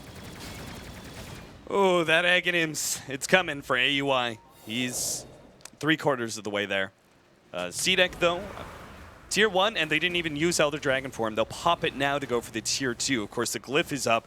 Top lane's pushing in. Bottom Tier 2 is also being threatened as well. CDEC, in order to make this a really fair trade, almost seems like they have to go into straight Tier 3. Yeah, they might actually do that because they know that AUI has to respond to this. He's going to try to TP out, but they've got no mines in this mid lane, and CDEC, I think, are well aware of this and are going to continue to go for this. And so much damage being dealt to their mid-tier 3 tower, and they're still not quite set up. Universe is just going to go in, but this is just to buy time and try to scare CDEC and make them reconsider. But I mean, they're so set up right now, and EG just had no time to respond. Yep. In game number 1, CDEC didn't really utilize that first Aegis they picked up, but game 2 here, they want to try and make it a tie. CDEC have already taken down Tier 1, 2, and 3, but will stay shy of that melee Rax. Get a little scared, and I can't say I blame them. The Elder Dragon form was about to fall, so it's still a lot of net worth that they just picked up. Aggressive now has 4,800 gold.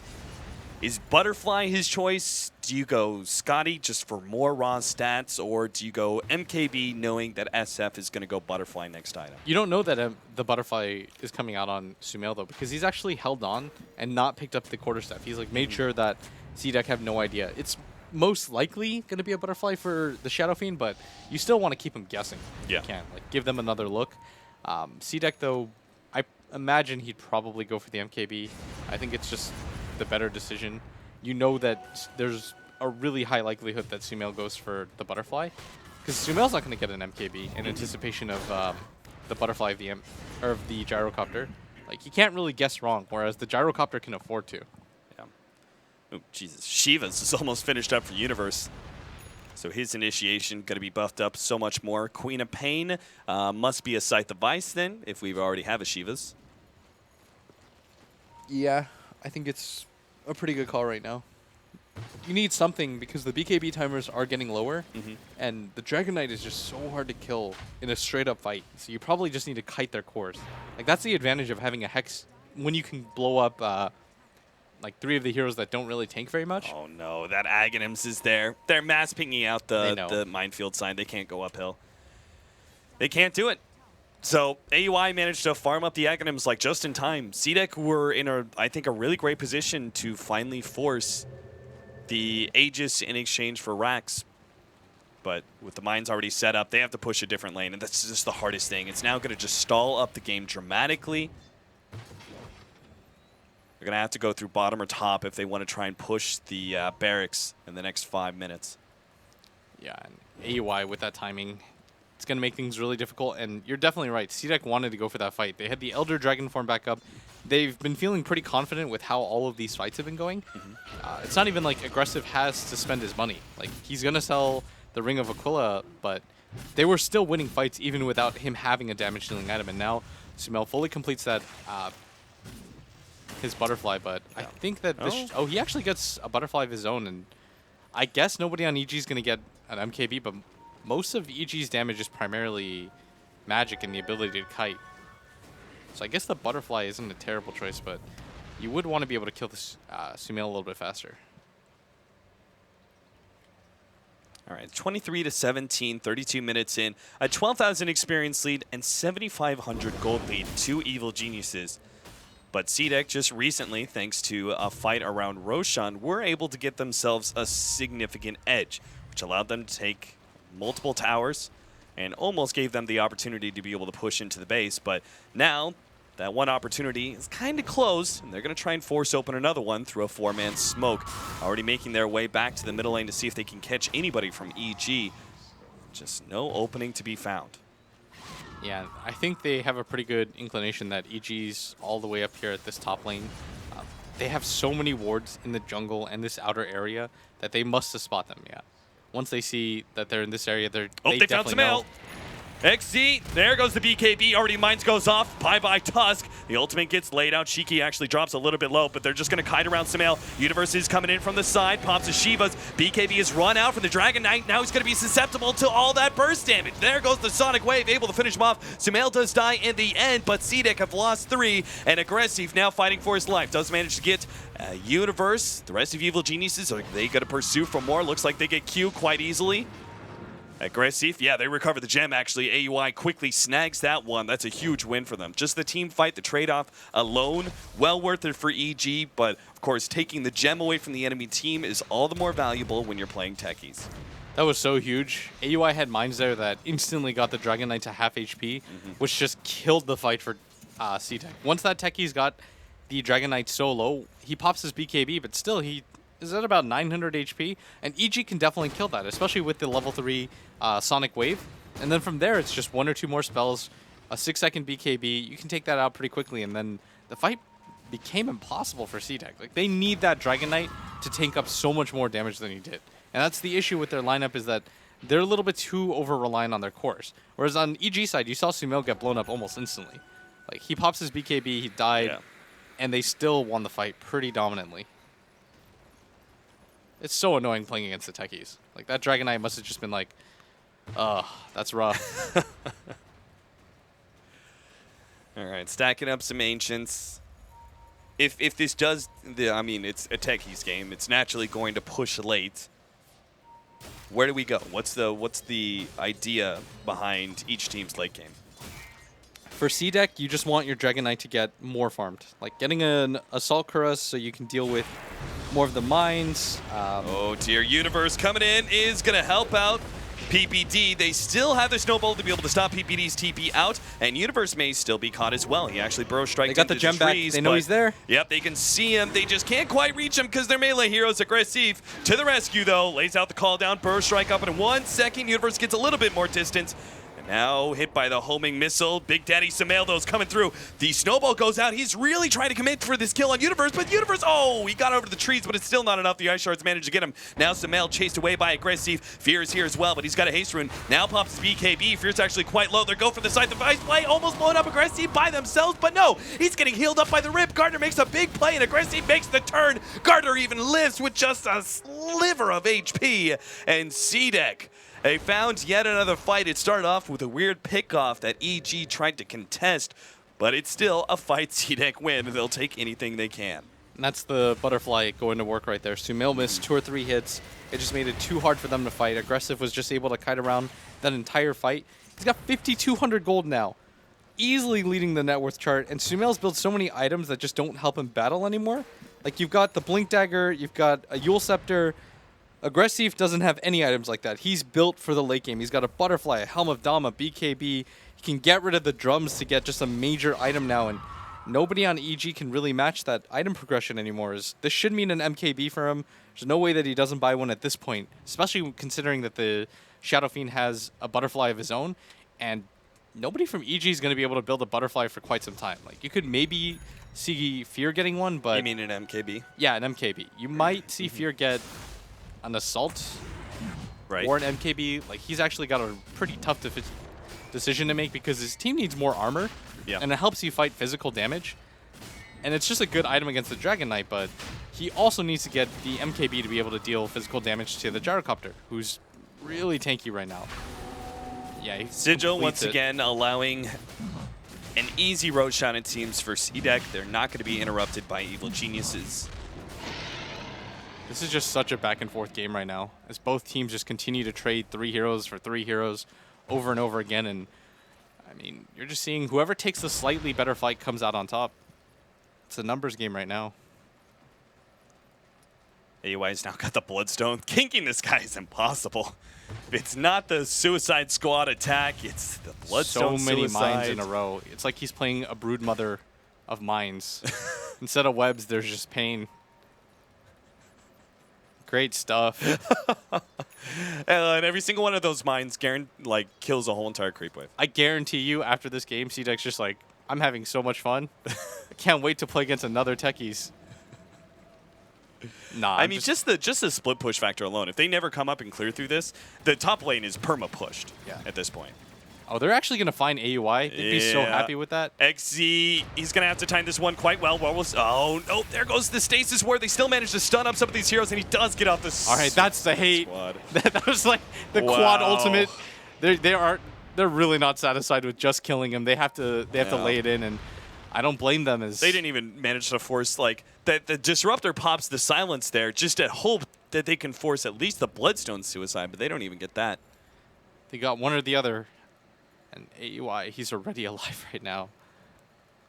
That's the absurdity. Always up, always ready to go. Nah, it's a funny hero. Like, I don't even mind it in the game. It just it changes everything. Like it's not, you don't play normal Dota against the techies, and I know I'm joking a lot and saying CDEC can't be having fun playing against this, and they probably aren't, but I mean it's still part of the game. Universe pushing out that bottom lane. We saw AUI. The top lane, like, yeah, they pushed it out, but it's just because of the mines factors. The lane is still going to be keeping in the CDEC side of the map constantly. So EG have pretty free reign to farm up their jungle and try and make some sort of economic recovery to catch back up to that gyrocopter. Sumail's honestly not that far behind Aggressive anymore. No, I just think the problem is that he's got a lot of items that don't help him deal damage. Yeah. The Yule Scepter is a really temporary measure right now. He wasn't able to use it for that combination where you just instantly blow somebody up. Yeah. So now it's just not paying off anymore. And meanwhile, everybody from CDEC just built for the late game. Like, Shiki doesn't have, aside from the Blink Dagger, he's got an AC, a BKB, an SNY. Your Gyrocopter just does a ton of damage. He has probably the best 2 items that you want on a Gyrocopter late game. MKB, AUI? Butterfly. He's not going to lay out the minefield sign. I'm a little bit just surprised. going for the trade here. Especially since they're giving so much time to both top and bottom. Fear and Sumail are going for those pushes. Shiki does come back. They also have to deal with the bottom lane. I'm pretty sure they just got no damage on those Raxes at all. Yeah, this is going to allow EG more time to reset and just buy themselves time. And this is really good for them because they don't want to fight into an Aegis Gyrocopter. They want CDEC to get antsy and waste it if they can. They're just trying to get that. Yeah, that was a great read by AUI. I really thought like he would just put the minefield sign down and just like, haha, now you can't push up the middle lane at all, and then you have to go back and defend. But he saw like his allies were already putting enough pressure on bottom and top lane that they had to defend anyway. So he still keeps that cooldown intact, which is pretty important. It's essentially a 3-minute delay to any push that you laid out. Yeah, wherever you decide to place it, you have to be sure. Yeah. That's where the fight's going to happen because CDEC can just go for the bottom lane. Oh, Fear gets glimpsed back. He pops the BKB. He'll be forcing that one. Sumail managed to get off a really great ultimate, which will be able to finish off the Tusk at the very least. Now the Disruptor drops his ultimate. Q's going to be right-click down nonetheless. Fear still in a great position. Now here comes Universe as well. They're just going to be able to control the DK. They just want to fight right outside of CDEC's base. This is a huge win. And they're going to be able to go uphill, attempting to force buybacks, but there are none. Oh, actually, the Dragon Knight doesn't have a buyback because he fully completed that AC. Tusk just got a Blink Dagger, and I mean, they definitely didn't see Universe coming in from that backside as the Dragon Knight uses all of his BKB timer, and Universe with another clutch ultimate. I mean, this guy's just insane. Aggressive, just trying to stall, essentially, but it's so hard. You've got these big right clickers. They're just going back and forth between the 2 lanes, not even taking too much of a threat. Aggressive's now going to be the target. Does have that Aegis, so even if he gets popped here, he'll come back a secondary time. And they'll just gladly take the range racks. So you think get the melee racks as well? Nope, they actually pop themselves out. A lot of CDEC are coming back. AUI just laying mine after mine on that tier 3 tower. But Tusk is back. Dragon Knight's up in 20 seconds. It looks like, unless they see an opening, perhaps XD being overly aggressive, goes for PPD, can't quite pop him, and there is the Shallow Grave to be able to keep him alive. The Tombstone might be able to finish him off as well. Aggressive looking for a call down to catch him in the end. PP dodges that one, and Aggressive is just losing a lot of time chasing down a support. He does get him in the end, but they traded away a Tusk for that one, and EG are still keeping that back and forth push. EG are just doing such a good job of extending the game and forcing CDEC to make mistakes. Like, CDEC is sending 1 or 2 heroes at a time to defend these pushes, assuming that it's just 1 or 2 heroes doing the push, but EG are always backing it up, and they're just forcing CDEC to run around and play around them. And once again, EG has somehow taken map control. Like, despite the fact that the enemy team has 2 really tanky cores that are built purely for the late game, they're just getting outfought. Like, EG is outmaneuvering them around the map. CDEC is constantly just responding to whatever EG happen to do. Like, it's like EG push 1, well, we have to back. We can't really let this fall.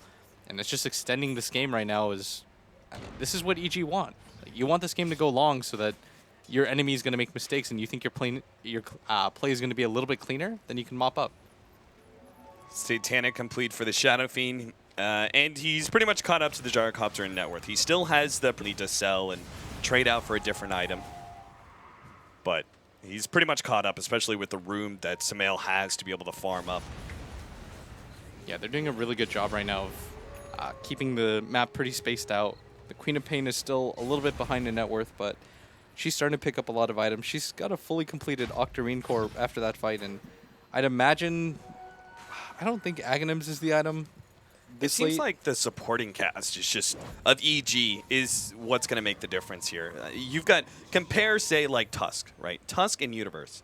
Universe, first of all, can do, I think, Sand King's just more powerful going late game just because the initiation factor is so strong. But he's also going to have a Scythe of Ice. Now, oh, God, Sumail, incredibly fast blink away. If they'd been managed to catch him, that would have been a huge win for them. But unfortunately. Then... Is it both of the supports on the side of C-Deck combined? Yeah. By considerable margin? I mean, don't even consider AUI as a support player in any game that he plays. You have to just treat him like a core hero. He's the new offlaner for EG, introducing AUI 2000. Universe it's pretty a much fourth just lane, plays essentially. When EG have a greedy 4, they just always seem to find that fourth lane for AUI to farm up. Yeah, and he's getting so farmed right now. If he gets his own Hex, that would just completely ruin C-Deck in these fights. 3 different Blink Hexes, that would be insane. Yeah. No, that's another factor. Blink Hex is probably it's the strongest initiation in the game. Yep. You can blow somebody up, you can set so much up, you can force inopportune BKBs, because if you Blink Hex, then C-Deck is going to be spamming their BKBs like, nonstop. They're like, we have to get this off if we lose this fight. And more importantly, the C-Deck is just running out of BKB timings. Like, it's 6 seconds on one hero, 5 seconds on the Dragon Knight.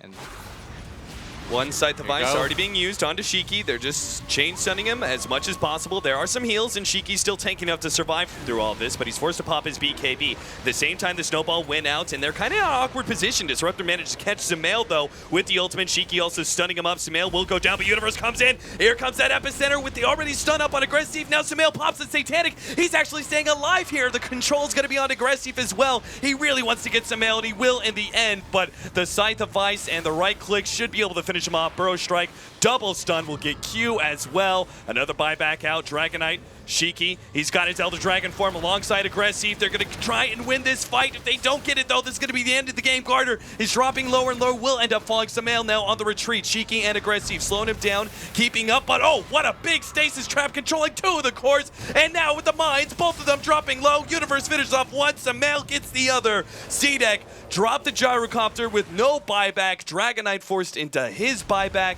And Sumail and the rest of EG are still looking healthy enough that they can easily win this last fight. Shiki comes forward, desperate to be able to win a fight without Elder Dragon form, stuns up Sumail, but he just doesn't do the damage. Now slowed down, Universe looking for that next Burrow Strike, won't be able to get it, but Q dies. And now it's just the Dragon Knight left against the world. But it's a top lane of Rax, and soon to be mid that's also going to fall.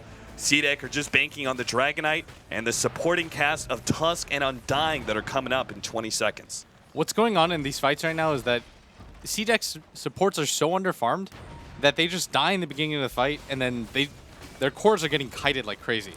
Like, the Gyrocopter was doing a lot of damage, so was the Dragon Knight, but once the BKB timers were up, EG just consistently kited them. They had so many disables to sort of just cycle through non-stop. The Hexes, the stuns, and Shiki the Yule goes. Scepters, and the Graves just allowed this fight to go for so long. It's the last 3. It's the trio. They have to win this one. EG, it's 5-manning, though. They've already been winning so many fights. There goes the ultimate, blowing up Gardner. They also get XC towards the tail end, and GG. Shiki survives through it all, but it's still lost for C-Deck. Evil Geniuses take the series 2-0. AUI in that entire fight just threw down stasis traps left and right. You just throw remote mine, remote mine, remote mine. Yep.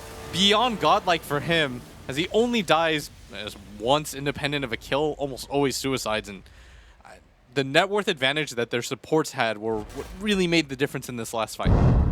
So C-Deck, as much as they showed a lot of promise in this group stage and will be a monster going into the main event, still though, Evil Geniuses will be the victors here, 2-0. See what our analysts have to say about this series. EG as a whole. All right, C-Deck eventually, I guess, yeah, you could say getting shut down by EG here near the end of the group stage. Of course, C-Deck still has a match left, but that does secure EG, top 2 spot, it sounds like, in Group B, and they should be pretty happy about that because suddenly it was starting to look like, oh, wait, we weren't clear of this. We could have various tiebreaker situations where the matchups are going to matter. EG wanted to play it safe. They secured the game, and playing 2 Techies games in a row also, that was a little bit surprising. Synderen, how did you view Game 2? I think, so once again, the Techies, once EG get a good grip on the game, it seems like CDEC have difficulty playing against it. I still feel like they do a good job. Like it's very clear when you watch this game, or both these games, why CDEC are placed high in this group. Like they are playing really solid Dota. And I think a big part of what separates these teams from the others is, first of all, they obviously get drafts they're comfortable with every time. I don't think in this series there was no bad draft. And their execution in the team fights, how they move for each other, make space, and just generally approach engaging without overcommitting it's very clear that they have a good assessment of how to go in. And for one team, you've got the Dragon Knight, who's very tanky. For the other team, they have the Shadow Fiend. And then all of the play happens around those 2 heroes, of course, with Gyrocopter being secondary carry for the Dire. But all in all, just really quality Dota. I'm not sure what to say. I think Blitz with his final comment had a really good point. At the end of the day, it comes down to the net worth difference between the supports, because all the cores were really farmed, but EG just ended up getting more out of the map with their Techies. Yeah, Dakota, what about you? I mean, especially with the few changes that we've seen from Game 1 into Game 2 from both teams. Even though there was some changes done on the side of CDEC, and I agree, they still put together a good draft. These are comfort heroes for them. Their cores still farm up. They look sharp. They get their BKBs. But again, EG seemed to find a way to exploit that. I believe Blitz said it as well. They were able to kite them easily, force out those BKBs, and then pounce right back onto them.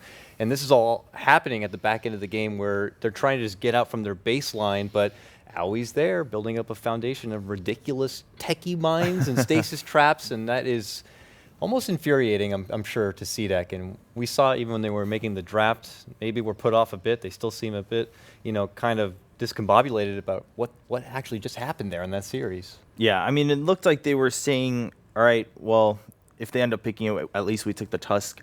So we shouldn't be too worried. Synderen, you gave them credit for handling it well the game before, so it looked like they wanted to try it again. Winter, how do you view that? Do you think in the future this is going to be something that other teams can exploit against CDEC? I think what I got from the game is like 2 things.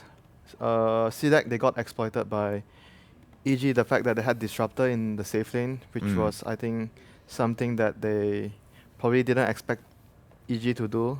They expected the offlane sanking, but they didn't expect the Dazzle plus sanking combination to pressure the Gyro. The Gyro had, I would say, low farm from the laning phase because of that. He was under severe pressure because his laning support couldn't help him deal with the Dazzle too much, and sanking was able to use Caustic to great effect in the lanes. And the other thing I took away from the game is how EG prioritizes the Techies, because they have to win this series 2-0, and they pick Techies in both their games.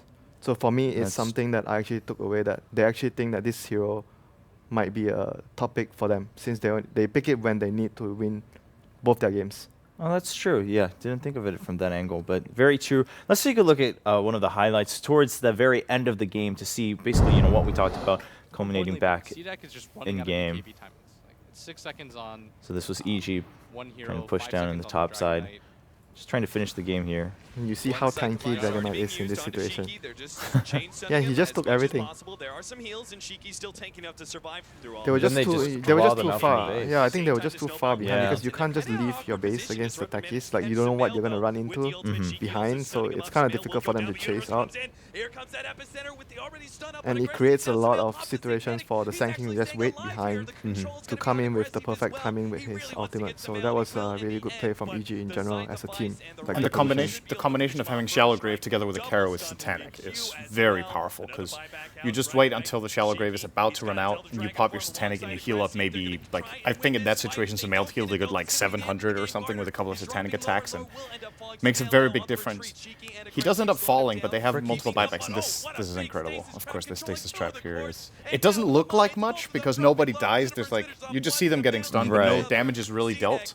but it still gives them time to get into a better position for EG and secure the fight. They can't do anything with techies. I mean, now I'm watching him this whole fight. He has completely full life, and he just gets to go through all of his mana pool, just dishing out what looks like 2 to 3 stasis traps, multiple remote mines, throwing them in with that Aghanim Scepter from afar, and dishing huge bursts of magic damage, and there's nothing they can do to stop him. He's just able to sit in the back line and get so much work. Now you see him in mid lane, adding pressure there. Yeah, he was what just, a hero. Yeah, yeah, he was just cutting back and forth throughout that fight, just making sure he did everything he could, both utility and damage for his team.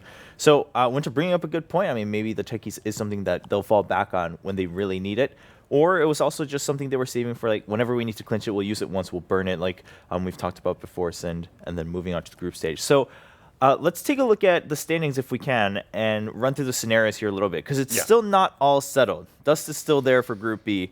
Not everything is resolved. The only thing we know is that EG secures a spot in the top 2, right? So we'll bring up the standings right now, as you guys can see on your screens. Yes, so there are quite a few things that can happen right now. So CDEC have 1 match remaining, which is against eHome, and that's really important. So eHome are currently playing against VP, and eHome are up 1-0.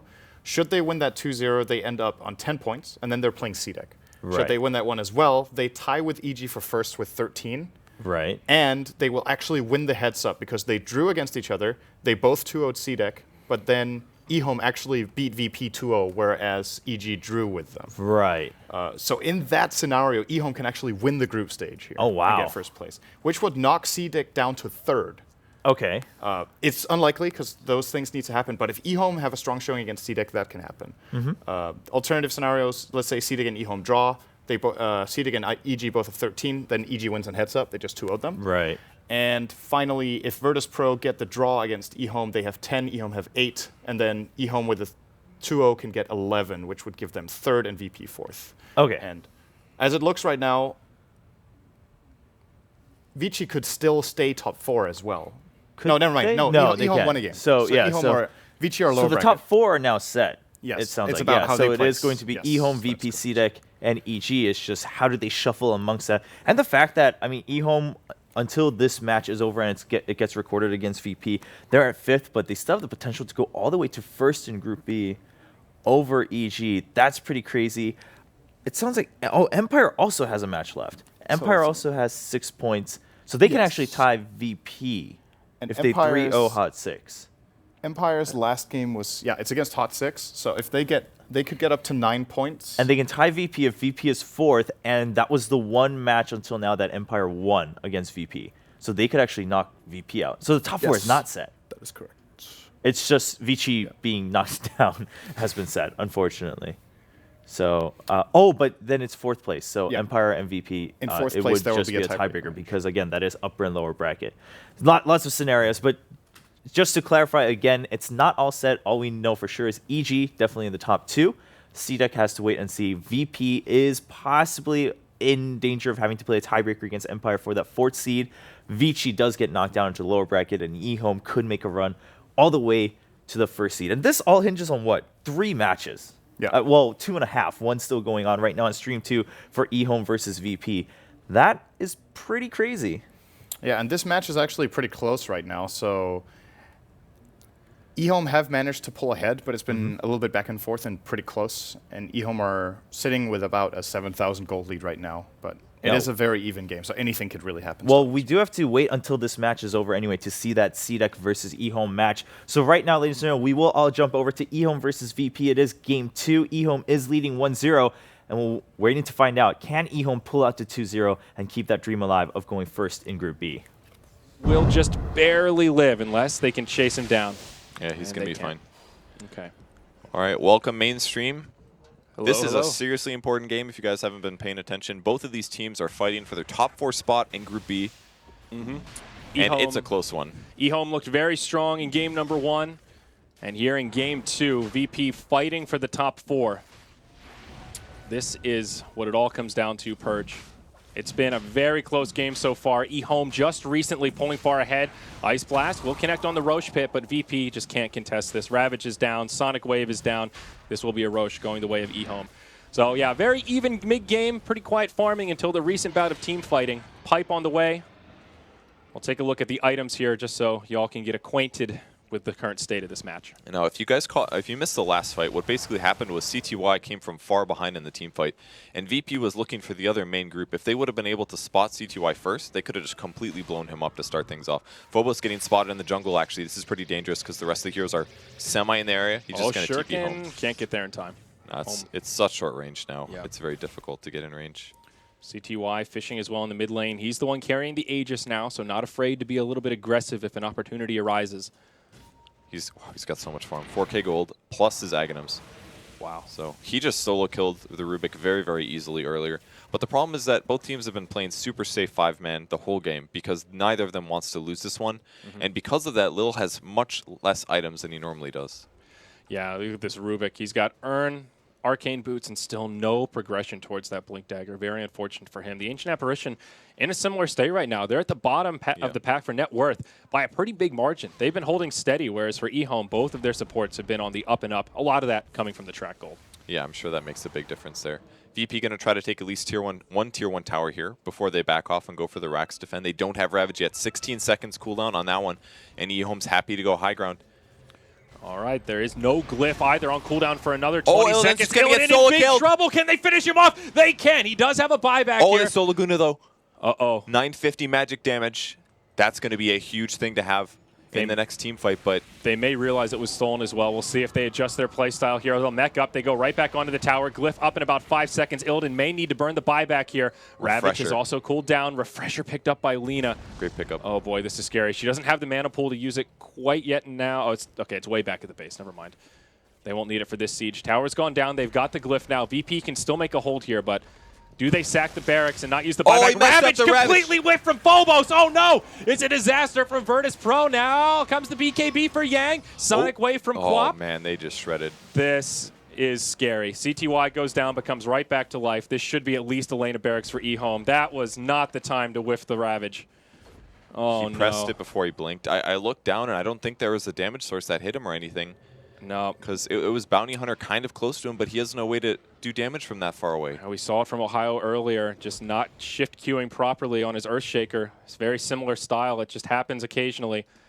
But it's such a small thing because if he hesitates a little bit after he blinks, then they have a much better chance of getting their BKBs off. They did still kill the Aegis on Lina, but you just can't make that mistake. It's such a big mistake when you're defending. Okay. So anything else here progression-wise? Phobos, I guess worth mentioning here to all the new viewers joining us that he has a soul booster probably working towards the Octarine core. Not a build that Purge or myself have seen on Tidehunter, but a very interesting idea to lower all these cooldowns. And he was doing much better before, which was part of the reason that it seems like such a terrible item now. You're like, why would you build that? It costs like 6,000 gold on a Tidehunter. You could have just gotten Refresher. Well, I mean, you can disassemble the Arcane Boots. That part's pretty cool, but you don't really have the mana to do Mechanism and Refresh because Mech is a huge percentage of your mana pool. So he was doing very well before. VP was winning their team fights, but just a couple clutch snowballs coming from ROTK and eHome's in a big advantage now. Yeah, and they were trying to set something up in the bottom lane here with G hiding in the tree line, but the Ice Blast will fall a little bit short. Also, another big item pickup for eHome here. Lanham picks the Pipe of Insight. Finally gets it completed, so now more magic resistance, and they have something to deal with the Ice Blast and this Ancient Apparition, who's still no progression towards an Aghanims. Hanging on to the gem for now, but that damage is really not scaling so well here, Purge. I don't even know if that's that big of a deal, though, because they all have BKBs at this point. Their cores do, at least. Ah, true. Lina and Razor, like, the Pipe was something we theorycrafted at the start. Like, wow, Pipe is really needed this game, but as it's going now, their disables are weak. They're basically reliant on a Ravage on 5 heroes to really guarantee the kill. And you can BKB that most of the time. These top-tier players are going to see the blink coming. He'll blink in, they're going to pop their BKBs, and at most you'll stun 3 heroes. But you need to get all of them and get the follow-up damage for them to have a fighting chance in this game if they don't have the chain stuns. And they don't. They don't even have a blink on Rubik. He's just got a cloak. Yeah, they've also got a Shiva's now on Yang's Razor, so more item progression on that front. 1,500 gold on the Tidehunter. Still a little ways off that Octarine core. Looking for other items here, and not much has progressed except now a Blink Dagger on Lina. Can't forget about that Refresher that she's picked up. I'm not even sure if it's been shown to VP yet. Well, now it has, yeah. if it wasn't. I think she'd been farming a creep wave a couple times. No, but we'll have to deal with double Laguna. I like this build a lot, actually. It's very common on Quap as well. You go Ags Refresher to get the double ult. Maybe a bit too mana expensive on Queen of Pain, but on Lina, especially if you have an Ags, man, that's double pure damage. You can do almost 2,000 pure damage to any hero. Yep. Any hero that he gets within range on, he can just be like, pew pew, and then they die. Yeah, definitely. eHome, they're poking here. They want to take a fight, but they just can't find the right angle to make it happen, and they're still scared to charge up the high ground. Lina just used her refresher. What? Oh, my. He swapped his treads positioning, and he was trying to tread switch. Oh, my. That's a mistake. Well, at least VP didn't see it. I guess that's the one silver lining there, but... That's like he has 5,000 less net worth just now. Yeah. That is such an incredible mistake. Now he can only pew once. Yep. Well, he's going to be in the side lane here. Initiation comes out onto ROTK. He'll BKB straight away. I like that. That's good. Phobos in the front lines. Both teams slow rolling this. Snowball in. Really just poking here. Both sides totally afraid to commit. That was really well done by VP there. They got to get the mind games in them. Make them doubt popping their BKB. Because now RTK wasted his. He's going to get hit by the Ravage next one. Unless he snowballs it or blink dodges it. Well, it's already happened in one fight with a super sick snowball to dodge the Sonic Wave after a nice Ravage. Maybe he can do it again here, Purge. With that said as well, also mech being used on VP, so less heal coming for them if the team fight happens. But I think they're just going to delay this. I don't think eHome's entirely upset because he did refresh accidentally. Yeah. I like how CTY is killing these trees, though. That's very smart. That's an approach path for VP if they smoke out of their base. So cut those trees down, give them the vision needed when the smoke breaks. Yeah. Good point there. I think eHome also trying just to feign the pressure for now, so it's not obvious that this refresher is not available. They're going to keep positioning to keep VP locked in their base and try not to take a fight unless someone really oversteps. Holden kind of poking his head out here. Ooh. Oh, there's Laguna. One. Okay. Takes him down to half, and it seems like they're just trying to keep VP locked in their base and just keep chipping away at this mid tower. VP might go for this now, honestly. Like, it's a pretty low cooldown, 50 seconds, but if the refresher's up, which they assume it is, at most that's one Laguna Blade. Yeah.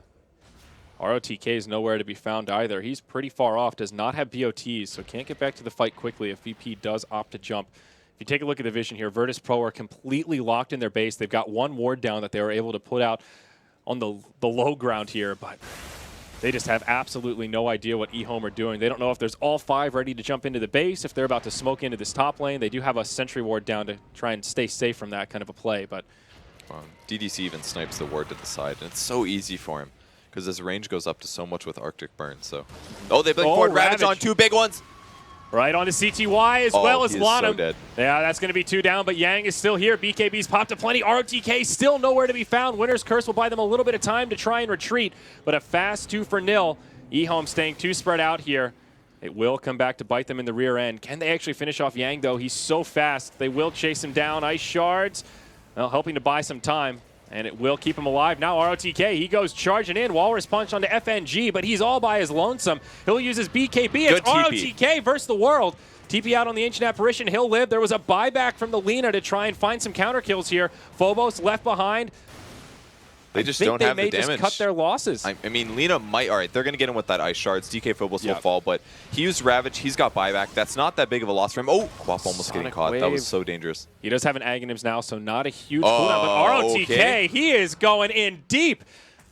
Maybe too deep, dare I say. He actually dies there, but Quap might be in trouble. No BKB for 2 seconds. Oh, the counter snowball saves him. G's going to be able to BKB and turn this fight. CTY refreshes, but the BKB from G, and he's turning. He's going to get the Rubik, but not at all a good trade. What sick plays from Lil.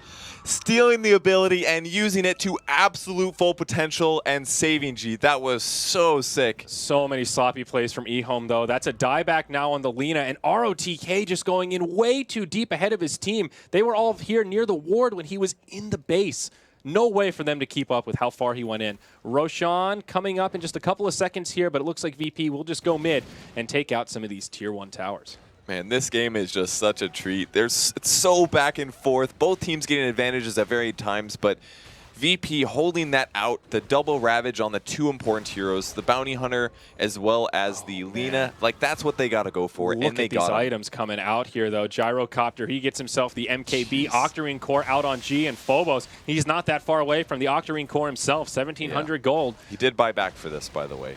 So they could go do the pushing. But that's not a big deal. Like, you don't really need that many more items on Tide. Obviously, Octarine Refresher would be god tier on Tidehunter. They're going to get low roached, cooldown, too. But, oh, man. I mean, this Lina's still in the grave for another 50 seconds. They can easily do it. This is only Roche number 2, though. No cheese yet. Only hero moving is ROTK, and he's moving towards us. He's got a blink. He's the kind that likes to steal Aegis if he can. Will he make it? I'm not even sure he'll make it in time. It's going to be really close. I think he can get there in time. Maybe he could. But only if he goes straight for it. ROTK, does he go for it? I know he's manly, but how manly? Ice Shards Oh, come he in. stole it! Oh my God, he finished sniped off Roche. Roshan. That bastard. Oh my God, that was This sick. snaky devil right here. I can't believe that actually worked. That's incredible. 280 shard damage, and Roshan has like 80% spell resistance. It's actually so unlikely that he would be able to do that. He just guaranteed his team. That is a 2,000 gold swing that he just prevented. Just look at this gold graph. It was a 20k gold lead for eHome, back down to 10, and it'll bump up a little bit more once it updates for the Roche, but just speaking to how back and forth this game has been. I can't believe he did that. I don't even want to go on with this game, dude. That was so much gold. That's 1,000 gold spread across VP. That now goes to eHome. That's a 2k gold swing. That's equivalent to like 4 kills. That's like 2 or absolutely 3 kills. incredible. He made it look so easy, too, as if he knew the exact timing, just strolled in, casual ice shards. Yeah, no problem. Easy 1,000 gold, boys. What's up? What a player. Now, smoke from eHome in the mid lane. They may bump into VP here. Phobos on the high ground. Does have a Ravage ready and waiting. They don't have the Aegis, though. And they're doing the same thing. DK Phobos in the front, looking to break the smoke. But they're wrapping around the side. Little's actually not going to spot this, but he also has a Blink Dagger. They're putting their mobile heroes on the outside. Observer Ward. Oh, they smoked themselves. All right, they're both smoked up here. Neither have been revealed yet. And eHome saw that. They put the Observer Ward down the smoke cap, and now they're coming from the back. This is really bad for VP, especially if AA dies first.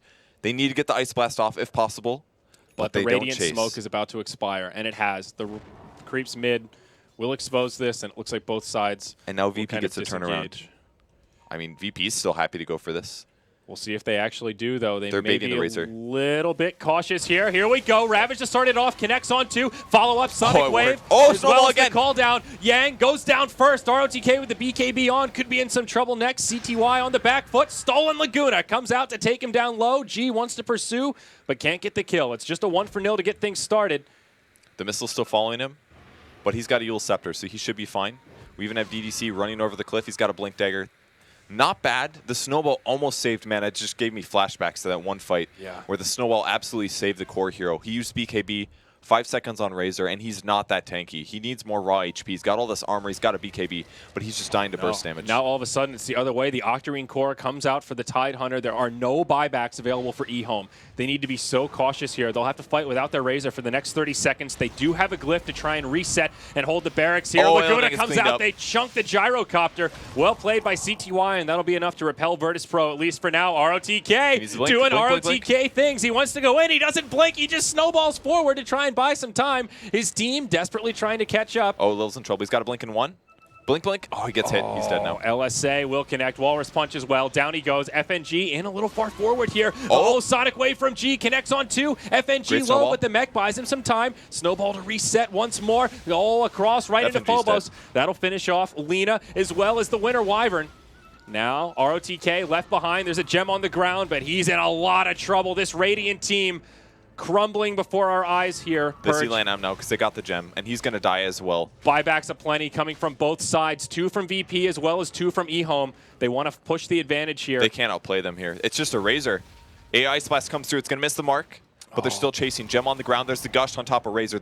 I don't think they're going to get this kill. They actually go for it. There's the call down. Flat Cannon. Creeps are dead. Rocket Barrage now. He's at half HP. Pops the BKB. G goes in. He's got his ultimate. He can also lifesteal from the Octarine Core if he does want to plop his ult down. Now the barracks, there is a glyph here. eHome will hold it for now. Lina will be in the grave for 50 seconds. No buyback available, coming off cooldown right around the time she'll respawn. Now the glyph gets used. G trying to zone them out while his teammate goes to work on the barracks. Creeps pushing into the base on the dire side. Oh my gosh, they've lost all their tier 4 towers, Purge. Their throne's exposed, and it's been taking damage. We're top-tier observers, guys. Oh, man. Illidan in trouble. Taking a bunch of damage here, getting damage to Hey, Ice Blast going to possibly turn things, though. It hits on the Razor. Might drop an ultimate. No, 5-second cooldown. There's the Ravage actually catching 2. He's getting low. Razor at 700. Here comes the Quap. She's going to ult this. Pops BKB just in time. Will it be a dead Razor? He does end up going down. Great initiation from DK Phobos. And G, he'll stay alive for now. Now a buyback from the Razor. G needs to be careful here. He definitely does not want to die. They will get the kill on the Tusk, and now they retreat. VP secure the barracks. They head for the hills. They'll get back to their base to find their throne at about 60% HP or so.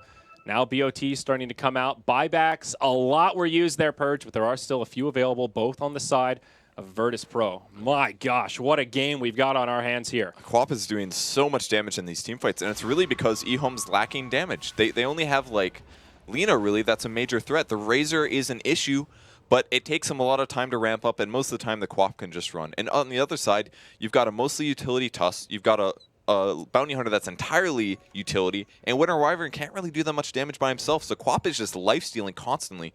Every time he throws out a Shadow Dagger, he's getting 25% of that back, and that's a 3-second cooldown, and he's getting right-clicks, and he's Scream of Painting for lifesteal. He's actually just a tanky, magic nuking monster right now. And he's going for a Hex next, and once he grabs that, another low cooldown, high utility item. That's the power of the Octarine Core at this stage of the game. Lots of gold indeed. Roche still a while before that 8-minute timer comes up, and we see see who is able to claim the Aegis as well as the Cheese. Now the Refresher on the way for the Tidehunter. He's picked up the recipe, and that first Ring of Health still has a little ways to go. And at this point, pretty much everyone needs to pull for buyback. So unless your buyback's on cooldown, you need to be very cautious about that unreliable. This Anchor Smash Octarine Core is actually pretty cool because he lifesteals every time that he Anchor Smashes. It's not a huge amount of damage because it's physical and it's getting reduced by armor and stuff, but still, kind of a cool little idea to make his hero go a lot farther in teamfights. He's working on the Refresher, by the way. He's got 1 Ring of Health, he's got 2k gold, and he needs approximately 2,500 to finish that. And I dare say he's going to go all in and buy it because if he uses Refresher, or if he Blink Ravages, by the time his Ravage is up, he'll be respawned no matter what, right? If he buys back, what's he got? A Gush, a Mecha Blink, that's about it. Anchor Smash is good. Good point. But I feel like he should just go all in on the Refresher here, because if they get the right double Ravage, that's game winning completely. Yeah, no doubt. Now these dire supports are finally getting some farm. We'll see FNG make some progress towards an Aghanim Scepter, though still rather far away. The Rubik's the big one. Glimmer Cape and Blink Dagger. Since Lil's been able to pick up these mobility items, we've seen a much bigger impact out of his Grand Magus. C2Y coming forward. Yeah, only 1 outer tower remaining for eHome, and it looks like VP won't press the issue, at least not for now. Phobos for now is just saving buyback. In case he does get killed at the start of the fight without using Ravage, he's going to need it. So that's the dangerous part. Well, there's no point in just buying the extra pieces. You either save for buyback or you buy the whole Refresher. Okay, but he's got the surplus. Yep, 100 gold. So definitely want to pull for buyback till you can buy the entire thing. VP just doing the dance. They may want to wait out until they have enough gold for the Refresher. Lanham's still trying to scout things out. He's got a Solar Crest, but I don't really think that's the item this game. The right click from Gyrocopter, he's got an MKB already. He's got. Does he have an item coming? It's an Observer Ward. Careful. Oh, watch out.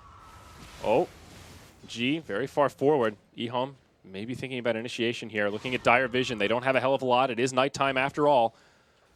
eHome. He's thinking about ulti. No, he gets punched. G. There we go. Walrus Punch to get things started. Call down gets queued up from Illidan. Laguna Blade almost finishes off G. Can they get him? They will. He's going to buy back. Yang chases him down. Illidan also drops. Phobos comes in with a Ravage, but BKBs were on. It's a disaster for the Dire this go-around. G comes right back into the fight, gets off the Sonic Wave, but there's just no follow-up. He'll take a Walrus Punch, has to blink defensively. Now VP just trying to get out of here. FNG's TP gets interrupted. G locked in place, and this could be a dieback if they can catch him, but no. He'll make it out for now. Phobos falls to Yang. 4 dead on the side of VP. Really 5, including the buyback. And this could be it. Have eHome finally done it here, Purge? It's nearly a 10,000 gold swing. I mean, why did that fight go so bad? They got to initiate first, I guess. The Quap basically just ran away. I feel like he maybe should have used his BKB instead, honestly, because the first fight is tough. But Razor was just wrecking damage there. He must have sapped a lot from somebody. The Ravage was kind of weak. It went through 2 BKB heroes, caught 2 supports on the edge, but there was no follow-up, and you need the follow-up. And The Ravage just, the BKBs were on. It's tough at this stage of the game. Finding that perfect Ravage is really difficult. They need him to initiate out of Fog, and instead it was eHome that got the jump on VP. Like, they shouldn't have been sitting around the Tier 2 tower. Like, it's 54 minutes in the game. This might as well be a 70-minute game as far as I'm concerned. Tier 2 towers are nothing at this point. It's all about the team fight, and there's no way to sit there and let them fish for you for that long. And they let them fish, and they caught them.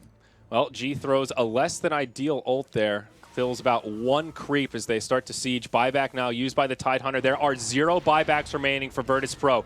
This is it. They need to make a hold here. Remember, they don't have any Tier 4 towers, so Throne is exposed in favor of eHome. They get the Tier 3 tower. There is a glyph for the Dire side. Razor will go ahead and pick up his Assault Kuros to make sieging even easier at this stage of the game. Rocket will chase him down.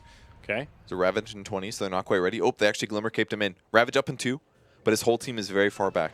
Yeah, they'll hold for now. eHome don't press their luck. All right. Roche has respawned. This is Roche 3. Basically nothing happened just now. Yep. Is what happened. They got a Tier 3 tower, which is basically nothing. Yeah, pretty much. Roche is going to be there. They see it. All right. And they see a lot of eHome back. Will they be able to rush for it is the question. They have pretty good damage. eHome have not scouted out the Roche pit. Taking a look at their vision right here, they only have a couple wards on the western side of the map, but nothing around the Roche area. It is VP that walks straight in. Can ROTK snipe the last hit again? He did it once. Their team's going to get here in time, I think. It's not taking enough damage. And VP's got to be careful. Looking at Dire Vision, they have no idea until they see the ice shards. They back out with Phobos Roche at about half health. In comes ROTK. Oh, he gets the blink. Uses the Shivas, but will miss. Okay. That was so close. If he got punched there, Tidehunter would have been forced to Ravage, and they would have had to take that team fight, but he barely made it out. Absolutely clutch escape. And now the dance for Roche. Yeah, it's on a hairpin trigger here, and for VP, they just have no lane control in this top. They constantly have to worry about creeps coming in to poke their throne now that they're out of safety structures. Just 1 effigy remaining. Same goes for eHome, really. I mean, they've got the Tier 4s up, but any bit that they can keep these alive is going to buy them time later in a point where it could be a base race. Oh, nice track from Lanham. Gets that little bit of intel into the Roche pit to see exactly where Illidan is positioned. Ice Shards, good steal. They can play with this. Blink forward. ROTK goes in. They go right onto Illidan. He gets BKB'd, and he's dead. No buyback there. Laguna and Winter's Curse enough to lock him in place. eHome will take the safe play and try to go for Roche while they have a 5v4 advantage, and then they'll hightail it straight to the Dire base. Are they going to try this? I think VP have to. Phobos, does he? Or maybe they just back out. They're not going to win this fight, I think. Oh, he actually gets hit. All right, they'll hand the Roche over. Sonic Wave. She tries to steal the gold, but... Noble effort. Short cooldown.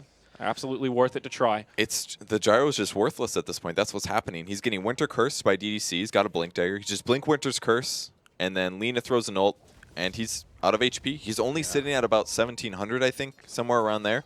So Lina ult takes off more than half, and they easily have the right click on top of that. Yeah, he could really use a Satanic at this point, just for the extra HP and having some way to try and lifesteal through, but he's so far away. Even that I don't think is going to matter. Satanic's 500 HP. If the Lina really wants to, she just 2-shots him with the Refresher. That's true. And that's the issue. Like their main carry, like G's been doing great dishing damage out, but they really need a real carry to do the damage. You know what might be a solution? Lincoln Sphere. Oh, Either stop the Winter's Curse. He's popping his BKB in time, but all that stuff goes through Magic Immunity. He's still just so far away, though. I don't think he'll have an opportunity to farm at this G's got an Ultimate Orb right now. This could be a Hex, but I think it has to be a Lincoln Sphere. Because they need to keep the gyro alive. It's their only hope. Exactly. It's the only way to keep gyro stopping or not dying to the Lina ult. This is so scary here, though, Purge. All 5 buybacks from eHome are available. None of the buybacks are available for Virtus Pro. It's the last chance, and they've got their cooldowns. They're ready to go. Refreshers They've up on got time. double Ravage. He sold the mech. Oh, here we go. Will they see it coming?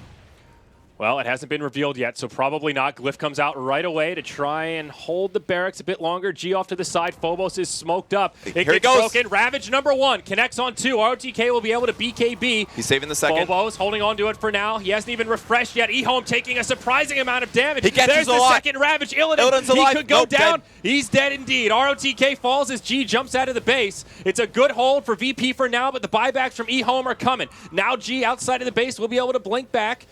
Barracks going down here, but Phobos C2Y coming out of the cheeses. base. He's pretty tanky. Walrus Punch will lock him in place. Ice Shards to try and break up the back line. And now Phobos will certainly fall. The rest of VP on the back foot, headed towards the well. It's Yang in hot pursuit. He'll get the Ancient Apparition. G with the last-ditch Sonic Wave, but this seems to be the end here, Purge. It's eHome that will take a 2-0 over Virtus Pro and secure themselves top 4 in Group B of the International 5 group stages. Oh, what an emotional game. Up and down. One team getting an advantage. VP getting the advantage back. They grabbed the core items, but in the end, the cores were just too strong against what VP were dealing with. And Gyro just didn't have the HP to survive those Lina ults. And CTY pulls through in the end with some awesome support play. Like, everybody on eHome just absolutely clutched it after the 40-minute mark. Like, at that point, they were like, we're winning this game, and they absolutely pulled it out. What an incredible series. Game 1, super heated and action-packed. Game 2, even better. It came down to the bitter end. VP putting up one hell of a good fight, but in the end, they just couldn't do it. With that, folks, we're done for now. We're going to hand it back over to the analysts to see what they thought about that game. And here we are. Okay. We're right here. We haven't gone anywhere. All right. Well, okay. We'll go through the situations a little bit later. We caught the later half or portion of that game. And what you guys think? I mean, eHome looking really strong today, apparently. Just not. I mean, I guess they drew a lot, so that doesn't really say too much until now. That doesn't say too much about how they were playing. VP trying to put up a really good fight towards the end, but eHome definitely had their number going all the way. Yeah. Well, that last game, I don't know. That was absolutely completely crazy. You can't really fault either team for anything in that game. Yeah. Or well, you can look into the individual fights and be like, okay, they're making mistakes. That's not what I mean, but it's very chaotic in the late game, and I don't feel like eHome looked like way stronger than VP in this game too. It's ridiculously close for a reason, but they do get the 2-0 win. When he sniped eHome has Roshan also with the been fucking playing ice pretty shards. solidly in general. It's like so lucky. I would say yes, they've got some draws, but they've shown good games for sure. And now it's going to get really interesting. Yes. Let's do a little bit of an update on the score situation, unless you want to break down the game a little bit more. I mean, we'll do that right after. Yeah, we can do it right after, and I think awesome both games. all There of was us like while one watching or were two just like, games. each There was fight like 3, was 4 interesting. game Sure, there tops were that faults were and whatnot. It got a little crazy. Just but okay, but there were overall, so many good games. The result is what matters, and at that point, every fight just matters. It's whoever really wins the last fight that comes through, and that happened to be in VP's base. So let's bring up the standings and let's break this down, because the dust still has not settled in Group B. Now, the reason VP are going to be kicking themselves a little bit over that loss is not the fact that they...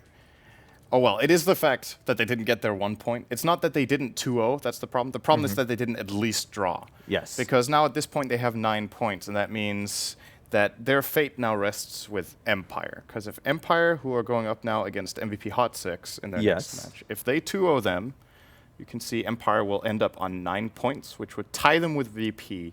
And we don't do heads up for 4th place. For 4th place, there's a tiebreaker series being played. Yeah, that's it's too important. So. Yes. So therefore, all of the results don't matter if it's tied for 4th place. And that is pretty likely that Empire could 2-0 MVP. And in addition to that, of course, if you're looking for eHome, they have another matchup. They will be playing C-Deck as their last game. And that's important too, because if one of the teams 2-0s, they actually get 1st place. And even though it looks like it would be a shared 1st place for eHome and EG, it is for eHome alone, because they have the better tiebreaker going down. Right. The tiebreaker is you start at the top, you go down, and you check matchups. And they both, should eHome win, both eHome and EG would have 2-0'd C-Deck, but then against VP, EG drew, and eHome would have then 2-0'd them, as we just saw. So both series remaining very, very important. Yeah, so nothing really still settled. Unfortunately, MVP Hot 6 doesn't, even if they get the 2-0 against Empire, they are still going to be just at the very bottom 2 slots of Group B. So they will not get a choice going to the bracket stage. So that's something I guess we can confirm after their match against Newbie. But yeah, I mean, the fact that we have like one set of matches, right? So 2 matches left in the day, in the week of the group stages, and we still don't know exactly how things are panning out or even which 4 teams exactly from Group B are going to move on is pretty crazy. Winter, do you dare to even predict how this is going to go through? Because it's just getting flip-flopped all back and forth. I started by saying Group A is slightly stronger, but apparently not. Well, I mean, it depends on how you look at it, right? Like, regardless, I guess what we know for sure is Group B is much closer together. And you could say, I guess, there were more upsets. But there were also a lot of draws in Group B. So it seems like they were just much more even in ground. We wouldn't be in this kind of situation if there weren't those draws at the start. I mean, I know starting my first day, I had the doubleheader with EG where they dropped one game against Newbie and a game against Virtus Pro, which most people didn't expect. They were expecting EG to come in and be able to 2-0 their opponents pretty swiftly. And now if you look at it, had they been able to do that with just one of those teams, they wouldn't have to worry about this position. So yeah, and a lot of those other situations could have changed too. I mean, the fact that even Newbie finishing the whole week with a 0-6-1 result, it seems lackluster because it's a 0 in front, but then the fact that means they took 6 games off throughout. So every opponent except for one, they've taken a map off, they've tied. That's pretty impressive, especially. And who knows how they would have gone in best of 3s, right? Exactly. 'Cause that's what That's we're the thing going to, know. obviously, later on. So definitely pretty interesting, but here the big storyline is, can eHome make it all the way to the very top of Group B? And is Empire going to give it their all, of course, which I'm sure they want to tie VP and force it to a tiebreaker for that upper bracket versus lower bracket difference? And that one is huge. I mean, because if you go into the lower bracket again, as we've been mentioning throughout the week, next week, the very first matches in the lower bracket are best of 1. So you just don't want to have to play that risk. You want to start somewhere where you start with a best of series, and then you also get that second chance in the lower bracket. We get more Dota if Empire 2-0s. That's what everyone wants, right? More Dota. That is true. Winter, you don't seem that excited. Come on, man. Man, if it's a good you're game. VP fan? Compared to Empire, kind of yes, because I like to watch how FNG drafts and the way he thinks, like he picks heroes for his team, for his players. Like for G and for Illidan, he likes to give them their like favorite heroes. I like the way he just picks their favorite heroes and just give it to them in the draft and fits the other 3 towards the 2 of their heroes. Like the 2 of their core players' heroes. So I'll be sad if he goes down. Yeah, but I mean, at the same time, again, no one gets knocked out though, right, in the group stages. So that's already pretty then I'll exciting. see less of VP, technically. Well, you know, it depends on how. Well, I guess no matter what, I guess you would see less because they would be playing technically less matches. But either way, no one gets knocked out. So for all those at home or all those that are coming to the main event in the Key Arena, that's pretty exciting. At the very least, you know, there's nothing like, oh, I was a fan of this team and I went to the tournament, but I actually had no chance to see them. You're going to have a chance to see them at least in some way or form, be able to watch their games, and hopefully they move onward. It's going to be a pretty exciting battle next week, no matter how Group B settles, I think. It should be very, very, very fun to watch. So now, again, the 2 matches left are CDEC versus eHome, and that's, of course, got its own little story there. And Empire versus MVP Hot 6. Let's start talking about CDEC versus eHome. Rematch indeed. I mean, this one, you know, one of the more recent ones, of course. Does the rematch really play into this, though? So just to specify, with rematch, we mean the rematch of the finals of the qualifiers. Right, correct. yes. Yeah. So these were the 2 top teams in the China's qualifiers. Most people deemed that neither of them would have a really good shot at this event or at placing high. I think a couple of people were saying CDEC actually could make a big upset and be really good. So, for example, LD, so good prediction. Going into this, I think history is not important. I think eHome were just stronger in the qualifiers by far. In this tournament, CDEC has maybe been the team that has improved the most over the last month and a half. Like, it's actually been incredible how far they've come so far. If they can keep up their high level of play, I think they're the favorites going into this one, whereas in the qualifiers, most people just said eHome will win the finals of that one. So that alone just shows how much better they've become. Winter, what do you think about just these 2 teams matching up? I think that eHome has also improved their game in the past couple of series. So I definitely agree that CDEC they look more like the favorite coming into this match, and they look much more stable and stronger than eHome in general in all their games. But I wouldn't count eHome off because they've been improving as well, and they are both Chinese teams, so they're going to understand each other very, very well. And who knows, anything can happen, but slight edge to CDEC. Yeah, and Dakota, any thoughts on your end? I think it's going to come down a lot to the early game. CTY is a very gifted mid laner, and I'm very anxious to see that mid lane matchup, but then also if how the off lane is going to go for eHome. They have ROTK. That's what we always talk about, how the off lane is going to go for eHome. So they have ROTK. On the other side, you have Aggressive, and he could punish ROTK if he just does too many ROTK things. There you go. I mean, I'm glad you guys brought up ROTK. Again, we're talking about eHome possibly making a sudden run in the very last day to possibly first place in Group B. You guys are saying ROTK matters a lot for eHome in-game. At the same time, of course, out of game, of course, it's going to matter. eHome making a run for TI5. Let's take a look at ROTK's story alongside eHome coming into TI5.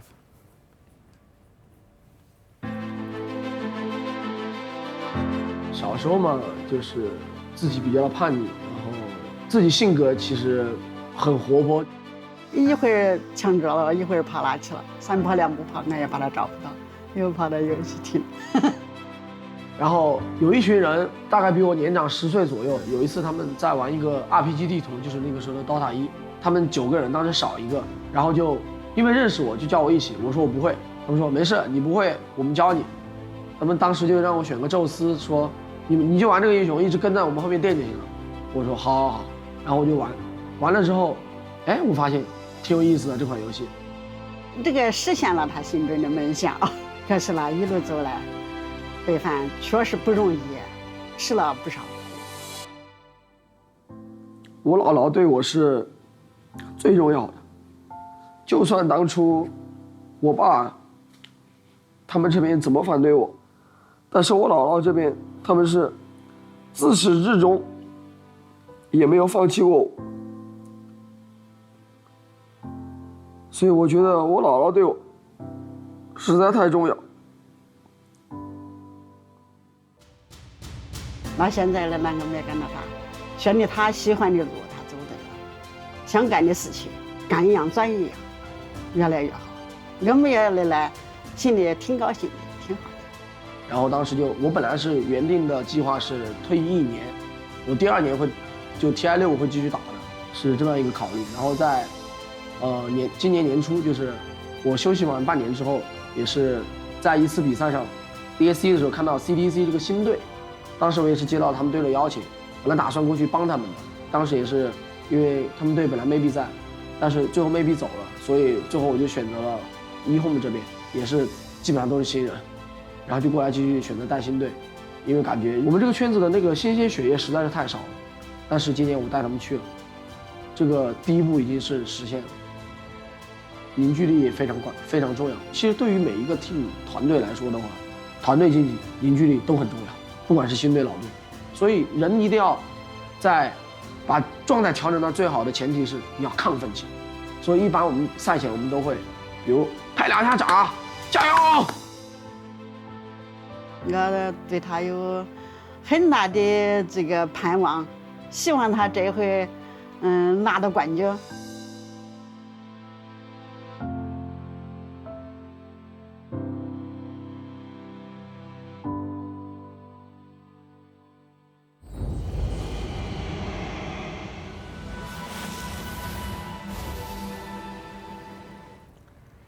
Wow, I feel like saving the best for last. Oh, my chest. Yeah, I almost definitely got water there. I am a bit of an emotional guy, but when he's talking about the support he got from, or the support and the non-support that he got from his family, and how that was split, and therefore how much amplified his support from his grandmother meant. That's and that drive bringing him back in earlier than originally he planned. That's pretty crazy.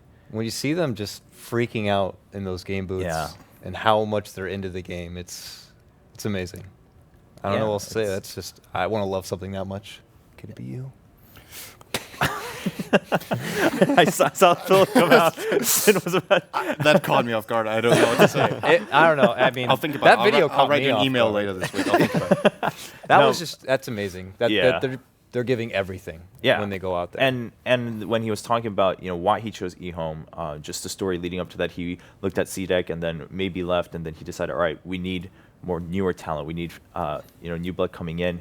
We're gonna go, and he wants to lead them to victory, to possibly a championship. Winter, I mean, any thoughts on RTK and eHome? I mean, that's him as a person. I've talked about him a lot. Like he's a great personality. I mean, in the game itself, it shows it's either he does very well or he doesn't do very well in the lane. He's special. He's one of the very few people in Dota that care a lot about growing the scene. Like from C, we always talk about Mushi, but in China, they talk about RTK. He wants to teach the younger generation so that they actually learn the hardships of Dota 1. Because he came from Dota 1, there were a lot of hardships back then. Not so much sponsors, events aren't as big, but they still persevered. So I think he wants to pass it down to the younger generation so everyone would remember what was Dota once was. Yeah, and you can see that just the passion running through him. I mean, when I'm talking, one of the more emotional players we've seen in his video, just telling his story. So, ladies and gentlemen, eHome trying to go for this huge run on the last day, and they are playing up a rematch of the qualifiers against CDEC. That will be on stream 3.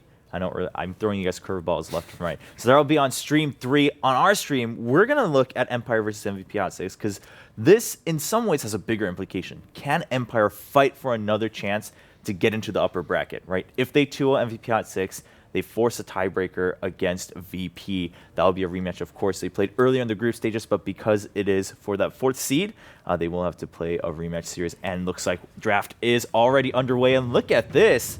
Lesh gets through. So it looks like we're going to have an explosive, and on Empire side, actually. Not sure how Hot 6 let that slip through, or maybe, they've seen it happen enough. It. Well, thank you. I wasn't sure of the mechanics there in the drafting phase, but now I know. If it goes through, it's because it didn't get banned. I've learned. I didn't learn for the past 3 days, but you got me, Sid. I know I can trust you. How do you stop the balanced blue Billy Go? Besides committing to the standard AM pick, maybe later on, some teams like Cloud9 have gone all in with pulling out like a Pugna early, which was their downfall thereafter. They picked the jumping spear guy. The jumping spear. Now we're just going nicknames left and right. No. But even then, you want to pick that later, right? Because otherwise the Lesh can be rotated into support. You don't want to commit too hard to this. It's a very fine line to walk. I mean, you have time to pick the jumping spear guy since no one's going to ban it. So well, I don't know. Next level mind game is winter. We might just start seeing all these other bans come out as we go forward. But for now, Hot 6 is they're gonna rest with the Tusk and Quap. Not bad at all. I mean, if you're gonna give away that Lesh, it's still a fair trade, I guess. So I suppose at this point, Empire probably going to get some sort of support to go along with Lesh here. Top grabs obviously seem to be Dazzle, your Wyvern, and Earthshaker still there. Take your pick. Shaker. Yeah, Shaker is probably the best with Lesh as well. I think but it's commonly prioritized by the Chinese teams. I don't know what the Russian teams think, what they want to pair with the Lesh yet. They're going to pair a much more, I want to say, aggressive one because you want to go track and get more kills. Whereas Earthshaker is much more of a balanced and all-rounded one. You can defend the Lash Rock and you can combine your spells together as well. Yeah, I mean, Empire, of course, Yoke had some huge highlights with the Shaker on day 1, but at the same time, the games didn't end up very well. They are going with the Bounty Hunter this time, and then banning out that Anti-Mage. So kind of shows that they do want this Lesh in more of a core position now. I mean, Hot 6 doesn't really pick Anti-Mage that much. I mean, even if they pick, I don't recall them picking in any of the games from C. They don't really pick the hero that much because they feel that it's a hero that requires too much of a time to farm himself, so the team plays -1 hero. And okay, there you go. Wow, right. No jumping spear guy. You jinxed it. I mean, especially against Hot 6, there definitely is a history here, right? For Empire to say, hey, if we've already shown our hand by banning the Anti-Mage that we want to make this a core Lesh, let's just ban the Husker too. Let's just not. Are you moving this up because you think it's a good counterpick to Lesh? Because it's actually not that bad. Yeah, it's actually decent, you know. Like what Archon did, it didn't work in the end, but it's a good idea to have someone that bursts the Lash Rock down from full very quickly, and you can tank over his spells as well, like when you're next to him with your ultimate on. Any other options you can think of that can battle it out? Nyx Assassin. Oh yeah, that'd be nice. Oh, that's true. It was picked by EG. They did lose the game. Right. But I think there were other reasons as to why. No, wait, actually, did they win that? Was that the game? Nyx Assassin? I'm trying to think. Yeah, they lost that game. It was the Nyx and PPD on Tusker. Was it? That was the Tusker game. That's right. Yeah, they did lose that game. I think that's a decent idea for MVP Hot 6. They could even curveball a little bit. Okay, that doesn't look like that is going to be the case. They will be grabbing the Clockwork together with Dazzle.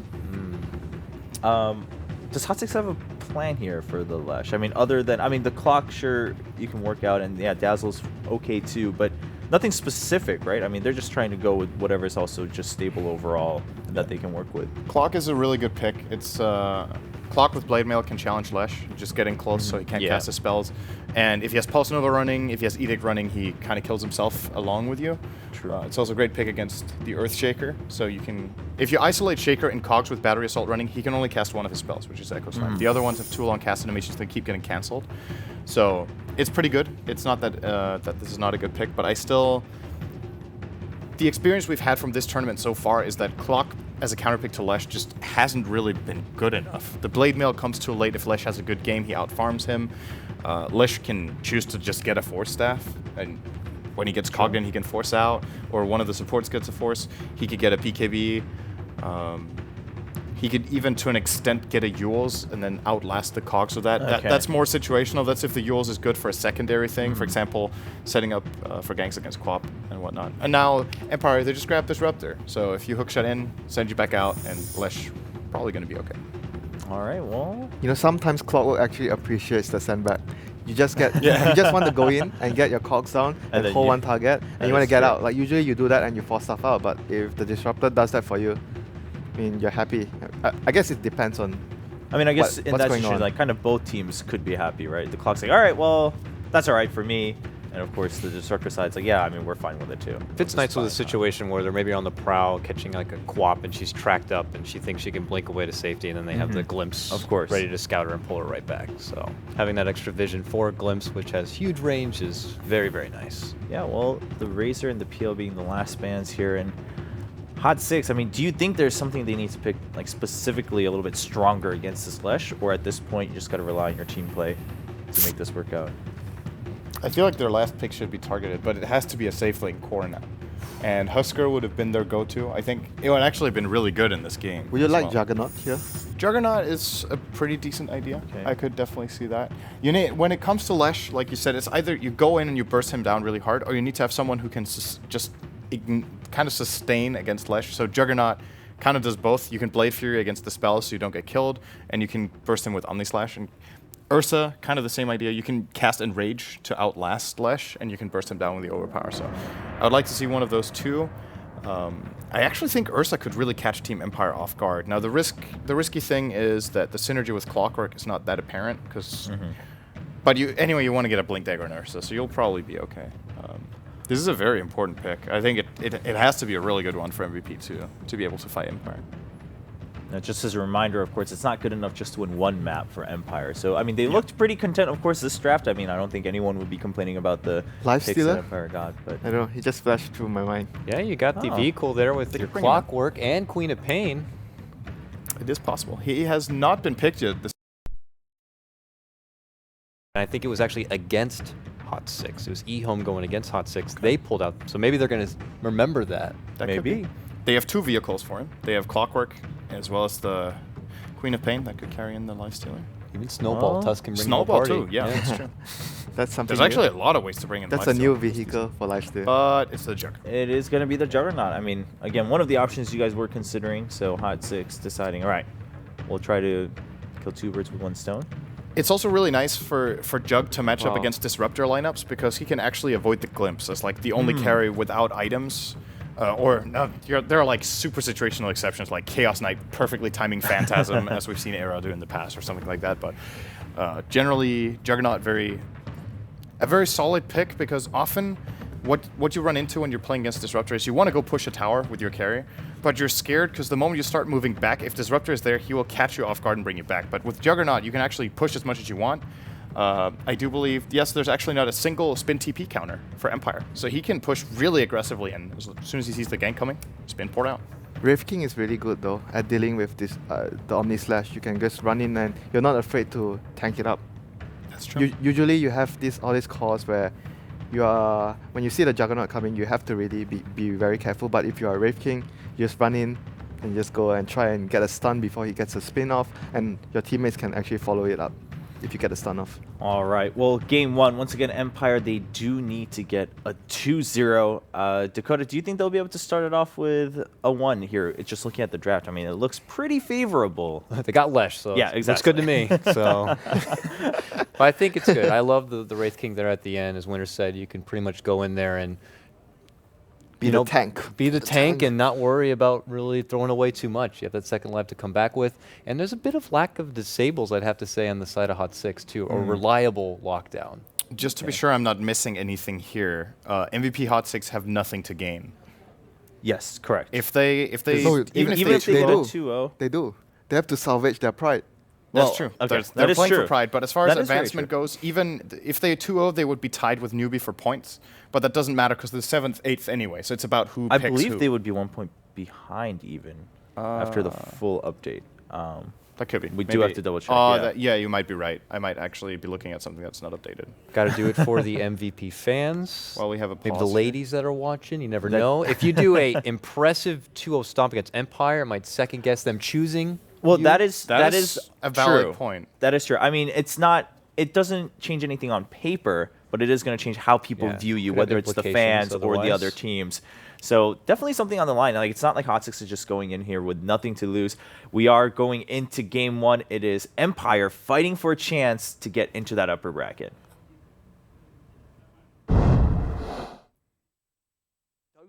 Dota. I yes. was trying to say dirty Dota, and it kind of mixed together to make Dota.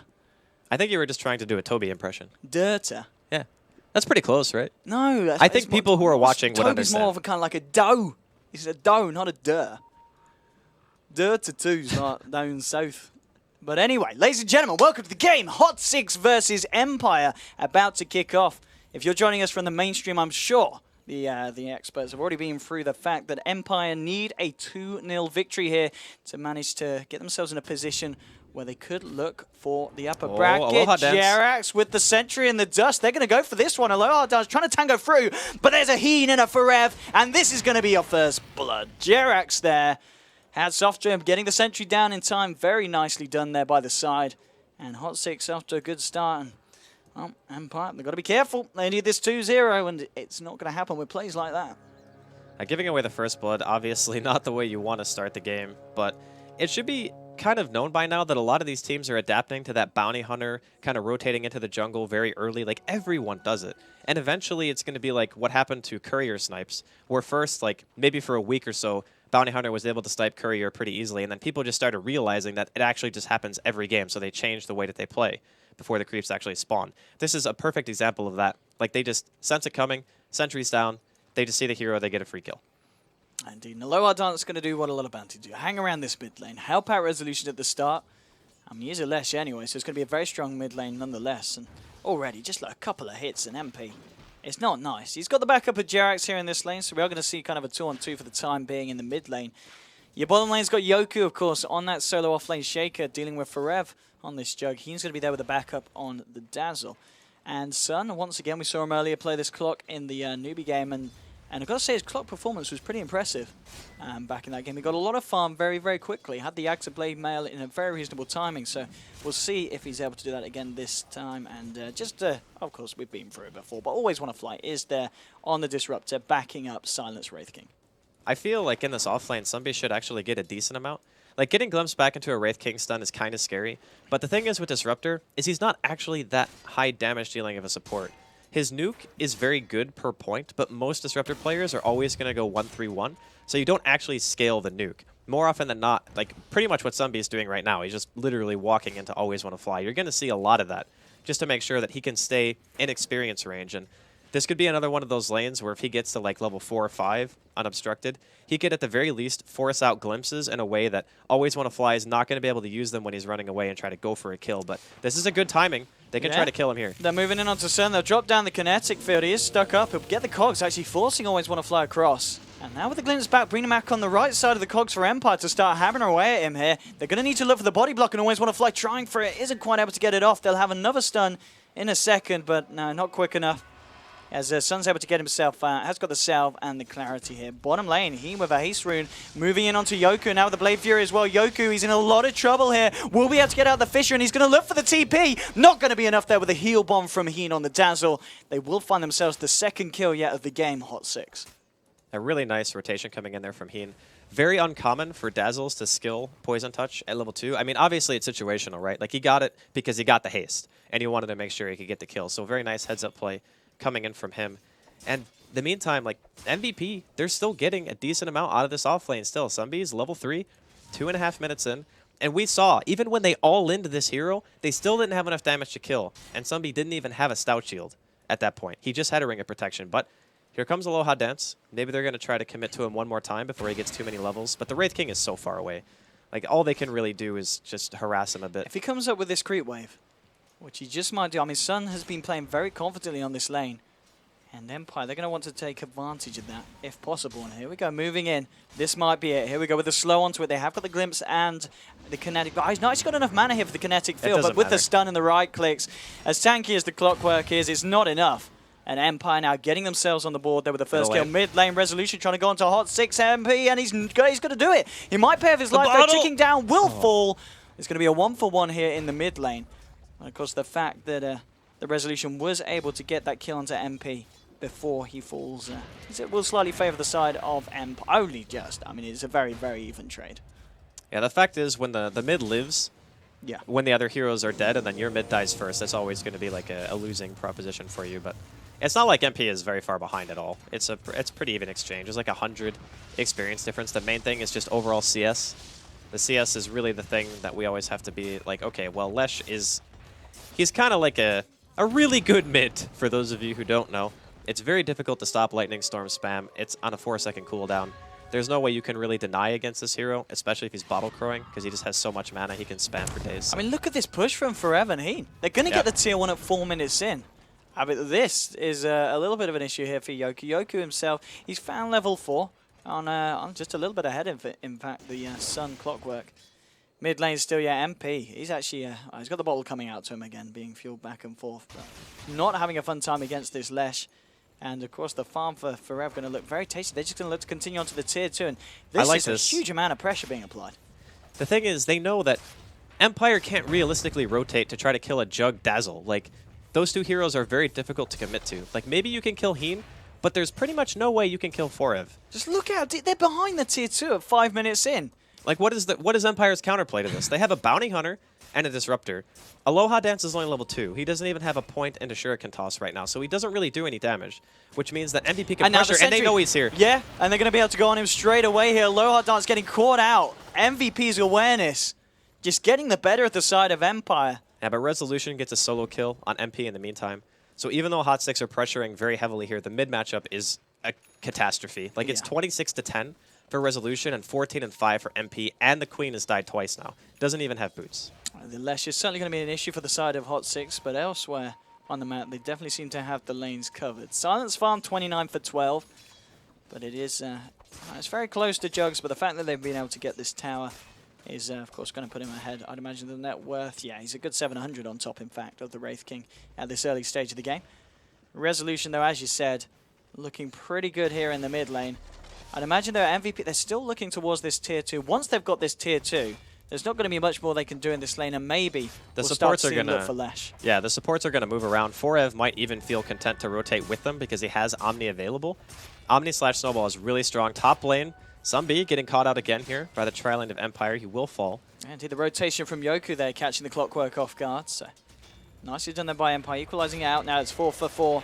But MVP, they're going to find this tower here. And, I mean, tier 2 at 6 minutes in, that's not something you see every day.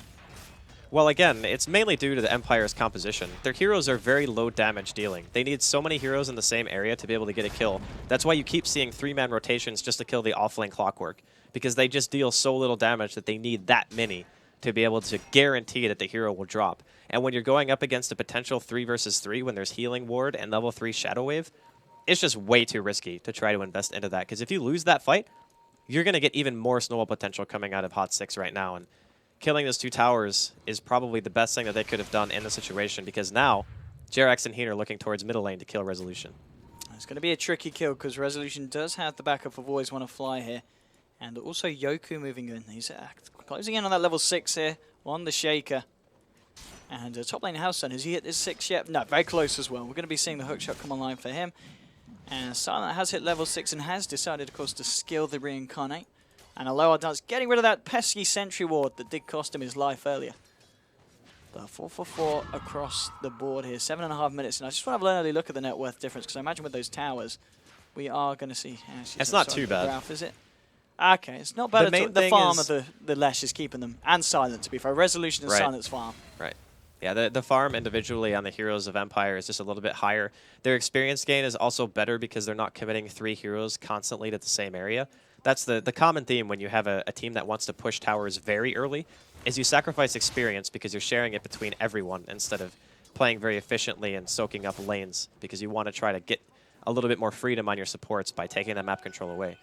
The other thing, too, is Empire's mid ward has actually kept Resolution alive. The first time they rotated, they saw on the high ground that they were standing there. Oh, there is a...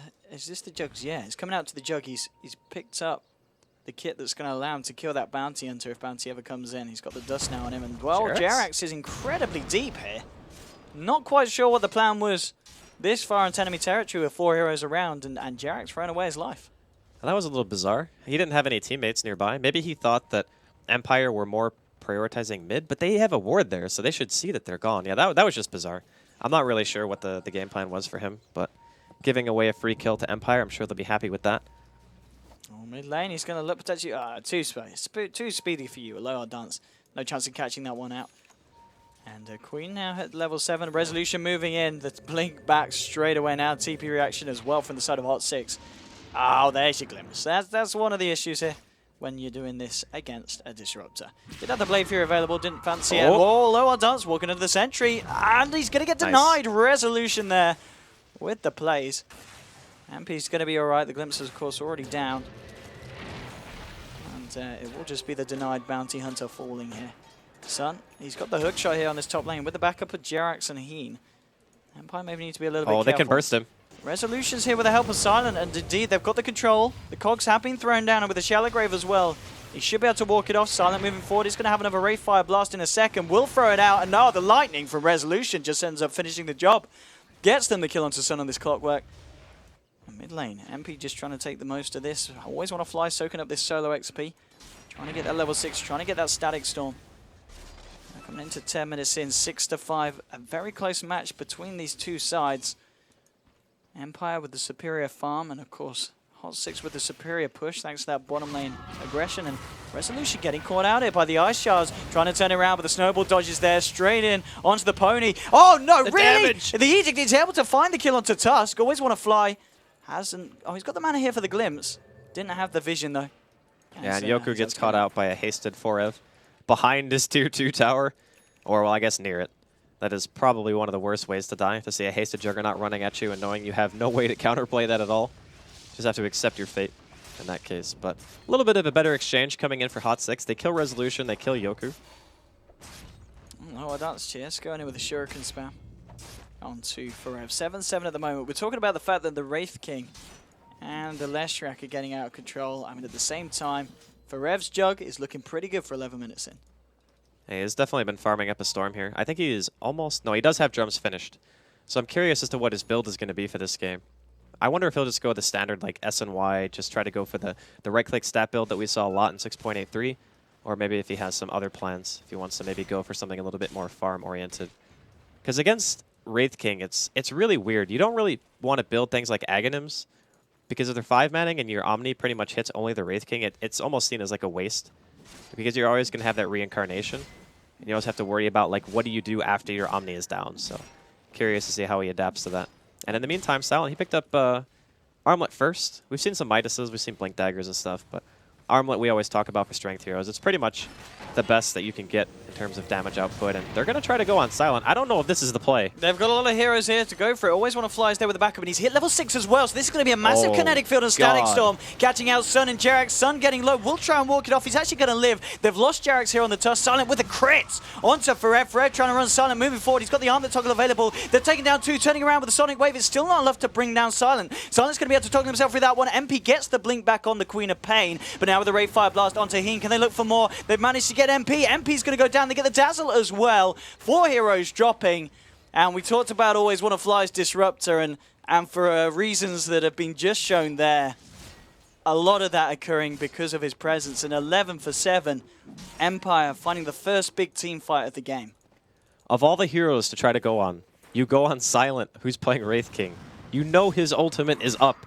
why do you commit to that when you have... They didn't even have vision of the lane. Like, they had no lane ward. They didn't have TPs, or they didn't have, like, vision of TPs or anything like that, right? So they commit to a hero who they know that they're going to have to kill twice. And they didn't commit, like, a little bit. They committed a lot. Like, everything.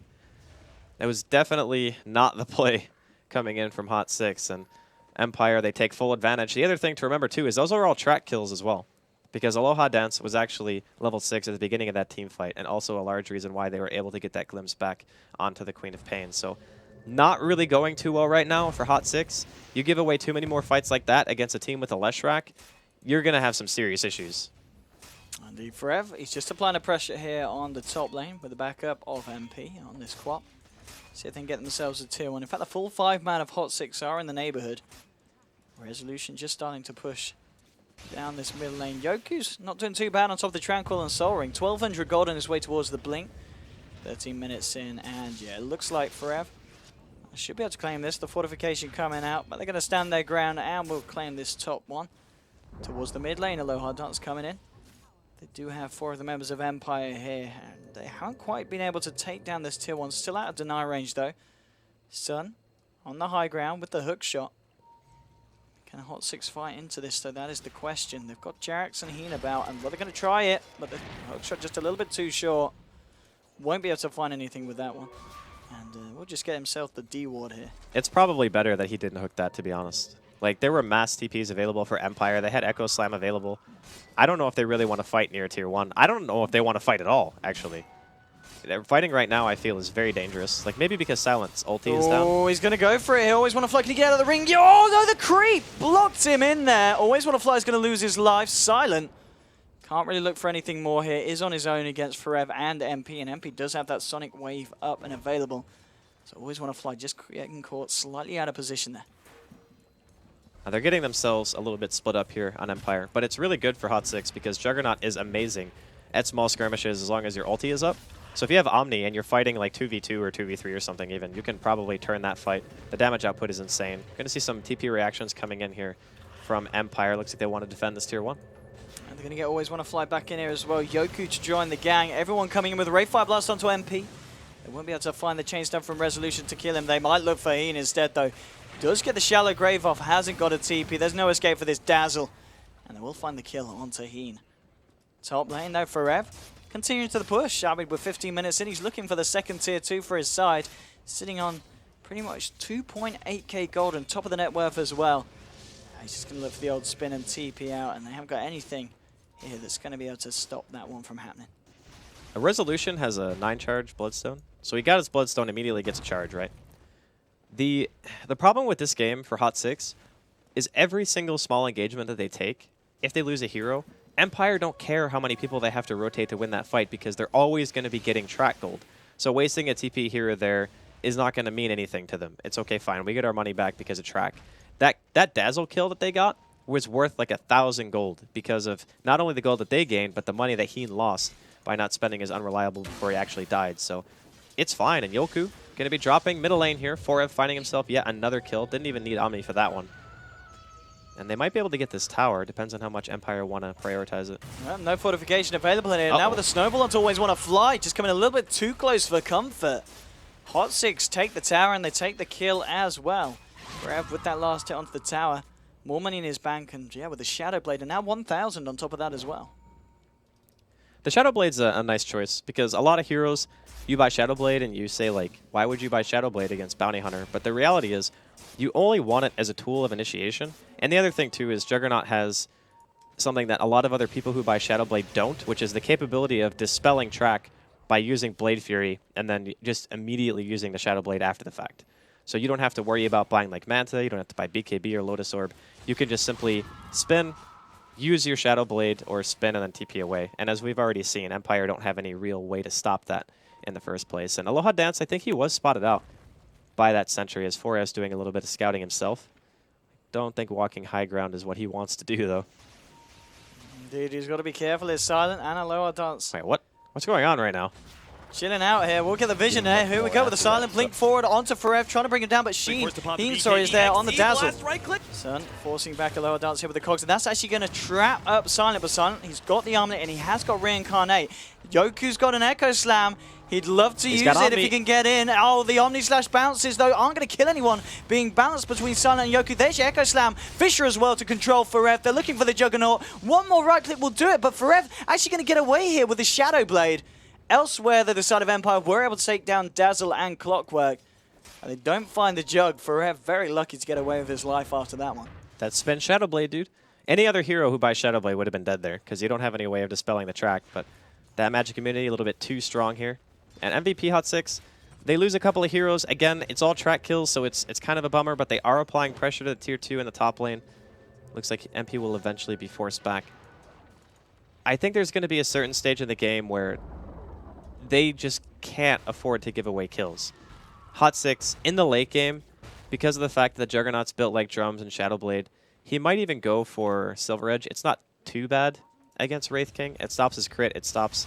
I'm actually not sure if it stops the lifesteal portion. I think it stops like all passives, so it should, but either way, it's decent. And if he wants to go for that, I think it would be a pretty solid choice. But the problem with their team is they don't have any real way of getting out. They have Clockwork and Tusk, two of the hardest initiators. And then they're playing up against Disruptor and Track Vision.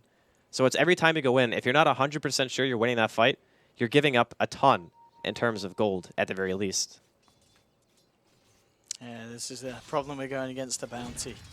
Need to be very careful when they take these skirmishes. Clockwork, just about 700 or so away from his Blade Mail.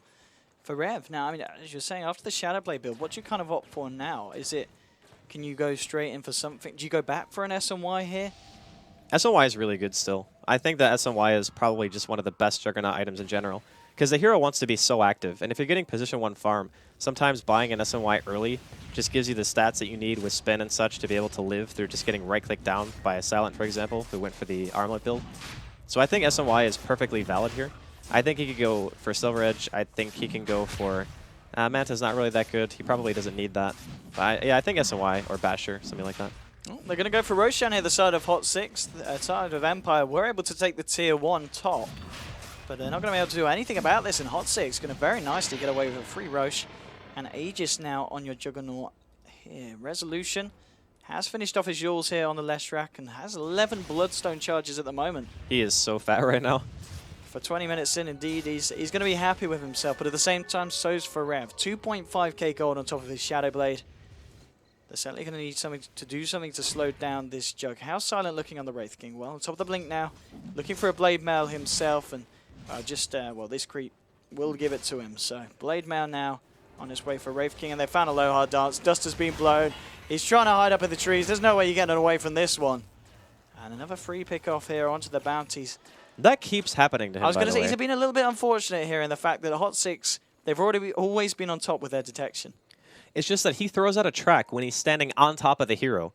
Like, if you're going to track, you have to be very far away and assume that the enemy team is going to have detection. Like, those types of deaths are not really the greatest. Like, sure, he gathered some information, says to the rest of Empire, okay, well, at least your guys aren't going to get ganked, but they just got Rosh anyway, so there's no objective over here. Maybe they can try to push into the tier 1 a little, but Aegis up on Forev means that potentially Hot 6 could be looking to take a successful fight. Oh, he's going to look for, Courier maybe? For potential Omni Slash. There's a fair few here. Oh, he's not going to go for it. I don't think he's going to go for anything here. Too many heroes about, and well, with Aloha Dance and Silent moving in as well. He needs to be very careful about revealing himself. The rest of his team all up here on this top lane, looking for this tier 2, and it's incredibly low. They should be able to finish it off here with this push. And tier 1 has been taken here by Resolution here on the left rack with the Diabolic Edict. And 21.5 minutes in. Tier 2 down on the top. It's just the final tower remaining in the mid lane here for the side of Empire. Their side of the map is certainly falling to the control of MVP Hot 6 at the moment. I don't really think Hot 6 have a chance of going high ground, though. Like, not this early. Maybe they can try to push the last tier 2. Even with the Aegis, their team is not... Okay, it's pretty good at pushing high ground, actually, because they have Healing Ward and they have Dazzle. But whenever you have a melee hero that has to hit the tower, he kind of needs to be very far ahead, or you need to win a fight prior to pushing into the tier 3s to really deal a decent amount of damage to the base. So Hot 6 being able to get Roshan just means that there's going to be this kind of lull in activity from Empire, unless they really feel confident in their ability to take fights. And fighting into the Aegis, they might think they can still win. And Sunby here, he's got an Invis. He's going to be scouting things out. Aloha Dance also going to be finding Heen. The blink initiation for the Silent to follow up as well. He gets off the Shallow Grave and he's got a TP. He's going to try for it, but yeah, with the glimpse available there from Always Want to Fly, they'll be able to hold him in place, bring down the Dazzle. Now the question is, can they find anything more? Silent blinking forward. MP doesn't quite get the blink off here. The crits coming down hard there onto the Queen, bringing him down to half health, but does manage to find that blink away. Forev still yet to spend his gold here. 3.8k saved up by the Juggernaut. He's probably just thinking of what he wants to buy. I mean, does he go for something like a straight-up Skadi at this point? Skadi Rush, it doesn't really seem that good. I think SNY Basher is much more likely. Or yeah, the Basher, yeah. I think Basher is like super good when you have to play against a kind of beefy melee core like Wraith King, for example. And the other thing is, too, he could go BKB, but I don't think you buy BKB before you buy like another utility item. Like BKB is utility, but it's not damage. Yeah, he goes back for the SNY. Okay. That makes the most sense. It's just too much of a value investment for him at this point. You get so much movement speed. You get the ability to maim, which lowers attack speed, which a lot of people forget about. It's not just movement speed, it's attack speed as well. So when you're trying to man-fight another carry, that's why having Skadi and SNY together made it so difficult for a lot of people to man-fight you, because you just had so much attack speed slow that you're basically getting rid of like treads plus another item with attack speed on it. Forev just priming himself, seeing if he can catch anyone out. Worth noting, Aloha Dance has got the mech complete as well. Drax on the side of Hot 6 has his own. Going in, and with the dust, they'll be able to find Aloha Dance. Can't quite burst him down with the mech. They should be able to find it anyway, as they there finish off the bounty. Elsewhere, though, the Dazzle getting caught out by Yoku and Always Want to Fly with the help of Silence. So 1 for 1 across the board. And actually a slight edge there to the side of Hot 6. Recording those 2 kills. Top lane. How's your clockwork doing? Well, I talked about the performance of Sun in the other game, and it's looking pretty good so far. 24 minutes in with the Blade Mail and the point booster. Mid lane looking for Rev. They'll find the stunner now with the blink forward from Yoku. They'll have the control. Will be able to blow the Aegis. And I think they're ready for round 2. Static Storm and Kinetic Field. There's no messing around here for the side of Empire. They want him dead, and they'll get him dead as Sun. Just going in with a hook shot. Throwing his life away as well, giving a double kill to Resolution. I mean, the intention was there, but that was not the play there for Clock. Well, as soon as you see the Static Storm dropped, you have to just abandon him. Like, there's no way you can save him at that point unless he has, like, BKB. BKB is the only way you escape that, because you're not going to be able to spin fast enough. You're just immediately silenced as soon as the Aegis brings you back to life. So Sunbay, he wanted to go for the big play, ends up giving away another kill. Right now, Hot 6, that Aegis was kind of like their way of making Empire not play aggressive, but the fact that he just gets caught makes it a little bit worse. Although I will say, they're doing a very good job at keeping the lanes kind of pushed out.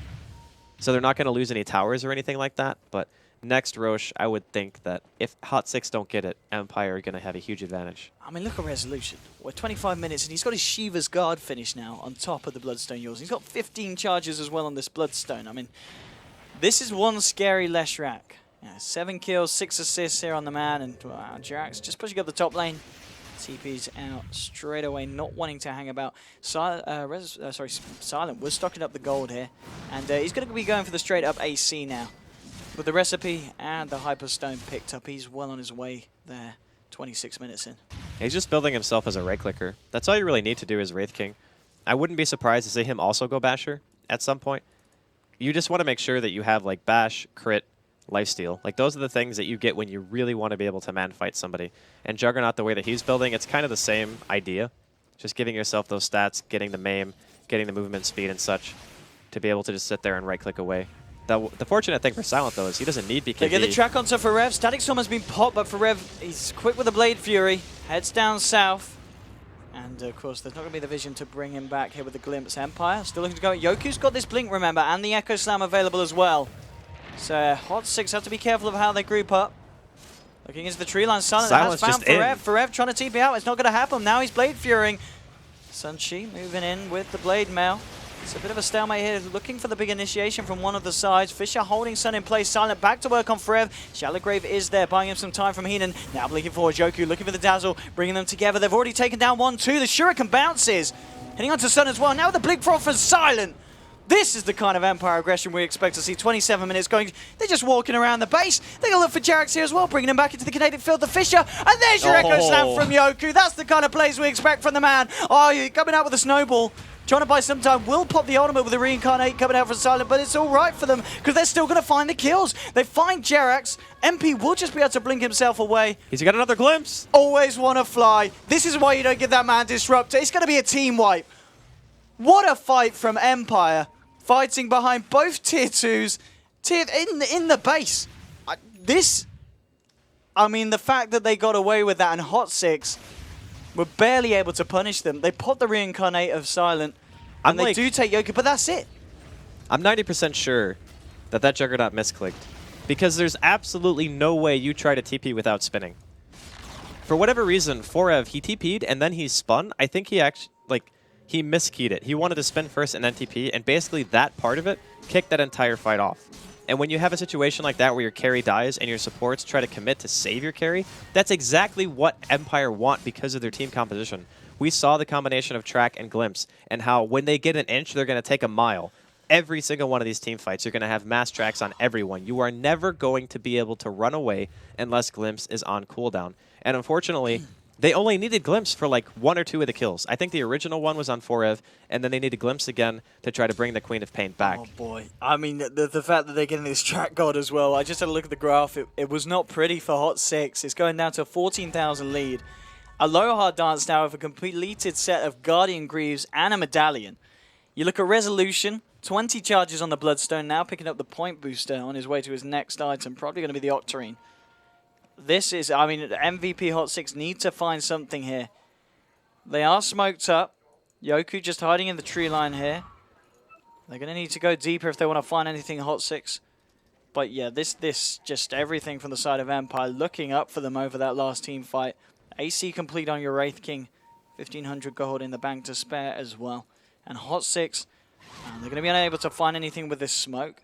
Aloha Dance coming into the jungle now with Silent. Oh, God. This could be a fight kicking off. All the ults are available for the side of Empire. Hot 6 still lacking the Sonic Wave. Who's going to be able to make the first jump? They want to find Dazzle. They want to get rid of Heen. They've had enough of his shallow graves. And here we go. 1, 2.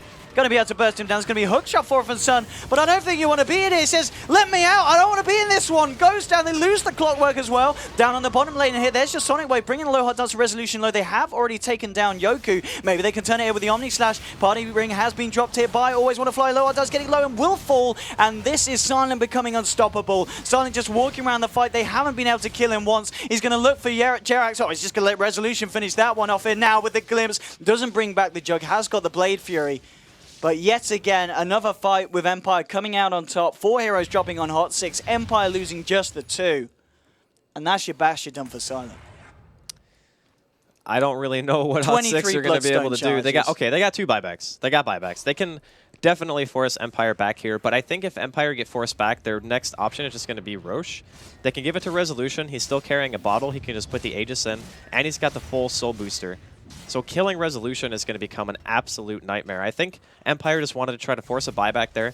They're not going to be able to bait it out because they realize, okay, it's like 10 seconds left. Probably just better off running into the Roshan pit. And because they have Wraith King, this is a very low-risk Roche. Like, he's going to stay pretty much at full health the entire time. So if Hot 6 want to contest this, they're going to need their Omni Slash available, which right now 4S still has about 50 seconds on it. But I also think they have to go for this. Like, if they don't go for this fight and they give Aegis to Empire, they're probably just going to get racks. But Empire actually, they're going around. They're not going for Roche. Oh, they're going to go for the old wraparound here, potentially coming out. Now they go back in. Silent jumping straight onto Forever. Sun has popped down the cogs, and these are incredibly disrupted. Empire can't get into help Silent, but Silent says, I don't need any help. I've already killed the carry. Now he's going to look for Jerax with the Wraith Fire Blast. Track being thrown out as well. Resolution finding the split left. That's the second hero down in this fight. Sun trying to run himself away, but Always Want to Fly. Drops the ring. Silent drops the hammer. Double kill now for the Wraith King. 3 heroes down on the side of Hot 6. GG. And it's GG well played. Hot 6 tap out. They've had enough. Empire's aggression is too much for the side of MVP. And Empire still with a chance of finding themselves in the top 4. 1 game down. They need to win game 2. That was their last shot right there for Hot 6. Like, that smoke was their only hope in bringing themselves back. That Roshan was the utmost importance. Like, as soon as they realized they can't get the Roshan and Empire are going to get it, and not only that, but at the start of the fight, they lose their core. It's too much to deal with. I think this game had a lot to do with the fact that in the very beginning, like, sure, they were doing all right in their laning phase, but mid was constantly losing.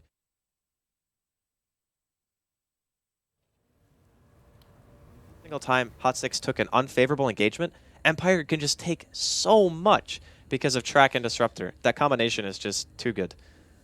Indeed it is, and what a performance from them. It's the resolution, Leshra. I wouldn't be surprised if we see Operative 6 banning that out in the first phase, or grabbing it for themselves, because that was incredibly destructive. Game 1 going to Empire, Game 2 going to be right around the corner, so don't go anywhere. And for the time being, we're going to head you over to our experts to hear what they have to say about the series so far. Thank you very much, gentlemen. And yeah, I mean, as the commentators covered, Lesh probably a decent ban. That's who would have thought? Yeah, I mean, just a tip, just for all of you guys out there too. Not a bad idea. But even after that, I mean, we have had teams deal with that Lesh well. I mean, of course, it also depends on who's playing the Lesh. But this time, that just wasn't the case. Also, Empire looking pretty happy. Of course, they still have a chance to force that tiebreaker against VP. What did you guys think about this match, Winter? Well, I think a lot of it comes from the Lesh being overfarmed, and when Lesh becomes overfarmed, there's nothing much that you can deal with it. And he had even built U so he can actually dodge the Omni Slash. So Juggernaut can't really go in and just Omni Slash and try to take down the Lesh itself. Like overall, I think I've said this like a few times as well. Like I feel like sometimes their offlane player, he only plays 2 heroes on MVP. He plays either Undying or he plays Clockwork. And he generally gets caught like a lot, and he gives away a lot of kills towards the enemy team. Like sometimes it feels like he's trying to do too much to save his team when it's unnecessary. I think there was a couple of fields where the Juggernaut was already dead, but he was still trying to go in and save his teammate. Like probably trying to do too much in that sense, and giving away a lot of. It was also track kills he's been giving away. So. Oh, that's true. Yeah, so something to consider. We'll be taking a look at a couple of highlights here. The first one. One of the times that Empire goes ahead and wipes Hot 6. It seemed like MVP took fights that they really should not have, like fighting into this Wraith King while he still had Resurrection, committing so much, and then he's able to easily follow up and be that janitor and just kind of clean house.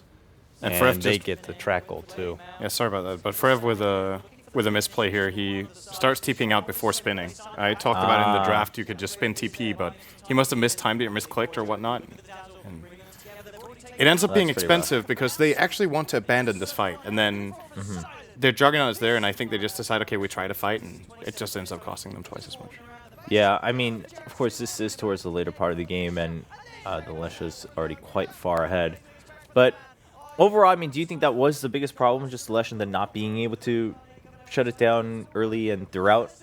Or were there other things that Hot 6 could have looked to do? I mean, if they have to avoid this fight, I mean, when do they fight, right? If you have to avoid every fight that starts like this, which could be pretty common.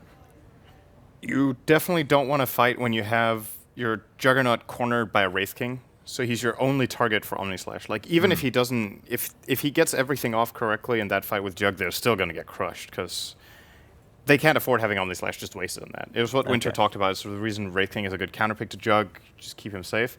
So I don't know. I think realistically at this point the game is almost getting out of control already, so maybe it didn't matter. But just in the early game rotations and the early game fights, Empire seem to trade pretty well, and they have the Bounty Hunter. So it can only really go one way, unless the Jugger gets very, very farmed. But the build he went for, the Drums Shadowblade, is not a farming build. You don't farm fast with it. There's no Mask of Madness in there. There's no Yasha. There is no potential Battle Fury, which is pretty unusual these days, but that would be another farming build. So he just can't keep up with the rate at which a Lesh can farm with his just core build. Do you think he needs a BKB as well to fight what Empire had? Yeah, probably. So he can counter the static there's storm too many things that he needs, and he spends a lot of his gold into stuff that is like, you might not get your reward. Like, you get Shadowblade, but you might not get kills. It's a risk thing. So there's too much he had to go for, like BKB and the damage item. And even like what Sin mentioned, like he needs items that speeds up his farming as well. So there's too much that he needs to do in this game. Right, just a lot relying on that Juggernaut too. When we talked about earlier, we were like, well, there's no real hard counter for the Lesh, and maybe the Juggernaut could try to fill that role because you can try to get through and you can deal with it. And then the Wraith King came out, so lots of back and forth there. We have another highlight. Again, Empire just playing really well, winning another fight. And overall, let's look at the other side now. Empire, of course, you got to give credit to them aside from just simply being able to pick Lesh, right? How did they look compared to the past 3 days? It's difficult to say going against MVP Hot 6, right? They are the bottom team in the group. How much does this really show about their strength? I also just think, compared to games we've seen from MVP Hot 6, like their good games, this was not really one of their good games in terms of execution and communication. So it's hard to read too much into it. The important thing for them right now is that they obviously have got the first out of 2 wins. Right. And I would rather reserve that judgment for should they win this after the outcome of the series they would then have against VP. That would be a really telling moment. Have they really picked themselves up? Have they really improved or not? Dakota, what are your thoughts? I mean, Empire, of course, feeling really good after game 1. Could not have given him much more, really. Giving him the Lesh, Silent. He's very comfortable playing Wraith King. We all know what Yoku could do on the Earthshaker. And as you said, they were able to kind of lead off with an early snowball. They get the track gold, and it just didn't look like there was much to stop Empire. I mean, Jug, if he's equipping items, he's hoping to get pickoffs, but they're kind of stuck and corralled back in their base playing a defensive position. You don't have the defensive items, you're going to get caught out, and many times they did. That track, sight, plus glimpse back, there was just no chance of retreat. All right, so we've already cleared about Lesh. Probably going to want to ban it from the side of Hot 6, unless, of course, if they are first pick, you can try to get it, of course. On the other side, do you think there's anything specific that Hot 6 is looking for, whether it's a certain hero to ban or pick, or a certain style they're like, all right, this is what also really knocked us off our balance against Empire in game 1? I think they would really like to play their Lina, but I don't know if they're getting it. Was that first phase banned by Empire this time, or was it actually in the pool? I do not recall. I feel like it was a second phase ban. Oh, actually, no. It wouldn't have been, because the second phase was Anti-Mage and then the Husker. That's true. Yeah. I think it was first phase, second banned by Empire. Yeah, it must have been the first, because I do believe it was banned. They could look for that. They could look for the Naga, but realistically, I think Empire might just ban the same. Although, if the pick order is swapped, then maybe Empire feels like they have to ban Lesh, and then they would get either Naga or Lina. That's true. They did have the Quap this time, which I think is, of course, also a great pick in general, and it has worked out pretty well for Hot 6 in some of their games. But they put a lot of priority into Bounty Hunter as well for Jarix, so they could also first pick up that. Winter, what about you? I think the picks is, in general, not the biggest issue like Hot 6 have. Like, giving up the Lash is one thing, but overall they're losing a lot of their games is because they are not executing and not playing as well as they could have, and making a lot of mistakes in general, like individual mistakes here and there. So I feel maybe just adjusting towards not giving Lash away, and the rest is more focused on their general play as a team and as an individual. Everyone has to do their job and get their lanes sorted out well. I mean, that's the most. That's the main thing I feel about Hot 6. Okay, I mean, yeah, of course, also it's just one game left for both teams. You can't think too much into it. At this point, you just got to play your heart out, see where that goes. Again, for Hot 6, it doesn't change anything on paper, but at the same time, you want to leave a kind of lasting mark for other teams to look at and say, you don't want everyone to kind of scoff at you and be like, oh, they were bottom of Group B, and that's where they belonged because we saw those last games and they never really picked themselves up. Hot 6 wants to stand back up, but on the side of Empire, definitely much more on the line. They win this. They don't secure a spot in the upper bracket, but they have a chance to force VP, and I'm sure VP is sitting somewhere anxiously right now watching this match, wondering how their fate will be decided by Team Empire and MVP Hot 6. We do have that other game going on, CDEC versus eHome. Do we have an update on that by any chance? Score is currently 15-6.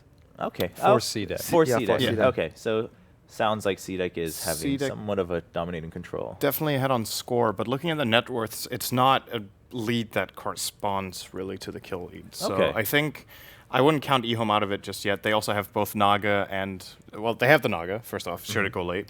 But in addition to that, they also have Storm and Gyro. So actually with a pretty good set of cores here for them. So I could definitely see them taking it should to go late. But the Naga is lowest net worth. It is position 5. So. Okay. All right. Well, for those, if you guys are kind of interested in how eHome does, can they make it all the way to the top? They do need to win this one 2-0 also to go to first seed in Group B. You can head over to stream 3 for that one. For us here, we are waiting on the second game between Empire and MVP Hot 6. And they are just about to go into it. Does this happen often? I mean, obviously, of course, it is thanks to kind of or a consequence rather, or result is the best word. Let me choose my words correctly. A result of the format that we have, that it's full round robin. We have the point system in a best of 2. That does allow for teams to always have to fight for something. But to the very end, I mean, we still have two teams that don't know whether they're going to be upper or lower bracket, let alone seeding within that. It's not too common, and even in this kind of format. Are eHome not secured? Well, eHome is secured, but they're fighting for placement. Yeah, placement. do we get to pick our opponent or not? Like, that's a pretty big deal, too. It's pretty unusual, I would say. There's always a lot of important games on the last day, but for the final two to each be very important. I believe previous years there's been like maybe one of the games has been important, and the other one's just been like, just more or less just practice for the teams where nothing really was on the line. But we do have a pretty unique case here where and it also speaks to, again, I mean, the groups not being maybe too much far apart in terms of skill disparity. Overall, we were talking about earlier in the week, just the caliber of TI5 and how things definitely seem a lot closer regardless of how it compares to the previous TIs in overall skill level. I mean, that's hard to tell because the game changes, the players change. But here we are down to the very last game and then potentially going to a tiebreaker between Empire and VP. We are in the draft, and things going down pretty quickly. Hot 6 does get to secure that gyro, while Empire did indeed ban out the Lesh. Undying also banned out by Empire, and quite a few other things open. I mean, Quap is still open. Of course, Tusk and Dazzle. Bounty Hunter, if they want to get that Bounty for, Hunter is still for open too, Jerix. Yeah. Yeah. Empire, I mean, do you think they'll go for the Bounty Hunter again? I mean, that has served them well. Yeah, I don't see why not. I think, excuse me, I think they might just go for Bounty plus Lina. It's a solid mid pick for Resolution, and it's also a deny pick against MVP Hot 6, who really like playing that on Forever, but I think MP also plays it pretty well. So, on that note, that'd be decent. What about a Quap and Lina? Is that an option? I mean, Lina and Quap are great against the gyro because he's a BKB dependent kind of a hero, and they have the hefty burst that could go through it. If Lina is able to put together an Agdams, can burst him down, and they get that Lina. Damn. There we go. Look at this last guy. game kicking in. This guy over here. He knows what's up. Well, that's all right. Next pick. Ooh, here we go. Go for the hat trick. The Bounty Hunter. I would have chosen that too. I like your choice. That's good. Here we go. Or Earthshaker, Dazzle. These are other good options. Definitely quite a few other options. And it's a Necrophos. First. Well, that would be quite a throw off. No one would predict that. That would be like. Yeah, Yoki. Offlane still to be decided. A lot of offlane options still out there. Yeah, I mean there are a lot of options just because of how the bans went through earlier. And that would have been another good guess. No Bounty though. I mean, you talk about how Lina can be actually a counter towards the BKB gyro, then there's Dazzle to solve that issue. Right? That's true. To make sure the gyro doesn't go down easily in fights. So fair enough, and we've seen that happen. I think this combination has been very successful in the tournament. Dazzle plus Gyrocopter in particular. Yeah, definitely. We've seen it picked in Junction quite a few times. And then we will see that Shaker being taken away from Empire. That means Tusk got through the first phase, and I'm wondering if it's a pick that Empire will consider that they should get third, just also again as a block pick, so if you don't get it for Jerix. They did counter in the last game, but I still think it's one of the best picks that they can get for Jerix is both I guess they get probably one of Bounty Hunter and Tusk, unless one gets banned and picked now by Empire.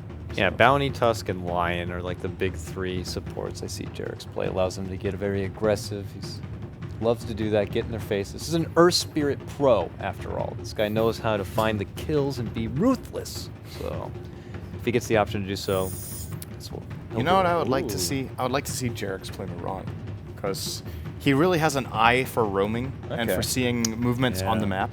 It's a hero we actually haven't seen picked yet. Yeah. Which is kind of ridiculous when you think about how big a pick, like, it's been up and down, but Mirana has kind of always been like a Dota 2 stable that there is no tournament that goes by without at least it showing up like once or twice, either as most of the time as a roaming support, but we've seen it in offlane position, we've seen it carry, and even on rare occasions in mid.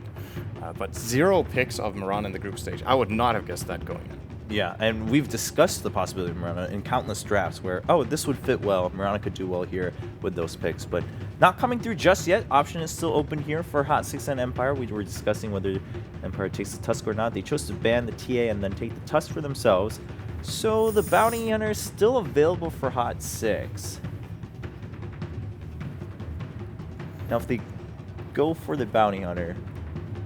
But according to history, since there's no Undying, they're probably going to just secure the Clockwork for their offlane player since he only plays one of the two. Oh, and okay, Undying yeah. is already banned, so...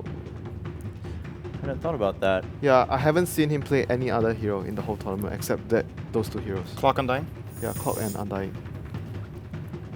Well, it's also the last game, so maybe this is where they say, well, it also doesn't change anything for us on paper. We've been practicing this. We kind of didn't want to show it until brackets, but hey, let's try it, see how it fares, and then we can adjust from there. That's also an option right now for Hot 6 on how they look at this match. Taking a lot of time. Yep. As a matter of fact, they will now go below 1 minute of bonus time.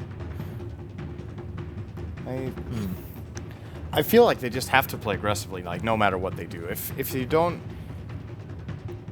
don't try to take initiative against Empire, I think Empire will just be controlling the map. They will just aggress them all over the place. And in my opinion, MVP Hot 6's strength as a team is not those really clutch defensive plays that we would expect out of, for example, a team like EG. So much rather see some initiative. They're going to get the Rubik.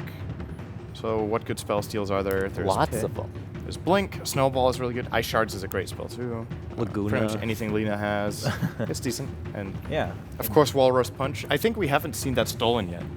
And it's a very fun spell steal. It has like its own little... So the Walrus Punch is called Walrus Punch, obviously, when you attack it. I think it's the only ability in the game that has like text on the screen when you attack. And when Rubik steals it and he attacks with it, it's called Sucker Punch. I do believe, right? Or am I imagining things?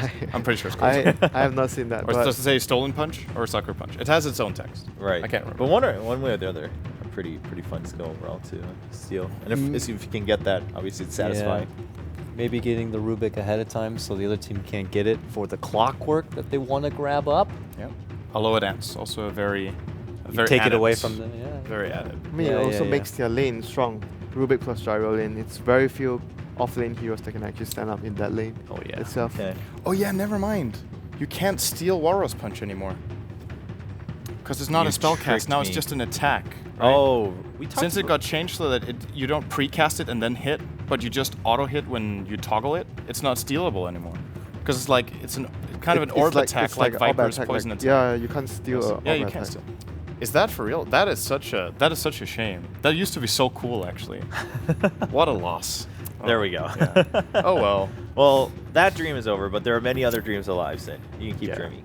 No, nothing matters anymore.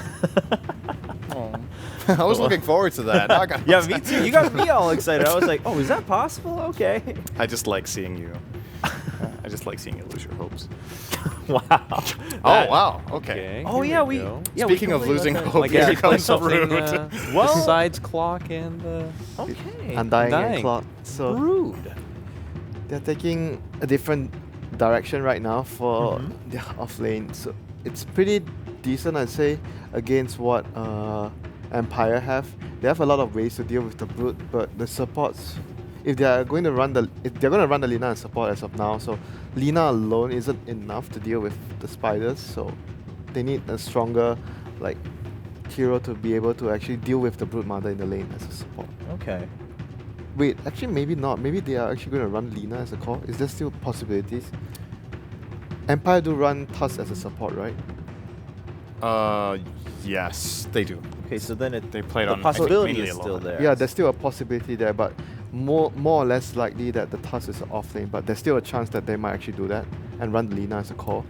So then they would want to get an off-lane grab, right? Yeah. So what about like a Darkseer then? Yeah, Darkseer is definitely good against the Brute Mother. Darkseer is available. What about an Axe? Just go all out.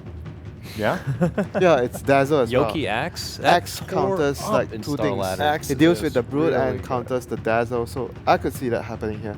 Darkseer is good with their heroes, a lot of synergy with the Dragon Knight and the Queen of Pain Lina as well, and good with dealing with the Brute Mother. I would say both of the picks are quite effective against the Brute and the general lineup that MVP has. Yoki played a ridiculous Axe back at Starladder Season 11. I think got a lot of people very curious and started running it into their own Rolodex of heroes. He was just ruthless and immediately got respect banned from the second half of that tournament. So it's a shame to see Axe fall off. He's very entertaining, a crowd pleaser, the dunks, you know, but we'll see. Now, on that note, are any of those picks perhaps a little bit more favored for the general roundup? Because, you know, basically what I'm asking is, are any maybe just too specifically countering Brood and not thinking about the other phases of the game? Yeah, it's just the multi-purpose of Axe also countering Shallow Grave is just really valuable, I think. Yeah, there it is. It is the such Axe a good comes thing. out. The alternative of Darkseer, the problem with that is the combo, for example, Vacuum into Light Strike Array, is pretty difficult to execute compared to a lot of other combos we see Darkseer picked into.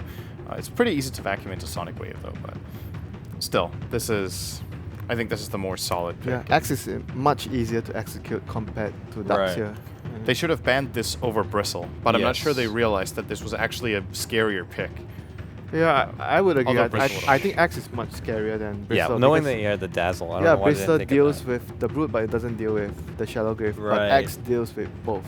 Yeah, may have slipped their mind, and Hot 6 used a lot of their time earlier, so right at the end. Okay. Yet to get a win in TI. Is this the first pick? 0-3. Invoker? No, he's 0-3. 0-3. Yeah. Okay, we haven't seen him on the mainstream yet, so this is a little bit exciting for us sitting out here. But so now, I mean, we've had a couple twists and turns. How are things looking now with the Brood and then the Axe to counter the Brood and the Grave and the Invoker coming out for Hot 6? I'm not sure where the Invoker is going, Right. Quaswax or Exort, because Exort would be really good with the Brood. You can easily do Roshan and stuff. Quaswax would provide, their lineup is missing a lot of disable, like a lot of control. So Quaswax would actually help with that in regard and deal with like the Axe pretty well, like all these heroes, all these strength hero and Tusk, they really need their mana. So, but then again, Snowball can deal with the EMP as well if you time it right. It's pretty easy because you have a lot of ample time to actually cast a Snowball. EMP takes like 2.5 seconds to go off. Now, what about, well, I guess the game is about to go in, but the Axe, is that something that's going to be a huge trouble for Hot 6? Yes. Yeah, I wonder if they're going to try their best to dodge that lane, if they're going to try to push to put, obviously, the Axe and Brood one-on-one, and just how the early setup is going to be here, if there's going to be a lot of dancing around the lanes and seeing who gets established, and then once they find the lanes, if they're like, okay, we got to change this up right now, and they try to move all over the place, and then you're losing CS, and that could be a bit of a headache for Hot 6. Well, both teams just one last game. Empire fighting for that next chance to just challenge VP for a tiebreaker into the upper bracket. Let's find out in game number 2. We'll see how Yoku's able to deal with it, but I'm sure they would have picked the Yoku Axe because they feel they can deal with the Brood. That is a direct pick against that Brood because Empire feel confident to deal with it. And this is going to be a very exciting game, and of course, for anyone joining us, I'm sure you've already heard it from the panel, but Empire, of course, needing to win this game to have a chance at ending up in the top half of the groups, and therefore making it forward to the upper bracket stage of the main event. If they win this game, they will then have to go head-to-head against Virtus Pro to fight off in a best-of-1 for that final 4th position to secure them the upper bracket. But they do, of course, need to win this one. Let's see what MVP can do to try and stop it. I'm looking forward to seeing the Invoker. I'm looking forward to see the Axe as well. Ice Shard's coming out. He's actually going to trap up Forever, forcing him around the long way. And he's going to be okay, though, with the heal, just in case any kind of action was going to come out from the side of Empire. And, well, here we go, Andy, straight into game 2. Yeah, it did end up being a Silent Queen of Pain. I think we talked about that during the draft as well. I'm really interested to watch this bottom lane. Like, this lane, I think, has probably some of the biggest implications outside of the tri-lane. Like, the 1v1 mid, which, by the way, MP is actually going Exort, so maybe he favors just having the high damage output. I really thought Quaswex would be very solid here at stopping the kind of 5-man deathball coming in from Resolution. But I suppose if you're going in a 3 versus 3 in top lane, having that Exort Sunstrike is going to be really nice and adding just a little bit more damage to your fight so you can actually get the kills early. Okay, and in terms of the top lane, what can we kind of expect to see here from both sides? Is this an easy win for either? I honestly think that Empire will have a slight edge just because Queen farming, very high damage, good range. Gyrocopter has to put himself a little bit into harm's way to really successfully hit creeps in the situation. But either team can get kills. It's all about if MVP find an isolated support and he gets lifted into a rocket barrage, that hero is probably just dead. Going to try for it going on Silent. Always want to fly there with a light strike array onto 2 ice shards as well, proving to be very disruptive, stopping MVP being able to look for anything more off the back of it.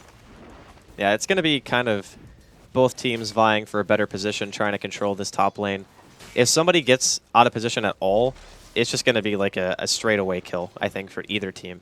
Although I think it's less likely that Empire give away a kill here because their core not only can stay farther off the creep wave, but also has blink. But no, always want to fly so He's getting far dragged up and he's going to get body blocked as well. The ice shards perfectly from Aloha Dance, creating that ability for Always Want to Fly to back up. If that was intentional, what a player. Like, honestly. Perfect placement of the shards. And no one to die as of yet here on this top lane.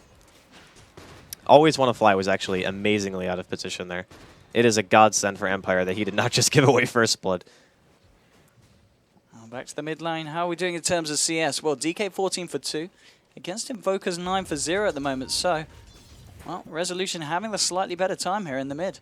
Bottom lane, how's the farm looking for both? Well, Yoku actually doubling the CS here of Brood. So Axe certainly having the favorable time down here, being able to clear out those creep waves. Yeah, they're just both cutting each other. Like, if you're Axe and it's very early in the wave and you know that nobody's going to be pressuring you, you can just go and cut every single time. Brood actually can't do anything about that at all. So you can see, like, he's just running his spiderlings away. He realizes that if they get taunted, there's a good chance they just straight up die, especially once you start getting larger numbers of them. I think Yoku can even just walk behind the tower. Like, it's really not that dangerous. Considering how much pressure Empire are applying to top lane, he gets the 1v1 matchup that he probably wanted the most out of any other hero on the map. So he can really push the limits of this. And he certainly seems to be doing so far. 3 minutes in, though. No one to drop. We did see Empire trying to look there for JRX as they chased him around the jungle, but still nothing. No blood yet to be spilt on the battlefield. Mid lane still Resolution, maintaining a slight lead here against MP's Invoker. And bottom lane, Yoku gets a call off. And does bring Sun incredibly low here with the spins. The Spider-Man needs to be careful that he doesn't let that happen again. The early lane is really tough for Brood, no matter what build you go. The build that you actually kill him with the incapacitating bite, you still need level 6. Because if you get called on top of a creep wave and you don't have insatiable hunger to offset the spin damage, you just die too quickly. So I think he'll probably just end up skipping it and opt for the jungle farming build. That's the more stable lane pushing style of strategy. Because you have to assume eventually Yoku is going to rotate. Like, he's going to get blink, and then he's going to go try to either help the tri lane or he's going to try to gank mid. I mean, the question is, Yoku in this situation, does he just go straight for the blink, or does he look for the Vanguard to make it impossible for the Broodlings to do anything, and so that he can continue to farm? Oh my god, that money. Damn, top lane. They get the lift, indeed, dragging up to the high ground the Lina, and Always Want to Fly there, giving away first blood and giving it to the Gyrocopter as well. Forev going to be able to pick that one up for Hot 6. Yeah, the tri-lane for Empire failing is going to be really bad news. They're relying heavily on sustaining their 1v1 matchups because right now Resolution is winning mid and Yoku is winning bottom. So the tri-lane needs to, at the very least, not give away kills. That is the ultimate bad thing that can happen because once your supports start moving, you have more options for Chaos, for a Hot 6 to be able to also have their own support rotations. Although I guess you could argue that Dazzle rotation isn't really that good. Like, the Rubik is going to have to stay top more or less, or I guess they can move the Rubik and keep the Dazzle top, as they've opted to do here.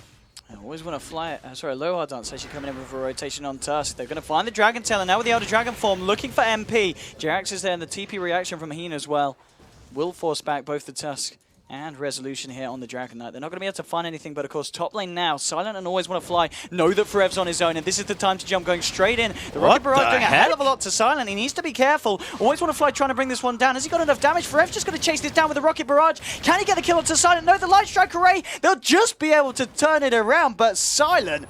Sunstrike! Bam! Oh my. Rubik have found it anyway there with the right click, but nonetheless, a 1-for-1 trade, and Silent, playing on the edge of his life there, does end up paying for it. What was that stun?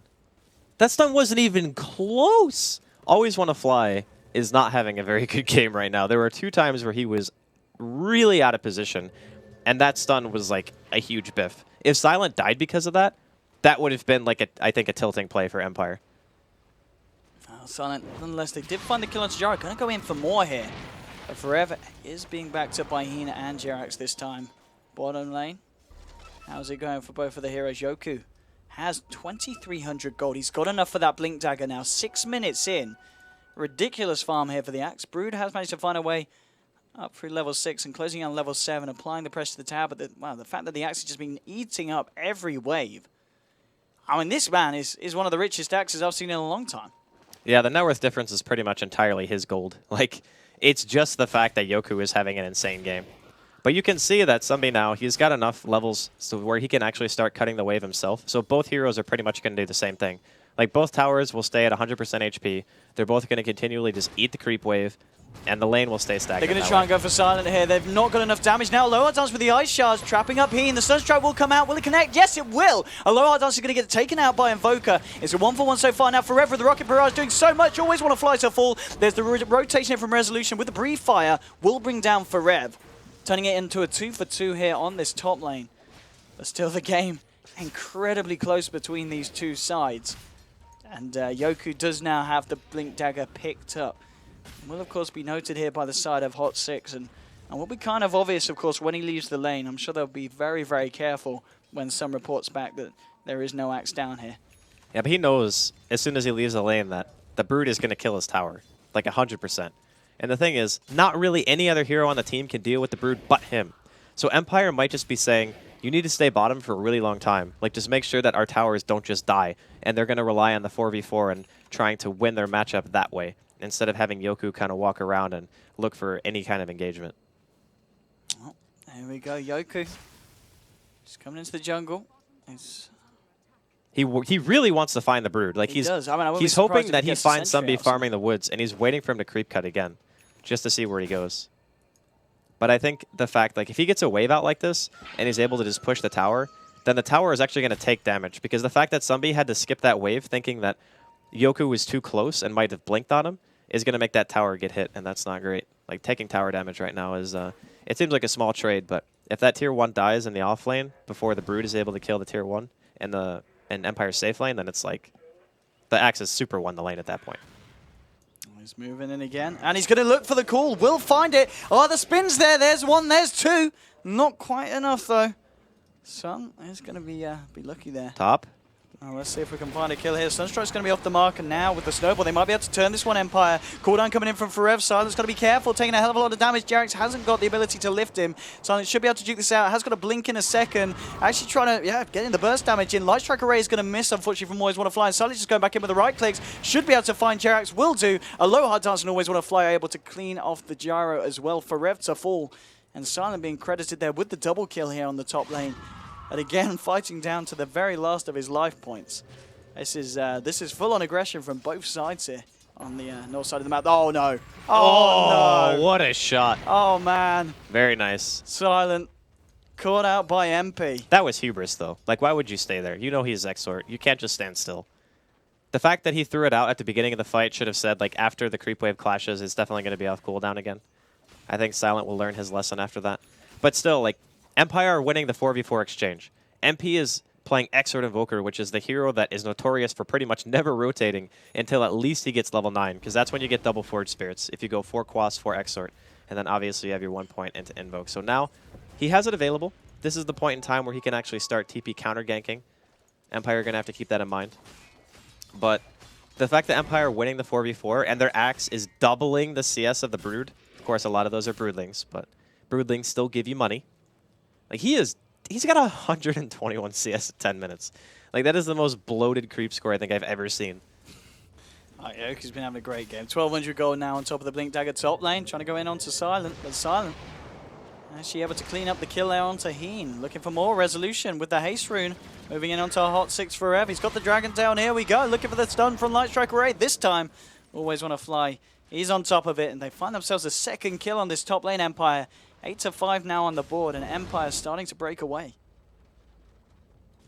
For now, Empire, I don't really know what Hot 6 are going to be able to do with their supports. That's the biggest weakness that they have right now. Like, Jerax is level 6, which is good, because that means he can actually start stealing damage spells. This is actually the point where you're not going to have to worry about having Dazzle Rubik support with just a Gyro for damage and Exort Invoker. And it could also be the reason why Hot 6 in general decided to go Exort, as we're also going to see Tower dropping here in top lane. But they kind of have this issue where they're relying pretty heavily on the Brood to create space for them. But since all Empire have to do is have Yoku down there, Empire don't have to react at all. They might try and fight this Jerax with the stolen ice shards, blocking off Yoku. Can they bring down this axe? He's pretty damn tanky. Resolution's there, still with the Elder Dragon form. And now with the Snowball Initiation, Loyal does take a lot of damage here for the cooldown. He needs to get himself out. He's not going to be able to. The Rocket Barrage will finish him off. And now Hot 6 turning their attention towards Resolution. He actually gets Dazzle there with the long-range Dragon Tail. Will be able to bring down something with him, as he's almost certainly going to fall here. Will do in the end. Hot 6 claim themselves 2 and just lose Yoku. one here. Yep, he just walked into a very angry MP. Well, making it 3 for 1. Empire slipping a little bit away here as Hot 6 close the gap. And off the back of it, we'll look to take this tier 1 top lane. You've still got Silent putting on the pressure. But hang on, have we got a Sunstrike? No, he's not going to invoke to He's the standing on the range creep. Yeah. He realizes that Sunstrike is a possibility. How many points in an Exort does he actually need to one-shot, though? Well, he went for it. Yeah, he would have actually killed, but not quite. 12 minutes in. Very close between these two teams at the moment. The difference on the graph, only 2,000. Resolution has got his blink now complete as well. Silent, what's he been able to progress towards? It looks like potentially going for that Orchid build here on the quad. And yeah, it's very good against their heroes. Yoku's got Vanguard now, complete on top of the Blink Dagger at 12 Like, minutes. he's got Vanguard, Arcane's Blink 12 minutes in. I think he... does he finish Crimson here? Or does he actually go for like Force Staff or something else? I think Force Staff is actually very good against these heroes. Up, looking for the jump. They'll be able to find it. Sonic Wave onto 2. And they burst them down immediately. Jerax and MP to fall. Fantastic correlation of Empire there with their skills. Cooldown's going to come down. Hit a fair few of them. Can they do anything off the back of it though? Hot 6 doesn't look like they can. Forev keeping herself backed up. Resolution actually blinking forward here. Looking for a potential Dragon Tail follow-up. But they're just going to look for the tier 1 here. And Empire showing Hot 6 they need to be very, very careful where they hang about. Now this is pretty standard Empire Dragon Knight play. Resolution actually played this hero, I think, not before anyone, but he's played it a hell of a lot. And Empire have loved this hero for multiple patches, not even just 6.84. It was very funny. Oh, actually, Sunbi? Okay, never mind. He's not actually caught. But when the 6.84 patch first came out, Empire pretty much didn't change their draft at all. Like, they picked every single hero that was considered high tier in the patch after the notes came out. And that was just like their style. Then teams started to adapt a bit, but Empire seemed to at least be able to come into their own here. They've adjusted their draft just enough to be able to play against Hot 6 here in middle lane. They've caught out Forev with the dunk from Yoku, finishing off the Gyrocopter. That is the 5th time that they've managed to find Forev this game. Bottom as well. Oh, let's see. Gonna see Aloha Dance get killed. Let's see if they can turn it around. Resolution hasn't got the Elder Dragon form. He's got the Blink and the Dragon Tail, but there's an MP Invoker hanging around here. This might not be the fight. Yoku and Always Want to Fly coming to join him. Resolution getting incredibly low. The Forge Spirit's just melting away this DK, and he's going to go down almost. No, he's still alive with the Polar Charges. He won't live, though. He does fall. Yoku with the call on Tempe and the dunk. Will find the Invoker now in response. Silent blinking forward here. They want to try and find more. Looking for Jerax. There's the second dunk. Yoku now with a double kill. Looking for the TP out. Has he got the call? Yes, he doesn't need it. The dunk from Yoku is a triple kill already. Sun, the one hiding in the tree line, but Yoku... I mean, this game means a lot for Empire, and Yoku's certainly showing that he's given it his all this game. Yeah, he's definitely bringing it for sure. Oh, call down here from Forev. Wants to fight here. They'll be able to juke this out with the snowball. Now, they need a bit more than just Aloha Dance here, as he's in a lot of trouble. I think he's okay, actually. I mean, is Sun going to go back in? No, he needs team. He doesn't have a team right now. They're all gone. Silent's actually TPing back to base from the side shop, so yeah, he doesn't have any help. He might go now, though. Yeah, he's got backup indeed from the rest of his team TPing in. Yoku in the neighborhood. Ice shards. They have any detection. They've got the sentry down and it's going to catch somebody. He's just on the edge. They've got the dust. Oh, Yoku. A little bit off mark, but he cancelled the Berserker's call. He has still got it available. He cancelled the cast. And with the dust, can he get himself in for the call? Oh, no. Can't quite get himself in range. And Sun going to be very lucky to get away with his life there. My God. He had a Quelling Blade. Like, just cut the trees, man. You got a Quelling Blade? Yeah, we can let him off because other than that, Yoku flawless. He's got a Crimson Guard complete now as well. Before the 16-minute mark, this axe is really good against bordering on unstoppable. Yeah, it's good against Brood because you can just pop the Crimson, and then even if the Brood has a ton of Spiderlings out, even heroes around you just won't take any damage from it. It's really nice. But yeah, Empire, they've been showing a very, very strong game so far. Continually applying pressure here. They're probably just going to pop the DK form, go for the tier 1. Actually, they might... Okay, they are going to pop it. I was going to say, they might save it and try to go for tier 2. But it depends on how vigilant Hot 6 are going to be about defending. Probably just get both here if they wanted to. It's very risky, though, because I think one person already just went top. So they're not going to have 5. Okay. No, Aloha Dance here at the moment. Let's have a look at the graph, what kind of difference we're seeing between the sides. It's not a lot still. Because if you look at the farm, Invoker and Brood, of course, with their Midases, certainly keeping themselves very much still in this game. Brood now with the Dagon picked up. Invoker has got the level 2 Necro on himself as well. And we saw that when he was able to bring down Resolution in one of the earlier fights when he was caught out. So Empire, I mean, it's not an easy run here to get this win. Hot 6 is still looking pretty darn scary. Resolution has managed to find himself a double damage, and top lane, he found himself level 8 on his own, and both teams at the moment just going back to farming. Silent, how's he doing on the old Orchid? Okay, he's got the Orchid complete now on your Queen of Pain. So the big timings for Empire outside of Silent getting that Orchid finished are just Resolution picking up his BKB. Right now, he's not really that far out. Should only take him maybe like another 4 or 5 minutes to farm it, and that's if a fight doesn't go favorably for them. Once he has that, the damage output on Hot 6, not great, especially with somebody going Dagon. Like, BKB Dragon Knight, if you buy a Dagon against that, like, you're probably not going to have a very easy time killing him, to say the least. And then, of course, you have Yoku, who's also got an insane amount of farm. So I'm a little bit concerned for Hot 6 and their ability to transition, like, later into the game. Are they just relying solely on the gyro to be able to deal damage? Because even if 4Ev lands, like, a really good call down in Flak, if that DK has BKB, and they get even like a slightly good initiation, I'm not sure how they're going to deal with that. Yoko able to clean up these broodlings, spylings here. Somebody just hiding in the sidelines, Silent. He's going to head here and blink forward, in fact. Looking for the kill on Taheen, and well, with the Orchid, he might just find it. Just needs to get that Scream off as well, and that should do it with the Soul Burn. Will do indeed, and Silent. He knew, dude. He just read him like a book, knew exactly where he would go. Just threw out the casual Scream, didn't even have to walk around the tree to see him.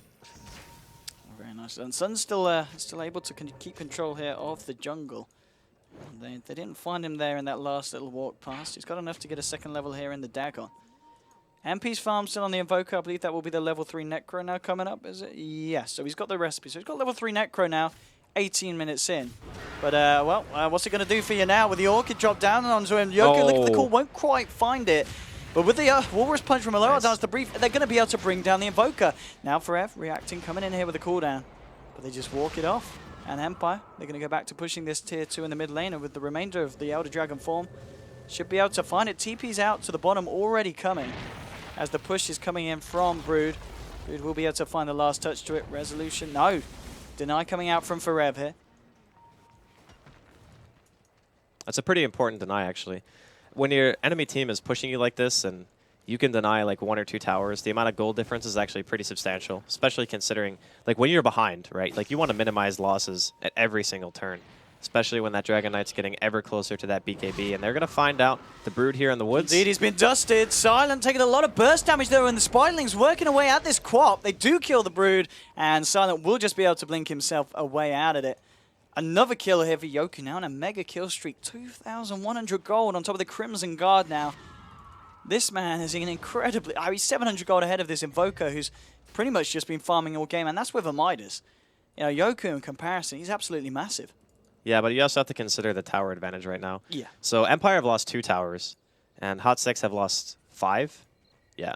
So they have 1 outer tier tower left at this point. A lot of the gold difference is going to come from that. Plus, MP, again, like most of his kill contribution has just been throwing out Sunstrikes. So a lot of the time, he's not really even at the engagement. And they nerfed the gold that you gain from contributing like all the way across the map. So you have to be within a certain radius. I forget the exact distance, but the closer you are, basically, once you get within that threshold, you get more for it. So a lot of it is also because, I mean, he's got 169 creep kills, and still a lot of that is Spiderlings. Dagon now at level 2, but we haven't really seen somebody be able to do that much with it. We saw him bring Silent very, very close to his death, but it wasn't quite enough burst damage to deal with the Quap straight up. Bottom lane, Resolution. continuing with his farm. Got the BKB, 700 gold in tow. And the final tier 2 here sitting on this bottom lane. Hot 6, what's their plan here? Invoker just jungling up at the moment with the Necros when he needs it. I think the Necrobook timing is still very good, but it's not really as potent when BKBs are going to be coming out on cores. I just don't know how Hot 6 are supposed to be able to take advantage of this. Like, it feels like the Necrobook 3 timing, even though it's super good, I don't know, like, what impact is it supposed to be able to have right now? Because when you buy that book, you're just supposed to be able to pressure towers with, like, 5 heroes, or you're supposed to be able to take a good team fight because nobody has BKB. Neither of those things are the case right now. Like, Resolution has BKB, Silent almost has BKB, and you can't 5-man because you've basically picked Brood. Like, it's a really hard situation, I think, now for Hot 6. Coming down, and then Yoku at the moment is the one carrying the gem of the team. Top lane, bottom lane, sorry, Resolution just juking out the Sunstrike. And yeah, Yoku with the gem now in his inventory, 2,400 as well. Top lane, Jerax able to find his push here and take down this tier 1 here. He's now sitting very, very close to a Blink Dagger himself that he'll be able to grab. That's actually fairly big. Like, the Blink Dagger will be really good for him. Jerax is very good at, like, these playmaking heroes like Shaker, like Rubik. You can count on him for sure during team fights to be able to get some clutch steals.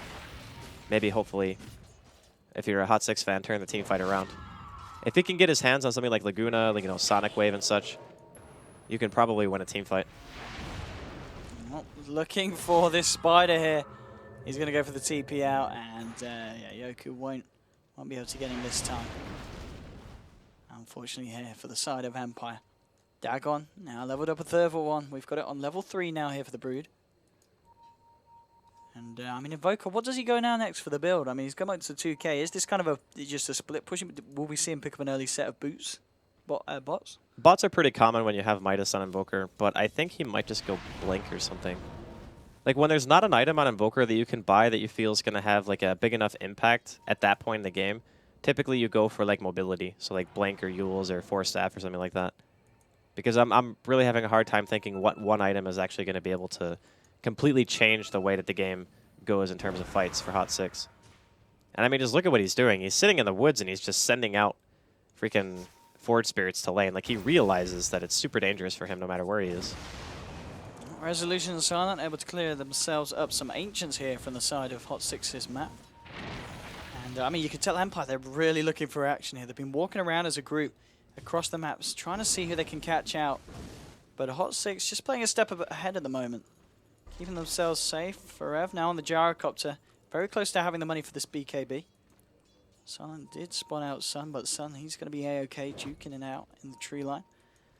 And Resolution, okay, working towards the AC, blinking forward here, but he's going to get lifted up by Jerax. Can they turn this? Trying to lift him up to the high ground. They just don't have a follow-up stun there to keep the control on this dragon. And that's kind of the freedom that having a DK gives you. Like, what other hero can just do what Resolution just did? Like, blink in front of the enemy tier 3 with 4 heroes there and just be like, yeah, whatever, it's fine. Even if you go on me, I can just BKB and flap my wings and walk it off. Okay. Nice. Very nicely done there by the side of Hot 6. Lining that one up. And Yoku will find the call. Has got this gem, of course. And he'll be able to chase down this spider. He's got a TP coming in from Loyal Dance on the Tuckton again. Move to the high ground. They should be able to find themselves this kill. The stun won't quite connect, but the Berserker's call will. With the uppercut and with the down cut from Yoku and his axe. 20-12. Another kill here for the side of Empire. You got to get that one fight in the game where Aloha Dance Walrus punches, and then while he's in the air, you just dunk him. I can feel the pain That's like already. the ultimate satisfaction when that happens. But in the meantime, there was also a kill inside of the woods. Resolution managed to find Jerax in a 1v3, and then killed the Rubik, and then TP'd away with BKB on. So as I was saying earlier, still the main issue for Hot 6 is figuring out a way to be able to kill these cores of Empire. And for now, Forev, like you mentioned, he got his BKB, so he's starting to get some farm. He needs to go damage now. If he doesn't go damage items, there's just... I don't know how they're actually going to kill anyone. Oh, he certainly doesn't. I don't think Empire will be giving him the time or day to look for that. They're looking into the dire jungle now, seeing what they can find. Ping's coming up out on a Heed. Oh, he hasn't got a TP. I don't know what the plan was here for Dazzle, but I don't think it's going to work out. Silent joins the party with Resolution. And, yeah, Dazzle. It's actually fairly tanky. I mean, with that With that medallion and weave on, take a long time to die, actually. I'm not sure if Empire are going to feel like they can break high ground at this point, but they can try to go for Roche maybe, or at least pressure. 500 gold off an Aghanims. I mean, this guy. He's freaking rich. We're about to see the fun begin when he gets that on him. Now with the push, they're ready to go. Elder Dragon form. This tower is going to fall at an alarming rate here for the side of Hot 6, and it's just a question of what they can do in defense. Oh, There's they even Dagon. forced the Brood back. That's actually really bad news for Hot 6. Like, you do not want to have to TP your Brood back to base. But look, MP is looking for the split push, and it's actually going to be enough to spook Empire. Empire TPing back. Not happy with a Magician knocking on their door. They need Yoku here with the gem, and he is here. Okay, this is an Invoker in trouble, and an Invoker getting dunked by Yoku. Wicked 6 now for the Axe, as he picks up his 7th kill of the game. Silent, he's going to find Jerax here. Hot 6 for Rev, wants to fight, pops the BKB, but Silent with his BKB as well. Trying to get himself out of here, and he will. Not going to be able to chase that one down. And did clip Jerax there with the Sonic Wave. So again, Invoker and Rubik being taken down, and Hot 6 unable to find anything in return. And we're now looking at even Aloha Dance. Oh god, they have Solar Crest too. I mean, 27 minutes in Empire. The lead's got to be quite significant. It's coming up to 7,500 here in terms of gold. XP-wise, we're looking at a 10k lead because of all these damn kills they've been finding. And that's your Axe done on Yoku. So Aghanim, Solar Crest, level 16 Dragon Knight. Roshan is up right now. Empire most likely going to be the ones who are going to try to do it. I'm just trying to think of something that Hot 6 can do. Like, the rat play bottom was actually the best possible choice they had because it actually forced Empire back.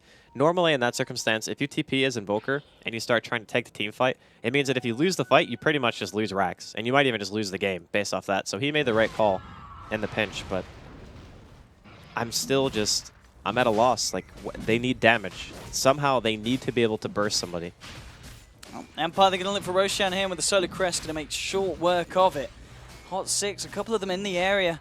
And they know they're there with the Weave Drop, granting that vision, but they just can't do anything to contest it. They are moving towards it, but I really don't know if this is the fight. Sunstrike coming in, and it's actually going to, they're going to do it. They got the Aegis kill. Silent does take the Aegis itself, sorry. So Roshan, He actually got the Roshan kill with the Sunstrike. He got the Rosh kill with the Sunstrike, Like, yes. What a god, actually. Like, MP Sunstrikes have been on point. Well, let's see if they can find anything else off the back. This Sun hiding in the tree line. And, well, Resolution, he's found himself an Invoker. Invoker, he's going to try and look for the QQ walk, TP out, but Yoku in range with the gem. Damn, that's your Invoker down. Monster kill streak now here for Yoku. And, well, they did okay. They lost the Lina. So it is a 1-for-1 trade. Looks like Lina was bursted down here by Sun here on the Broodmother. But still, the bigger kill here for the side of Empire, taking down that mid-Invoker. And now Empire look to continue to pressure after the fact. Brood is still being forced on. Oh, God, the Courier's going to die, too. Oh, damn. Let's have a look what was on that. It was, okay. It was another level of Dagon. Yeah. I mean, that's not too painful, to be honest. Like, Resolution. He has no fear. He literally doesn't. Absolutely none. Look at his armor. He's got 46 armor. He's got more armor than he's got health points. It's ridiculous. Now it's a Jerax going in for the pin and the dunk. That's going to be a godlike streak for Yoku. Looking for more now. Round 2. Doesn't even need the dunk that time. It's full. GG. Well played. Empire have done it. They make it to 4th position on the group stage board, so they will have to go up against Virtus Pro in a decider to see who holds that position for. I don't know when that's going to happen. I'm sure we'll find out. We've got some wonderful people that we call experts on that desk, and I'm sure they know all the information. What do you mean that we call experts? Oh, I call them experts. What do you call them, Andy? I mean, it just the way that you phrased it, it made it seem like, are you taking shots at Cinder? Me taking shots? No, I would never do that. Okay. He's too vulnerable. I'm just clarifying. But for this game, I really feel like MVP's draft, it was all right, but I think the tri-lane and the fact that the Axe never really had to go anywhere and was just able to sit bottom and kind of dominate the Brood the entire time, like, he just really couldn't have an impact in the game. Mid, you had the Invoker versus the DK, but Resolution's rotations and the fact that he was able to contribute to the top lane to even, like, wherever he wanted to, basically, and just pop that Elder Dragon form and get free towers. I would dare say this game was an outdraft. I don't know what MVP were supposed to do, like, during mid-game. Yeah, I mean, yeah. From just the start to the top, looking at the lineup, the fact that they got those heroes that they got as well. Yeah. On those players, you know, people who are incredibly good with what they were given. All the cores, you know, Silent Quat, Resolution DK, And then the Yoku Axe. He really turned up. 9 kills, only died the once. You know, his GPM right up there with 487 in what was a relatively short game. I mean, just across the board, just outperforming against the side of Hot 6.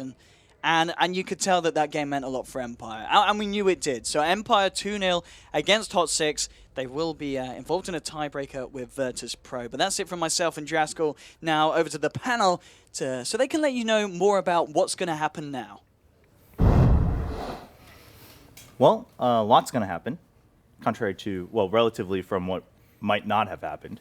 More Dota. Yes, more Dota. There we go. All right, that's it. That's it for the news here. More Dota will be happening. Yeah, but Empire pulling through.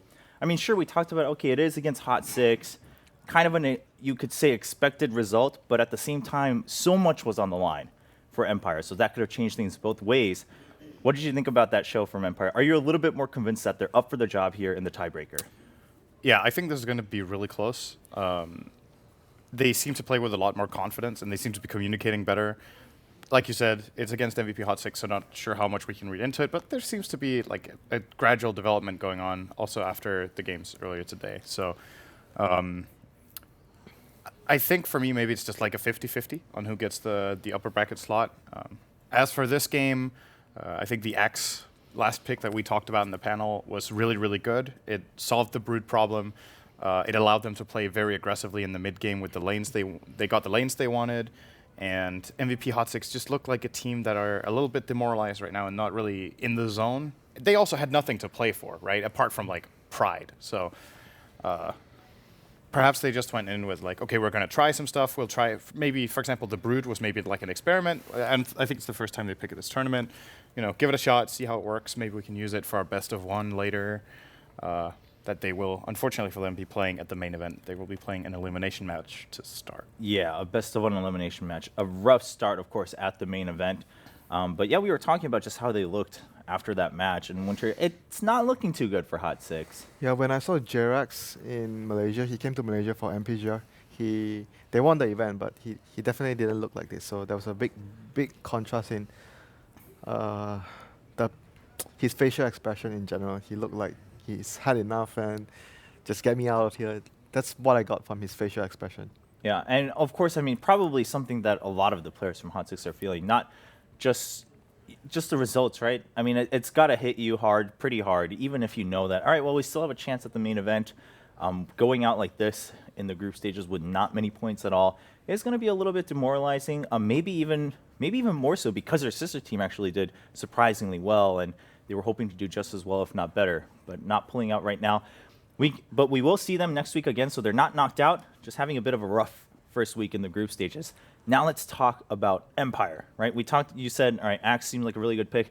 Dakota, they're going in for this tiebreaker. They will play against Virtus Pro. So Virtus Pro was probably waiting super anxiously, and now they're like, no. That's what I was just going to say, is like psychologically, I wonder how these teams are going to be feeling coming into this match. Empire's got to be feeling like they're on a high. They get a couple of wins. They're like, we're staying alive here. We want to keep this upper bracket hope and, you know, clinch that spot. And for Virtus Pro, they're sitting there watching the match, and they're like, really didn't want to have to play more games. We're hoping that we would be able to secure our spot. And I'm wondering if that's going to play any sort of effect on the actual series. Right. So what I'm looking for right now is the previous matchup. Off the top of my head, I think Empire actually 2-0'd VP in this group. Okay. So I should have just asked. I don't even need to check. Perfect. Oh, come on, man. I should have trust me. Yeah. So maybe that's also a factor going in. Like, they've already played each other before, obviously, in this group. One team 2-0'd the other. That's probably another confidence boost for Empire. Now, the question is now, you could also say Virtus Pro going into the series, they have just seen the latest picks from Empire in a do-or-die situation. So they know exactly what they will be up against, you know, more or less. So who it really favors the most, I'm not sure. If there's one thing I think doesn't matter at all, it's probably fatigue. I think Empire are just really happy to get the opportunity, and that's very true. They will probably be... They'll be hyped up for this match. It's very important. Yeah, if anything, probably the adrenaline rushing through them is going to be more helpful and overcome that fatigue for them. As we take a look at the standings, of course, highlighted will be the matchup coming up. It is going to be Virtus Pro going up against Empire. VP almost had that 4th seed locked in Group B, but now these two teams from the same region, they will have to fight to see who gets to start in the upper bracket and who will have to fight in a best-of-1 in the lower bracket first. Now, I guess the consolation prize is that even if you do get, in the case of VP, knocked down into the lower bracket, at least you have your choice of opponent going into that best-of-1. So it's not like you get knocked down much further, but it's still a jarring difference between starting in a best-of series in the upper bracket with an extra chance versus lower bracket, best-of-1, and only one chance at any point going forward into the tournament of TI5.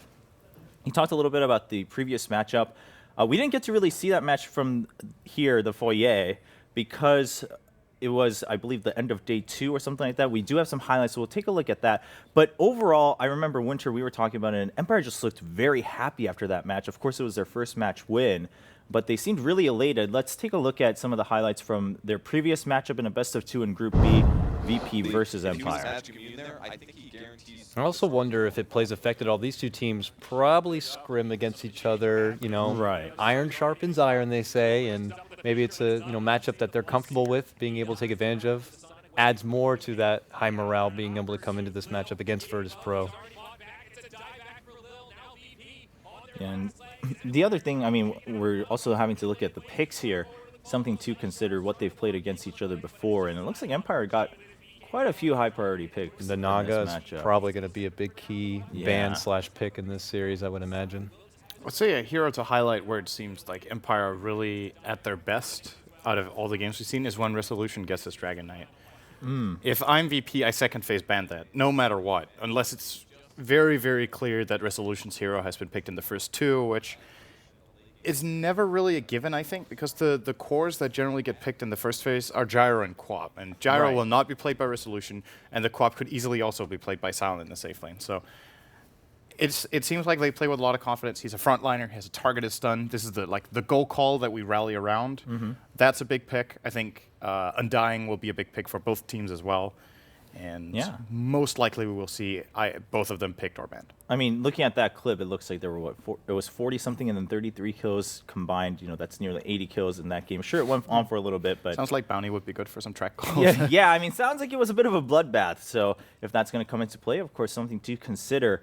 Dakota, how much do you think it's going to matter that VP got to see this last match? I mean, sure, you're maybe reminded of the acts and things like that, but in Game 1, it was also that a lot of picks were open. I mean, Lesh was given up and something like that. I agree. I mean, I feel like Game 1, it was more they were able to take the advantage of grabbing up the Lesh and building around that, and in Game 2, it was seeing the Brood, being able to counter around that, and just adjusting their playstyle on the fly. I don't think they had to pull out anything secretive or any do-or-die grabs, something that we saw from like EG earlier.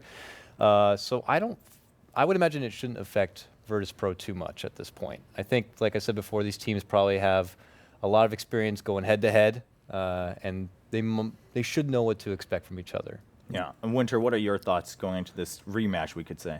I think whoever wins the coin I think we're going to do a coin toss again. I feel like the sides and whoever gets first pick is very crucial as well. Maybe I would personally favor the side that goes to Dire, in the sense that both of the teams are very similar playstyle. They are fighting a lot, and I feel Roshan could be the deciding factor. Being on the Dire side, easier access to Roshan, and maybe you can even build a lineup around the Rosh so you can actually get access to it easy by picking a TA or any form of minus armor. So curious to see who picks what when they win the coin toss. I think that would be really crucial.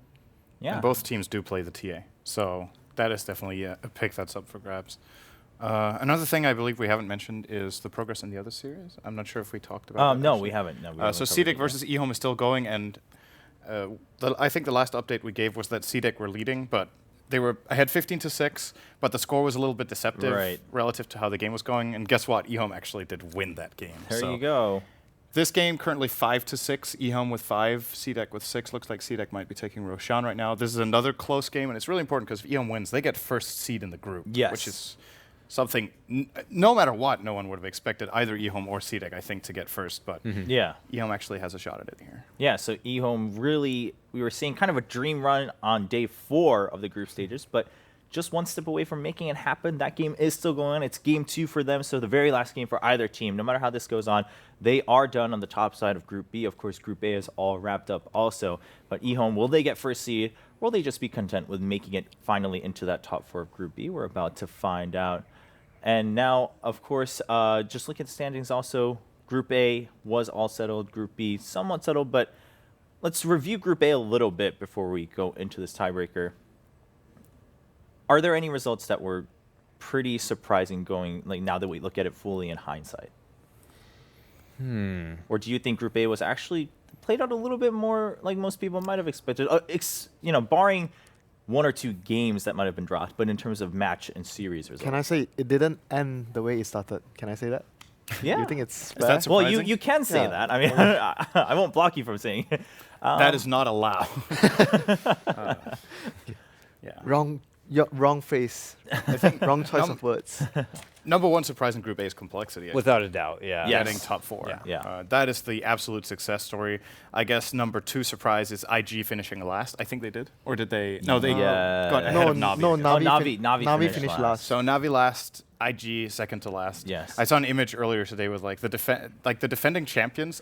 Oh yeah. IG, Navi, and Newbie are all like at the absolute bottom of the group. So that's something I think a lot of people wouldn't have expected. You would expect at least one of those teams to do very well, but hasn't been the case. Hopefully they can rise to the occasion at the main event, at least one of them. So. Yeah, granted, I mean, both Navi and Newbie, people didn't have too many high hopes coming in, but at the same time, people were saying, well, Navi, they tend to perform suddenly, like when people least expected, when it most matters, they do turn that switch on. Of course, Newbie people, after the first year, were like, oh, actually, they're a lot better than we expected them to be, so maybe we can't underestimate them anymore. Same thing with IG, but at the end of the day, at the end of the week, they are now in the bottom half of both of their respective groups, so that's how it panned out. But yeah, you bring up a good point. Complexity, probably the biggest surprise for everyone, and as we keep mentioning, I mean, the Friedman brothers and all of their teams said, we're here to prove everyone wrong, and that motivates us a lot, and it seems like that fire is still burning, and they're willing to just push through to the very end. I think the very big thing and strongest aspect of the team is they have a lot of different picks compared to the rest, and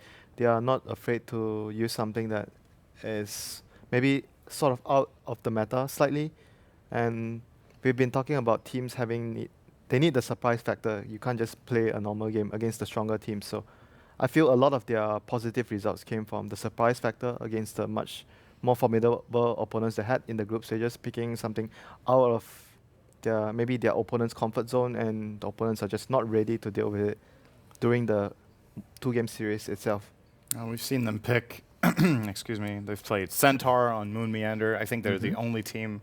My Empire, I think, picked one game as well. There was like one other game, I think, one or two, yeah. I think there was another game as well today. Oh, I think Navi. I remember seeing. Navi. Yeah, it was Navi. You're right. So I guess we're talking about the same game. So, yeah, they've picked Centaur for Moon Meander. They've picked Prophet for Moon Meander.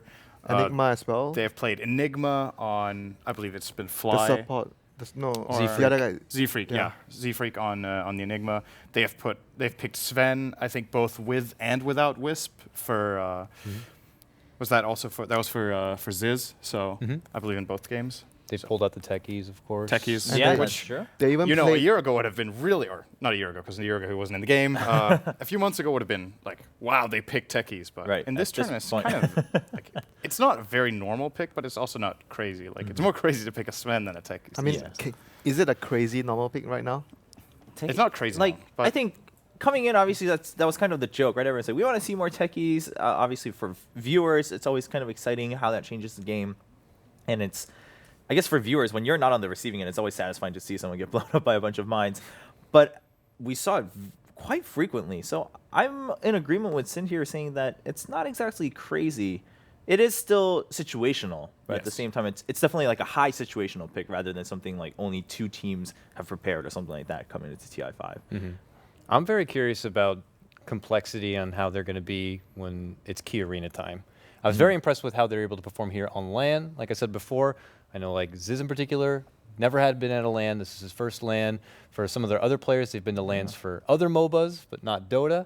And I feel like you come into this kind of event as it is right now, and maybe they look at it like we don't have a whole lot to lose. People are probably looking down on us. You know, they're expecting that we're not going to be able to do good, so we can just give it our all. And it's worked out for them so far. But then you get to Key Arena, people are screaming, they're yelling, the pressure's there. You realize that this one win is the difference between, you know, having 6 figures and 7 figures. It can get crazy. So I think it's going to be probably the biggest test ever. Yeah, that is a very true point. Very different environment, of course, than here during the group stages. But let's come back to this one. We're looking at the team profiles. One more match left for Group B. Well, of course, the other game's still going on, but one more series to start here.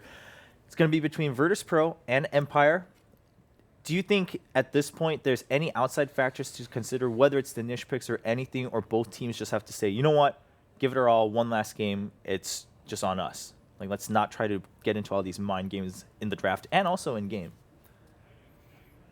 I think so both teams have not had as strong a showing as they were hoping for. And perhaps that means that the motivation going into the game is just, okay, they know there's a reason they're playing in this relegation match for fourth, if you will. Okay, yeah.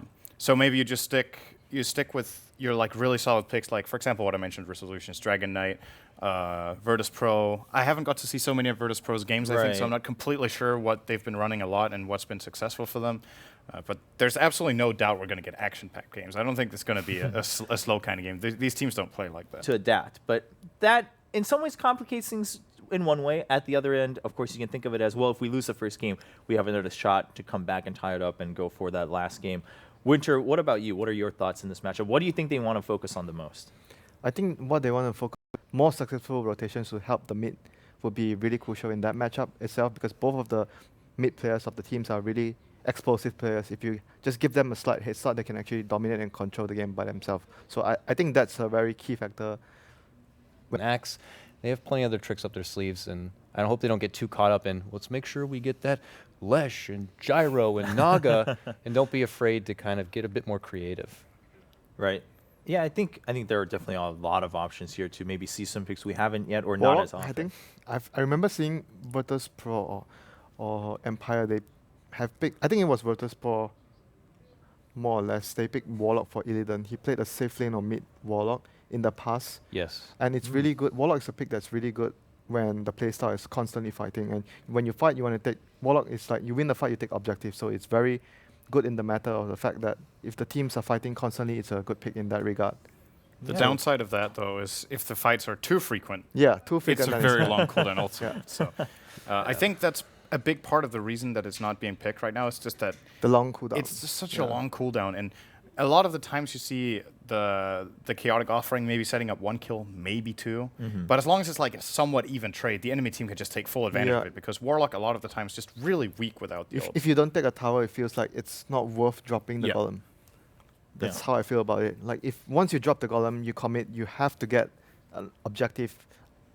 If you don't get an objective, you must make sure you get a lot of kills, which sometimes doesn't happen. You drop it for a key kill on the carry, and you don't get an objective. It feels like it's not worth it at the end of the day. That's what I feel like. Instead, they'd go for what could kind of fill those shoes, but be a safer pick in like a DK, being able to utilize his ultimate to get objectives and take fights, whereas Warlock could be a bit too spicy. Right. But at the same time, I guess it also depends, right? Are you already up a game? Do you want to go strong in the very first game? But the Dragon Knight, it feels like Dragon Knight is weak in the lane, though. So I mentioned a lot of it will come down to their mid play. Whoever gets the better start in the mid lane, and Dragon Knight is weaker at the start, so it might actually play to the fact that giving the opponent a better lane, like better lane matchup, like say Queen of Pain versus Dragon Knight, it will allow maybe G to have a better start and then snowball his team like into a much stronger mid game. So I feel Dragon Knight has his merits, but at the same time he's weak. He's weaker, a lot weaker at the start in the lane. So there's still a negative part of the pick itself. Right. I mean, because you guys are mentioning, well, it's probably going to be an action-packed game anyway. At that point, in some ways, the lane phase could matter more, because whoever's going to be a little bit ahead can start just taking charge and taking initiative and causing those actions to happen, and the snowball could start rolling very early on for sure. Now, going in then, both teams are already in the lobby. Now, one last question from my end, just something curious. How worth it is it to, if you had, let's assume that both teams have just one strategy, they were like, we're going to save this till we absolutely need it, or like, let's say it's like the finals and one game away from the championship. This is what that was saved for. How worth it is it to bring something out like that to get into the upper bracket? This is like a $200,000 game, right? So yeah. There you go. So grand final for a $200,000 tournament happening right now. There you go. I would say it's worth it. That's a pretty simple answer. Yeah, definitely a lot on the line. I mean, when we just keep saying upper bracket, lower bracket, it can just sound like, oh, second chance. When you put the numbers in it, then it feels serious. Yeah. Playing a best of one elimination match is super scary. I think it's of course there's the prize money and there's the fact that you get the second life, but it's just as much that the life you get should you lose in the winner bracket, it's still a life you would rather have than the first round life. Right. Best of ones will be a lot about like you'll be really scared going into the series because you'll be like you can't ever prepare fully for a team's best of one. Have like a crazy strat they've just saved and they pull out some sort of cheese strat or whatever that only works once because it catches you off guard and you're like, I would have loved to play you guys again just so we can take that strategy out of play and just beat you in a normal game, but you don't get the second chance. So it's very scary for every team in the lower bracket. Now, of course, the team that does lose this will still have the opportunity. They will still be able to pick their opponent. But very true. But no matter who you pick, at that point, there could always be something. Every team in the lower bracket, if they're smart, will prepare some sort of like a little, not necessarily a completely different strategy, but at least a little bit of a twist that the other team isn't used to. Whether it be a surprise pick or surprise laning or, those are, I guess, generally the two main things you could tweak very easily. And just you really want to avoid that. Yeah, I mean, when you're at a tournament like TI, it doesn't matter if your opponent, you got to choose and they were the last in their groups and they didn't have a strong showing. A best of one, really, anyone could take it, right? It's not like you go in and you're like, oh, well, you get to play a best of one against 5 Chobras. That's pretty easy peasy, no matter what they bring. Like, we get to win. It's not that kind of situation. They made it into TI5. Like, they are given that much respect. Everyone's here. We've been looking at these player stories. Everyone's here super hungry to say TI is why everything matters. This is where Dota 2 really matters. This is where everyone gets to strut their stuff, so to speak. So that is a pretty scary proposition. Of course, neither team wanting to move down there. At the same time, I mean, do you think there's some level of a personal pride thing here, being from the same region and wanting to say, like, well, we moved out of the groups as a stronger one from the CIS region? Do you think that's coming into play at a personal level between these two teams? Yeah, I think that there's definitely a thing, when you're competing against a fellow team from the same region, you definitely want to feel, you come into TI, you want to prove that we are actually the best from our region. So I think it's going to feel the match with both of the teams trying to prove that they're actually the best team from the CIS region. These guys are really young too, so I could see him thinking like that too. Like, there's a lot of pride probably with him. Aloha Dance is 17. I can't believe it. He's a baby. You know what? Like, they're probably going to prove I'm actually the better Rubik Lil. Oh yeah. Yeah, there's definitely something. Gyrocopters as well. Illidan plays a good one. Silence known to play a good one. This is like the national championship, and then the winner goes to they both go to the international. But the winner gets $200,000. Yeah, and they get a second chance. They get to play more games on that international stage. No matter, the more we talk about it, the more angles we're going to find on why this matters actually so much more for both the teams. These teams, you can see them. I mean, I don't think anyone can kind of let their guard down. Both teams look pretty nervous and very focused at the same time. It's not anymore about how tired you might be or, how scared you might be, even if you are. It's not coming into play right now. Both teams just reviewing. Last minute, of course, you don't want to make any silly mistakes when that much is on the line. I don't know how long ago they played each other, so they probably need to get a crash course once again on how that last time they played each other went.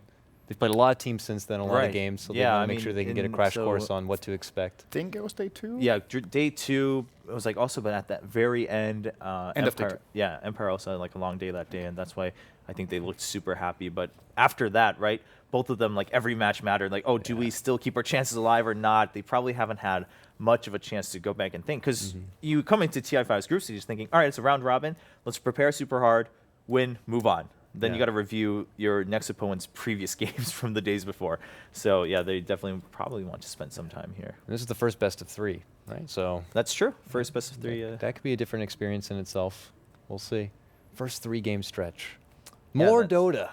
That's the best way to put it for all of our audience, of course, watching from home. More Dota for sure. At the very least, 2 more games, so no different than another best of 2. But we could very well go to a best of 3, and that's exciting because this could show us things to come for at least one of these teams who does go into that upper bracket. That's pretty exciting. I mean, how excited are you guys about the main event? Because almost everything's settled now except for these 2 teams on who's in the upper and who's in the lower bracket. It's always an amazing experience, and this year it's going to be even better than last year. The whole arena is going to be crazy, packed with people, all the spectacle, everything around it it's always phenomenal. And of course, as far as the quality of games, I think we pretty much all agreed that the quality of everyone is stronger. Yeah, the level of play is just higher. Right. And it also seems like the metagame, but you could be tricked by that because last year a lot of people criticized, of course, thought it was a letdown that the finals were as short as they were, and they were. I think it was 3-1, right? Yeah, it was 3-1. It was 3-1, and the games were pretty short. It was a lot about like face rush, really early pushing and pressure like that, and they forget a lot the build-up there was until those grand finals. Like it was just the end of the playoffs that had like those super short games, but a lot of the games along the way were incredible. That said, though, it does seem like the metagame now makes for longer and more exciting games. And that because the thing is, at TI4, we did have a couple of those like super early push strats during the group stage. Like Vici Gaming, for example, played a lot of them and had like 15-minute wins. I think the shortest game we've had this TI was 25 straight by Cloud9. Yeah, that was the IG game. Yeah, and that was a shutout. So that bodes pretty well for some more drawn out and more exciting games that are less predictable. We're in a great spot right now, I think, with the patch. I don't want to speak too soon, but I mean, I agree with you. We've had games from 20 minutes up to 90 minutes already here at the group stage. Single, double, triple rapiers. I mean, we're fortunate enough to see those kind of games in a grand final, so I think there's a great chance that we could see that. And as I said before, at the actual main event for the atmosphere, we're all here to celebrate Dota as a game, and everyone's going to be way into it. I mean, people are getting hyped up. This group stage, the storylines that have already been built up are super exciting. People are looking forward to see these teams live on the stage perform. And, you know, we got teasers about things to expect at Key Arena, and I'm very excited to see some of them. Yeah, absolutely. Winter, what about you? How excited are you to be here? I think for me, the most exciting thing is the diversity of the hero pools. Like last year, there's also a lot of heroes, but I feel this year it's been broader.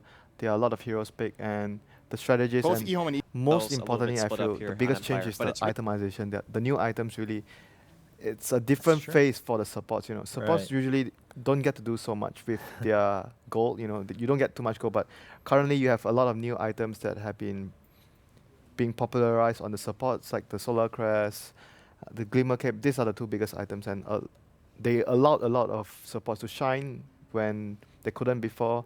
And I'm really excited to see, because I'm really the support guy, so I like to talk about the supports. Yeah, absolutely, man. Definitely something to keep an eye on. Well, ladies and gentlemen, all you guys watching from home, thank you so much for sticking with us as we just about are ready to go into game number 1. Draft just kicks off between Virtus Pro and Team Empire. Of course, to all of our fans on the other side of the world, it's getting late, but if you're still here watching live, that's awesome and amazing. And look at that. We talked about these Naga, Qua, Lesh all being banned out from either side. The staples.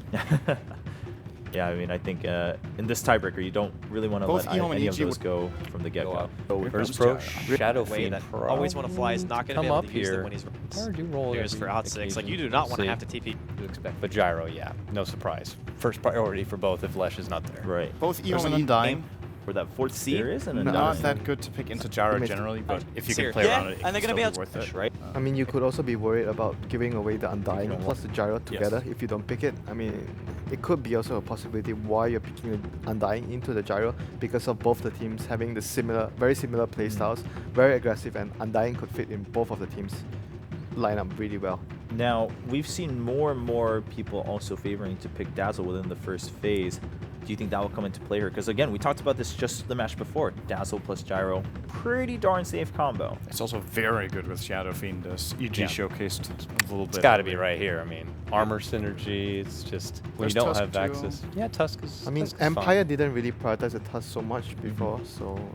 Oh, that's true. Yeah, the Shaker also slipping by. I mean, generally not as high priority in most of our matches, but between these two teams, not too surprising. Yeah, it's a very good pick in the sense that the support it provides for the Shadow Fiend. Sometimes Shadow Fiend you run into trouble in the early phase and you need someone to babysit you all the time. Like Fissure, Earthshaker's always there with the Fissure, and he can also help Shadow Fiend with stacking of camps. So in general, it's a very good support to have with Shadow Fiend. In a bit of a bind, you can always rotate him to the off lane, and we know Yoku can play a ridiculous Earthshaker if necessary. Have they actually even played a support this time? Yeah, I'm actually going to ask that. I don't think I remember seeing them playing Earthshaker support in the group stages. It's mostly just off lane, I remember. Regardless, though, this is a really good Rubik pick from Virtus Pro. We were talking about how it would be a contested pick between Lila and Aloha Dance.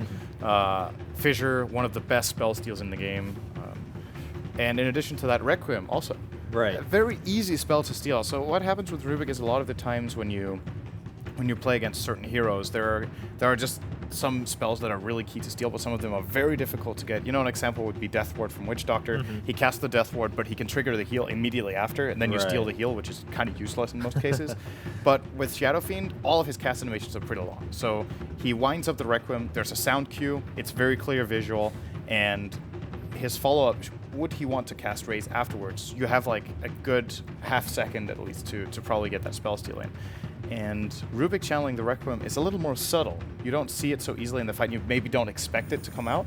And it has a huge impact because not only does it deal damage and slow, but again, the minus damage from Requiem, often an overlooked aspect of this spell that is absolutely crucial in this team fight meta. Yeah, that's something you guys have been pointing out every time that we get to see a Shadow Fiend so far here at TI. The Dazzle eventually does get banned, and Virtus Pro were actually pretty quick about their second phase bans. They seem very clear on how they came into this. They said, game one, this is our game plan, we're going to stick with it. Lots of targeting to what feels like resolution with the Storm and Razor ban. The side of Virtus Pro, I'm curious what they're going to get to potentially go to that mid lane. Viper, maybe, if they need to get a lane dominator. The other options have already been banned out. TA's gone. Razor's gone. They already grabbed Lina on the side of Empire. I'm just still thinking about that Tusk, whether they're going to ignore it entirely or will grab it. And for Empire, this being an offlane shaker, Lina could easily just be one of the two supports, and they could still be aiming for their Dragon Knight. And by picking the Lina, they remove one of the good counter picks in mid that Virtus Pro could have actually given G to beat Resolution. With Queen of Pain also being banned and G's Shadow Fiend picked, it seems like they're really targeting him. And the TA banned, and the Ledge Track banned, and the Storm, and the Razor. Okay, so I feel like we've kind of overlooked that. They are targeting G super hard, actually. Yeah, I mean, it sounds like both sides tried to start the targeting, but at the end, Empire came out on top. They target each other's mids, actually. But Empire came out on top because they got to secure the SF and then the Lina. So I think that's what's throwing VP off a little bit, maybe. I don't know if they were expecting this Lina pick this early, hoping to secure it for themselves, perhaps. They're definitely taking their time here. Yeah, quite a bit. I mean, it's very hard to pick at this junction because G has very little options, and the other options that he has isn't really that good in this game. And they're going to go for the offlane position first for Phobos with the Spirit Breaker. They have ran it as a 4 position before, though. So okay. Non-concrete, but yes, more than likely the Phobos special. So this was a very quick it'll be a Shadow Demon plus Lina. Shadow Demon plus Lina is their support duo, so they already show that the Earthshaker is going to be offlane on Yoki. And Virtus Pro would round the draft up with a Tusk, so they have the potential of the dual lane that we talk about a lot, Spirit Breaker plus Tusk, to pressure the opponent's carry. I mean, that could be really potent, so we'll see what Empire chooses to go for as their safe lane carry. I feel like this metagame rarely has a draft without one defensive support. Like, it just seems like every single team really values having that extra save, whether it be Snowball, Disruption, Fissure, Shallow Grave, the absolutely biggest one of this tournament. Even the Living Armor, we've seen a couple of Treant picks. Cold Embrace. Cold Embrace from Wyvern. That's true. Like, there's so much emphasis on that, and it makes for a very different type of game, and that's why teams, I think, also like to pick that tanky frontliner, because it's not very difficult to land those defensive cooldowns on a hero that can tank up first. Like, you get the extra reaction time, and you actually get to put pressure and force the opponent to engage into a fight they don't want. And if you look at VP's lineup, though, they do have a lot of single target damage. So if they burst really fast, the Shadow Demon might actually not have time to react in this game. Right. I was just smiling because we are seeing that Axe Band come out from VP. They want to start the game off on a safe Centaur? foot. I'm thinking about Centaur here. Maybe against Spirit Breaker and the Snowball. Could be a good idea. Yeah, good to get away. They have a lot of... I mean, it gives Rubik another spell to steal. That would make it a core shaker, or a support shaker, though, which I doubt they're going to do. I think their last pick That's is like a big shuffle then. Oh, were you saying for Virtus? I'm actually talking about Empire. Yeah, because for Empire, I think we still need Silence Hero, right? Unless it's a mid lane Lina, safe lane Safe lane Centaur. Yeah, I mean safe lane Centaur. Safe lane Centaur, yeah, okay. But there it is. Centaur. Oh! That's not... They have Gyro and Silencer. Okay. This might be... Is that a mid lane Gyro? It's no, mid Silencer and then safe lane Gyro. Oh, interesting. G's going to play it, though. Usually Illidan. Right. I mean, that's kind of Illidan's special right there for VP. Yeah, you've seen it enough. You talk about the I'm you talk curious, about the Winter. defensive supports, but with Silencer it's gonna be difficult. I'm curious. How do you view the Silencer versus Shadow Fiend matchup? Because I'm actually not completely sure who to expect should win this lane. Well, Spirit Breaker is I think quite the Spirit headache. Breaker's gonna win Well, this. it's quite the headache for Shadow Fiend. Yeah, He's I probably think going to having be the there a Spirit lot. Breaker there, I think Yeah. Silencer would probably have the edge because Shadow Fiend has to play. But then again, it's a Radiant Shadow Fiend, so he can catch up if things don't go right for him. Luckily, Silencer does have the Alright. pure damage, so that'll help. All right, well, a bit of a twist there at the very end, but we're kicking off a best of 3, ladies and gentlemen. Super important match between Virtus Pro and Team Empire fighting for that upper bracket spot. So Shadow Poison on Shadow Demon. Lina obviously has a pretty good amount of spam too, if you want to try to stack it up a little bit for resolution.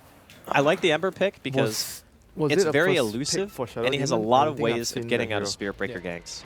Oh, And with the Ice Yoku- Shards indeed trapping out Yoku. Yoku did come up the lane trying to get some vision out, but he might pay for it with his life. FNG trying to get round here with the telekinesis. Couldn't go down the quick way because the Ice Shards were actually blocking himself up. But Lil talking about the blocks, looking for the body blocks, and Yoku's going to get bodied. First blood there for Virtus Pro. That's a plus Catching two. out the Yoku, and indeed one of the quickest +2s I think we've seen in a long time here for Silencer. Hopefully that's not too indicative of how the game goes for Empire, because if you keep getting picked off like that, you got to respect the Gyrocopter. That hero at low level, especially partnered with a Rubik, maybe one of the best supports to put with him just because of how far out of position you actually can be in a very, very short amount of time. So Horn's going to sound. VP off to a very good start, trying to get their revenge after Empire 2'd them here in the group stages here at TI5. Looks like both teams are going to be trading bounty runes. Pretty standard stuff. Although I think G... No, they hit level 2 at the same time, actually, based on 2 melee creeps. So this matchup mid, it's going to be 2 versus 2, basically Tusk, Silencer, and then the Shadow Demon and the Shadow Fiend. Shouldn't be too much of an issue for Resolution to get his souls going. And then bottom lane, we're going to have off lane Spirit Breaker versus the Lina and the Ember. Now, Spirit Breaker can actually die to this combination, even as tanky of a hero as he is, because there's 2 ways to stop charge. So Phobos is going to have to be very aware of that as this lane plays out. I'm sure Phobos will be well on top of it. And mid lane, going in on to Always Want to Fly with the Ice Charge. Actually blocked up in the damage here from these glaives. I mean, one more will do Is the he job. dead? He's going to get it, and that's going to be a +2 for G now onto 4. Oh my God, Resolution's gonna trying die to too. turn onto Lil. Oh, if he dies to Oh, the this, this is damage. disastrous. He pops the salve as well. Doesn't save him. It's a double kill for G. He's on +6 before the 1 minute mark. He got Shadow Poison level 1. He's... Okay, so he must have been thinking that he just wanted to use that to stack and that the kill potential from VP wasn't good enough to warrant skilling Disruption. He was wrong, needless to say.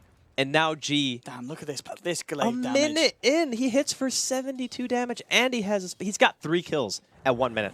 Like, G is already known as one of the best mids pretty much in the CIS region, and you're going to give him 3 kills, including First Blood? I mean, Resolution as well. That is down to his last shared tango. Always Want to Fly has got a few more to give him, but it's going to be on cooldown. And what a start here for G. One of the best starts that he could have hoped for. I mean, other lanes as well. How's it going for the side of VP? Well, DK Phobos, he's found himself a few CS now, just trying to trade blows here with a low hard dance. Has got a charge, but yeah, he's not going to be able to get it off there with Silent in the neighborhood with those Searing Chains waiting and available. But yeah, 3 for 0. Always Want to Fly, able to grab himself that invis. Not really going to be able to do too much with it, though, as he has still yet to hit level 2 and grab himself the disruption. Yoke on the off lane, level 2. Illidan's farm, 9 for 3. Pretty much, yeah, it's pretty much bang on here with Silence as well. So it is just this mid lane in which we're seeing Empire effectively get crushed. Well, fortunately for Resolution, Shadow Fiend is amazing at recovery. So even if the early laning phase goes extremely bad, which I think it's fair to say it is right now, you can still always count on the fact that with a couple of jungle stacks and a little bit of AFK farming, you'll be able to bring yourself right back into the game. So Always Want to Fly, waiting for that level 2. He's still got the Invis rune, so he's got Disruption available. They might be able to turn this on G, but Resolution, he only has enough mana for 2 raises right now. And Always Want to Fly is just going to back up, realizes that the opportunity isn't going to be there for him. And G still is farm. 11 for 1, 13 for 1. Resolution looking good, but now with the snowball, Resolution's in a lot of trouble. Where's the disruption? Oh, Yoku's going to be there. Wow, that was got the Fisher available, and they don't die for it. He's going to be fine. Okay. It's a double uphill miss. Pretty unlucky from G, but I'm not sure even if he hit both of those attacks that they wouldn't have had the damage to kill. Resolution still down to that last tango, and he's still a few hundred away from picking up the bottle. So in a bit of a precarious position at this moment. Wrap around coming in from Lil. Moving into the Radiant jungle. He's going to find Joku here, but I don't quite. He's going to need to be careful. There is a Shadow Demon here as well. Lil might have overstepped the mark here with the disruption setup. Yoku, he's got enough for the 1-2, but they wait for it. Very nicely done. Yoku knew the snowball was going to come out immediately, and now holding back their spells. They'll let all loose now, and they will be able to find that Lil kill there. SD crediting himself with the kill. Now finally getting themselves on the board. Definitely nice, kicking Lil out of their side. But this middle matchup, man, G's level 5. Resolution is barely short of level 4 at this point, and the matchup never really gets any better for the Shadow Fiend. Like, you're always just going to continually get harassed as you show yourself in lane. So he really is relying on rune control, Bottle Crow, and the ability for his supports to stack for him. And right now, they got the dual stack going on. He really needs to hit level 5, I think, before he can start doing stacks if he wants to try to do them at least with some efficiency, because level 2 Raze only does 175 damage. It's not really that good. But he's really hurting right now. G just coming in with those pure damage slaps. Bottom lane trying to go in onto Phobos here. They will hit the Light Strike Array and the Dragon's Slave. He's already used the charge here. Silent just going to look to chase this down, and they will be able to find the kill onto Phobos there. So the second kill on the board now for Empire. Silent claiming that one, and he is top of the CS. Still just level with Illidan at the moment. Very, very close between these two carries. In the mid lane, FNG. I can't quite believe it. He gets himself out with a TP. 3 heroes converge on him. Nothing to stop it. FNG very lucky to get away with his life. That's what we call space creating. When a Rubik is sitting on the enemy high ground at 5 minutes into the game, you force 3 heroes to try to kill you and you still get away. That is definitely the play. But the bottom lane, it's actually okay that Phobos died there because he's still level 5. So the fact that he's going to have Nether Strike at such an early stage in the game means that he can pressure other lanes so hard just by charging, because if that Nether Strike and charge combo goes off and there's no counterplay coming out from Empire, it's just a guaranteed kill. I think Phobos playing a little bit more careful though here, hiding behind the tree line. Going to go for the charge now. Oh, the bash! The charge, but the bash coming out straight away. Light Strike Array from the lower dance holding him back, but the Ice Shards will be enough to finish off Silent. They're going to look for more now, moving in onto the Lina. Can they get the bashes? Light Strike Array is going to be juked out, beautifully synchronized by the two of them. And now with the charge, they'll find the Lina as well. Both heroes being taken down the bottom lane by a perfect bit of fancy footwork there between Lil and Phobos. Yeah, that was actually kind of funny that he canceled his charge and then got rewarded with a bash. Like, what are the odds, honestly? I'm pretty sure at this point Silent is not too pleased with how that worked out. But VP continuing to show their strong early game, and the net worth difference between the mids is starting to kind of become a little bit more equalized. Like G, he's maintained the kind of 1,000 gold lead that he had before, but that's pretty much only because of kills. We're also going to see a smoke here. Silence level 6. He's got his remnants available, and there is no global silence on the silencer yet.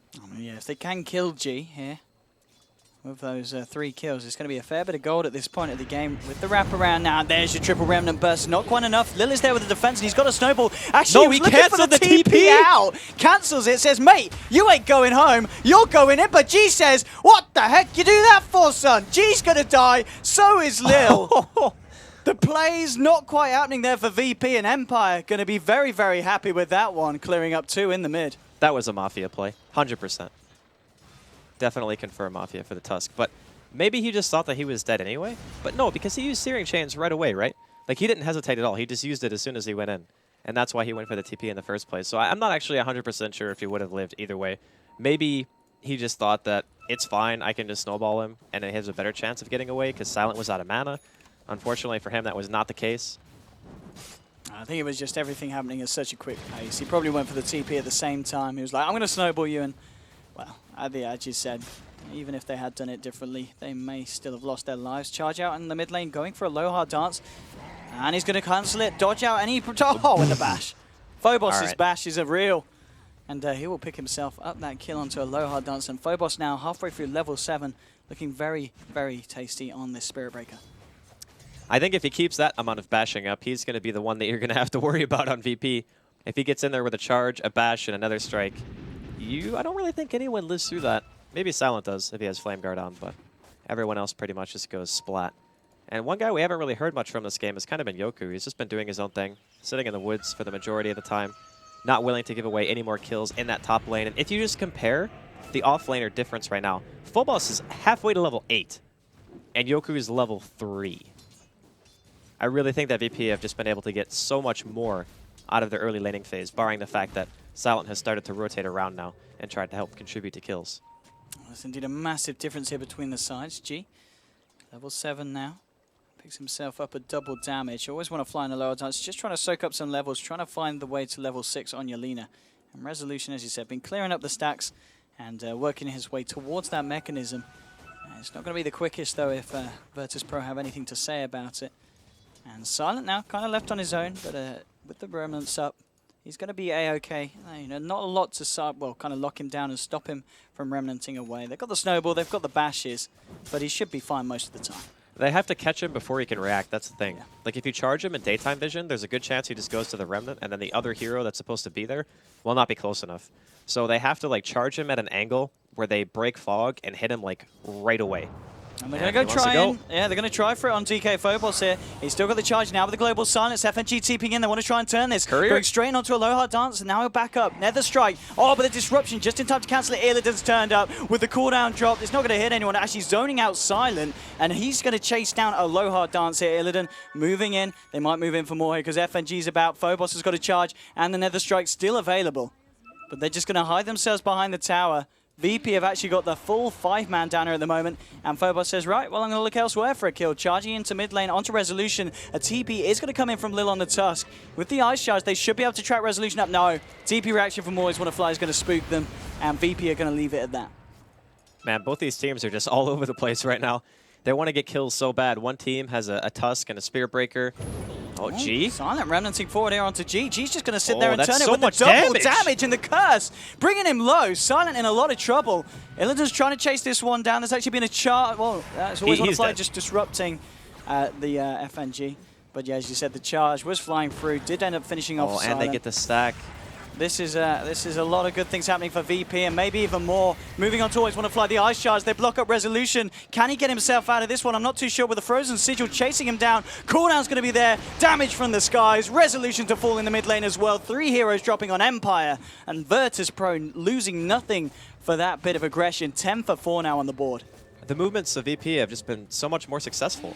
Every time they commit like the Tusk and the Spearbreaker to a gank, it always works. There's been very few times where it's backfired. I think mid was maybe one of the only times where Tusk was there and it didn't really go in favor of VP. But every other time, just having one support from Empire being there isn't enough. Like, a disruption will not save 100% of the time. You're going to need like a disable and a disruption on top of that if you want to save Resolution in those types of scenarios. Oh, Fisher just being thrown out here by Yoku. Trying to catch out Phobos. They do have Aloha Darts very close now to picking up that Laguna Blade.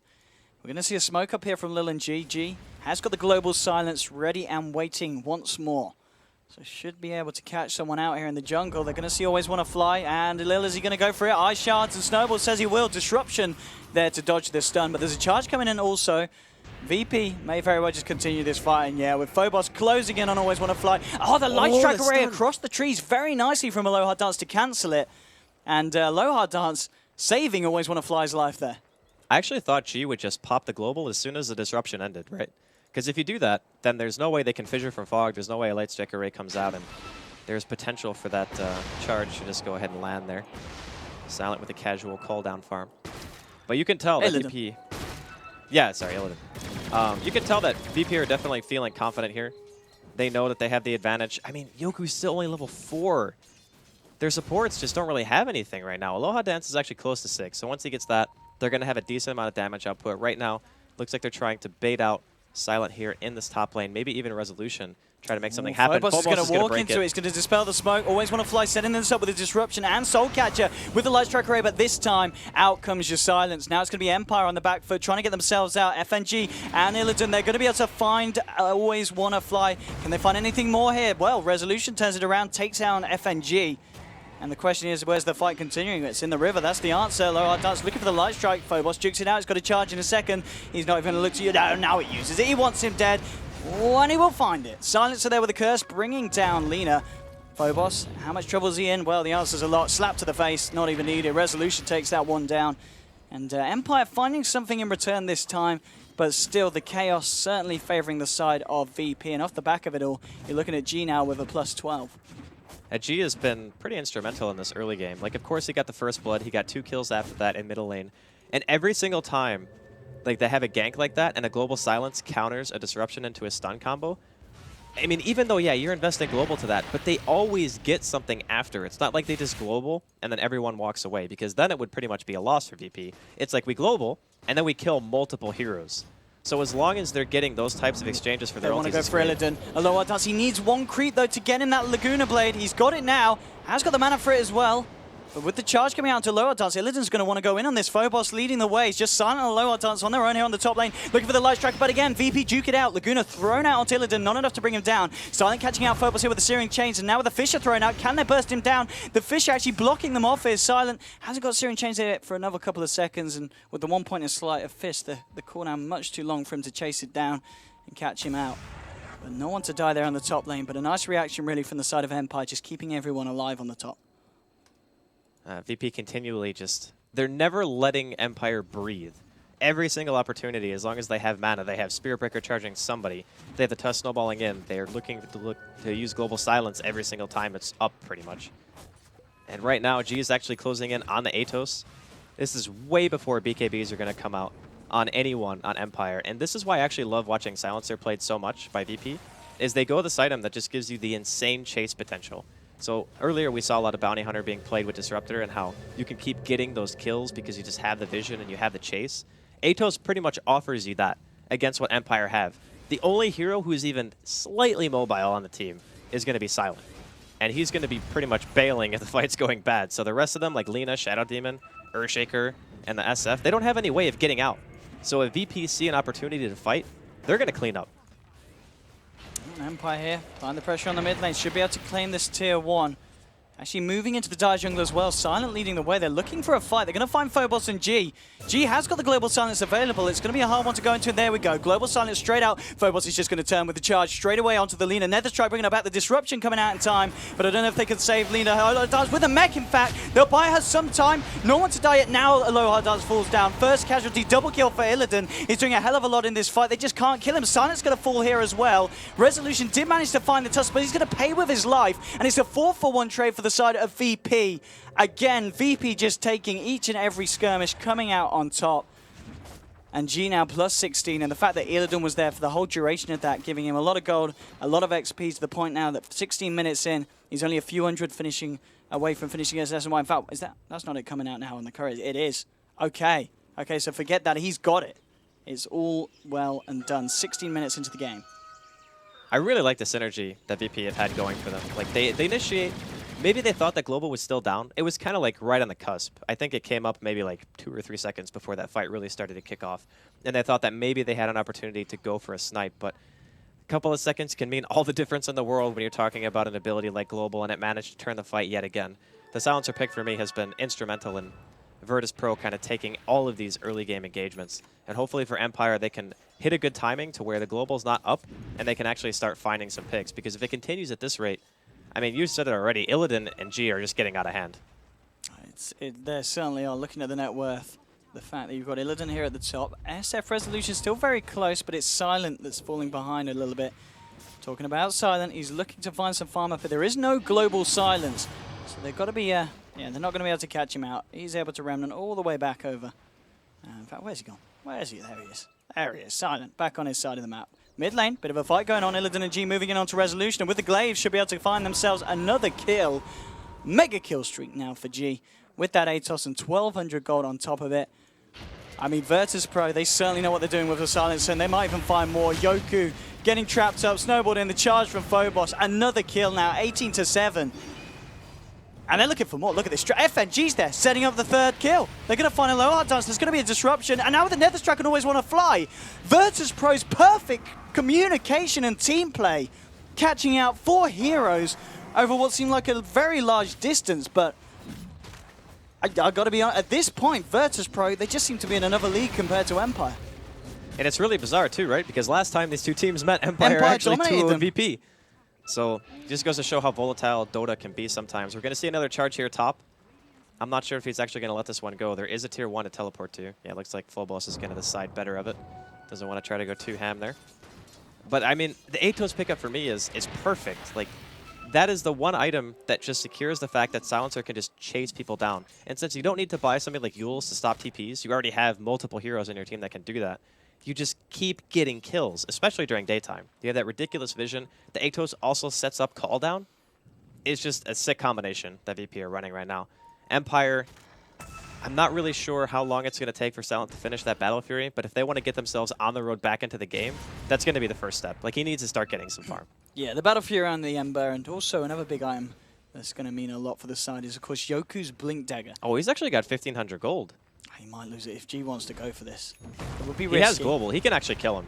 He can kill him, global, and TP out. But there is a tier 1, so maybe he's just trying to get more information. Here we go, straight in. Couple of glaives, global silence, the Rod of Atos drop. He's looking for it. Yep. He's just going to bail. Says he doesn't want a part of it, and yeah, gets out just in time under the cover of the global silence. And only just as well. Looked like it wore off as he was TPing out. But no chance of the disruption there. Yeah, I think if he did it right away, he would have gotten the kill, but he didn't actually see who was sitting in the lane. So he didn't want to risk the idea of, like, you know, just getting counter-ganked and then giving up a kill for an Earthshaker, because that is totally not worth. Right now, he's 9-1. A kill on him would be worth so much to Empire at this point. And I got to hand it to Empire still. They're managing to farm very well. Like, given the circumstances, Silent and Resolution have both managed to maintain a very high level of CS and just overall net worth, considering the fact that they haven't really been able to win too many team fights. I guess the biggest thing for them right now, if they can kind of stabilize, wait it out a bit, stop trying to fight into VP when they clearly have like a huge advantage, and global and such, that you can get that Battle Fury going on Silent and maybe look to turn things. Silent just zipping all over the place here, drawing in Phobos and denying him any chance of getting in close range. So just making himself around the map as well. G's going to find Silent here. Ooh, has got that remnant. He just placed out in time before he walked into G. And Virtus.pro just looking to continue to take this top tower, and they'll get it with this push. Illidan there with the extra gold in his pocket. And in the river, though, Lil has been left alone, caught out, and this is going to be a pick-off here for Empire. Lil just a little bit out of position, and well, Aloha Dance and the gang taking one for the team. 8 for 20, though, still, and Virtus.pro, if we have a look at the graph, it's about a 6,000 lead. It's not a massive lead, but it's a confident one, and one that Virtus.pro have held for, well, pretty much the majority of this game here. We're yet to really kind of see Empire swing it back round in any shape or form. But we also haven't seen their core items come out either. That's the important thing to keep in mind, is that if they can get the BKB on Resolution, that's going to be a huge step. The Blink comes out on Yoku. So now if they can catch out G in an Echo Slam and a good combination with like a Requiem or just any follow-up damage, really, they probably have enough damage on their team to burst him down. Although he is quite tanky right now, almost 1,900 health and 17 stick charges when he's sitting on Strength Treads. So he is pretty beefy, but I think they can kill him if they land a nice Soul Catcher and throw everything on him. And if that happens, you could look to see Empire actually take a team fight. But the BKB is so important, because if Resolution doesn't have it, he's never going to be able to use Requiem during a team fight. And I think that the way that Giga is going to be using Global is more offensively than defensively. So he's not going to be waiting for Resolution to use Requiem. He's just going to throw it out as soon as Phobos charges in.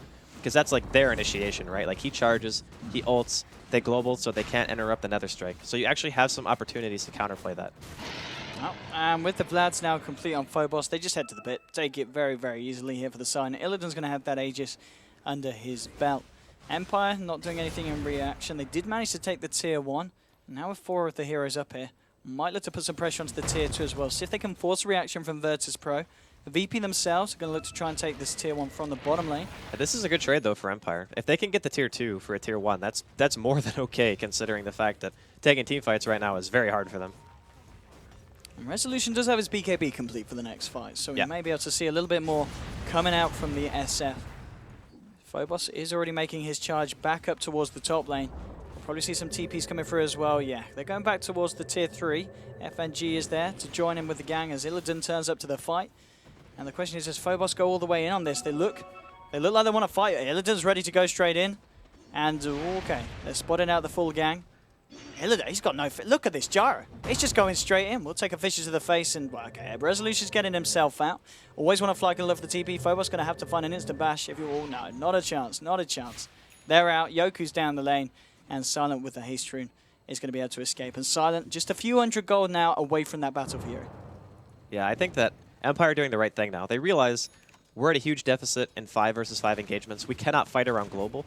We have to wait for more heroes to get BKB. Silent might be even forced to buy like Manta or BKB himself this game if he wants to remain like really safe inside of these fights. Because one silence can just mean death if you're out of position on that hero, because Ember just has like no stack gain whatsoever. He is so squishy, especially in these very high damage like AoE teamfight compositions like VP have put together right now. So I'm liking the fact that Empire is starting to split up the map. I think this is pretty much their only play, and VP's counter to this is just going to be 5-manning down a lane, pushing towers, maybe even making Empire TP back to the base by hitting the tier 3 a bit. They do have Aegis and BKB on Illidan at this point, so if they want to try to... Oh, and they have Mech. So they actually just got this like is the perfect time. Super important items like at the same time with Aegis. So they could look to break high ground here. We've got to watch, of course, Yoku. With that blink and the Echo Slam Good available, fissure. they've actually trapped in Illidan here very nicely. Resolution's going to move in, and they might be able to take him down once the mech from the low ground, as Lil tops him up, will allow him to get himself safely back out away from the push. Yeah, that should be enough to make them go back, I think. I don't know if they're okay throwing away an Aegis like that. Oh, they have Urn, actually. How many Urn charges does he have? Okay, that was the last one. Illidan's going to still stick here, stand his ground. He's clearing out the waves. The side of Empire, they are ready with the defense, but it is meaning that they're having to keep themselves right back in the base. They might just go for a tier 2 instead. Like, I think throwing away Aegis for just getting damage on a tier 3 might not be as valuable as, like, killing a tier 2. Because I don't know if Empire are going to feel... Like, do you defend a tier 2 against a team with an Aegis and BKB Gyro when you know that Global's up? I think, like, defending a tier 2 is not only harder, but if you lose that tier 2 fight defense, then you're just giving VP so much more. So it's, like, inherently more risky, and you're also threatening the fact that if it does go bad, you might have to invest even more by buying back. When heroes like Silent, for example, on the Ember, he doesn't even have buyback. And Resolution doesn't either, as he just bought Yasha. So pretty stressful situation here for Empire. Not a lot they can do here to stop this tier 2 push coming out from the side. Resolution trying to move forward, and Silent with the Battle Fury Slider Fist. All right, he's just YOLOing now. He's just actually tanking the tower and hitting it. He's happy. He's happy. He's got an Aegis. He's got a BKB. The mech's off cooldown again. And Silent God. going straight in the global there in time to trap him up. Now with another strike onto a low art dance. There's 2 heroes down on the side of Empire. Tier 2 to fall as well in the mid lane almost imminently. They have got the fortification to buy them some time. Oh, where's... God, that could have been the Echo right there. That could have been the Echo. If only he had his whole team. It's understandable, though, for Yoke. He doesn't really want to jump in with 2 heroes on the deck. Yeah. It would be a little bit too YOLO at this point, because Empire still have the potential of swinging this one background, but they've got to be very careful with the decisions and the calls that they make. Yeah, but did you see what Silent did there? He got so greedy for the Aegis that he actually just walks up, tries to get a Sleight of Fist into a Searing Chains to pop the Aegis, to try to give them some chance of maybe taking the fight around the tier 2. Then he just dies. He gets lifted and just explodes. So FNG's positioning there was really on point, and G following it up with the global right away just means that there's no way he can get out. Empire with the smoke from the base. Yoku still yet to find an opportunity really to shine with the Echo Slam. TP's already coming away from the side of VPG and FNG straight out of their jungle, and actually straight back to base as well. Man, G almost has Hex. It's 26 minutes in, and he's going to have Hex Atos. Oh, and plus 28 he's on now as well. That is one smart guy right there. This is at 26 minutes in. Okie dokie. Okay, Aegis has now been reclaimed, so. He's actually going to hit so hard. Like, he probably has, what? Right now he has like 160 plus int, 165 or something like that. Which means that his 165. His glaives hit for an additional, like, 160. Maybe, yeah, it's going to be extremely painful, tanking that damage. And only one person has BKB on the side of Empire. So Resolution is going to be the only person who can really deal with G in terms of like trying to man fight or anything like that. Otherwise, you're going to have to hope that you get like a really big Echo out of Yoku. Maybe you can try to bait the global. But it's really hard to do that against VP's team because they actually have really hard initiation heroes like Spearbreaker and Tusk. So when they get that charge in and they global on top of it, it's like the fight is started around that and you have no choice. Like you either abandon the heroes or you try to fight it anyway. On the side of Empire, just trying to make themselves, make their way around the map, utilize all the lanes that they can here to try and catch up at least in terms of the farm game. The difference at the moment between the two teams is, I mean, it is 8,000 here, but it hasn't kind of skyrocketed yet for the side of VP, even though the scoreboard, of course, looking a lot flashier. 22 kills against just the 8 that Empire have been able to find so far, 20 minutes into this game. And Little actually has got the completed Guardian Greaves now on himself on this Tusk. I think a lot of it is not really even just reflected in the net worth. It's more about the heroes that are on each team. So because of the fact that they have Ember Spirit and there's a global silencer, or a silencer on the other team with global, you can't actually fight it. Like, that's the problem. They need more net worth on those heroes to be able to fight into the silencer, because you're going to need BKB or you're going to need Manta. Like, you need one of those two things to ensure that you're not just going to die in the fight. So even though the net worth is only 8k difference, which is still pretty substantial at 28 minutes, it's more just the fact that Empire require a certain amount of base gold on their heroes to be able to do anything in these 5 versus 5s, but it's still pretty far away from that. Right now, Silent, he's only got like 1,300 gold right now, in addition to his drums and Battle Fury. And Resolution is going to be TPing back to base, realizes he's probably being charged. Yeah, they've got some very nice wards out here, Empire, into the dire jungle, so they can see any kind of movement like that coming in from Phobos across the map.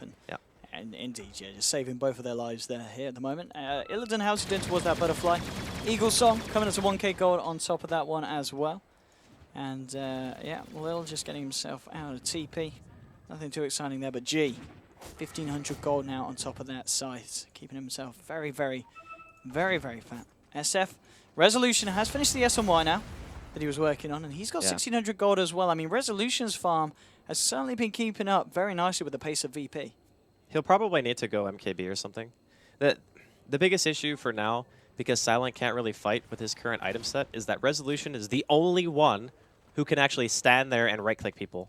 I mean, obviously, Shaker, Lina, Shadow Demon, they're not really right-click heroes anyway, but you can't stand there and tank the damage from G, and if you get initiated on by like Tusk or Spirit Breaker, and you're not Resolution, you pretty much just die, because you're going to get globaled, and you don't have BKB or anything to remove the silence, so you don't have any way of like saving yourself. Resolution is kind of the frontline hero and the main damage dealer of the team. And it's a really hard position to be like everything for the team, because if he gets killed, it is going to hurt them so bad, because he has so much more net worth than the next highest person on this team. Like, he has 50% more net worth than Silent. So if you kill him, it's just like, it's really bad. Yeah, again, another Phobos charge coming out onto Resolution. He did TP back, and Phobos did ping around this area now, so they should be able to remove that ward and maybe catch him out next time. A low hard dance, kind of been left on here and on his own. Did have a TP, didn't want to use it. Phobos there with the kill.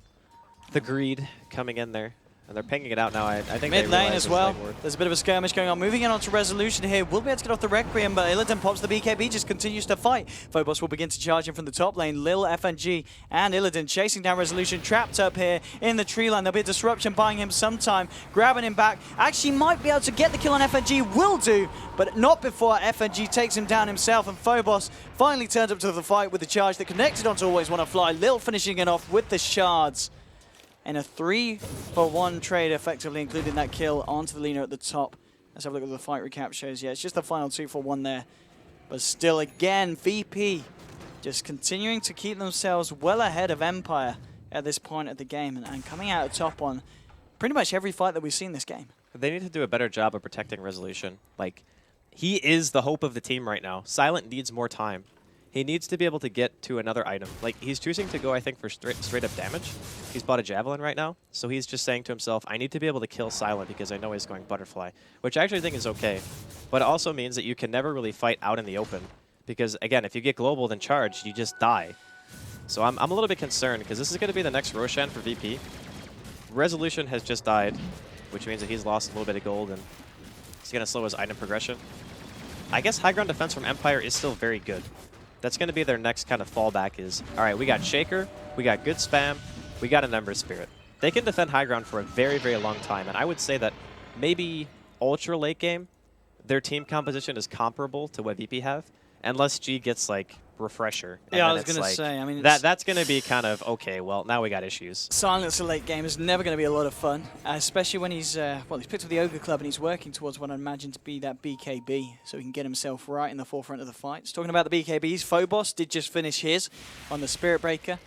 Over the side of Empire, we do see Aloha Dance finally managed to find himself the Yules, so something else, well, you would say to help against DSB, but seeing as it was picked up the same time that Spirit Breaker has the BKB, I don't know how much use that's going to be here at this point of the game. Well, it depends. Like, sometimes you can catch the Spirit Breaker before he BKBs in the charge, or you can also use it to dispel global off of yourself, which can be very useful if you're fighting in the base. Like, if you're outside and you're trying to Yules combo somebody, and you pop Yules and then you get global, then it's kind of useless. But if you're in base and you get globaled and you're standing behind your racks and the enemy team is just sieging you, you can use it to dispel yourself, and then you come back down and you're able to cast again. So it's not really getting you a lot of time because the Cyclone duration is 2.5 seconds and global lasts 6, but it's kind of like cutting the duration in half. Because obviously you can't act while you're in the air, so. Yeah, absolutely. But I guess, yeah, for that point as well. Gyrocopter has the Butterfly Complete 1400 in Illidan's pocket. And Yoku was just trying to get a bit of pressure done onto this top lane. And I imagine with that Void Stone, do you think he's going to be going for Yules himself for the similar reason, just to remove the global silence? It's the cheapest way to remove silence, I think, right now that he can get. The other option, I guess, is like BKB, but again, it's more expensive. Doesn't give you mana regen either. And I think the mobility from Yules is really nice too. Oh, still 34 minutes in. Empire have got a lot of work to do if they want to turn this one around. And now with the charge, this actually going to mean and show them that Yoku has TP back to base here. So they know what they're up against VP with this push, but they do have the Aegis on Illidan. We know that Empire's high ground defense is pretty strong, but it kind of feels like the longer you leave, it's just going to get stronger and stronger with the way that Ember Spirit's going to be able to scale with the item pickups. And sitting on 2.4k on top of his Javelin, he's going to be very, very close to picking up that MKB if that's what he wants to opt for here. Yeah, it's definitely MKB. He needs it for the gyro. Like, the thing with Ember is he can defend the base with a Shadow Fiend and Alina almost indefinitely, and you also have Fissure spam on top of that, so Empire's team it's really, really good at defending high ground. If they can do anything, they can freaking turtle with these heroes.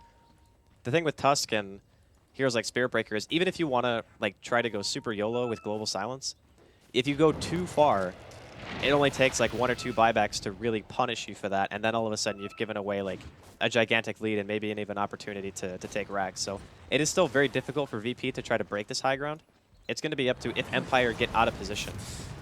VP now, they've got G and DK Phobos smoked up here. Maybe seeing if they can try and bait something out in the mid lane from the side of Empire. And Illidan, he's going to be the bait going in head first. He's got the Aegis though, and now with the snowball onto Resolution. They're looking for the SF. The Global Silence has come out. Resolution's going to go down here. And looks like the bait works as they also take down the low odds with Alina. We're going to see Silent trying to do what he can here with a Sleight of Fist, but it's just not enough at this point of the game.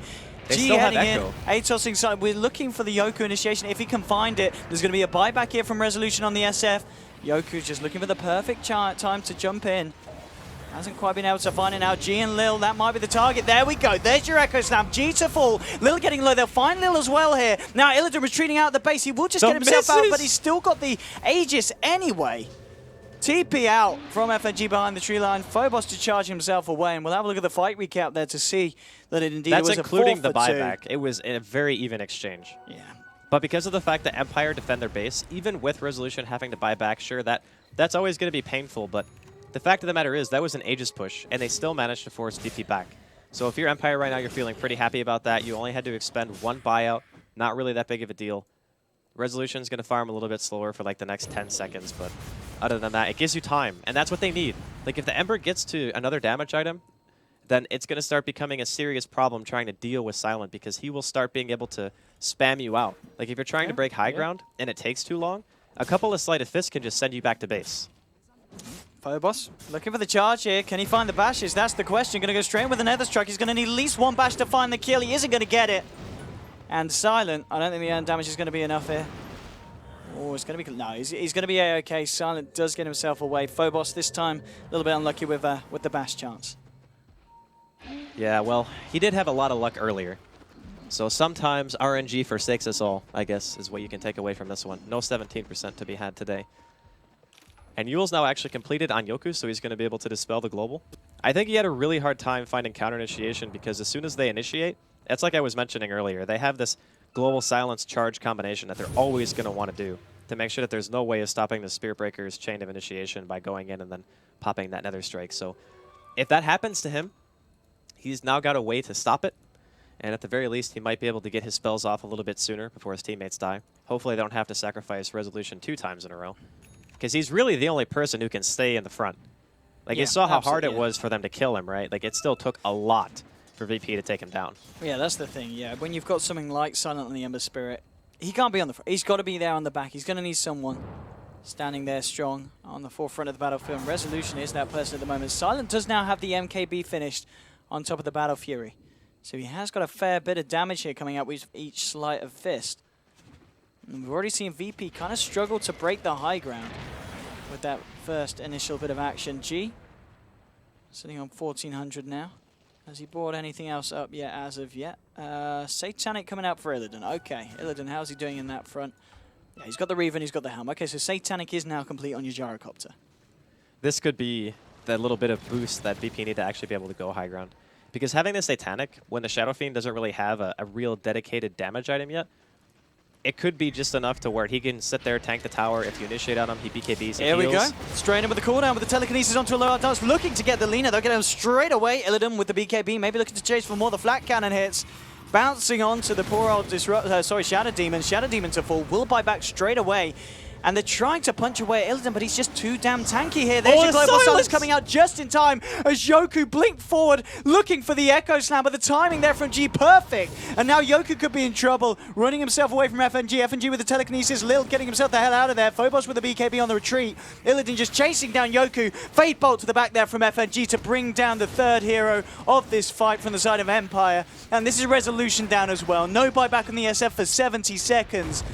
This may very well be it. They're going to lose Always Want to Fly. He died back there on the Shadow Demon. Silent with the Searing Chains, heading himself back to base. But he's only got a low hard dance to help him here. It's just the two of them on the defensive. Fortification will come out, but FNG going forward with the telekinesis. Cooldown onto low hard dance. Lina die backing as well. Silent to fall. 36-11. GG. VP take game one with incredible fashion. And Virtus Pro just playing at another level that Empire just didn't seem to be able to keep up with. I really love the silencer this game. I mean, when you start off with 3 kills, it's pretty hard to have a bad game, right? Like, G got first blood and then 2 other kills in middle lane straight after the fact. Started off extremely strong, never lost momentum. A lot of things for Empire this game just didn't really work out the way that they wanted. Yoku was so low level for such a long time. He wasn't able to sit in the off lane. The first couple of smoke ganks, one of them got revealed. They get global silenced on as soon as they try to initiate onto the Spirit Breaker with Shadow Demon. Then they get counter-ganked and die. Like, everything just seemed to be going favorably for VP from the get-go, and unfortunately for Empire, they do lose the first game. Yeah, it certainly seemed, as you said, just the start and the fact that when you look at both of their lineups, they're definitely lineups that kind of excel on getting a good start at the beginning and staying on top. And the fact that VP did get an incredibly good start. You just look at the two cores, the Gyro and the Silence, the G and Illidan.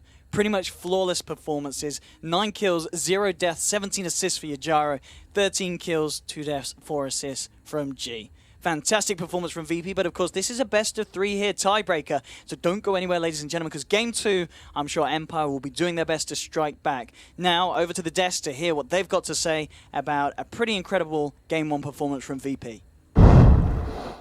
That is an excellent way to put it. I mean, VP came out swinging at the very beginning of the game, even before we reached the minute mark, and they kept on swinging until the very end. Yeah, like they pointed out, the mid lane went really, really well.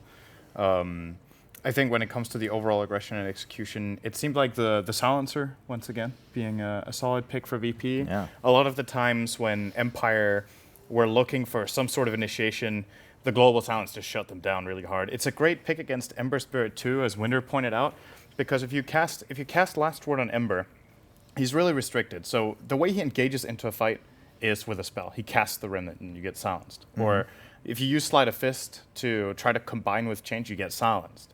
And then in addition to that, if you then somehow manage to not get silenced by a Last Word and you do engage, you can just get globaled when you're in the middle of the team and no one can really help you out. So VP, once again, showing why Silencer is a big pick for them. They made it work very well. And yeah, as another thing the casters pointed out, the cores of VP really brought their A game. Yeah. Happy they went with that silencer. And they kind of show a bit that doesn't have to be Illidan. Mm-hmm. Him and G both seem to pull it off very well. He outclassed Shadow Fiend in that matchup.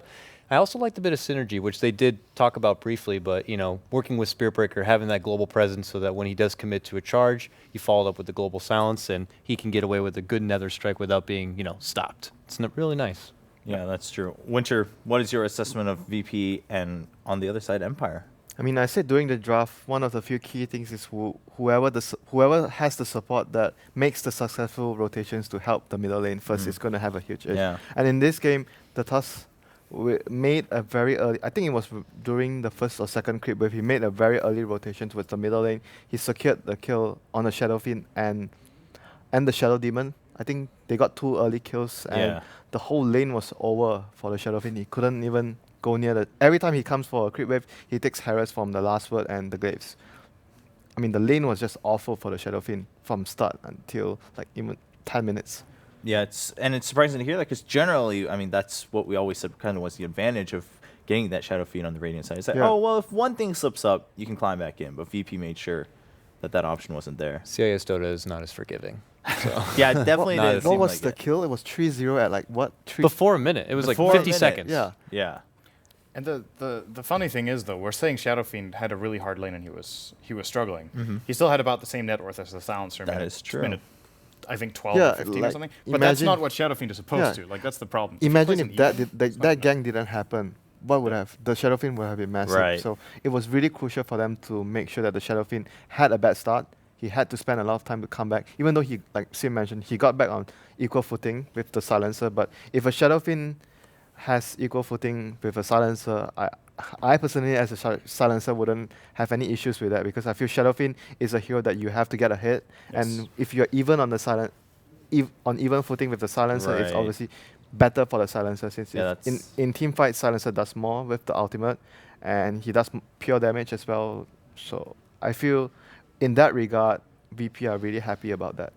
Yeah, definitely sounds like it. We'll take a quick look at just the later portion of the game here. VP, again, just closing things out against Empire. And like you guys said, I mean, it wasn't as forgiving at all, and VP started things very strong. And overall, I mean, just every fight, it just looked pretty brutal coming out from VP. They made sure they hit everything like they needed to. That was like the least timid high ground push ever from what I saw right there. It's like, it's time to go, boys. And they just Spirit Breaker charge right on in there. Now, it looked like the tier 3 had already been taken down. That certainly helps. But having that call down, having these bruisers between Spirit Breaker and Tusk kind of just roll into the base really kind of, you know, it threw Empire off quite a bit.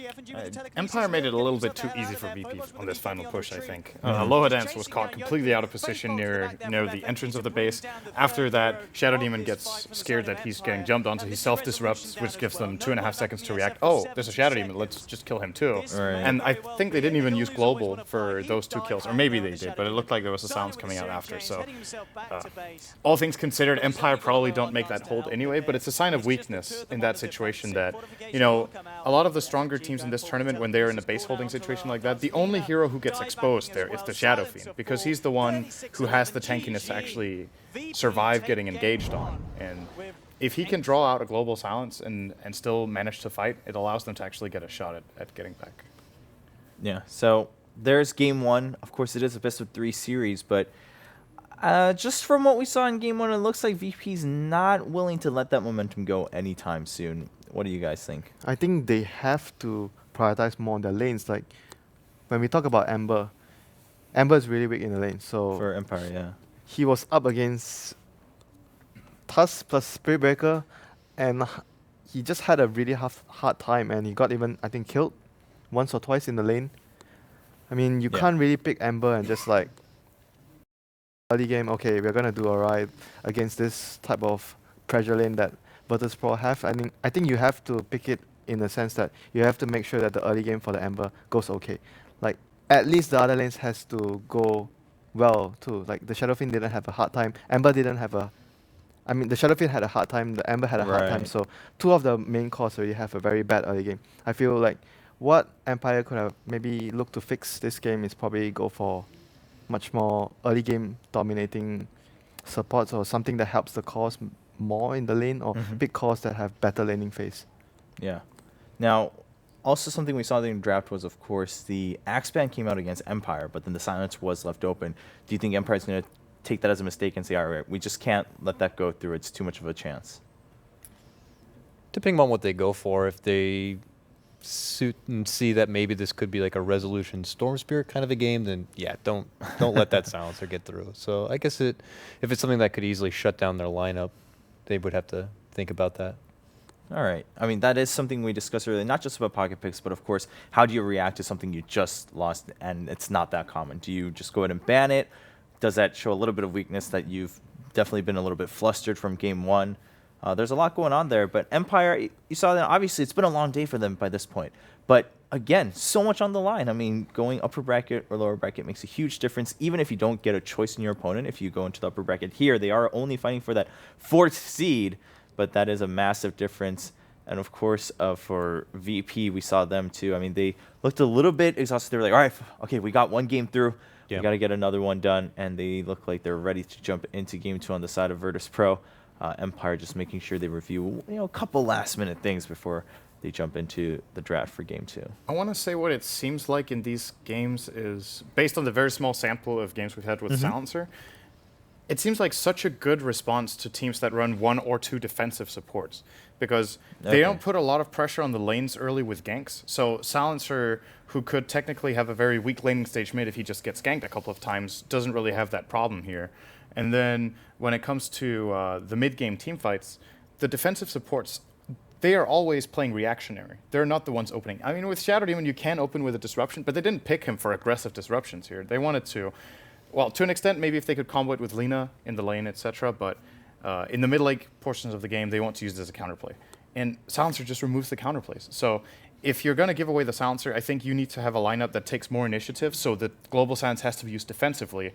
Whereas in this game, I think every single time that I can remember seeing, Virtus Pro used it as a way of killing. Yes. And it's a long cooldown. So if you force them out to try to protect your cores from ganks, then all of a sudden, it's kind of similar to what we talked about with like Chaotic Offering on Warlock, where if you use that and all you get is a kill and no objective, it's a very long cooldown. There's a lot of space in the map to take advantage of it. Same with Global. You protect a hero from a gank, cool, you saved one hero. What are you going to do the next 2.5 minutes? Yeah, that's a good point. Of course, in game 2, also sides being switched now. Winter, do you think we'll see VP just trying to swap things up and saying, all right, let's just make sure we secure this 2-0, or being a little bit comfortable because they are 1-0 and they won in a dominating fashion? I think they will probably just stick back to what they want to play, like more aggression and more ganks towards, again, target the mid lane. More aggression. You want to get the mid lane going for G. You want to make sure that he gets a very good start and he's going to be able to, like the last time round, control and dominate the whole pace of the game. Being on Radiant's side, maybe you want to prioritize some other heroes. For example, the Shadow Fiend, which didn't work out for Empire the last time round. But there are definitely a lot of options that they can actually go for here. I think TA sometimes could also work on the Radiant side because you can actually do the Ancient stacking much easier and go for like Ancient clearing and supports rotating in whatnot to share the experience of that. So I feel definitely like they would just prioritize on getting their early game going and making sure that the middle lane is their top priority. Yeah, I mean, you see more aggression. I mean, after watching the first 5 minutes of that last game, I was pretty blown away. But of course, if they want to secure it, they're going to have to give it their all. And like you mentioned, of course, in game 1, we just see that TA being banned in the second phase. But like you said, if they shift that priority a little bit, maybe they get to pick that up. Of course, we might even see some changes in the first phase of the ban. Both teams all getting settled. For game number 2, you can see Empire. I mean, we're not seeing much emotion, but there's definitely tension because so much rides on the line here. And I'm actually surprised to see VP so relaxed. Even if you're up 1-0, I mean, you start losing here, it could get pretty angsty. In a way, I didn't get the relaxed vibe from them after the game was over. It was like, you know, they win the game, and the first thing FNG does is get out of his chair and just go sit down on the floor. Yeah. He just went over, sat down. He was like, it seemed like he wanted to like just focus, calm down, and not get too stressed out by the whole thing and how important it is. Right. We saw Illidan come over and join him, and he seemed like he had a little bit more of a smile on his face. Yeah. So, I mean, we can read as much into it as we want. We don't know what they were talking about and what happened. Of course. But it definitely didn't seem like he was just, okay, another day at the office. This game was easy. Let's go next. Yeah. He definitely seems like he knows there's a lot on the line, and he wants to try to stay focused. And you know, if you get out of your chair to sit on the floor, you definitely need to. Of course, calm yeah, down. yeah. After that game, I'm sure. There were a lot of emotions a very running. tense game for them. Well, all players ready for a draft in game 2. Can VP secure it? Can they just make sure they maintain that 4th seed in Group B? Or Empire, are they going to continue that challenge, push it to the very last game? We're about to find out. It is a best of 3, ladies and gentlemen, to determine the fate of Group B. Upper bracket or lower bracket. Lots of changes, of course, in the prize pool. You get a second chance if you're in the upper bracket. many differences here. And the SF ban right away by Empire. They didn't have much success, but they don't want to risk it. They want it jumping over to VP. That will open up at least a couple other options here for both teams. I think it would be good. Yeah, it would be good for them to secure Queen of Pain for G. It's an explosive hero. You get one gang going for him, and he can take over the game very easily. So that is also one of the heroes that G is really comfortable at as well. We talk a lot about the Lina, like Sin mentioned the last game. He plays a lot of Bloodseeker too. Yeah, Bloodseeker as well. We're going to get a Naga ban from one of the teams there. Right. And then I think Virtus Pro will be willing to trade Gyro for Lina? Quap Tusk. All right, as I said, they will definitely not give away Gyro. Yes. And now... You must have misheard. Seems yeah, like it. I did. So I think... So now Empire needs to choose. So what do we have? We have Tusk, Quap, Earthshaker, I think could the potentially Bounty also Hunter. be I don't worth know if it's considering. first Bounty pick. is still in as Dazzle. well. I think they'll go for the Queen But you here. would be looking to have Queen, a combination of heroes. I think the best combination of heroes would probably be Quap plus Bounty. You want to have the two together, or you don't want to give both away to the opponent. Bounty Undying. Ooh, Undying is also still open. Yep. And this time it's an Undying without a Gyro on the enemy team. So makes it a lot more of an attractive pick for VP. They're going to go just with their Tusk Dazzle though. All right. Okay. What was their support duo last game again? The same? Those two plus a Spirit Breaker. Yeah. Spirit Breaker Oh, was Spirit the Breaker. offlaner, right? Yeah. So Tusk Dazzle, they had last game Yeah. too. More defensive supports, and one that also can enforce. Does Empire go for the Shaker again? I would personally love to see them get the Undying. Just get in your face of Virtus Pro. Try to play hyper aggressive. It's what they did yesterday when they really couldn't like catch the start. Okay, they're gonna go for the Bounty Hunter and play the gank type style. But what they did yesterday against EG when things just didn't seem to work too well for them, they went full chaos mode with like Undying, a Dragon Knight, and they just forced fights and started pushing towers really early. I think it's a pretty good way of dealing with Dazzle Tusk as well, where fighting around the Tombstone. Neither of these heroes is good at destroying the Tombstone. And it's fairly easy to... So when Tuscan wants to try to counterfight, that sets up for a really good Sonic Wave under the tomb. So they could have done that. I think this is a good approach as well. Getting the Bounty Hunter, of course, as we talked about, should be a pretty contested pick for this particular matchup. And there's the Undying Bam. So Okay, yeah. They do acknowledge the hero's presence. Yeah, they don't have the next pick, so they're not taking that chance. The Storm being banned out by VP. We don't want that running around. I could foresee VP just getting Spirit Breaker again. It's pretty nice against Bounty Hunter. Works good against Queen of Pain. If she blinks away, you maintain the vision. And I feel the other thing is, against Quap plus Bounty Hunter, you want a mid that's very survivable. And when we are talking about mid that's really survivable against ganks, you talk about TA, that's Wind Ranger, both are really good at surviving ganks against Bounty Hunter early on. Ooh. Wow, this is a really tanky hero and a very good lane matchup for Queen of Pain. Oh yeah. I think Empire are going to change their plan. This I was is just going going to to be a say, sound Quap.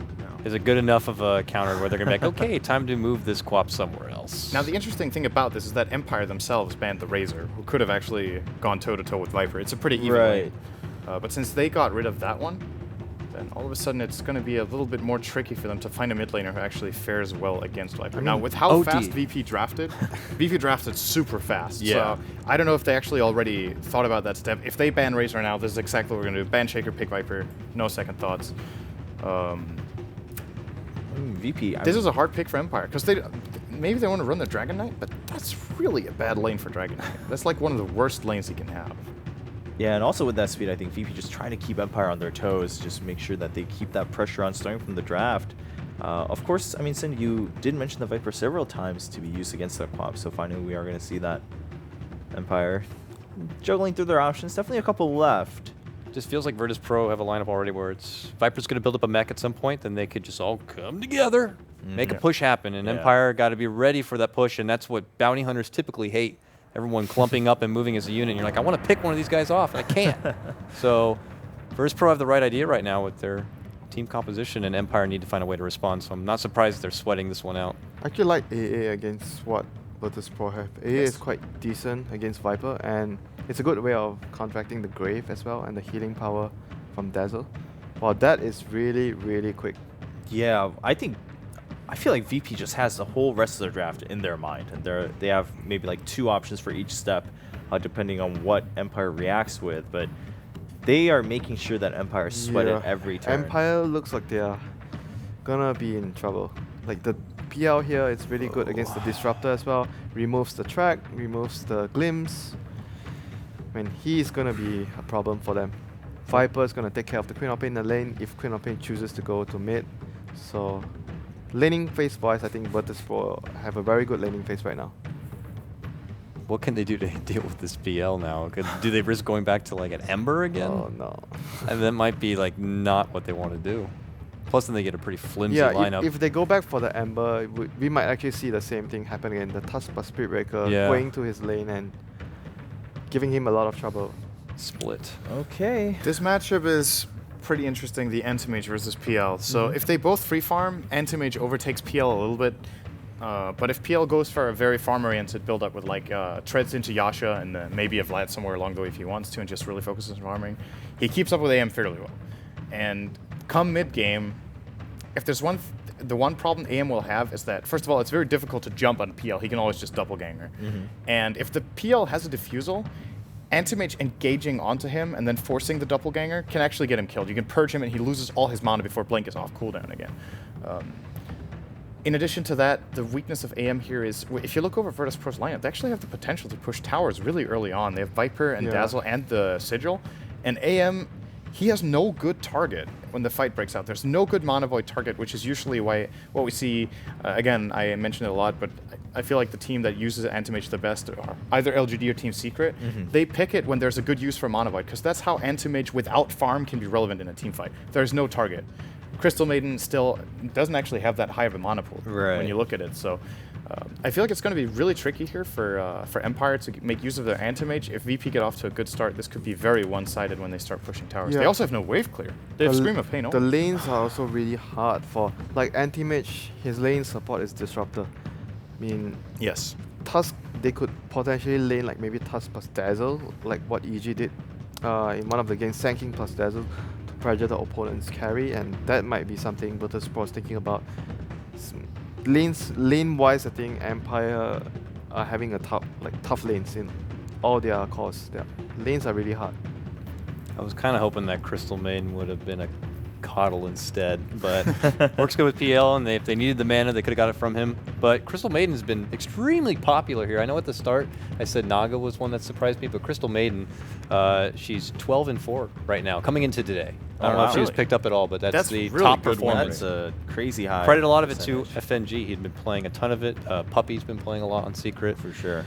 Yeah, they've been doing a lot of work. That's pretty impressive. Well, Sand King rounds out the lineup for Empire. Empire kind of fighting against the odds, but they need this win to stay alive for one more chance at the upper bracket. Ladies and gentlemen, Game 2 in a best-of-3 between VP and Empire. VP, so just imagine there's a yellow blob there.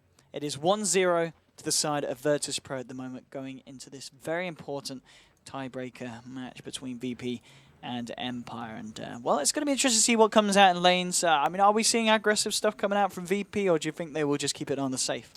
It kind of depends. I think that VP are the style of team that would try to go aggressive, but there's also the inherent risk of, okay, if it backfires, we're going to be in really bad shape, because then Aloha Dance, no one really does anything to him for the beginning of the game, and he's going to be able to get a ton of EXP. No one's going to be zoning him. Sand King probably also farms, unless they're applying enough pressure to force Yoku out of that lane. So it is risky, but I feel like the reward is also very good. Just depends. Whatever they feel is the best move. Of course, this level 1 engagement, if the side of Empire come any closer, is not going to be ideal for them up against a team of a Tusk. I think Empire realized that going to be a little bit too risky to go for this. Silent is in the region here with Always Want to Fly. And they are eyeing up this this top rune. But I'm pretty sure VP are going to take it, and yeah, the side of Empire are going to want to contest that. They're just going to look to get that bottom rune here for resolution on the Queen in response. That does look like they are at least sending Illidan top for the time being. And that means that it's going to be Phobos versus Sand King. Okay, so melee versus Sand King. Sand King actually does very well in these matchups. Some Sand King players actually put like 1 value point or sometimes even more into Caustic to farm the lane. Others will just skill Sandstorm just to stay safe and just do the standard build where you can maybe go back and farm a little bit of jungle stacks a bit later on. But for now, VP are looking to contest this lane. I actually favor the PL and the Crystal Maiden lane, and now actually Dazzle's coming up here too. So I think after they saw the Sand King and the Bounty Hunter, they're like, okay, that's super greedy. We actually just want to try to pressure your AM now. Silent's going to have a bit of a tricky old time. They do have a Disruptor, and I guess once he's got the Glimpse and the Kinetic Field, may be able to do so much, but not necessarily the best defensive support in a lane. Well, the biggest issue is, even if you had a defensive support in this situation, it doesn't matter. Like, you're still against 3 heroes. There's not one hero that's going to be able to keep you safe from this. No matter what, Silent is going to be having a really hard time finding CS against a tri-lane with a Dazzle, a CM, and a Phantom Lancer. The other thing, too, is that Always Wanna Fly can just get killed if he's out of position. Well, that's quite some stat there coming out. They haven't picked it since 2014. That's a fair few months ago here, so we'll see how rusty Silent is on the old AM. I'm sure he's played it outside of competitive. I'm sure they would have had a few games coming into this one and maybe looking to use it as a pick that would catch people off guard. But so far, it doesn't look like he's having a lot of fun up against the spam that Lil was able to provide there, just with the heal bomb pushing Silent right back. And mid lane, Aloha Dance just keeping eyes on G here, has yet to make a move, or at least try to, and G harassing Resolution right, but I mean, Resolution's got to be careful. Aloha Dance just going in with some hits, just trading right clicks here with G. And again, the double D ward there with the Tangos. And that was his last sentry too, so Aloha Dance is going to know that G does not have another sentry to his name, which means that he's going to have to get some bot for him and ferry it back out here. Otherwise, Aloha Dance is going to continue to be that pesky nuisance. How's the bottom lane going? Well, pretty evenly by the looks of it. A couple of Tangos have been taken up already by the Tusk. SK's actually out of regen here. But well, he started with items that lead me to believe that he wasn't expecting a solo hero here. Because there's no way that you go to lane without regen if you're going in a 1v1 matchup. You buy boots if you think the enemy is going to be trying to gank you, or if you think that it's going to be like a defensive dual lane or tri-lane. So maybe in some way Empire didn't anticipate this, but it seems unlikely because Sand King and Bounty together are two extremely greedy early game heroes that do not function in a tri-lane scenario at all. So FNG probably saw that and he was just like, yeah, all right, we're just going to go aggro, because their heroes actually can't contest the lane. I mean, for the time being as well, it's certainly working out for VP. If you look at Illidan and Silence farm, you know, you've got 15-9 on the PL compared to the 7-0 on Anti-Mage. If the game remains like this, it's certainly going to be a slow start for Silence AM. Well, the nice thing about AM is after you have your early game, it still is very difficult for VP to gank you. Mid lane, trying to get G out here, and they might just find it here. Blink for from Resolution. That is going to be your first blood here. Resolution trying to get himself out. And Aloha Dance actually might lose his life here. He could have healed and killed him. He was tanking a full creep wave. All right, I don't know what happened. I think Lil just like TP'd and maybe like mishotKeyed or something, but that was definitely a return kill right there. Unfortunate stuff there for the side of VP, but Empire finding first blood. Going to feel a lot happier with the beginning of this game. It's a lot better than giving away 3 kills from the off. Empire. How's the Sand King looking? Well, he's being dove up on from Phobos here. Yoku has got his bottle.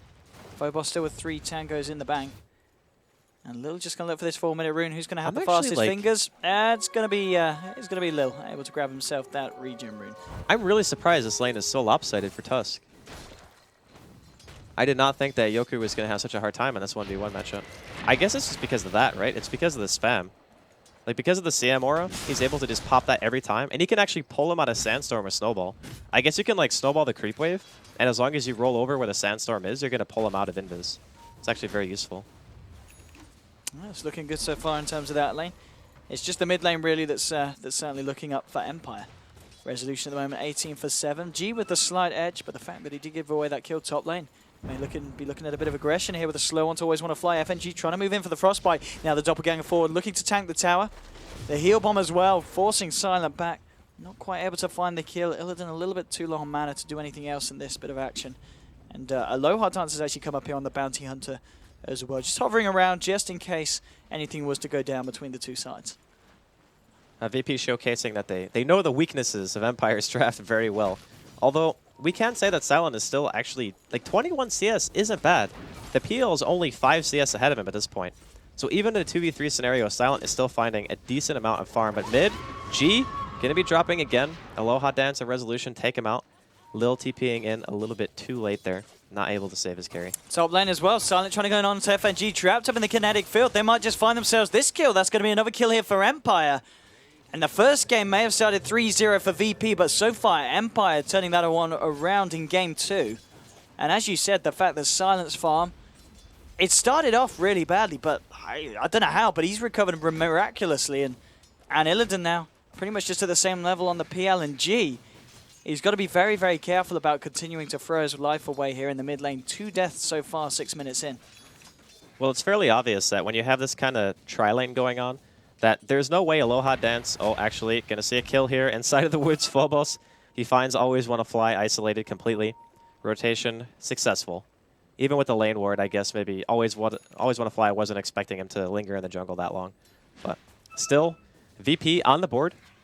And I think Phobos rotation is going to be very key here. He needs to be able to pull his middle lane back into a winning scenario, or at the very least find some support kills, because VP have abandoned their tri-lane now. So before, where they were actually contesting Silent, that's not the case anymore. The PL is still farming very well, which is fine, but Silent has actually made the transition to offlane. So he's like, I don't want to sit here anymore. Straight in, Aloha Dance comes to the cover of the sentry. I think he's just on the edge, in fact, and he is. He's going to be able to get himself out. The poison damage, not enough to tick him down. Phobos trying to use the wall response on Yoku to turn it, but Phobos is dead. Resolution now on a killing spree. Now they turn their attention towards G. G trying to turn around, finding Yoku. Will he be able to bring him? No, the polar charge is enough. G pays with his life. Did manage to catch out the bounty as he came under the cover of the sentry ward. He didn't crave. He was like right next to him, right? Like, I wasn't just hallucinating that Lil was standing right behind G there. Well, maybe he was out of range. There must have been a reason. Maybe he was out of range. There must have been. It's level 2. I mean, the range?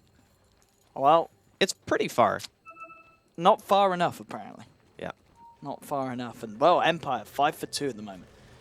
Top lane, Always Want to Fly coming in here with Yoku. Yoku so far just about to touch onto level 6, and we're going straight in here for Illidan. Ice Charge, though, bringing Yoku low. I mean, if he snowballs across the creep wave, which he will do, bringing Yoku out of the sandstorm, and Yoku's going to go down to a Spirit Lance there.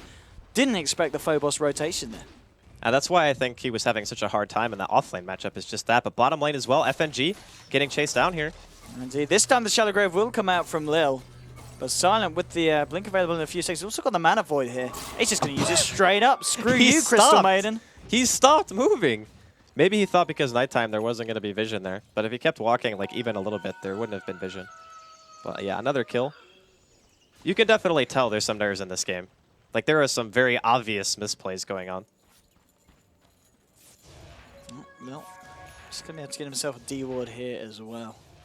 And that's going to give Aloha Dance their heads up that when he's in this area, they will be able to scout him out. But 6 for 3 at the moment. Yoku just trying to use this space up here. And Illidan, of course, going to go for that Vlad straight up after the treads. So definitely looking towards that farming PL build.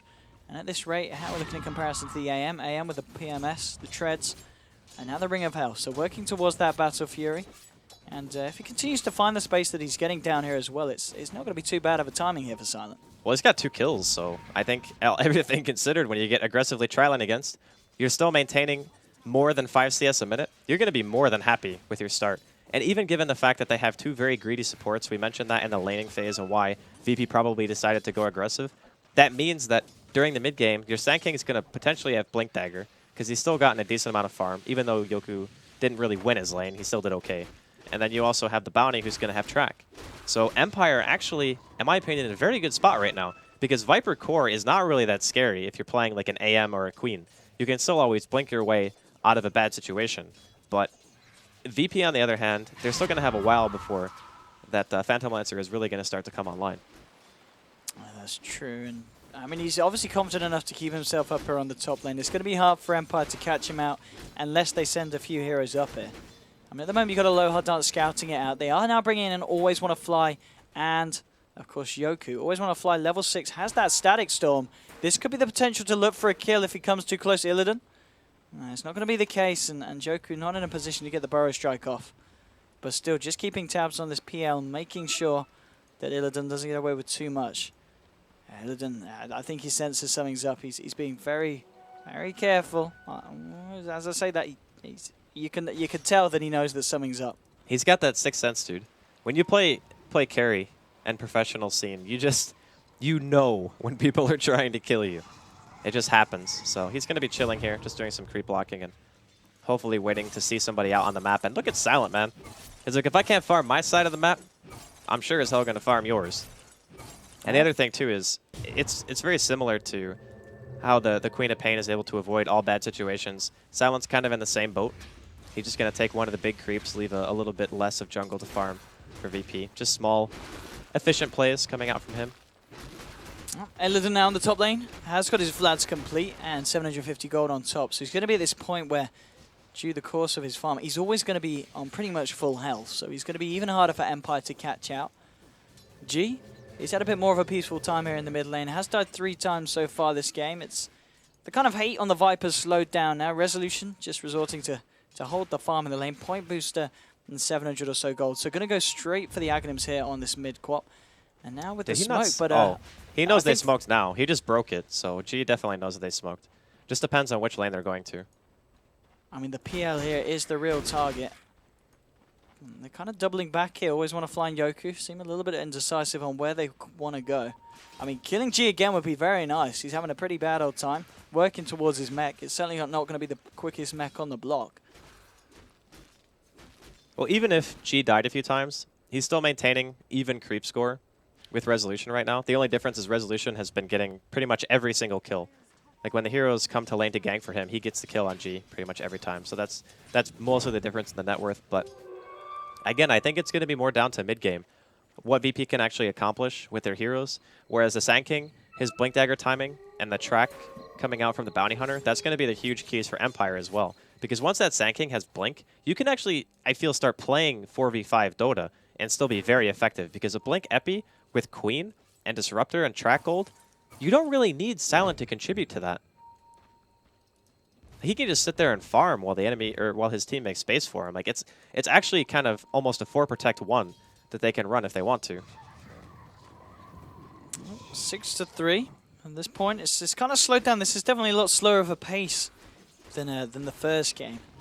Both teams just being a little bit more careful in when they throw themselves at each other. Okay, that was not the blink.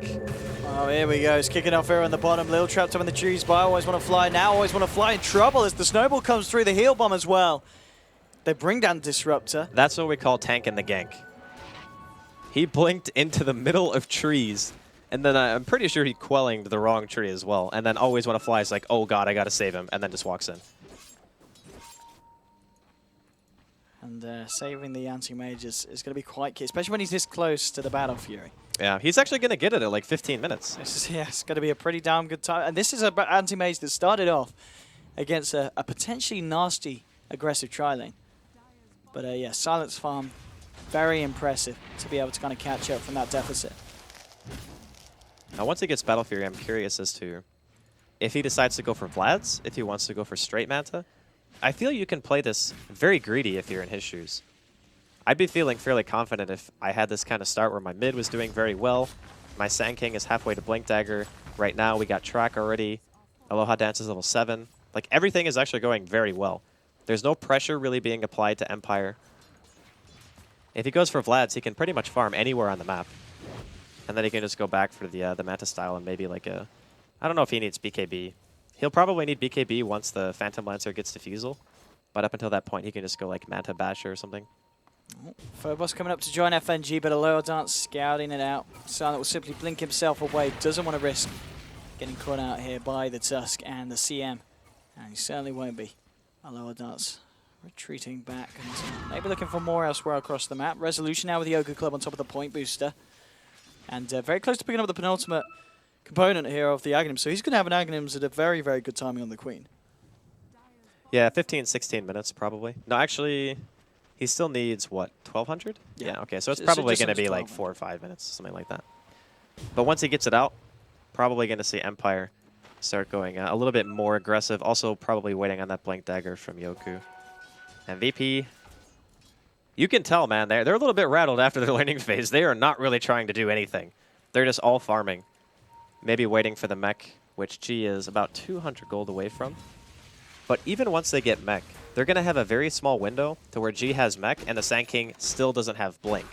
Once that window is gone, The mech is going to offset a little bit of the damage, but I think with Queen and Disruptor together... Bottom lane. Yeah, here we go. He's in a lot of trouble. They've got the glimpse. They're just going to drop down the Static Storm for this one, but he was able to cast the Shallow Grave before he was brought back, and off the back of that, Lil's going to live. Doppelganger forward here from Illidan. With the help of Phobos, they'll look for the Disruptor, and they will find him. Sonic Wave coming out there from Resolution, but other than that, there's nothing else to follow up.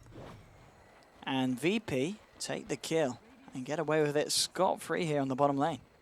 So I think I've realized why Lil wasn't using Grave earlier. It's because he only wanted to use it on himself. And G, middle lane. I think he's going to go down here. Oh, the Mana Void! The Mana Void indeed, too much. They will find Resolution. Illidan, can he get himself out of this one? No, he can't. Silent, Aloha Dance, and the gang got it sorted. So they do manage to find the kill on Resolution, but the fact that these kills are going towards Silent, he's got that Battle Fury now. He's got 1100 on top of it with the treads. I mean, it's all about the farm game here, really, between the PL and the anti-mage. If we have a look at the net worth so far, it is very even between the two of them. Silent with just a slight edge, but it certainly feels like this is Silent versus Illidan. More or less, yeah. That's what it's going to turn into. The thing is, though, Resolution and Yoku can still help out tremendously. I think it's actually more like Silent. Or no. It's going to be VP versus Silent. Okay. Okay, well. Like, his team is still going to do a lot for him, though. That's the thing. But like, at the end of the day, when you have heroes like Dazzle and Viper, they're known for kind of just like trying to do 5-man Dota. You sustain a bit with your heal, and then you try to take team fights and push. But when you're playing up against Rat, they're not very good heroes. Like, Viper is terrible against Rat, and so is Dazzle. So if you just avoid the confrontations, and Empire just want to play with their dual core with Queen and AM and just blink around and split farm, VP are going to have a very hard time playing into that. Smoke up now from the side of Empire. Still 30 seconds before they've got a Sonic Wave, but smoke on smoke. They're going to find each other now onto Lil. They've dropped down the Static Storm here. And the snowball out, though. DK Phobos picking up Lil, buying him some time. G getting off the Viper Striker now, looking to always want to fly. Will find himself one kill. Silent there with the Mana Void. Was able to pick off the Crystal Maiden. FNG hits the deck. And again, a lot of things being thrown down, but nothing more to come of it. Just this 1-for-1. Aloha Dance has been scouted out. These shards are going to trap him. They're going to be able to get themselves in. He hasn't got the invis for a couple of seconds. And that's oh! Is he really going to get away with this? They're not got any more detects. They haven't got any more. Just as he came off cooldown, Aloha Dance able to sneak himself out. That is... very lucky, man. That is a kick in the gut right there. That hurts so bad to not be able to get that kill. Now Vlad's now completed up here on Silence Anti-Mage. Oh, Epicenter coming in, top lane here, Yoku. He's going to clear out the illusions. See you later, Illidan. Resolution with the very nicely done by Yoku. That's the way to come in with the blink. 1100 gold as well. Yep. Off the back of that. I mean, the track gold, there wasn't a track there, but no. The track gold is the primary reason why all these skirmishes are going to heavily favor Empire. And they're getting away with murder. Like, their composition was so greedy. Like, Sand King, Bounty Hunter together, the top lane, Silence still farms. Like, looking at the draft, I would have said that VP most likely would just crush the laning phase. Maybe mid would be the only lane that would be contested really hard, because Aloha Dance, that would be the one place where he could go to actually do something. And they did kill G twice, so that part was actually true. But Silent, he's farming faster than the PL, even without considering track gold. Yeah, I mean, the breakaway difference now, just over those last few minutes, is massive. 2K plus. Illidan's coming in, trying to fight up onto Aloha Dance, but again, no detection between these two. Illidan's still trying to work his way towards that diffusal on top of the Asher. Silence just going to go in on this one, get a few hits in. Illidan turning around with the Spirit Lance. He's on his own, though. Needs some backup. We've got Lil and Phobos making their way in, but they're tracked up. Silent well aware of what's going on and just TPs himself out towards... Where's he headed? Oh, back to the jungle. Here we go. So 1800 now on top of the Vlads. The Battle Fury, the farm continues. And Silent remaining at top of the board. There are some serious problems for VP right now. They need to find a solution to... the tier 1s are still alive at 20 minutes when you have mech on the Viper. Like, mid lane, Blink is revealed straight in, and they'll be able to stagger the stuns here with a Frostbite as well. Perfectly done, bringing him low, but not enough. Resolution able to get the Blink off. And now Phobos maybe needs to be careful if always one of the Flies tries to turn this. They have a glimpse. They're going to go for it with the Static Storm as well. Any kill with a track is a kill worth having. Phobos getting low. The Shallow Grave will be there. FNG turning around here with the Crystal Nova. Trying to force Empire away from this fight. Illidan maybe thinking about coming in for a cleanup. He's looking towards the low hard dance here. This Oh, time. the shuriken! Did it? It bounced from the creep. Damn! All right, he's going to die because of it, but I still think that's actually okay. I mean, it's a track kill against a non-track kill at the end of the day. Even counting the gold that he lost when he died, he still got more money. Like 200 more gold, 220. No, 8 till 11. The fight's starting to come out a little bit more thick and fast, but still 20 minutes in. Not necessarily the most action-packed game from these two sides, but I think understandably so. When they've got this PL, when they've got this AM, they need to be careful about the farm that they can get on these tours.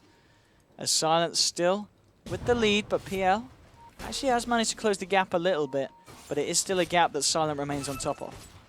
I don't think it's actually possible for PL to farm as fast as AM, especially when you don't have bots. Like a lot of people who play PL would just go bots flats. Bottom lane though, they want to go on resolution. Raining on resolution this time. Can they get FNG in top? No, the frostbite's not there. There'll be the snowball, and now resolution and Yoku just turn onto Phobos with the epicenter and with the sonic wave. Illidan moving forward. They want to try and find Yoku, and they should be able to get this. He's out of mana. Illidan has got the diffusal blade finished off as well now. So the fighting power of this PL has increased tenfold, but at the same time, Silent hitting away at the tier 2 on the top lane. He's going to be able to claim that one for absolutely free. Nothing done in reaction there from the side of VP. They might try and push themselves, but Silent's getting a lot of room, and very shortly, he's going to be knocking on your tier 3. It's kind of a problem when you have tier 2s dying at this early stage. Like 21 minutes in, losing those towers, like you mentioned, opening up the tier 3s, that's when the rat starts to become a serious issue. They only have a small amount of disable. Like having a frostbite against AM, like that doesn't matter. He's going to have Manta style. He'll be able to just break it immediately. And there's really nothing else on the team that Virtus Pro have that you really care about using Manta for anyway. So you can just pop Manta, send your images in, get free damage on the tier 3, and that's when it's going to start demanding some sort of reaction from Virtus Pro as well. Like how do you kill the AM? Like how do you punish him for doing what he's doing right now? Yeah, nail on the head. Killing AM is going to be a huge issue. Mech now done on Bounty Hunter, Aloha Dance. And, well, if he wants to go straight up for the Greaves, just about 1,200 gold short of it, so getting quite a bit. And we're seeing the track gold really coming into play. I mean, you look at the difference on the graph now. It's heading towards 10,000 in favor of the side of Empire. And, I mean, this is definitely a different Empire that we saw in the first game, because first game, VP walked all over them. This time, Empire already giving VP a run for their money, and VP needs something to bring this back. They're looking for Roshan here, Empire. If VP can get a jump on this, if they can catch out either Silent or Low Dance, it's going to be nice. War response straight onto Low Dance. They've caught Silent here as well, but he's going to be able to get the blink out. Not enough control to stop him. The freezing field from FNG will put off any kind of reinitiation here from the side of Empire. Resolution just on the stop. Oh, the kinetic field dropped down. Static Storm as well onto G. Not going to do a lot on its own though. Do you get Phobos with the help of FNG? Just going to be able to turn that one around. Find themselves the kill onto Disruptor. This is now really with two heroes down. Empire can't really contest it. They do have an epicenter here from Yoku. And maybe with Silent's Mana Void, they can try and stop it, but it's going down at quite a rate. Silent jumping straight onto FNG. Oh! The Mana Void is big. This snowball there in time. Resolution Sonic Wave won't hit onto anyone. This snowball allowing the side of VP to dodge everything. They'll look for Silent. He's out of mana, out of luck thanks to the Diffusal Blade there from Illidan. Oh my god. Anti-mage down. Yoku blinks himself out of the pit. Says, I'm out of here. That was so game-changing for Virtus Pro. They needed that so badly. The snowball coming in from Phobos, saving Illidan there. Oh my god. That was actually a catastrophe for Empire. I really didn't think that they were going to even be able to take the team fight because there were only two heroes standing in the pit. Like Silent, he goes in, he gets FNG to pretty much 0 mana, gets a really good mana void, and then they still can't really finish it off. That was... If that went any worse for VP, I'd say the Empire should have just been able to like steamroll the game, but that puts him well back in it. We'll have a look at the graph in a minute as that ticks off. And the Aegis was denied as well. Didn't quite catch that at the end. Yeah, Viper. That couldn't have been on purpose, by the way. Yeah, I was going to say. It's definitely not on purpose. I saw that stat. I was like, hang on. He denied the Aegis? Well, maybe VP feeling a little overconfident. I don't need... Who needs immortality? Oh, yeah, that's who needs definitely it? what it was. I don't. I mean, I know that you wouldn't need the Aegis, Owen. I wouldn't. But maybe some people do. I've not died in a single of my 5,000 games of Dota 2. You actually have 5,000 games? You can't tell from my amazing play. Well, we'll 5,000 games well spent. 5,000 games well spent, Andy. But anyway, 12-13 VP after the back of that fight. Let's have a look at the graph now. I'm sure it's going to show. Yeah, it's come back around a little bit. It's still Empire with the lead, and it is still Silent with a pretty crazy amount of farm. 15,000 net worth, still about a good 3k ahead of this PL. And with this tier 1 going to be even more so. Aloha Dance on the side. Phobos coming up. We have got detection. Who's got the detection? Phobos has got some dust. Lil's got some dust. FNG's got some dust. Everybody's got some dust. Just to make sure we aren't going to see Aloha Dance sneak away like he has been able to a few times this game. They're going to look to take this tier 1, and they should be able to find it. Nothing going to be coming out from the side of Empire. Aloha Dance just chilling in the trees, but at the same time, again, Silent putting on the pressure on this bottom lane, looking for another they know tier he's 2. there. They've found him. Have they got anything to stop him? They can't get there in time. And he will be able to TP himself back out to safety. G with the Midas now, top of the Ogre Club, 3,100 gold in his bank. Oh, the glimpse. He didn't actually dodge it. Oh, that's actually really bad. They're going to lose this tower now. So he TP'd bottom. He tried to use Doppelganger to dodge the glimpse, but he mistimed it, so he got sent back top, which means a free tier 2 again for Empire. Like, these towers dying is such a big deal. Like, having exposed tier 3s against an AM who's very far ahead in CS and overall net worth is a huge issue for VP. It's still the same game like as we had earlier. It's just that that whole Roshan fight was a really big win for VP, of course, barring the Aegis deny. But, yeah. The situation is pretty much stagnant. Like, there's nothing that's really changed. They need a way to really disable Silent. Maybe, like, they buy, I guess Aghanims is coming up on G. Is anyone going to be able to buy something like a Hex? Because I think that's the point where they can really start trying to control him and actually make something big happen. But it's going to be, like, maybe 1 or 2 items in progression down the road for G if he does decide to go for it. Yeah, I mean, the Aghanims down not too bad at this point as well. You know, the fact he's been able to catch up after dying that fair few times in the mid. And he's keeping up with the PL, which is pretty impressive because Illidan's farm, not too bad. He's going to have the money to finish off this Manta style if he wants to at this point. And, well, bottom lane, Yoku, how's he been doing? He's got the Yules on top of the Blink, 1,200 as well. And AM with the Manta, 3.7k gold as well on Silent. I mean, this is a very, very scary looking anti-mage for a game that's just 27 minutes young. I'm wondering if he's actually going to go for BKB just to be ultra safe, or if he wants to try to go for damage. I still think Bachelor is fine. Like, Butterfly is fine too. If he wants to play the non-committal AM where he just split pushes 24/7 and doesn't actually go into a 5v5, then things like Butterfly can be really nice because it just makes your backdoor potential that much better. And you get the damage, you get the evasion just in case you do end up getting ganked. The BKB is more of the, I want to try to actually fight item. And that way when you blink in, you don't have to worry about getting your mana burned by Illidan and ending up in a situation like he was around Roshan where he just couldn't even blink away. VP making a move in towards this mid lane, but as I thought, they're obviously looking for something to happen. They're not going to find it though. Silent, clearing up the Ancients, still stacking up that gold. Here we go. Okay, so he's picked up the Eagle. It is going to be Butterfly, yeah. So he's probably not looking to team fight unless he sees a really good opportunity. Obviously, you can always jump in and throw a Mana Void out if somebody is like totally out of mana. It's always going to be a good play to do that, especially heroes like Dazzle who have gargantuan mana pools. Like 1100, he's got more mana than he has HP. Probably means that if you catch Lil with no mana, you're just going to instantly kill him, especially with level 3 Mana Voids. So I like the choice of Butterfly. I think there's a lot of options for him here. It's very lenient as to what item progression he can actually go for, but this one is going to increase his farm rate the most, and it's also going to allow his split pushing potential to be that much better. And, I mean, it still just feels at the moment VP, they're moving around as a 4, but not doing anything, or at least not being able to do anything about Silent. I mean, what is the answer to this anti-mage at this point? They really need a Hex. Like, that is the answer. They need somebody to buy a Hex. The only person who can probably get it is going to be G, because he actually has farm priority and he has a Midas. But other than that, I mean, you can't really get any other item that's going to just stop him in his tracks. Like, getting a Hex and just being able to stop the split push is the most important part about the game plan for VP at this point. Because the second they see VP out on the map, Empire is just going to be like, hey, Silent, just go backdoor tier 3s. It's fine. Because they actually can't kill him right now. Even though he only has 1,500 health, they can't catch him. Like, there's no catch on this team. I know it's kind of a continuing storyline, but that really is just where the game is at. Like, if VP's smoke and there's lanes being pushed in, Silent's just going to assume that he's going to be safe to just push. And even if they kill him like once or twice, I don't think it's going to be enough of a game changer to really make him change the style that he's doing right now. Illidan, he's working towards his Skadi. A couple of ultimate orbs on him now. Just a few hundred away from the point booster and that orb of Venom. But, I mean, at this point, it's It's kind of, I feel like it's just going to turn into who can out-rat each other. Whether it's going to be the push of the PL or the push of the AM. AM is going to out-rat them so hard. It's not even close. Well, there's going to be a bit of a one-on-one here. AM and Illidan against each other. Silent will be able to blink himself away here on the AM. Just a little bit too scared of fighting into the weave. Not the thing to do here.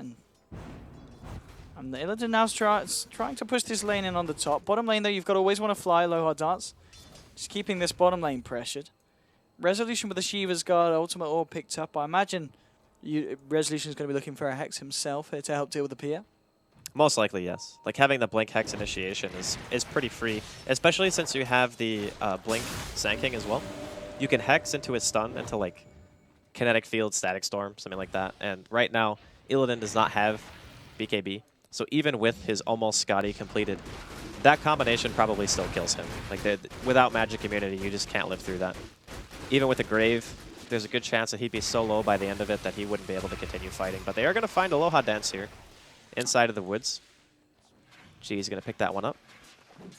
And the 26th kill and again 31 minutes. Again, this is a very, very calm pace from two teams that you normally expect otherwise. Well, there's a lot on the line, right? Yeah. So you obviously don't want to make the mistake of just going a little bit too ham. It makes a lot of sense as to why they pick these teams. Like, the AM pick for me was probably the most stable thing they could have done. Just because they see the PL and they think to themselves, all right, AM is a pretty common matchup for this. Oh. Nice Manta. And FNG just getting destroyed here by these illusions. Yoku's there with Resolution. Do they want to try and jump and fight this one, Illidan? Moving in onto Resolution. He pops the Shiva's Guard here. Will just blink himself out.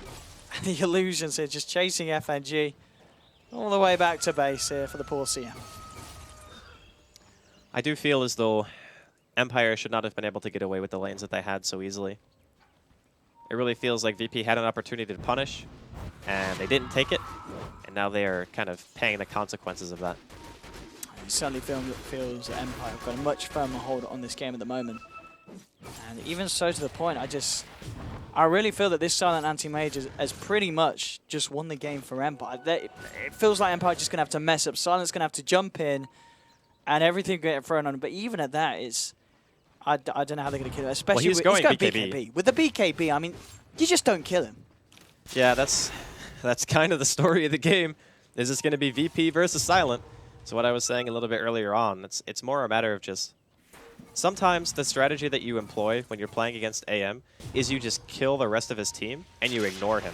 The problem with that right now is that he's actually so far ahead and there's so little towers left on the map for VP that strategy no longer works. Because in the early stages, when AM only has like maybe a Battle Fury and Treads, he is going to be punched here, but I don't think he's dying. They can't kill him.